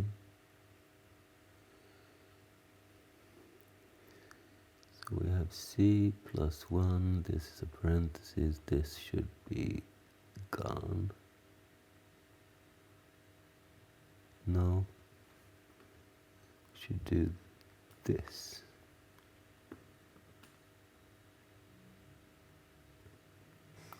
Alright, let's try this again. It's a little bit tricky to code this function, but it will be very good to have when we are finally able to create it properly.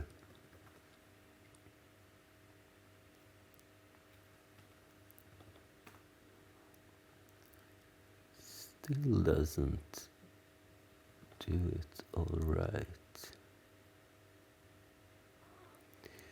What if we say that it's 2 bytes? What happens then?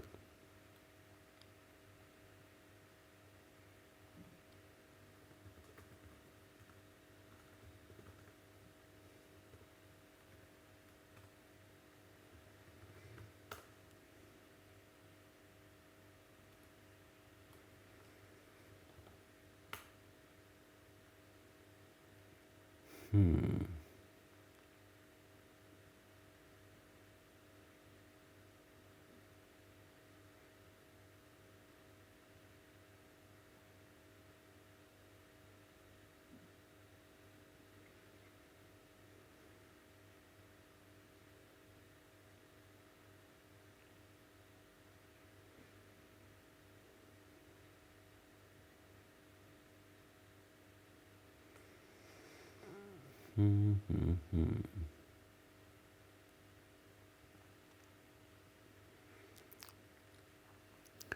I think we need to create a temporary function.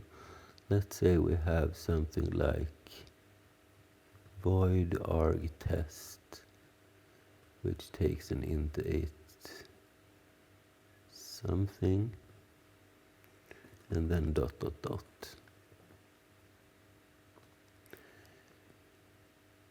And we'll have a pointer,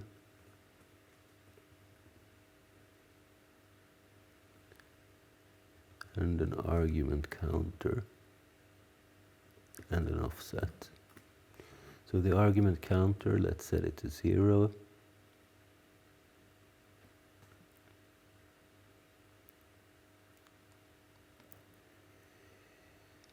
And the offset should be the argument counter times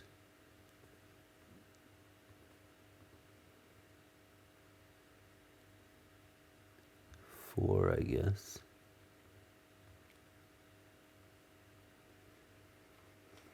And P should be equal to the address of something minus offset. So this is the calculation that I think should work, which it doesn't, but now we have easier ways of trying it out. So let's print our P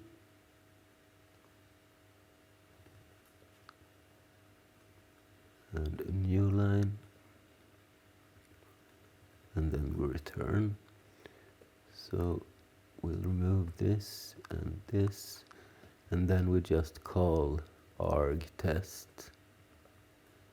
And the first thing doesn't matter, but this is what's interesting. So let's say we have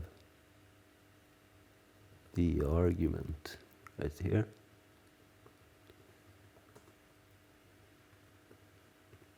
So we want it to print the argument.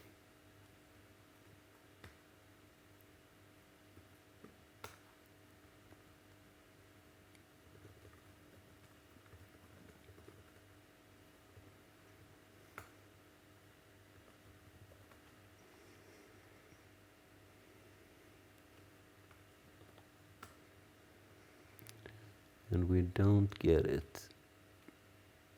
So let's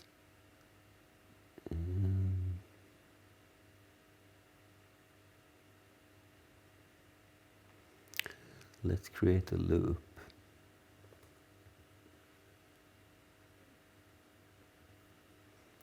So we'll set n equal to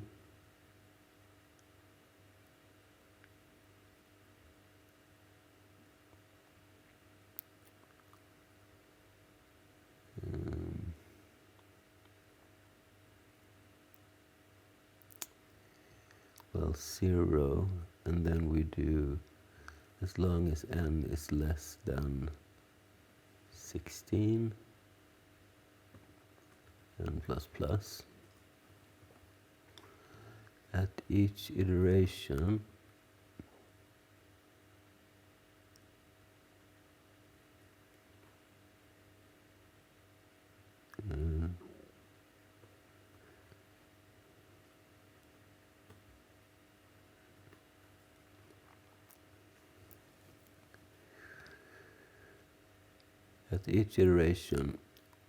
we want to print, we want to do, let's see, let's say offset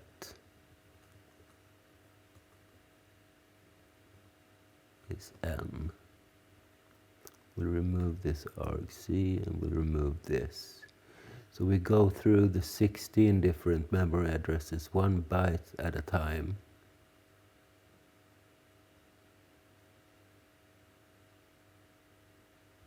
Yeah. Maybe one of them will be the correct one.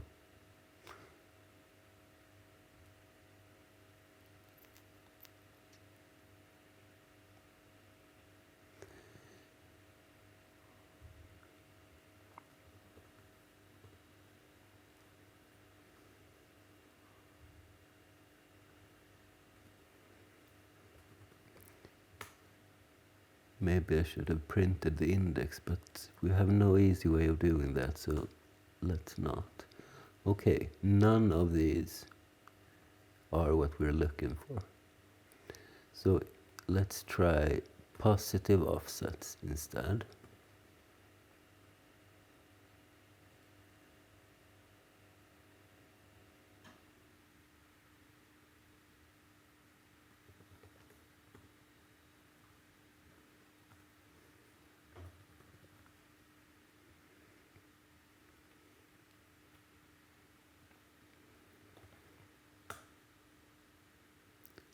And we get nothing.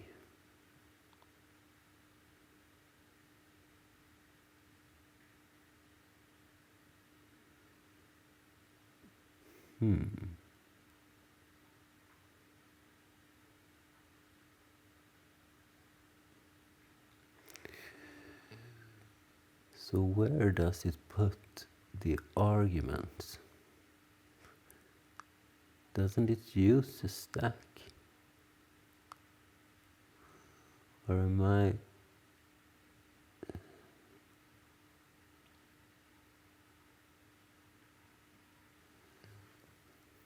Let's see.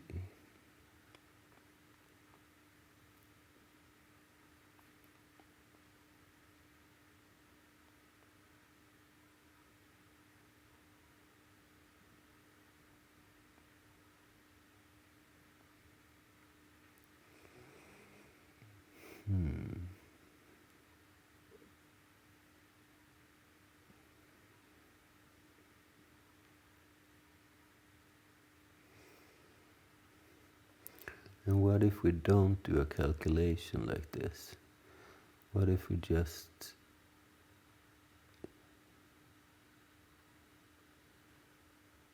What if we just set p equal to the address of something?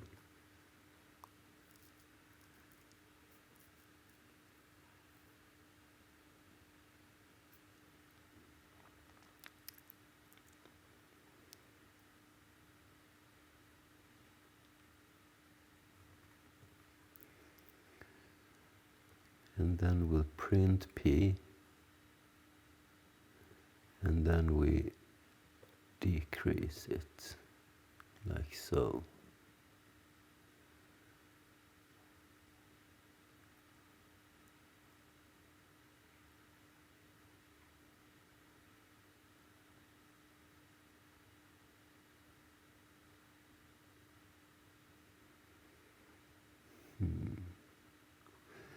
Doesn't feel right, but never mind, let's try what happens.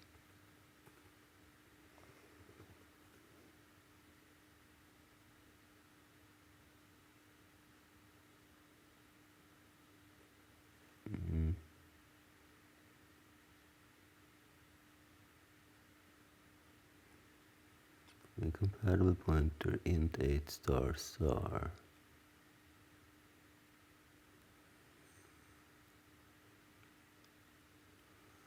Okay, let's do this instead. And this.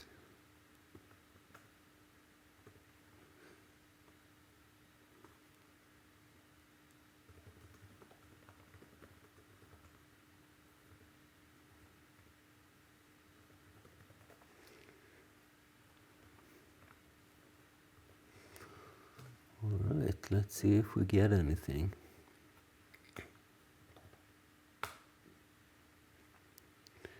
We do get the first argument. That was expected. But then just garbage. And if we were to increase this thing instead, what then?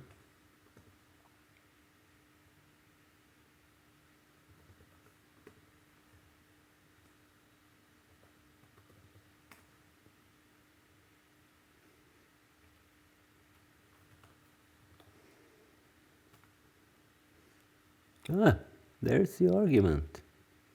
Nice. All right. So we solved it.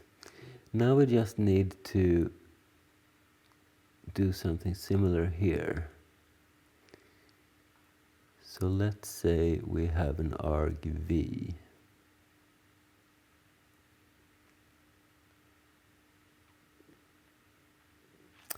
Maybe we don't even need a macro, do we? So let's see. We set it to this and we plus it.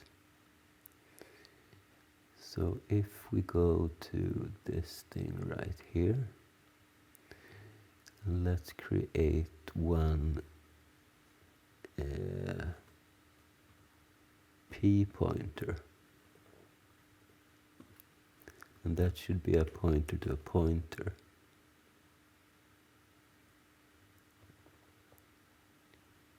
We will set our p pointer equal to the address of the format string.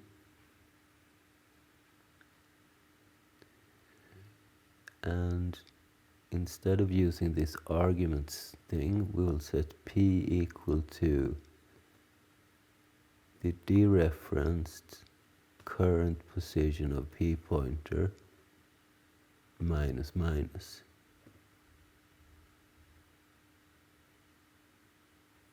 I guess we do it this way. And where else do we need the argument? Here. So p is equal to this. I have never seen such a construct before, but let's see if it works.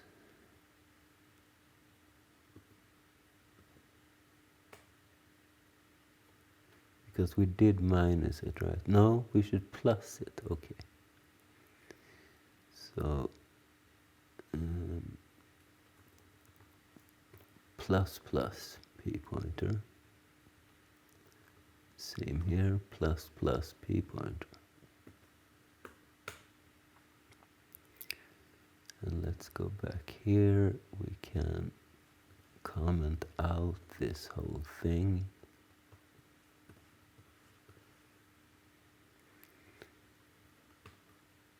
And we'll put all of this back. And let's see if we get hello world. I think we will.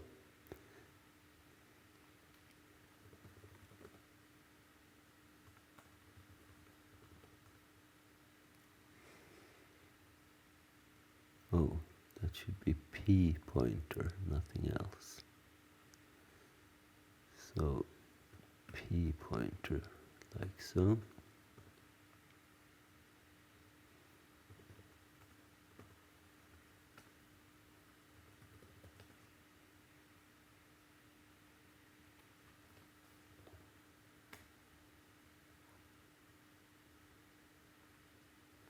Hello world.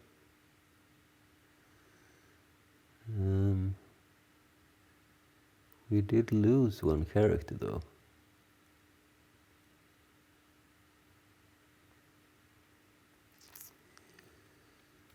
Let's remove this and comment this out.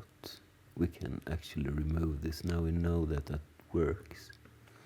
We can also remove our argument macro.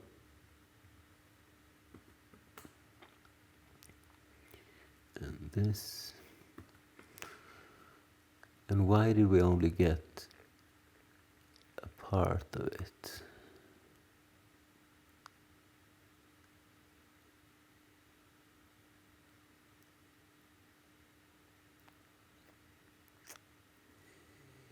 Maybe our string length function is one off. Let's see. P is equal to string n is 0. As long as we have a p, p plus plus, n plus plus. If we have one character, we go one step of the loop and then we break.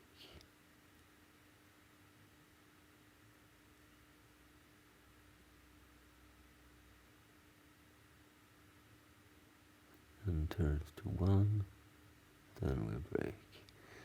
So I think that's right.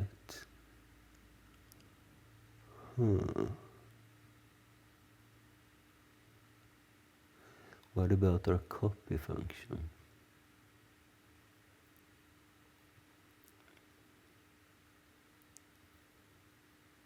So if string is true, which it is, and the destination pointer is true,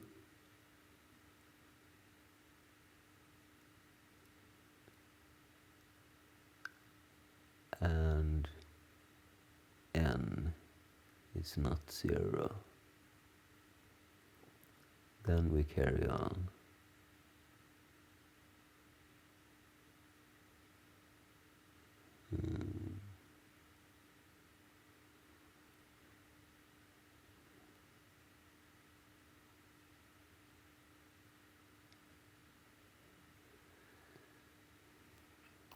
I think it looks right as well, actually.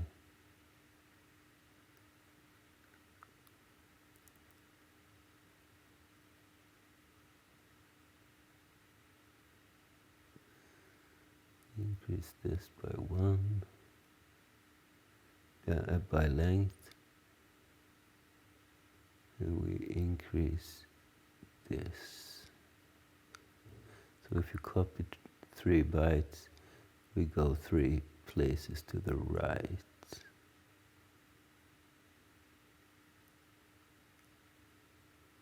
1, 2, 3. Increase the source pointer. Set this to 0.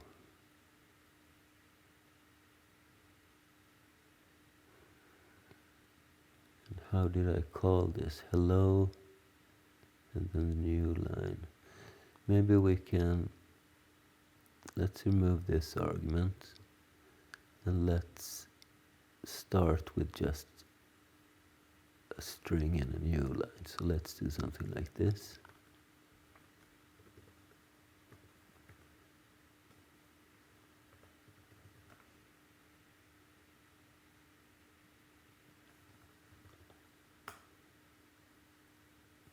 Okay, that looks right. Let's try inserting this in the middle.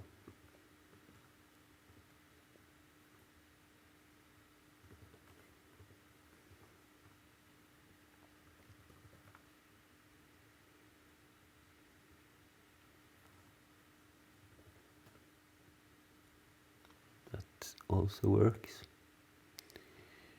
And let's say we have a character here. So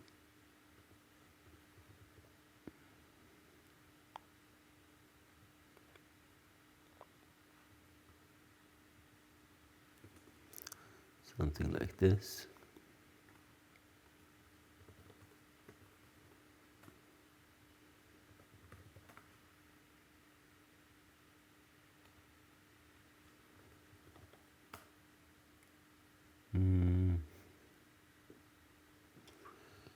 That did not work.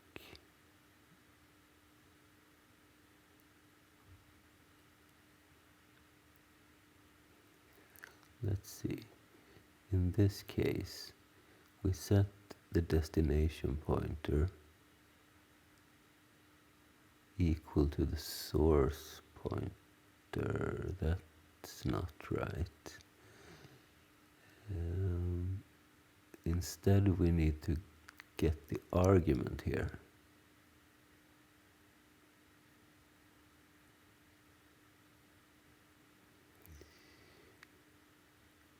So let's see. We'll set p equal to the dereferenced p pointer. We'll set the destination pointer equal to this dereferenced. And then we just increase the source pointer This is right, I think.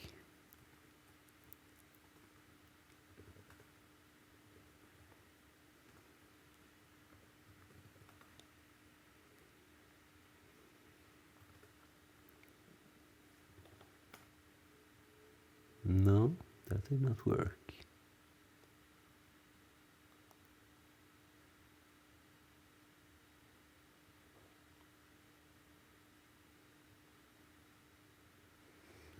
Because we are passing the character not as a string.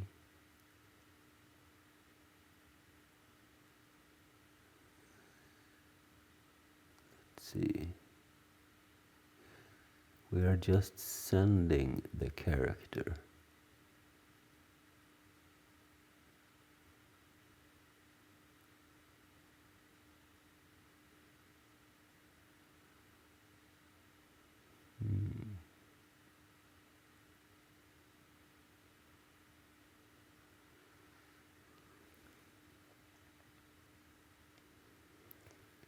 Should it maybe be something like this? Can we even do such a cast? Maybe we can do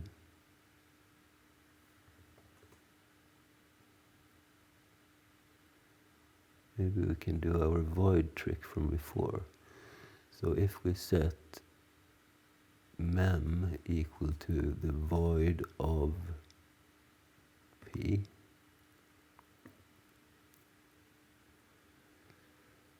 and we set the destination pointer equal to the int 8 of mem.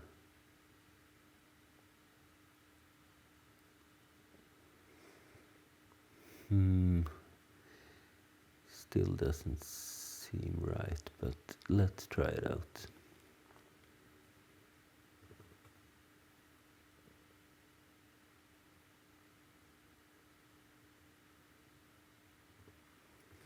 We got a warning, but not an error.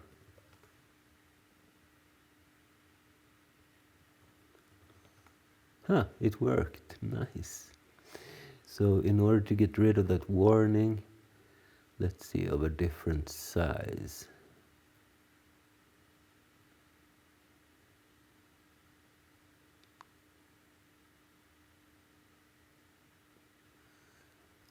Let's leave it. Okay, so now we know the % works, the new line works, the X we haven't done yet, but the string, let's try it out again.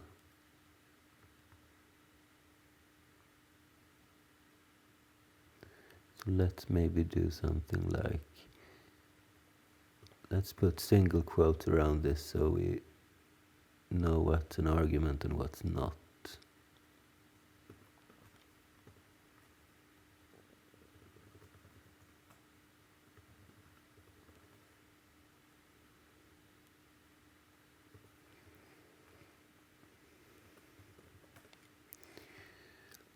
Let's run this thing.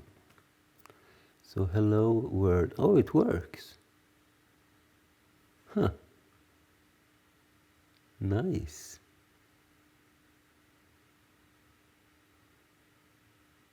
And what if we have two arguments? So let's say we have hello world from, and then another one. And let's do something like this.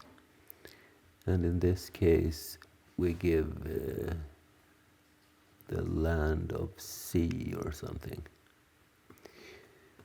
So let's see if it works to handle several arguments. Would be kind of nice if it did.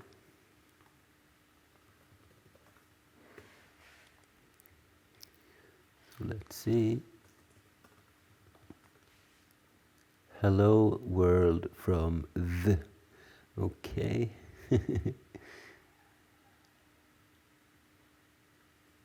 We do get some, but not all. It caps.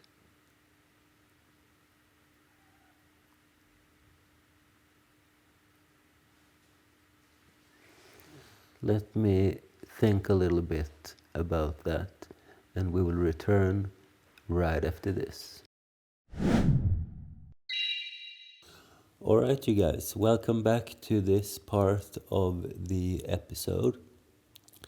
So let's see where we're at.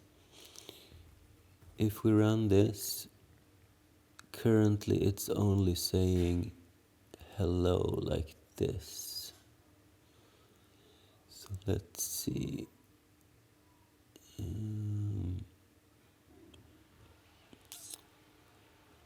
If we go back to this, I think we have forgotten about something. This size thing, how are we using that? We are using it inside of this macro only, I think. So this overflow.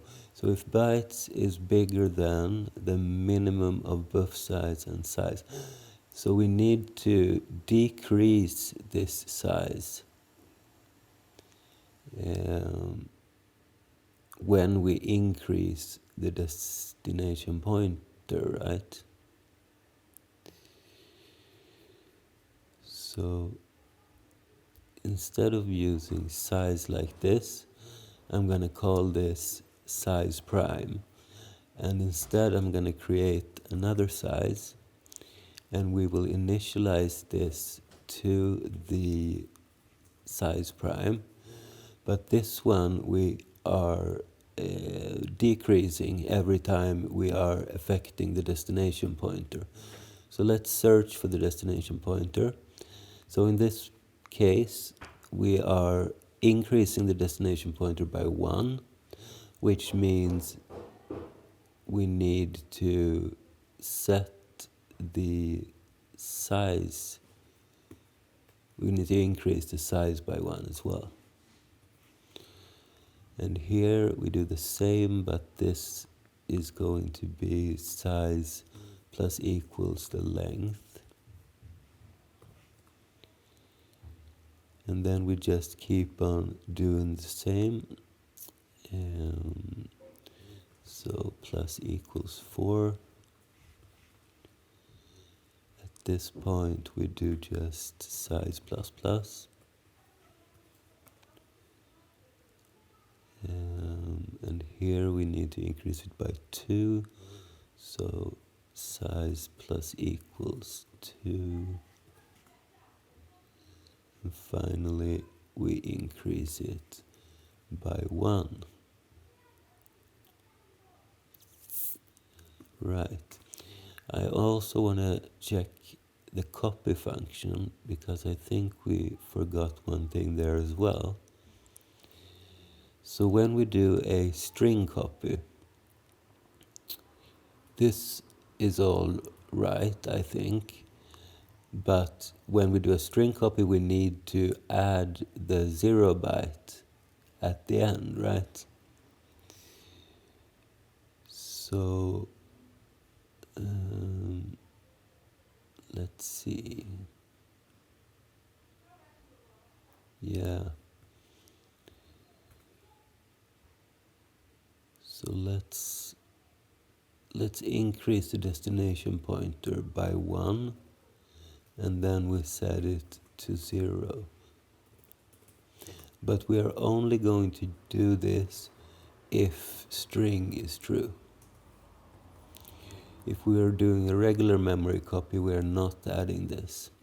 And I'm not sure if either one of these two edits is going to fix our current problem, but let's try. So we'll recompile the whole thing.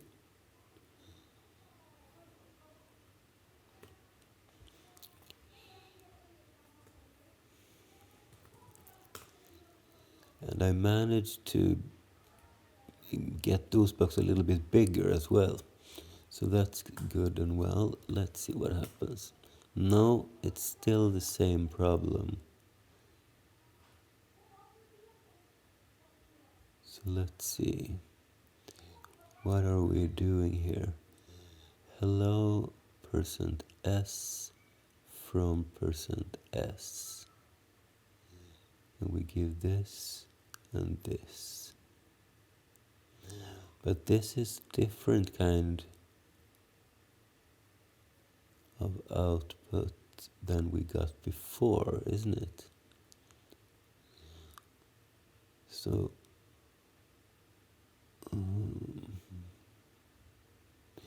what if we were just to do this?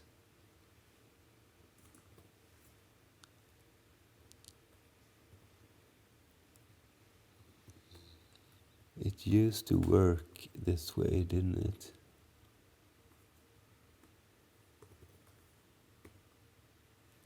That's not the right thing. Hope this doesn't mess with the recording.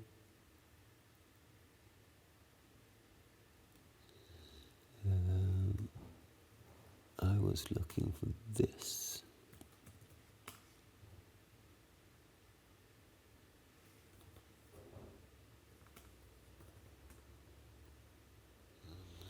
That's weird.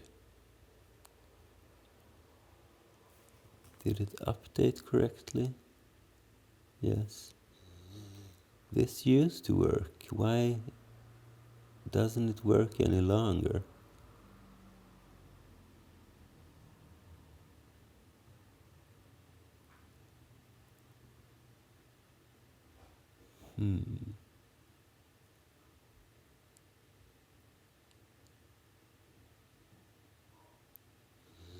Did we change something else which broke this thing?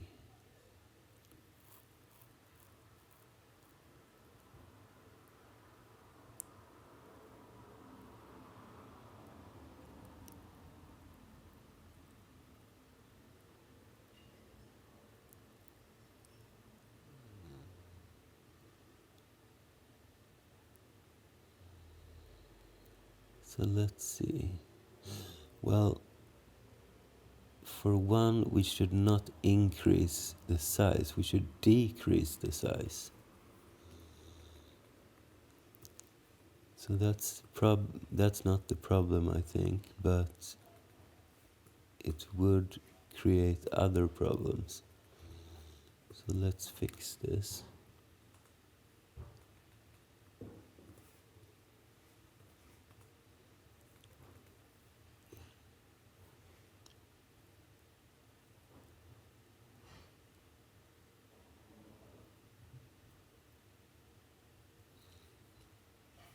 So now this works more like how much size do we have left, and that's what we want.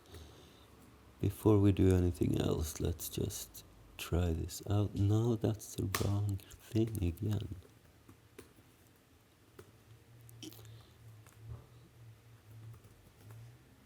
Alright, let's see what happens. Same thing. Okay. It's annoying, I can't really remember what I changed before.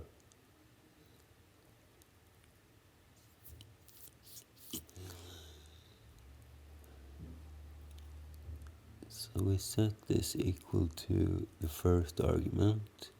We calculate the length. And if we have a length, we do the overflow check with the length plus 1.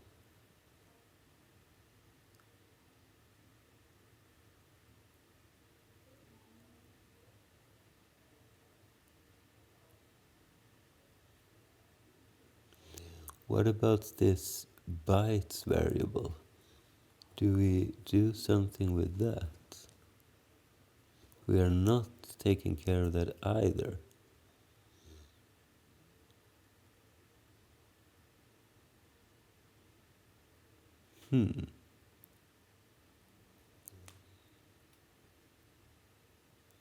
So how can this work if bytes is more than... Okay, it's never more than anything.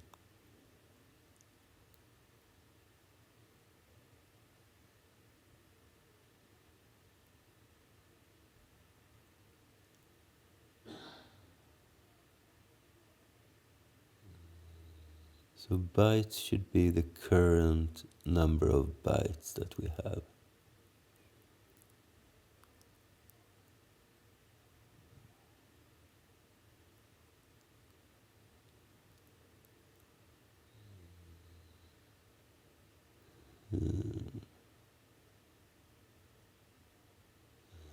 Which means we had this right the first time. We should not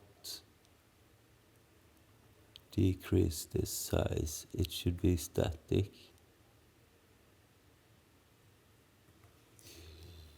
But we need to increase bytes. That's what I was thinking about.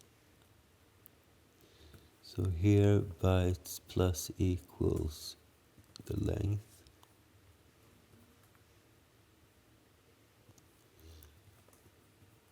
And here plus equals 4.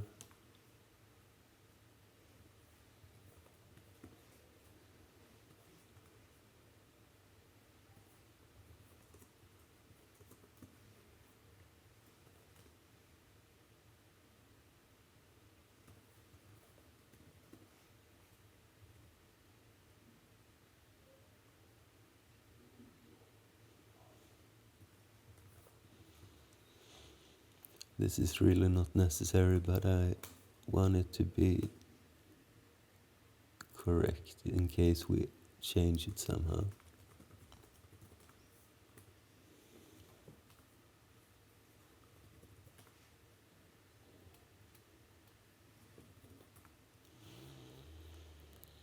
Let's try the other possibilities with this.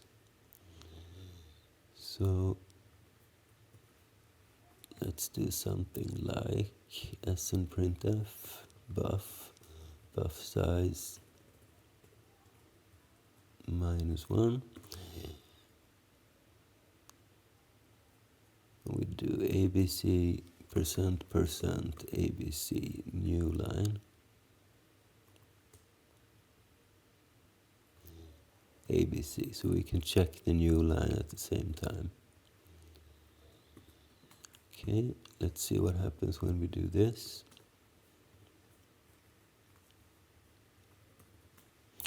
It should print the % sign once. Okay, so the new line and the % sign works. That's good. Can remove this part. And let's say we have a character here then. So an int 8, and let's do a star. This used to work, remember?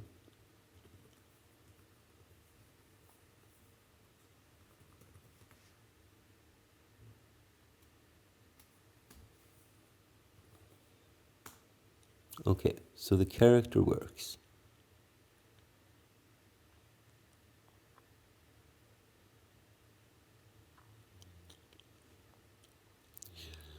What else do we have? We have the character, the new line. We need to check. So we have C and we have S and X. And X is not done yet, but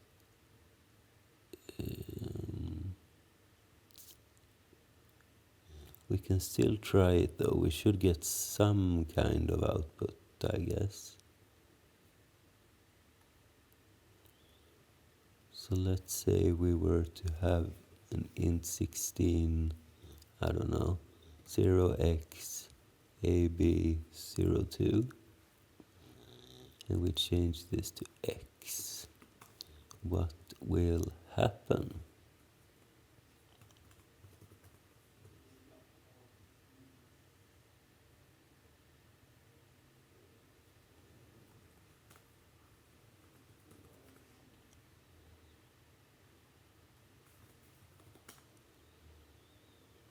Okay, we get some output at least. So we get something from everything but the string. So we need to think this through. And what if we just put %s here and we take a very small string, so something like foo.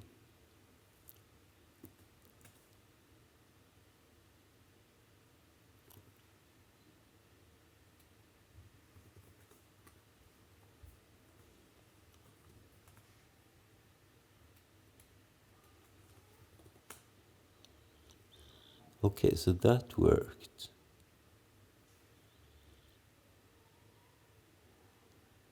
That actually did work. So why does this not work? What is the difference?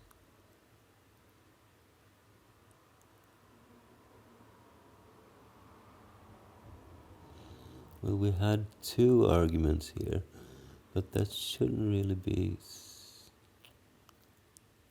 Well, we can try. So if we put this back, and we had this as well, and let's say we remove this second part,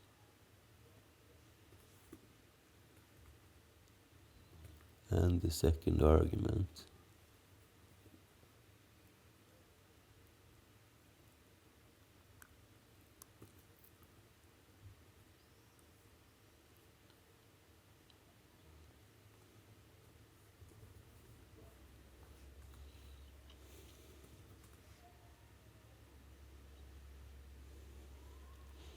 And I need to type the right password.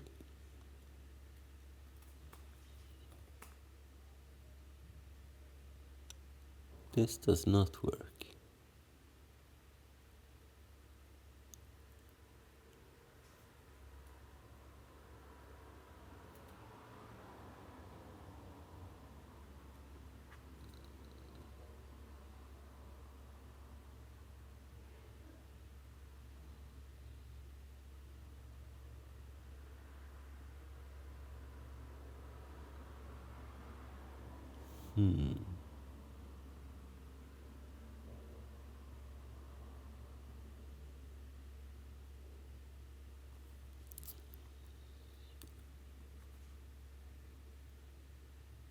Weird things.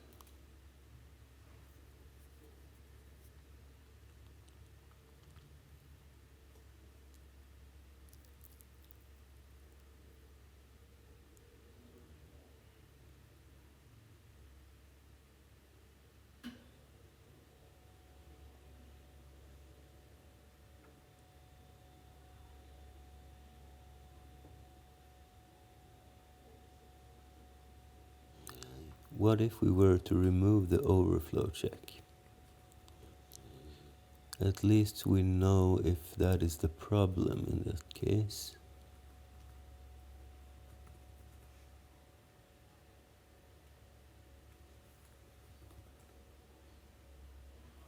No, that's not it.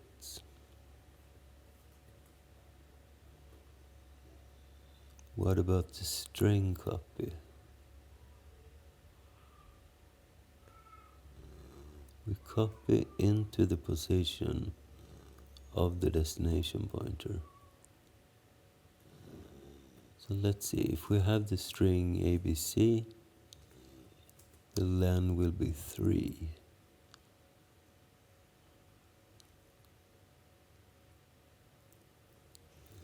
Which means we copy 1, 2, 3.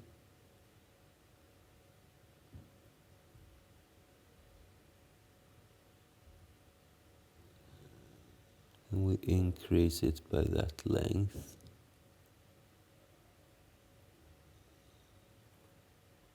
And we increase number of bytes.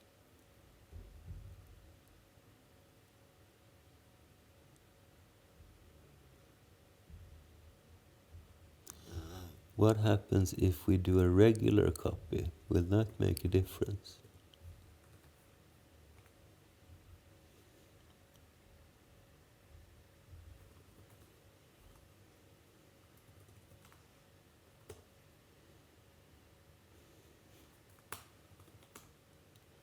Nope, that's not it either.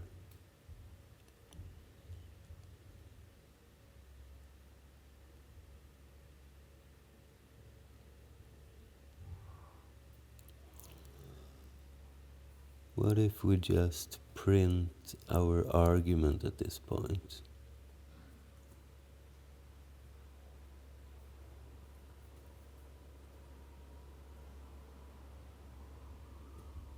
So let's put in a new line and a single quote. Then we print P. Then we print a new line.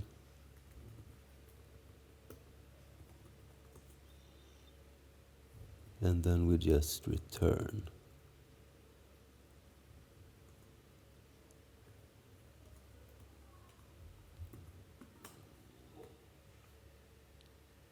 Then we will at least know if we get the argument correctly.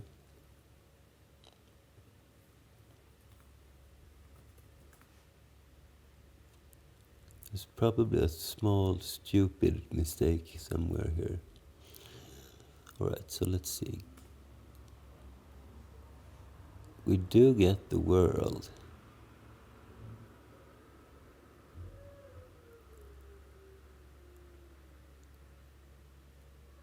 Wait a second. Hello world. What? Wait. Oh, it has been working all along, hasn't it?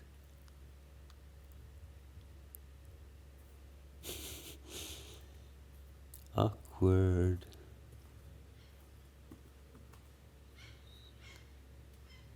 Okay, so this works. And what if we add this then?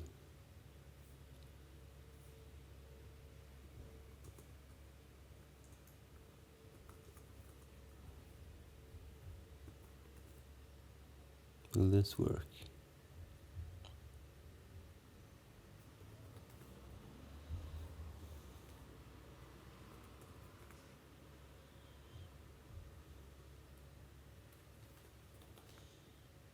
No. We do not get the second argument.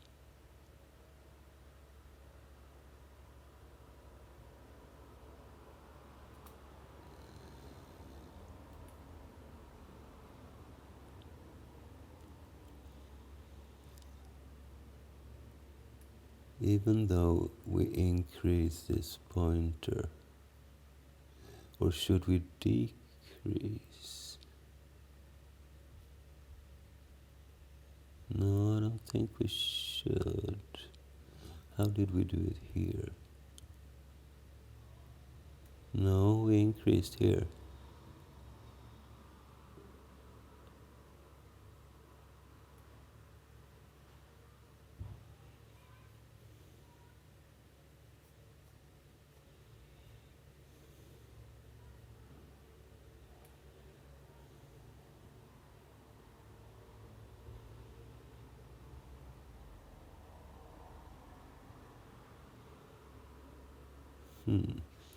Let's put this stuff back then.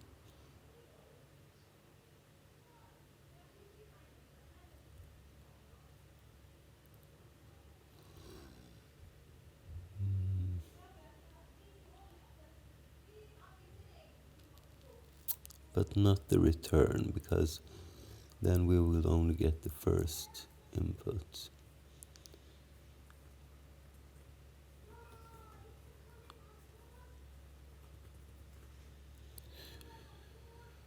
Okay, what do we get? Land of sea. Okay, we have the argument.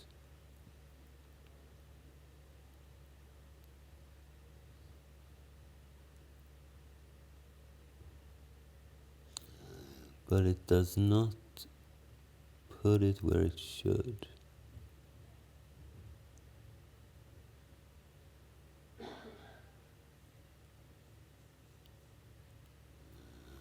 Why not?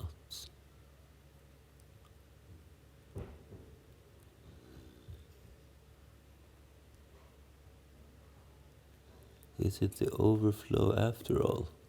Let's try without and see what happens.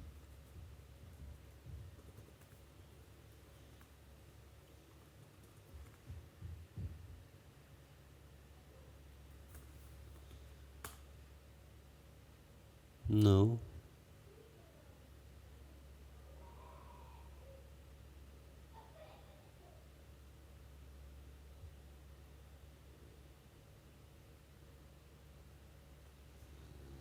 That's weird. It's weird that it works for the first, but not the second, even though we have the argument.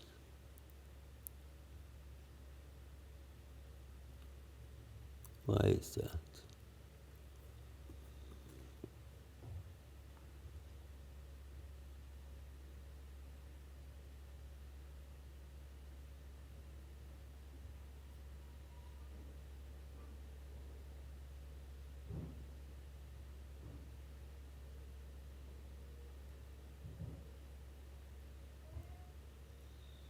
I do not understand this actually.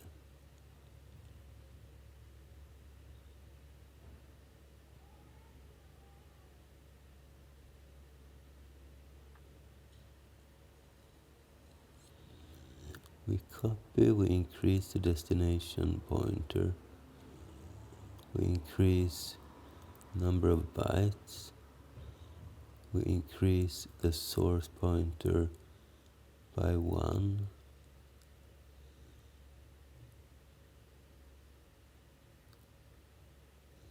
and we are switching on the current source pointer.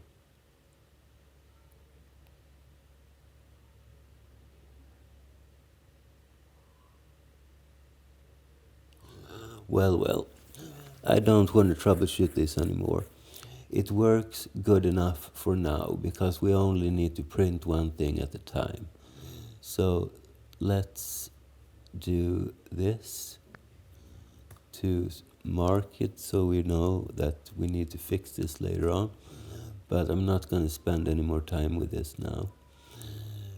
Okay, so we have an sprintf, which works okay after all.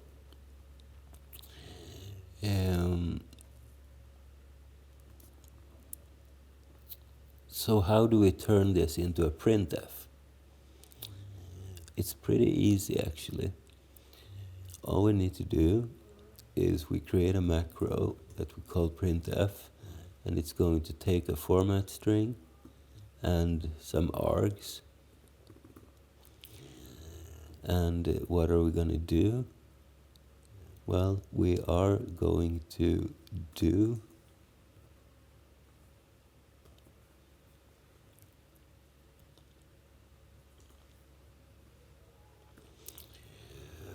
and inside of this block we are creating a temporary variable. So let's say we have an int 8 TMP with a buff size.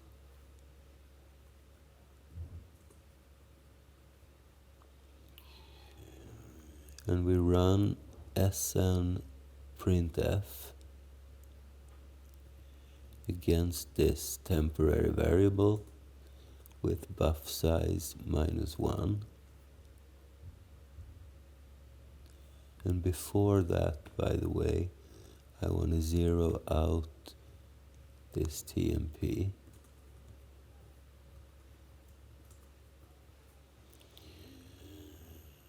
So we run snprintf and we give it the format string and we give it the args. So this means that we need to have at least one argument for this to work.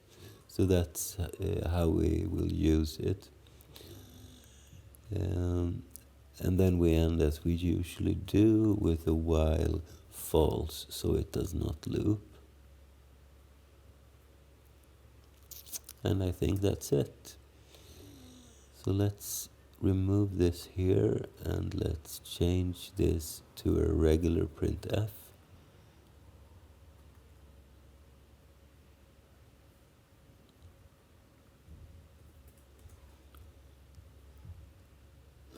By the way, when we have created this thing, we also need to print it, right? So we run print against this TMP thing, and I don't think we need to cast either.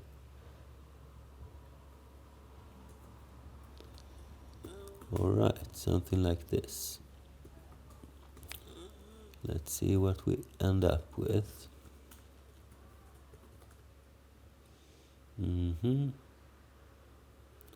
Buff S undeclared. This should be buff size.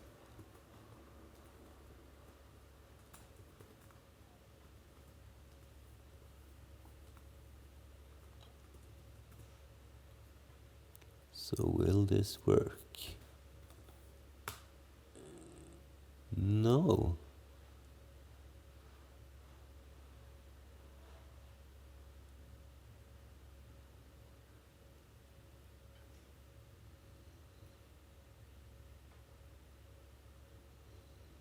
Why not? This is practically the same.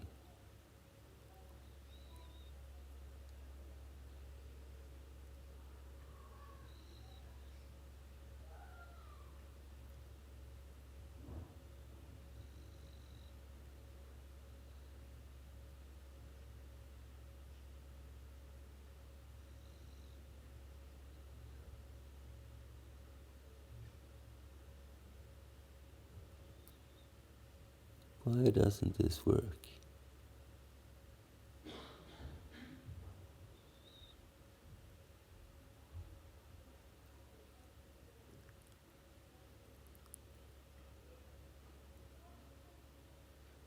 Is it? No. Because it does print the hello.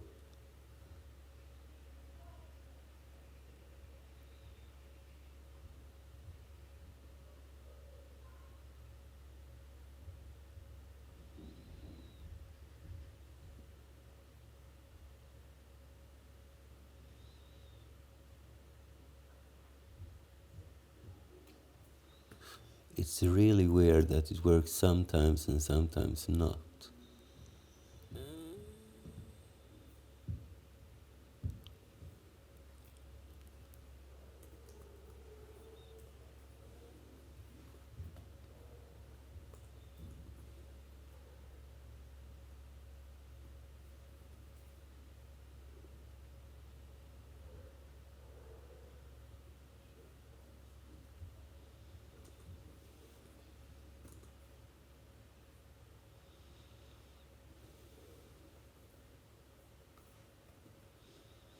And if we were to do this again,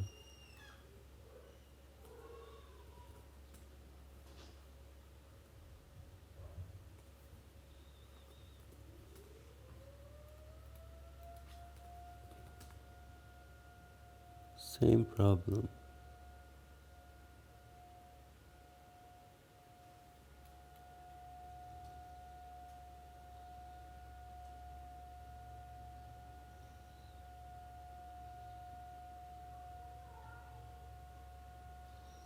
It's really weird.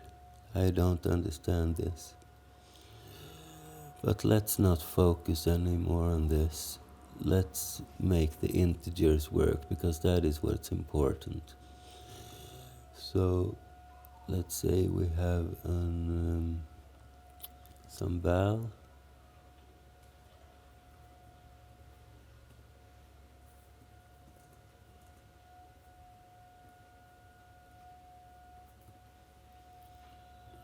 And we want to print that thing.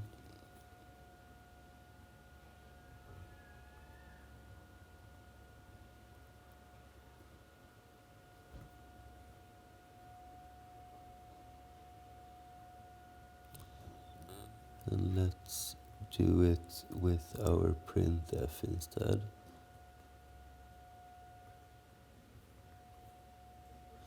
So this should not work correctly because we haven't done that function as we should.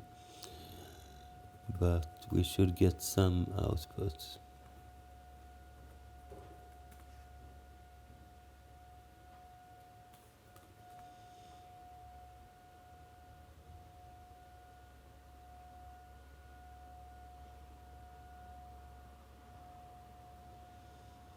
Which we don't.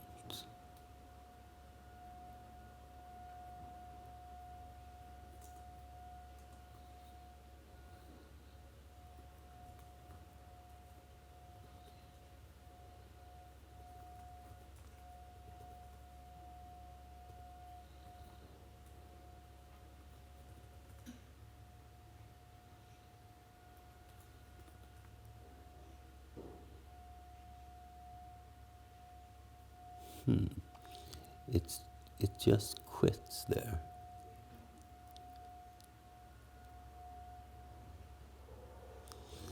Has it something to do with 0 bytes perhaps?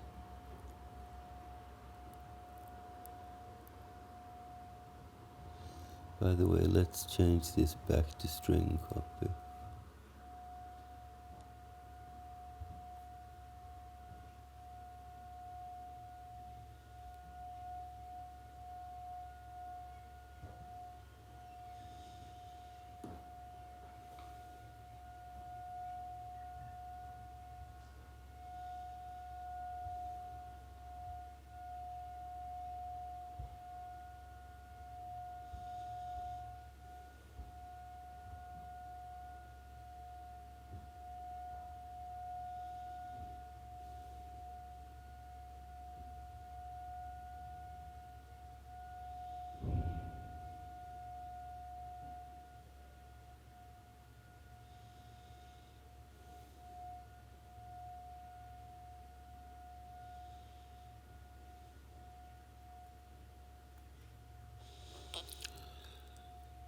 Well, in this case it can probably be because we don't handle this correctly.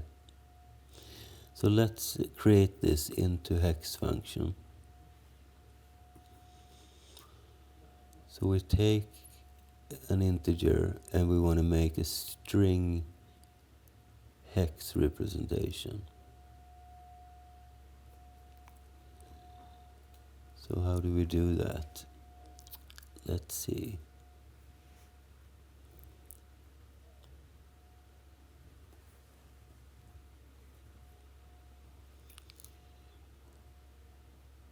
So we need to go through this value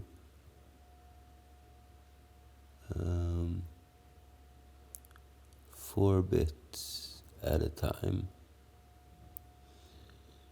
So basically we are going to need an A, B, C and a D. So this is going to be 0x, A, B, C, D.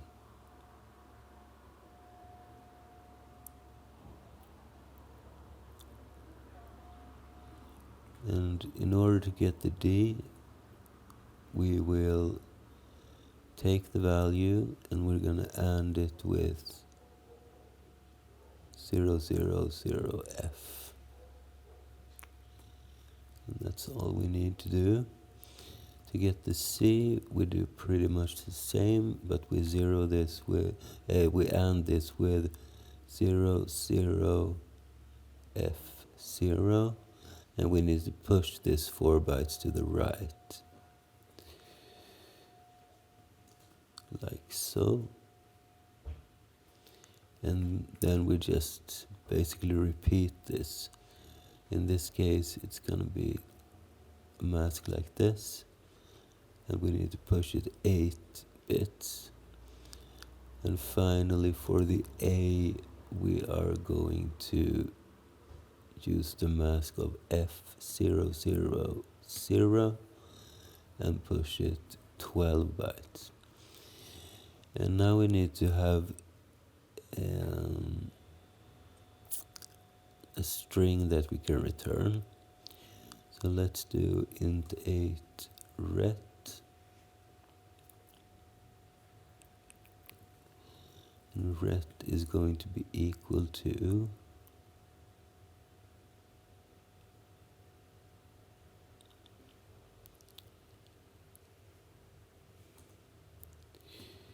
alloc, and we need 5 bytes.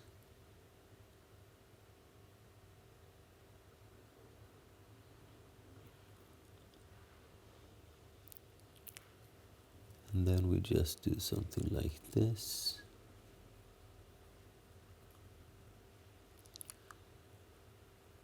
So which part do we want first? Let's see, this is the, okay, we need the A first.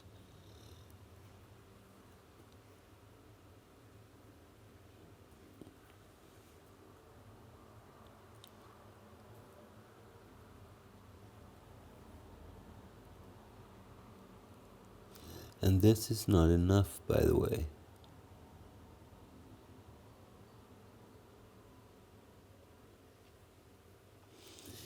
Because now we just have the individual character, we need to turn it into a hex character. So we need to have A prime, B prime, C prime, and D prime. And let's make these the primes. And here we want to take the actual A, B, C, D. This should be 0. So we need to set D equal to hex char D prime. And we need to create this hex char function.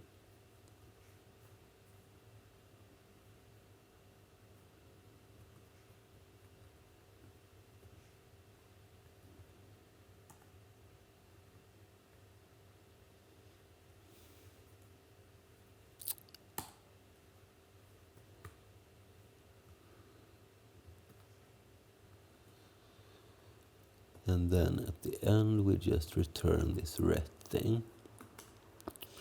So we need this hex char, and it's going to be an int8 hex char, and it's going to take an int8 as a parameter.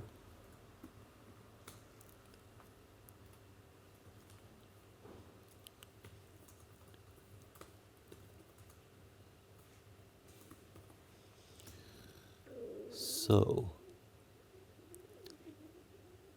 if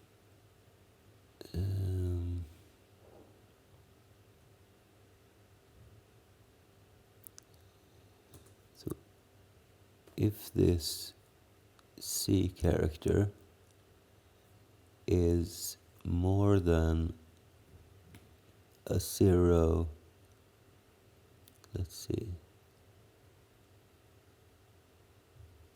no, if C is less than 10,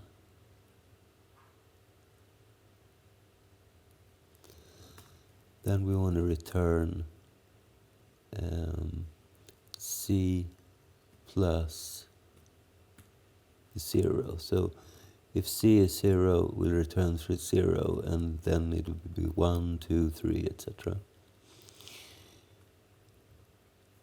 But if it's not less than 10, maybe we should do else if C is more than 9, say. In that case, we want to return C plus A instead. Is that right?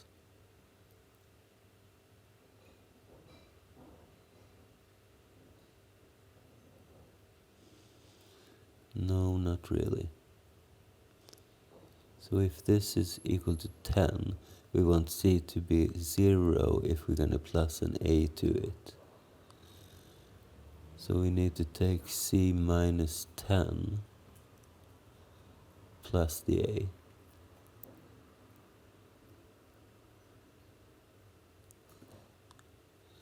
And there shouldn't be any else here, but if it were to be, in that case we can just return an X or something. Okay, I think this is going to work. Let's see what the compiler thinks about it. Alright, welcome back everyone. So during the break I created a simple show function to print some information about the bitmap data structure.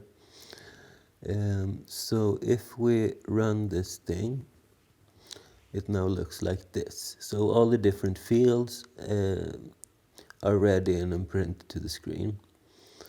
And when I ran this the first time, the signature was wrong, and the rest of these were zeros. So that's why we failed at loading our bitmap.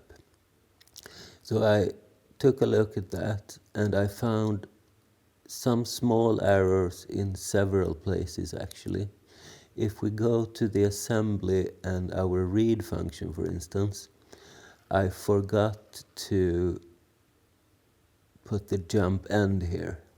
So the error code happened every time. I also made this a little bit different. So if we succeed in reading a byte, I will zero out the AX, I will move that byte there. So the top half of the AX register will be 0 if it works. But if we get an error, the error code will be automatically put into the AL register. And then I set the AH to FF. Because then, if I go to my read function, if I divide this return value up into a higher and a lower byte, then I can check if I have an AH, which means an error, and I can print the error code from AL. Otherwise, I can just return AL. So that's one thing. Another thing is the file name. Remember, we created a function to add the BMP to the end. This add BMP thing. And I had several problems with it. I used the regular memory copy instead of string copy, so that's one. And then remember that this was in so-called ASCII Z format. And I mistakenly took that it should be terminated with a $sign, like some of the MS-DOS system calls do. But that was wrong. Actually, this means that we have a 0 byte at the end. So it's a regular C string. So I just removed the $ here and it reduced this to 4, which made this function work as well. I think that's basically it. I did one more thing, but that's not strictly necessary. The open function, I just made so it returns a negative value if we get an error. And then I made this signed instead of an unsigned integer return value. But that's the only extra, not strictly necessary. All right, so if we take a look at this, all the fields are proper.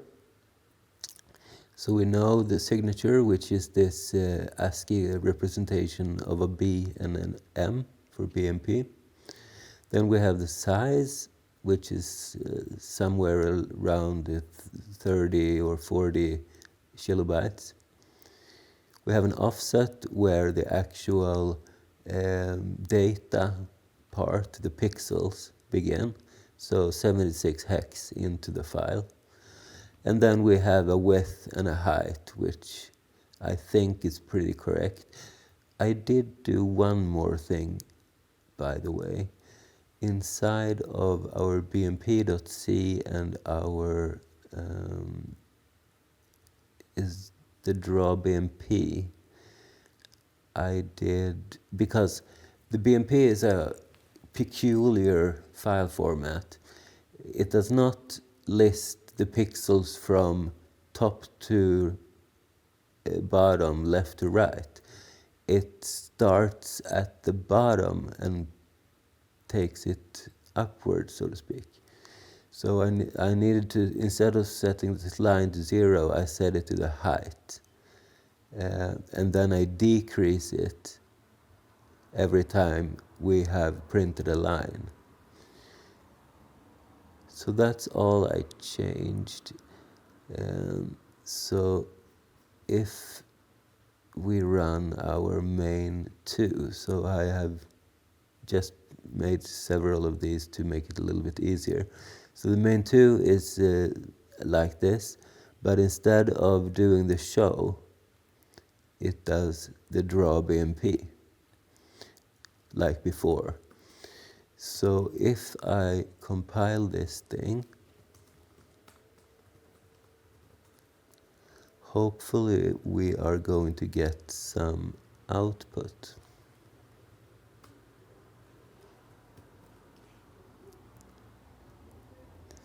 All right, are you ready? Boom. Would you look at this? Quite creepy, huh? But we can see that it is a penguin, right? So we are successfully parsing the file and printing the pixels. However, it's a little bit distorted. Well, the colors are wrong, but that's because we haven't initialized our color palette yet.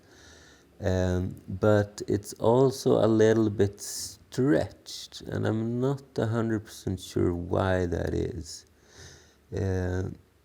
First time I did this, it showed two penguins side to side, but I fixed that by doing the width divided by 2. I'm not really sure why that happens. I think it has to do something with that it's the file has two different planes. I'm not 100% sure how that works, but this at least only printed one penguin. But I think it's a little bit, I'm not sure if it's because of the resolution, but I don't think so. If we go to our source image, you see it looks like this.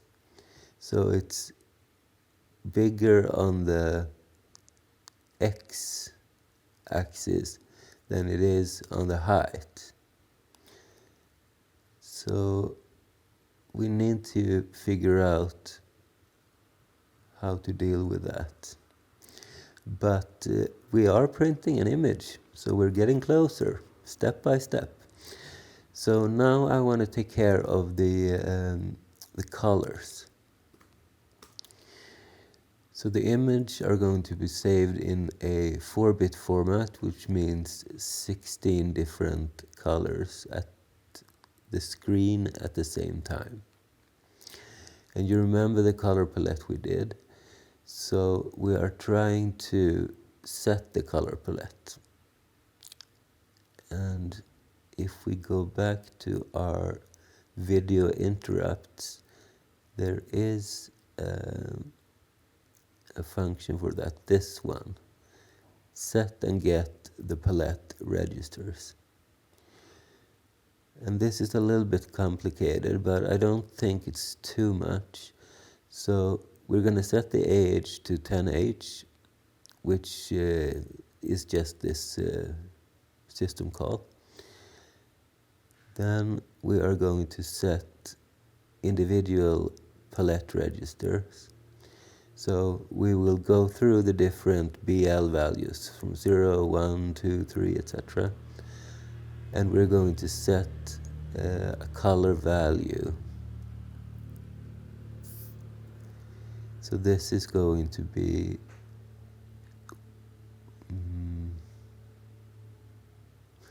I'm not 100% sure actually. Set individual palette. But we only have 1 byte for the color value. How does that work?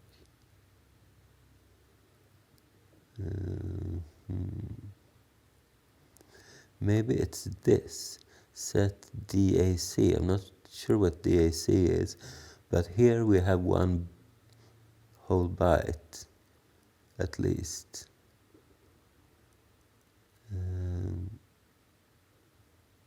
Right, we have 1 byte per color, and that is what we want.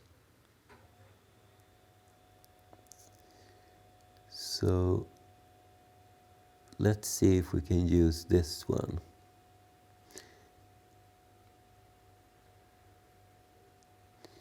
So let's create a small C function first, And I will put this inside of the main, I think, because we have the video mode and stuff here, if I remember correctly.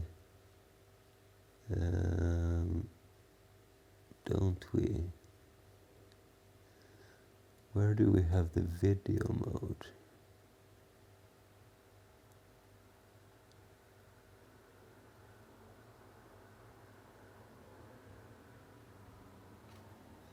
Maybe I'm just blind. Video mode.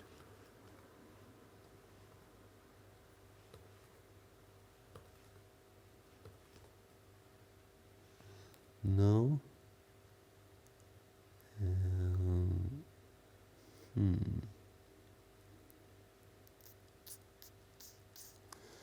Let's see what we got here. Ah, it's in shapes. That makes sense. Here it is. So here we have the video mode. So this is a good place to put this as well. So let's say we have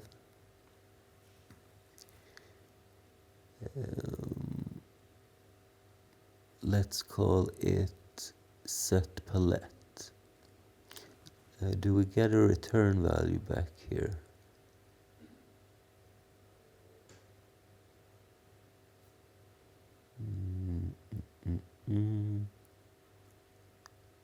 Doesn't seem like it. Alright, so let's make this a void.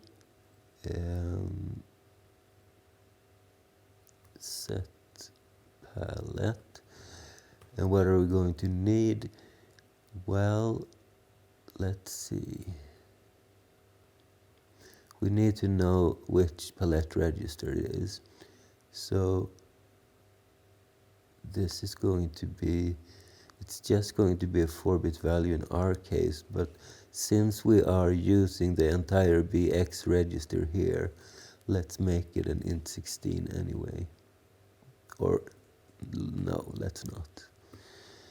So this is the palette, and then we want to have a RGB value. I think we created something for that, didn't we?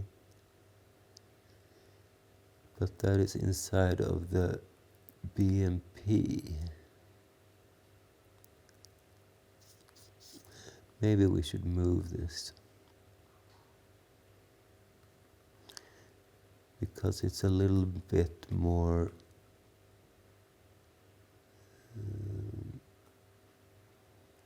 universal than just BMP.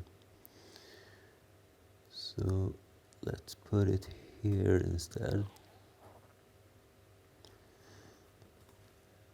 which means inside of the BMP we need to include the shapes. Okay, we do that already, that's good. Okay, so now we can just give this an RGB pointer. And that's the value that we wish to set.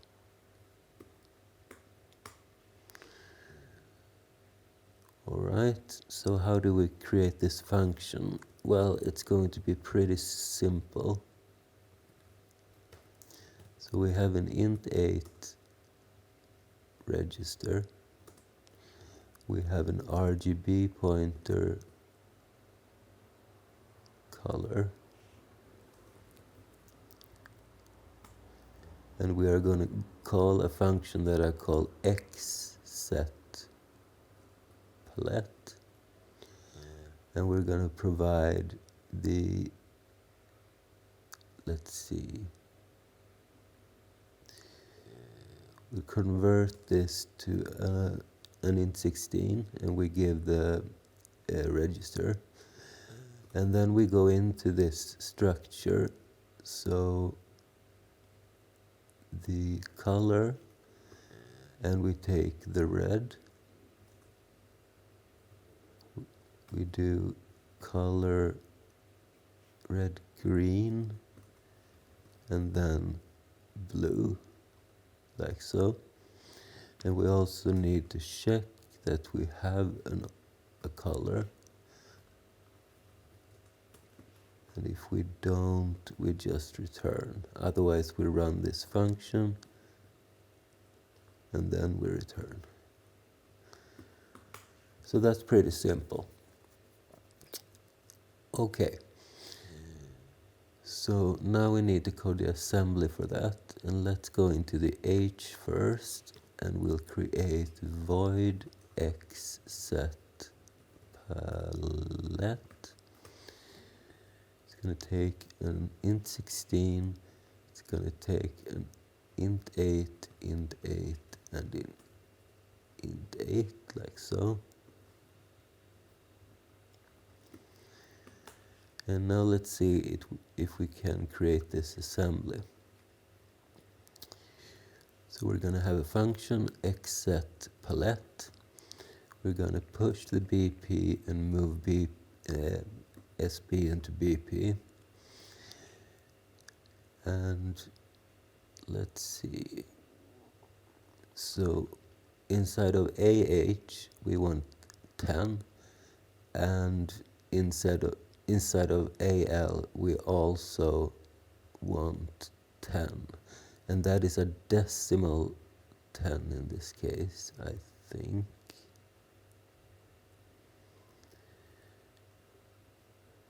Well, this is hex, and this is a decimal 10. So we move into AX.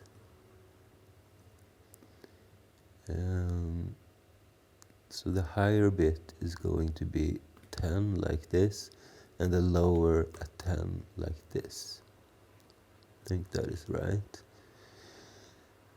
Then we set the color register into BX.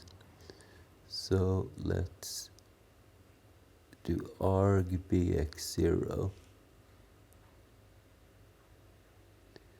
Then inside of CH, we're gonna have the green value. So let's clear out CX.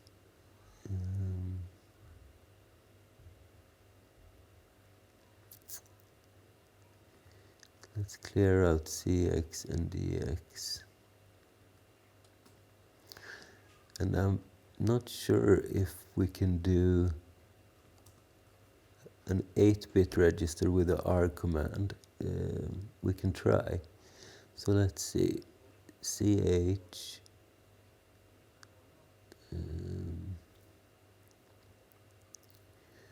So arg CH1.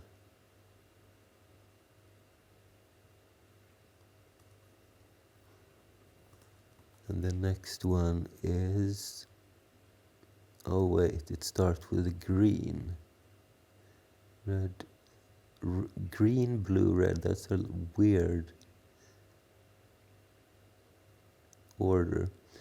So we have red, green, blue. So this is the second of those, which means arg2.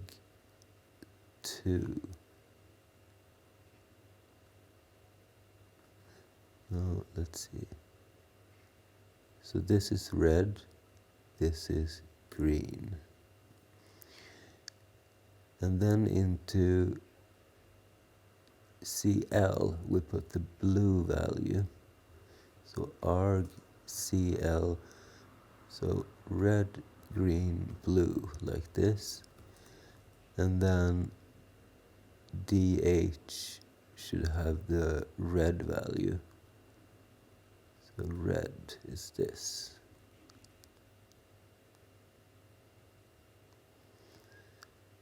Okay. So then we execute interrupt 10.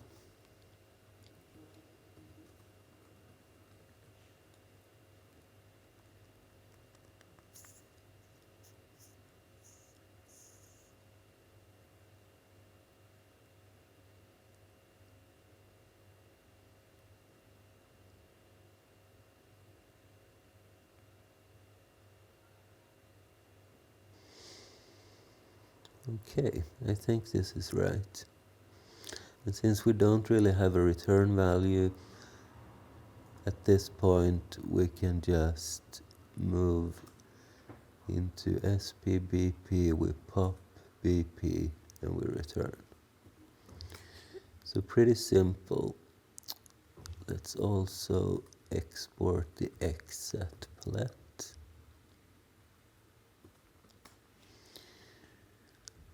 And let's also inside of shapes,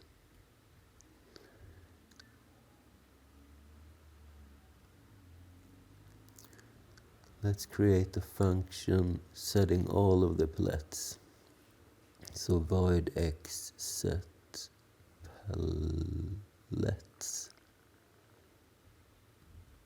We don't need an argument here.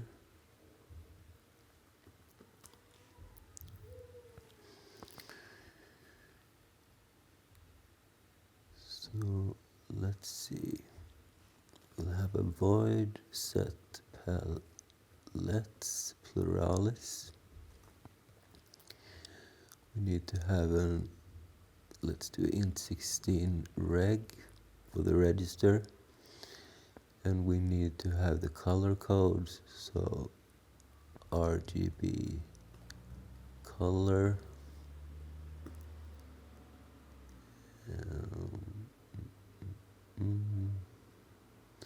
and how do we create one of those? Do we have a constructor for the RGB value? I don't think we do.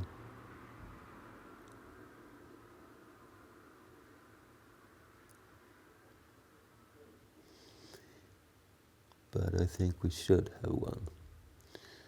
So it's going to return an RGB, make RGB, and it's going to take 3 int8s.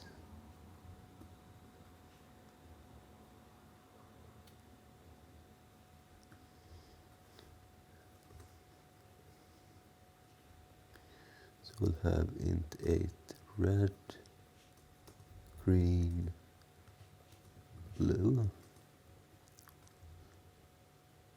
We'll create a pointer, and we need to have a size as well.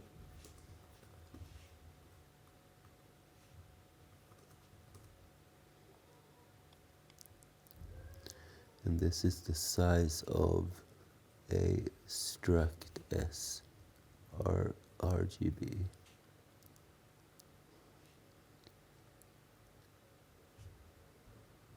Set P equal to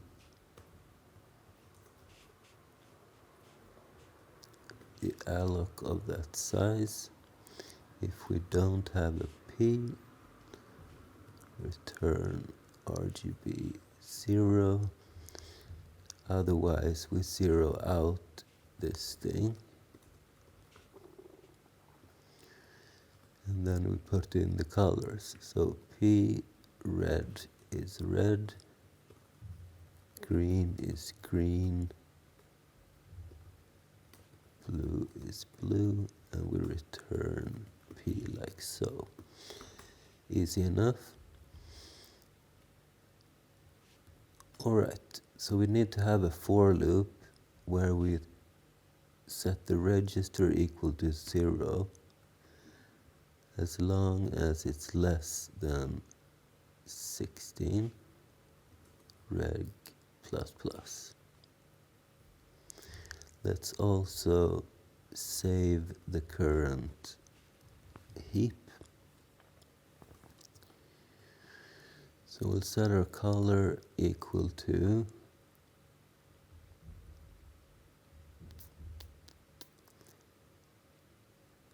let's see.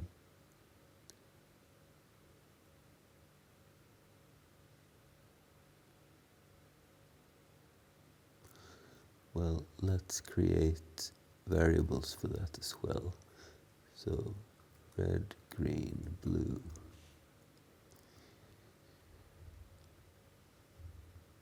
So we'll have some special cases. If the register is equal to 2,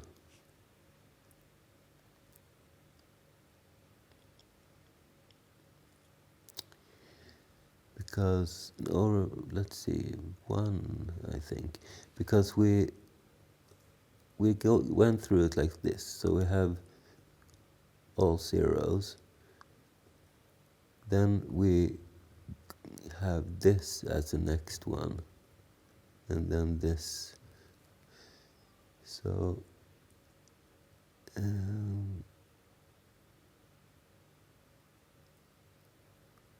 maybe we can do this. If the register is 0, then we set red is equal to green is equal to blue is equal to 0.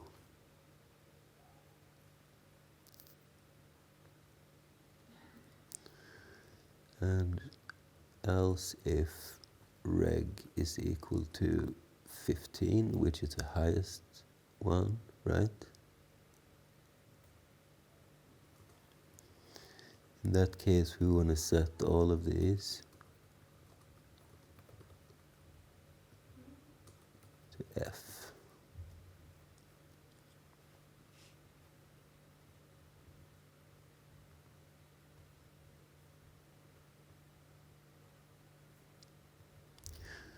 And in all other cases,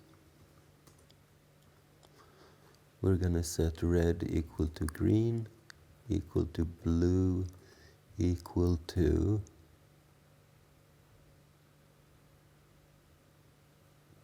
reg plus 1. So if, let's say, reg is equal to 4, we'll get the color 040404.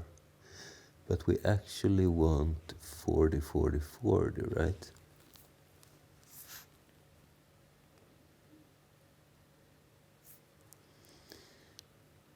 So we need to do this a little bit differently.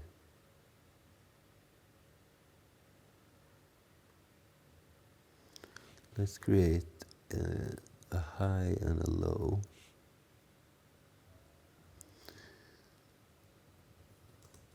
So we want the, or no, that's, yeah, by the way, it's right. So the higher we want to set to reg plus 1, the lower should always be 0. So if we take this first byte here, the higher is this, and the lower is this. So now we need to combine those by setting red equal to green, equal to blue, equal to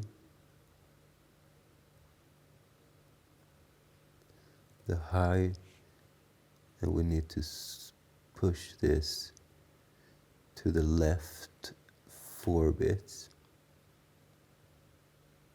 So that's a half byte.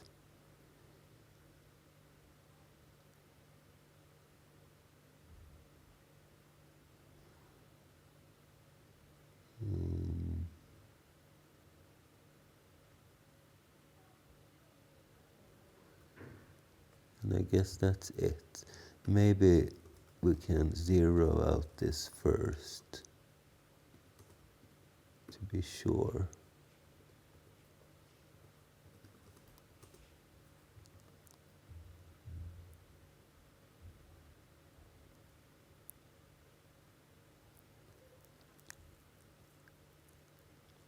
I think this is right. So now we have the individual colors. Now we need to take them and make this this data structure.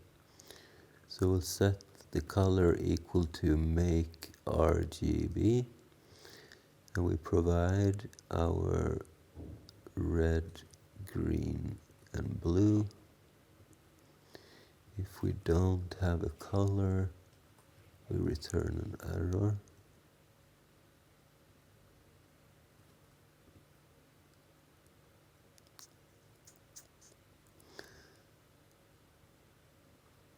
Otherwise, we call set palette with our current register and our color pointer. And before we go to the next iteration, we reload the stack so we don't leak any memory. The heap, I mean. Alright, so when this is done, we can just safely return down here. Okay, I think this is going to work. It will not work instantly though, because we need to map those colors to the file's different colors, but at least we should get a grayscale image even though the wrong grayscale. So let's see first if this compiles.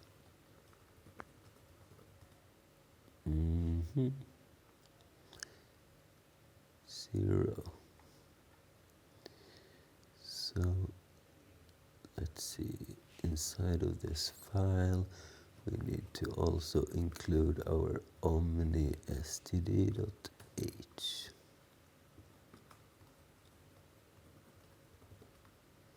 Alright, it compiles. This is going to be very exciting.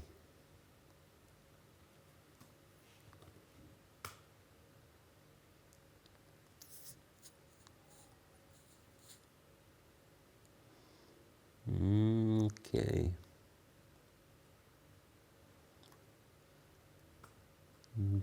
Didn't really make a whole lot of difference, did it?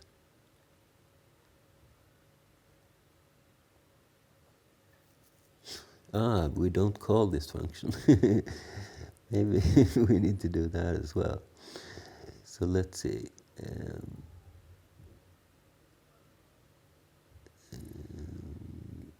This is the one that we are using.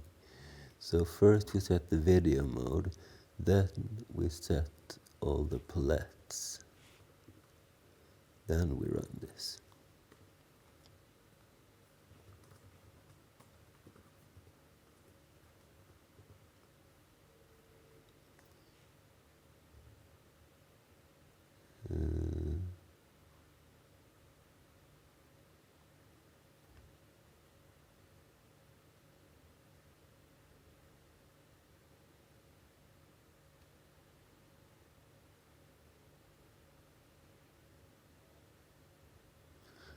Okay, maybe I forgot to create this new one. So set palettes void.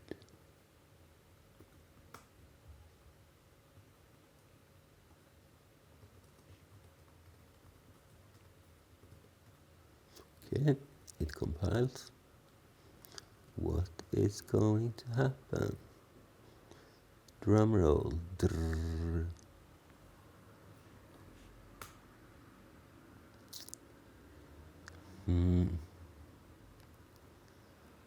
Didn't really change, did it?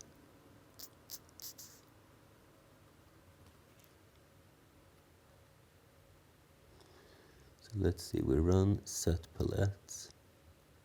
Set palettes.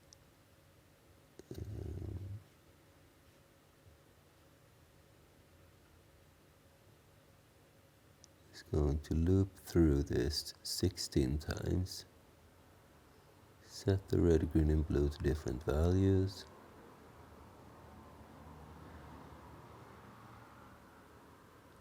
Create one of those.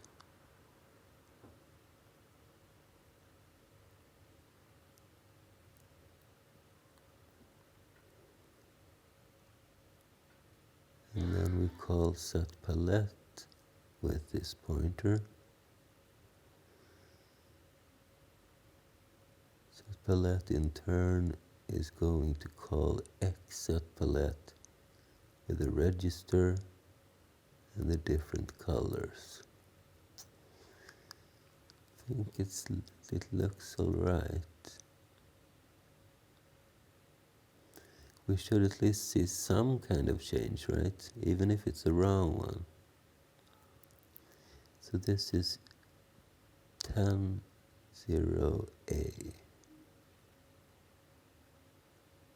10 in the higher part. And then we have 0, 1, 2, 3, blah, blah, blah. And then we go to 10. 12, 13, and 17. So this, I don't think this, oh wait, 1A it says here. So maybe these are actual hex values. What if we do this?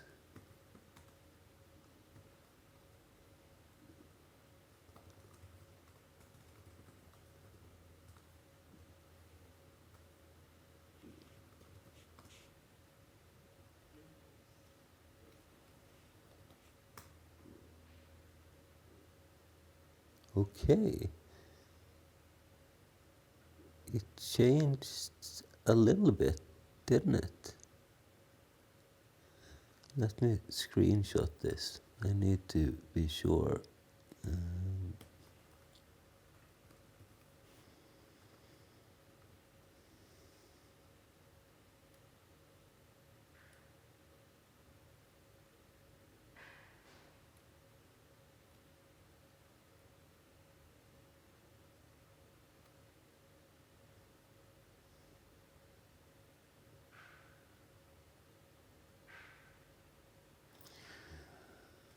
and let's run the old one. So if we go here and we remove this,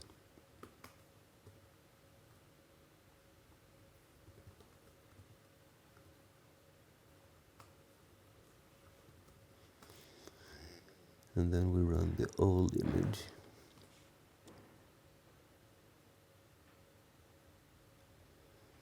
Yeah, it's black around here, and it seems like, oh, and this is purple here, and this is gray here. So it changed a couple of the colors, and this is green here, and now it became this gray color. So it is working. Same with the purple here. It became gray. But the green is still here, and the brown, why didn't they change?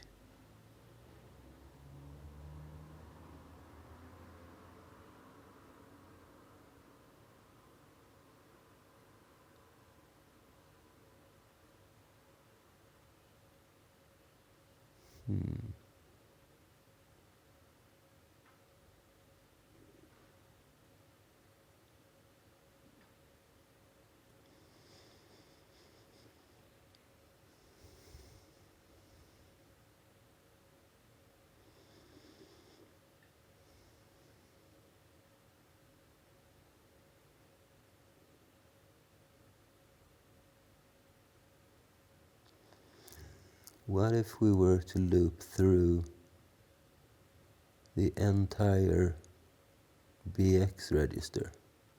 So we don't just set 16 colors, we set 65,000 colors in a repetitive manner. It's worth trying at least.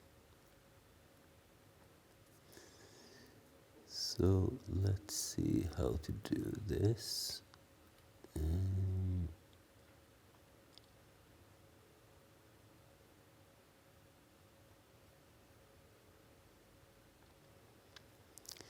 So basically we want to run this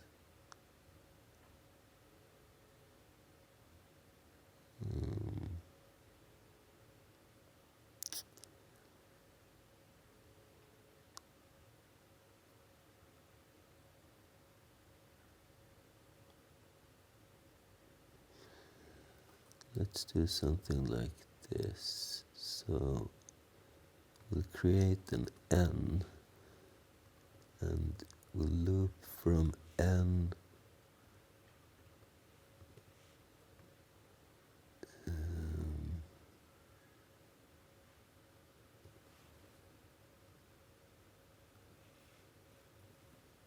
like this.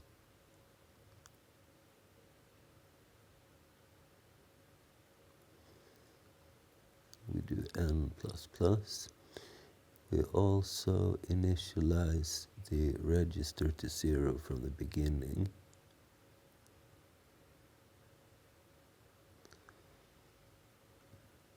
And if the register is more than 15, we'll set it back to 0.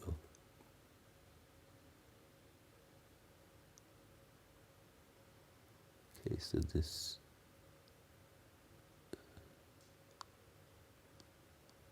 well, let's do it like this. So we'll set it back to 0. And when we call this, we don't give it the register, we give it the n instead. So this should create a different result anyway.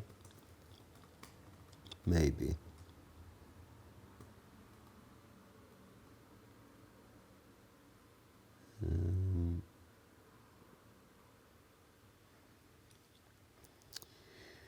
So it compiled fine.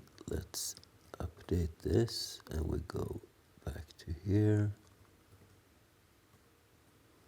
And let's see what we get.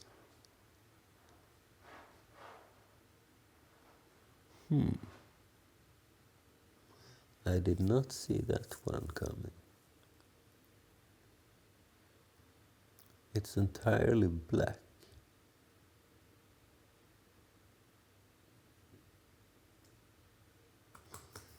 Oh wait, it crashed.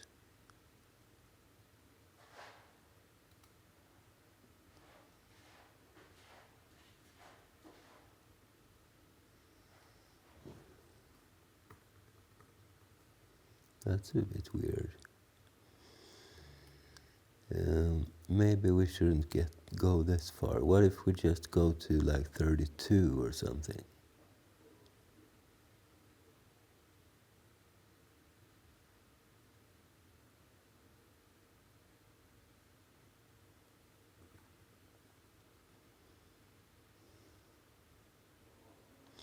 Ah, wait a second.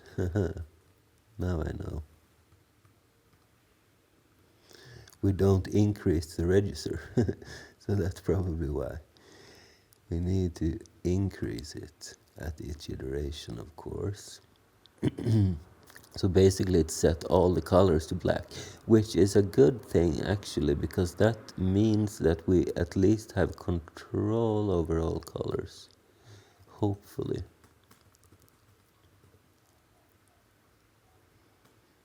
I'm not sure why it crashed though.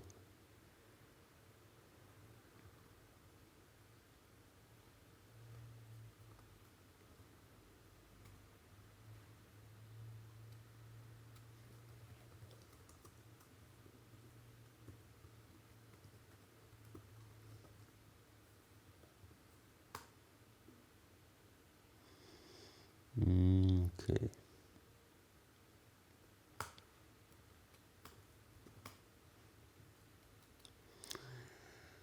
Let's do what I thought before. Let's see what happens if we just go through 32 of these registers.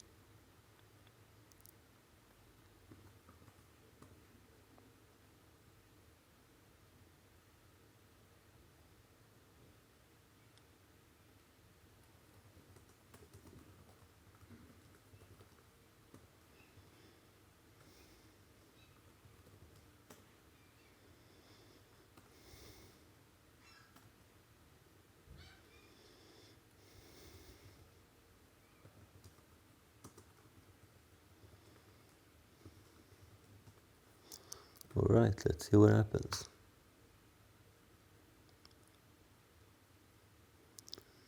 Okay, it printed it again. Is the colors different somehow? Yes, they are.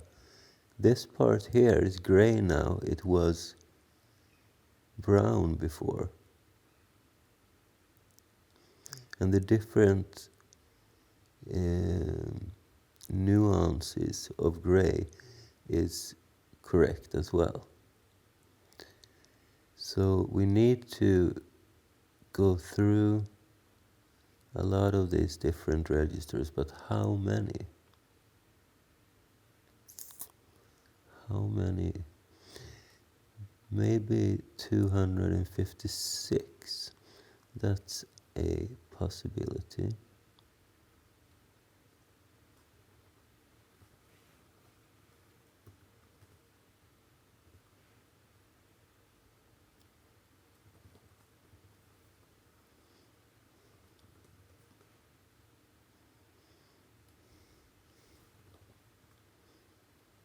Huh.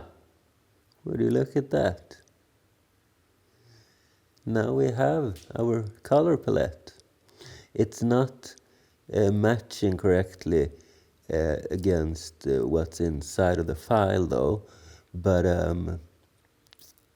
it's one step closer. Okay, so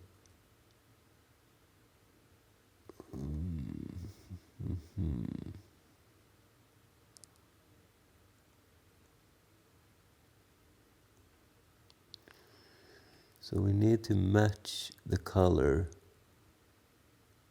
against our colors.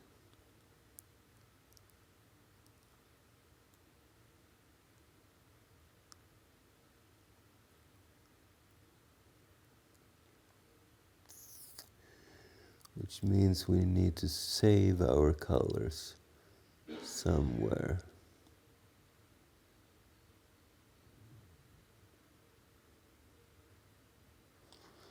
And 256 of these data structures, well, it's 1 kilobyte of memory. Maybe it's not that bad.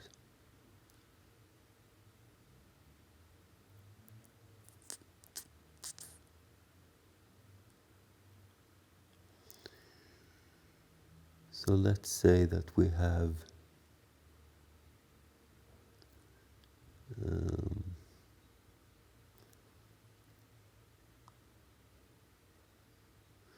well, basically we need to have a static buffer of RGB pointers.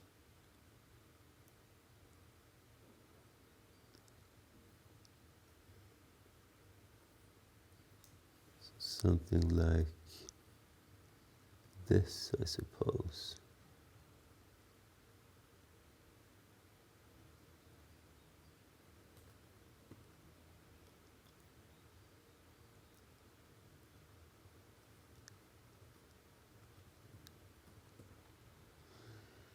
So this is our color table. Didn't we create a data structure for a color table, by the way?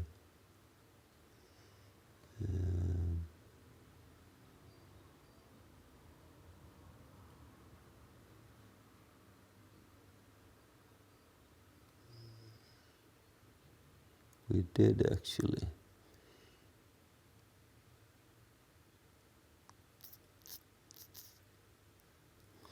But this is not really the same.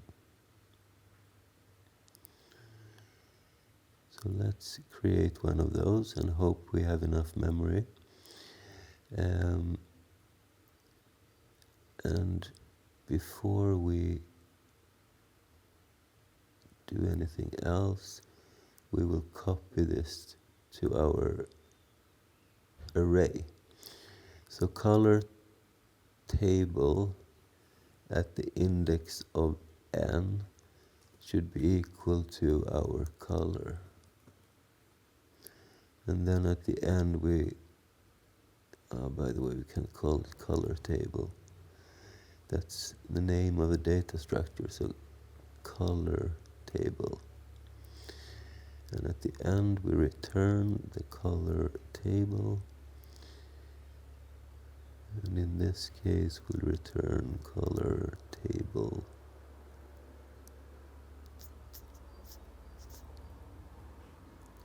Zero.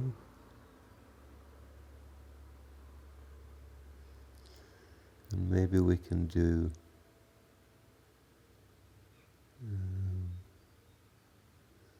something like RGB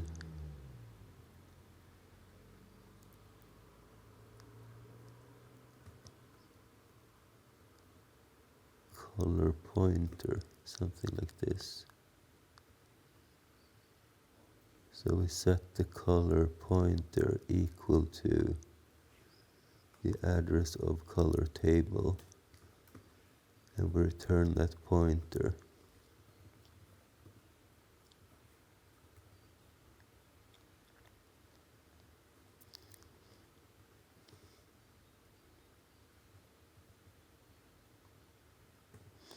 So this would be a pointer to a pointer basically.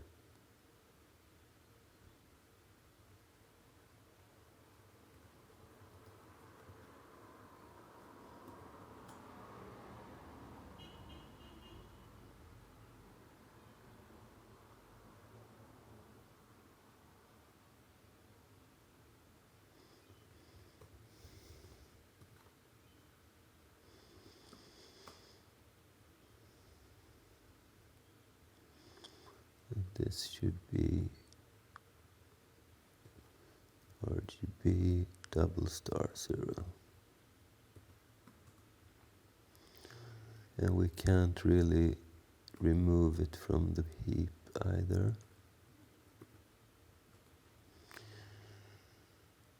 Okay. So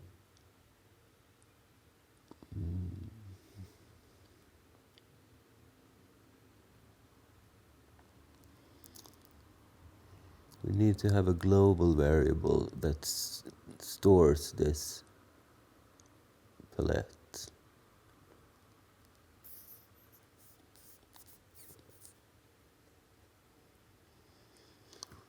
Let's say we have an RGB color table.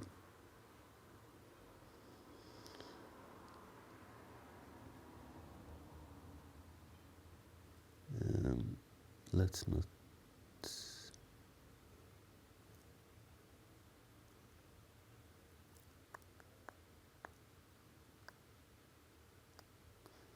or maybe we can put it here, but inside of here we need to reference it.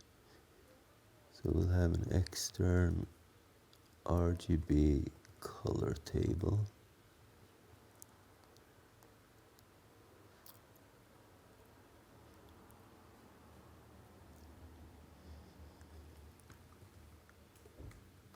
Which is 0 from the beginning.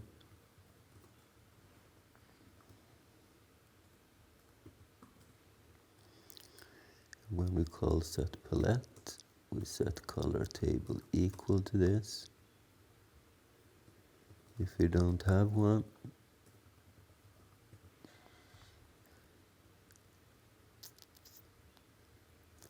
we'll just return for now. Okay, so when we draw the BMP, we want to match the colors from the file to ours.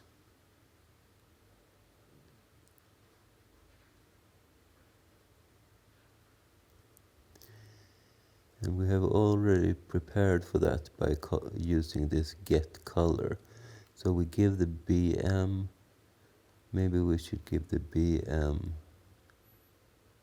colors instead.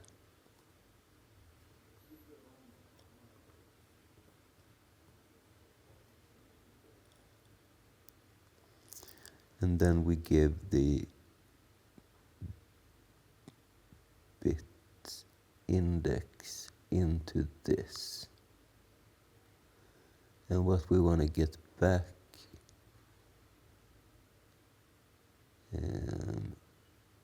let's see.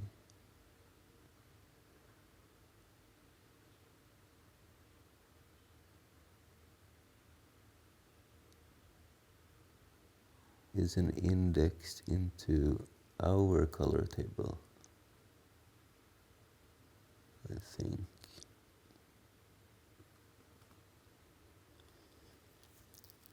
How have we defined this? Okay, we just return the second part of it as now.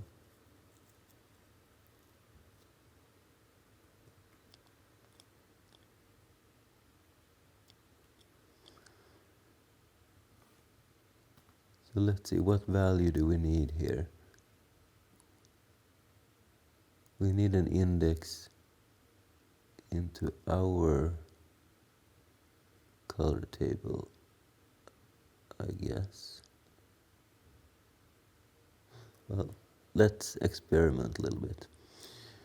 So basically we need an int 8, and this is our get color.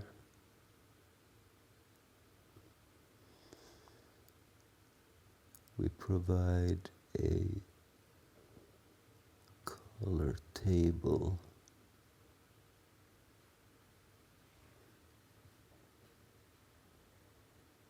pointer. By the way, we should not call this color table like this since it's a global variable. Let's call it global colors. Otherwise it will conflict with the one that we used in our function. So global colors is this.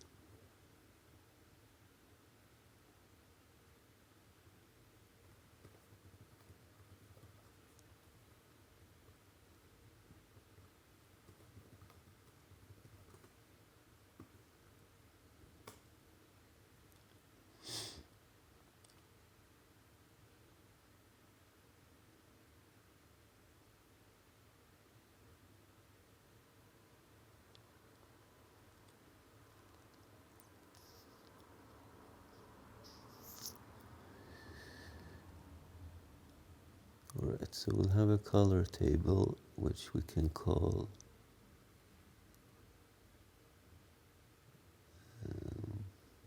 let's just call it colors, and then we get this,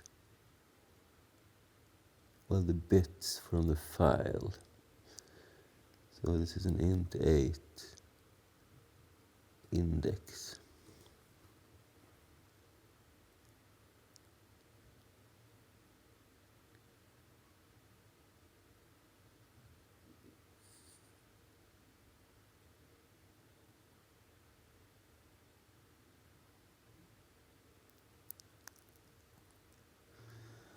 So we need a red, green, and blue value.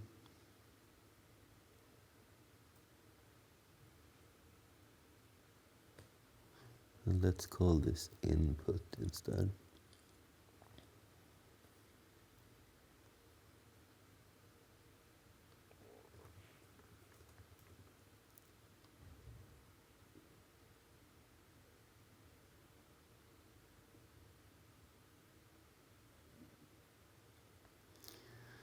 So we want to do a for loop where we go from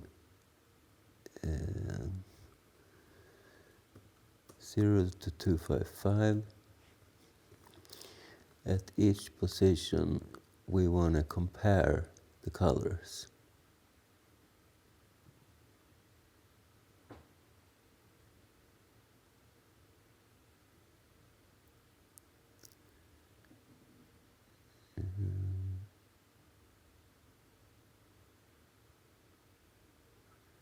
So for that index, our red is equal to our global colors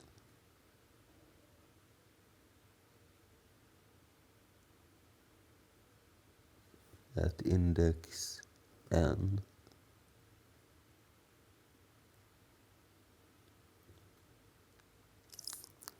and our red value. I think this is correct.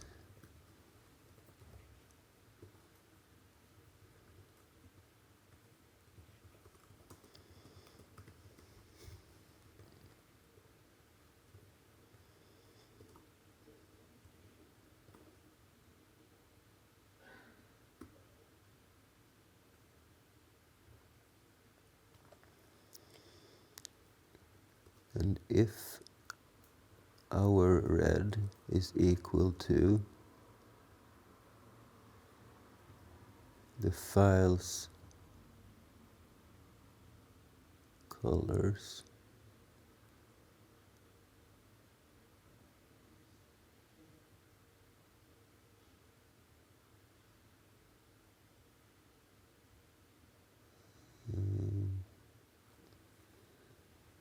at the input index.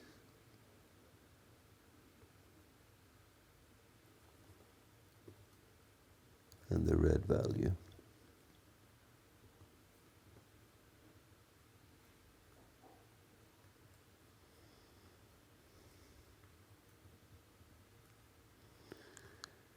And same with the green.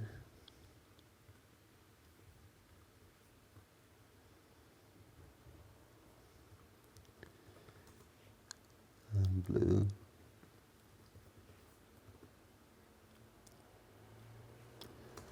So basically we're searching for a match inside of our table.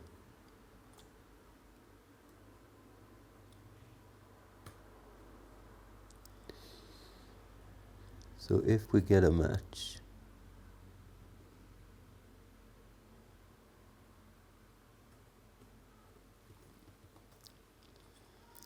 we want to have some return value as well. So in data ret, we'll set ret to 0 from beginning. If we find the color though, we will set ret equal to n.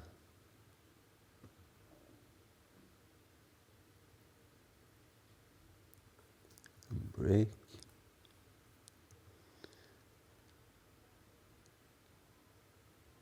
And then we just go through this for all our colors until we find a match.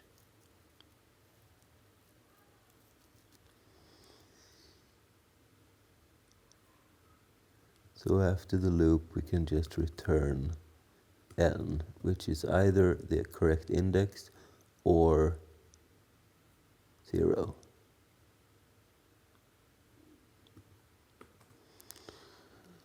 I am not very confident about this function, but let's try.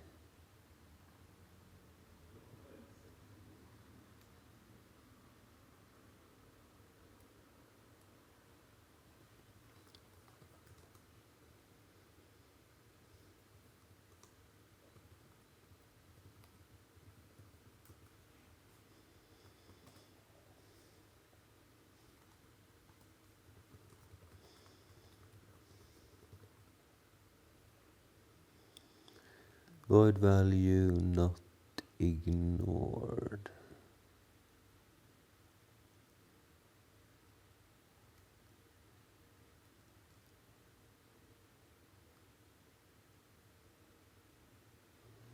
Maybe I forgot to change the signature.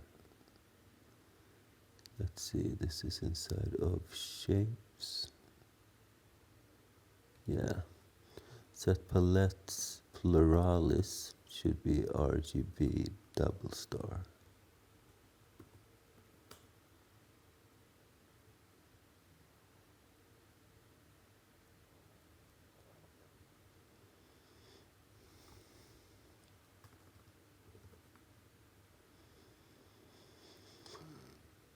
Assignment to RGB double star from incompatible type RGB star star 256.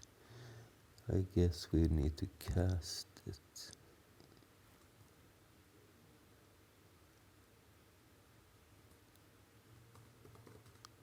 Okay, compiles. All right, let's see what we get.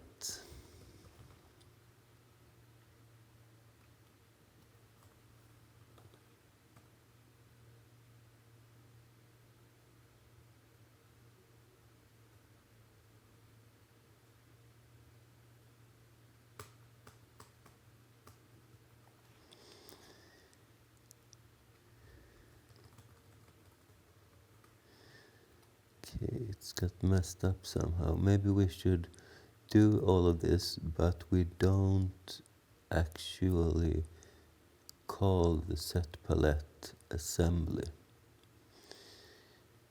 So, where is that? So set palette. Right, it's inside of shapes. So we do all of this, prepare all the colors, do everything, but we don't call this.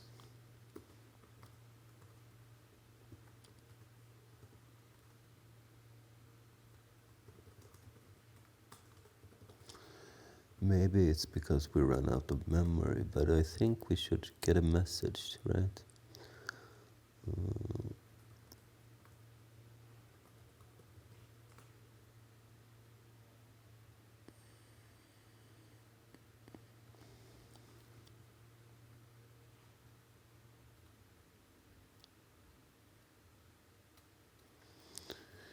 So let's mount this thing.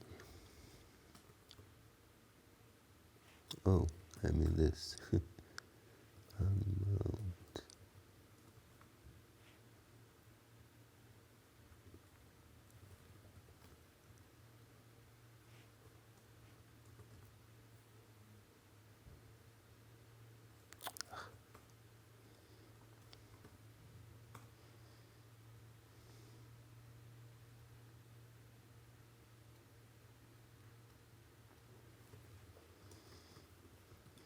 This is the right thing. All right. Okay. We do get some output, right?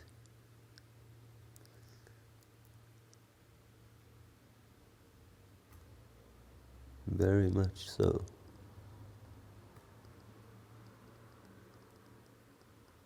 But it's all zeros.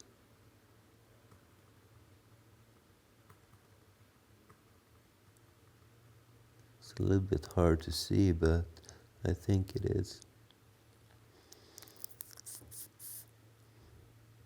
How can that be?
Let's wait for a key press here. So get char. So we have the possibility of actually see something.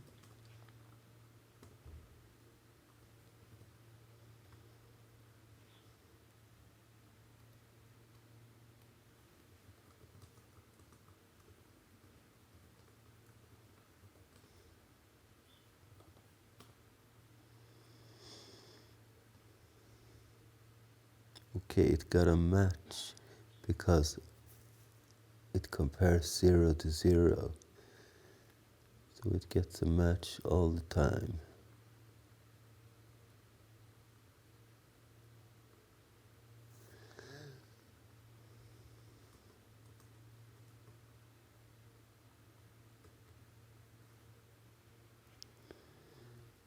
Okay.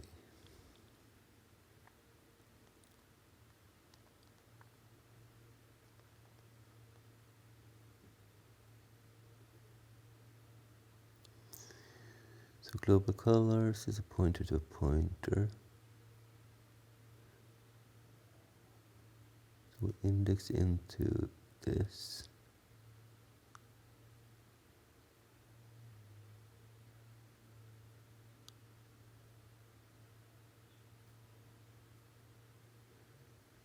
We grab at the red, green and blue values.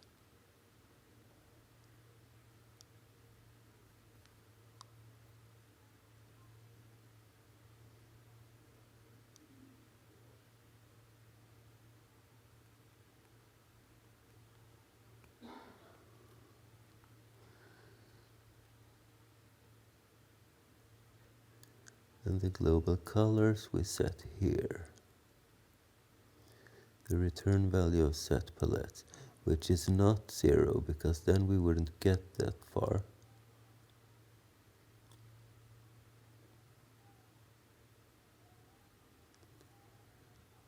And set palettes is creating all the colors, and we know these are correct.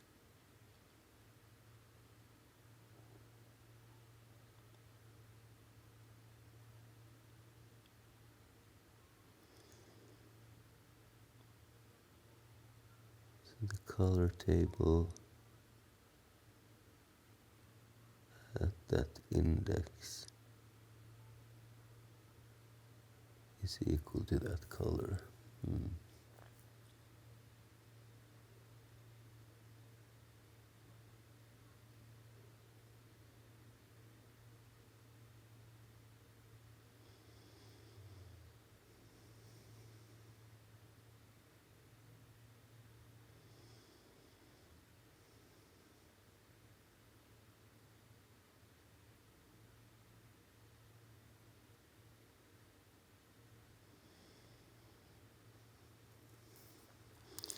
Let's do something like if n is equal to 5,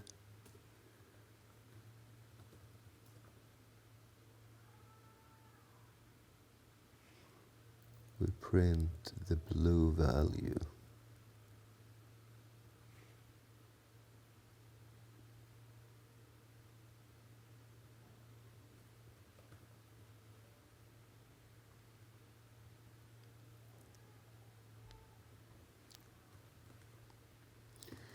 And we take this from color table at index n.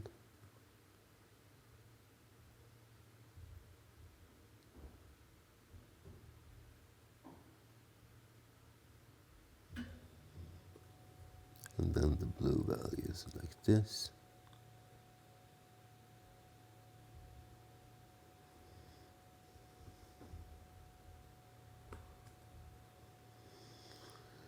And then we try to do the same here.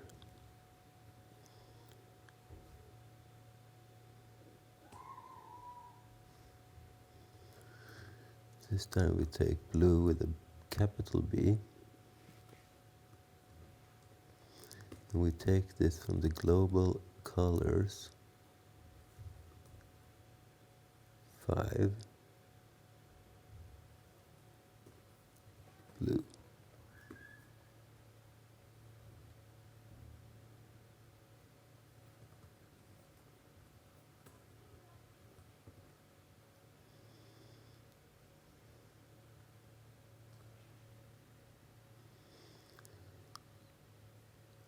And when we call the get color,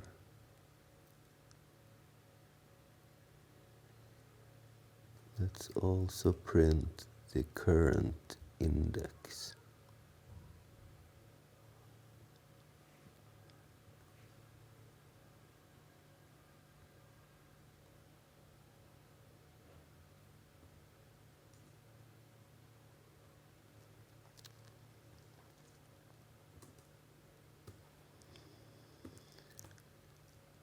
Like this.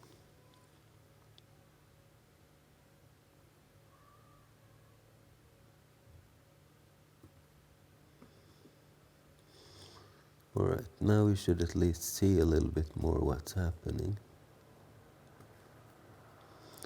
And if it doesn't work, I think it's time for a break. Let's see what it says first.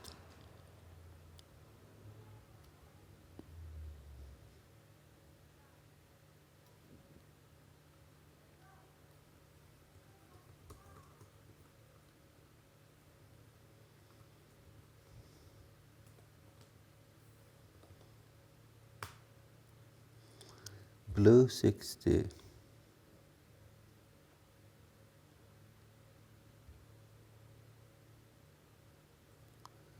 So why do we only get zeros here?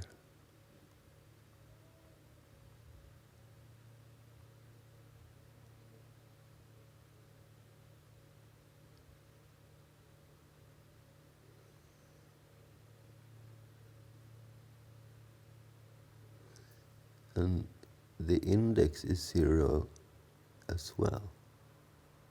That's weird, isn't it? Ret is equal to n is equal to 0. N less than 256. N plus plus.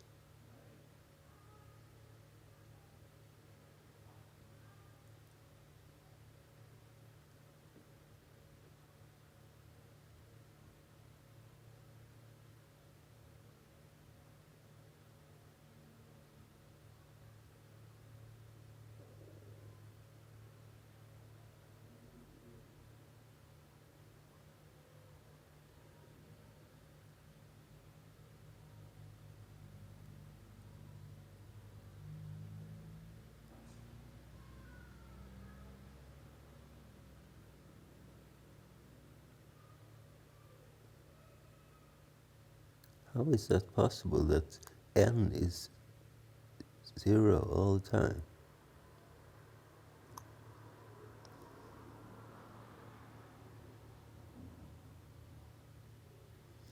Well, we do get a match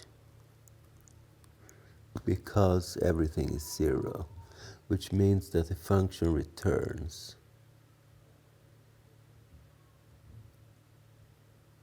And it's calling this getColor from, okay, it's calling it with every pixel.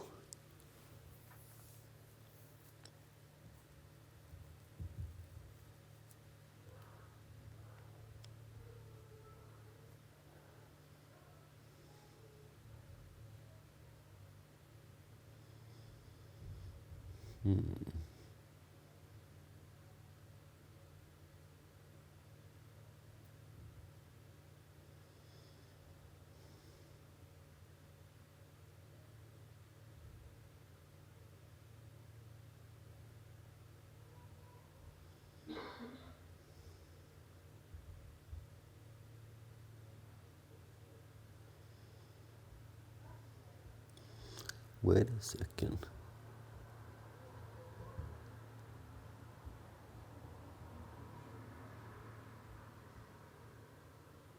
What is this?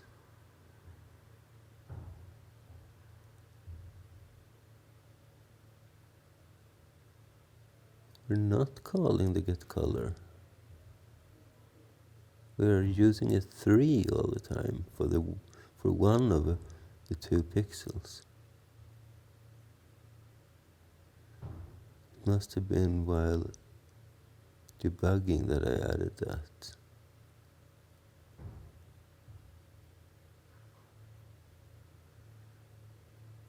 Okay, so for wait.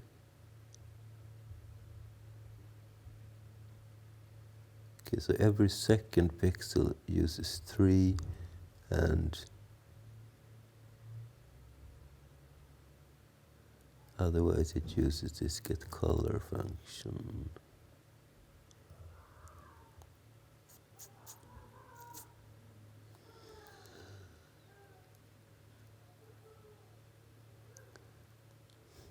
Let's comment this out for now. And what happens if we just change this?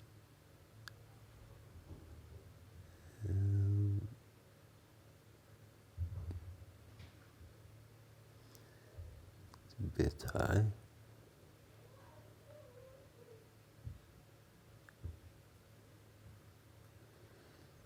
And we copy and we change this to bit low. So we bypass this function for now. Let's also skip this part. Let's put the video mode back and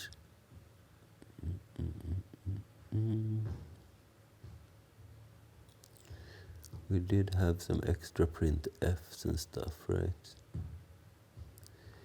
We want to set the palette and we don't want to do this. Alright, let's try it out.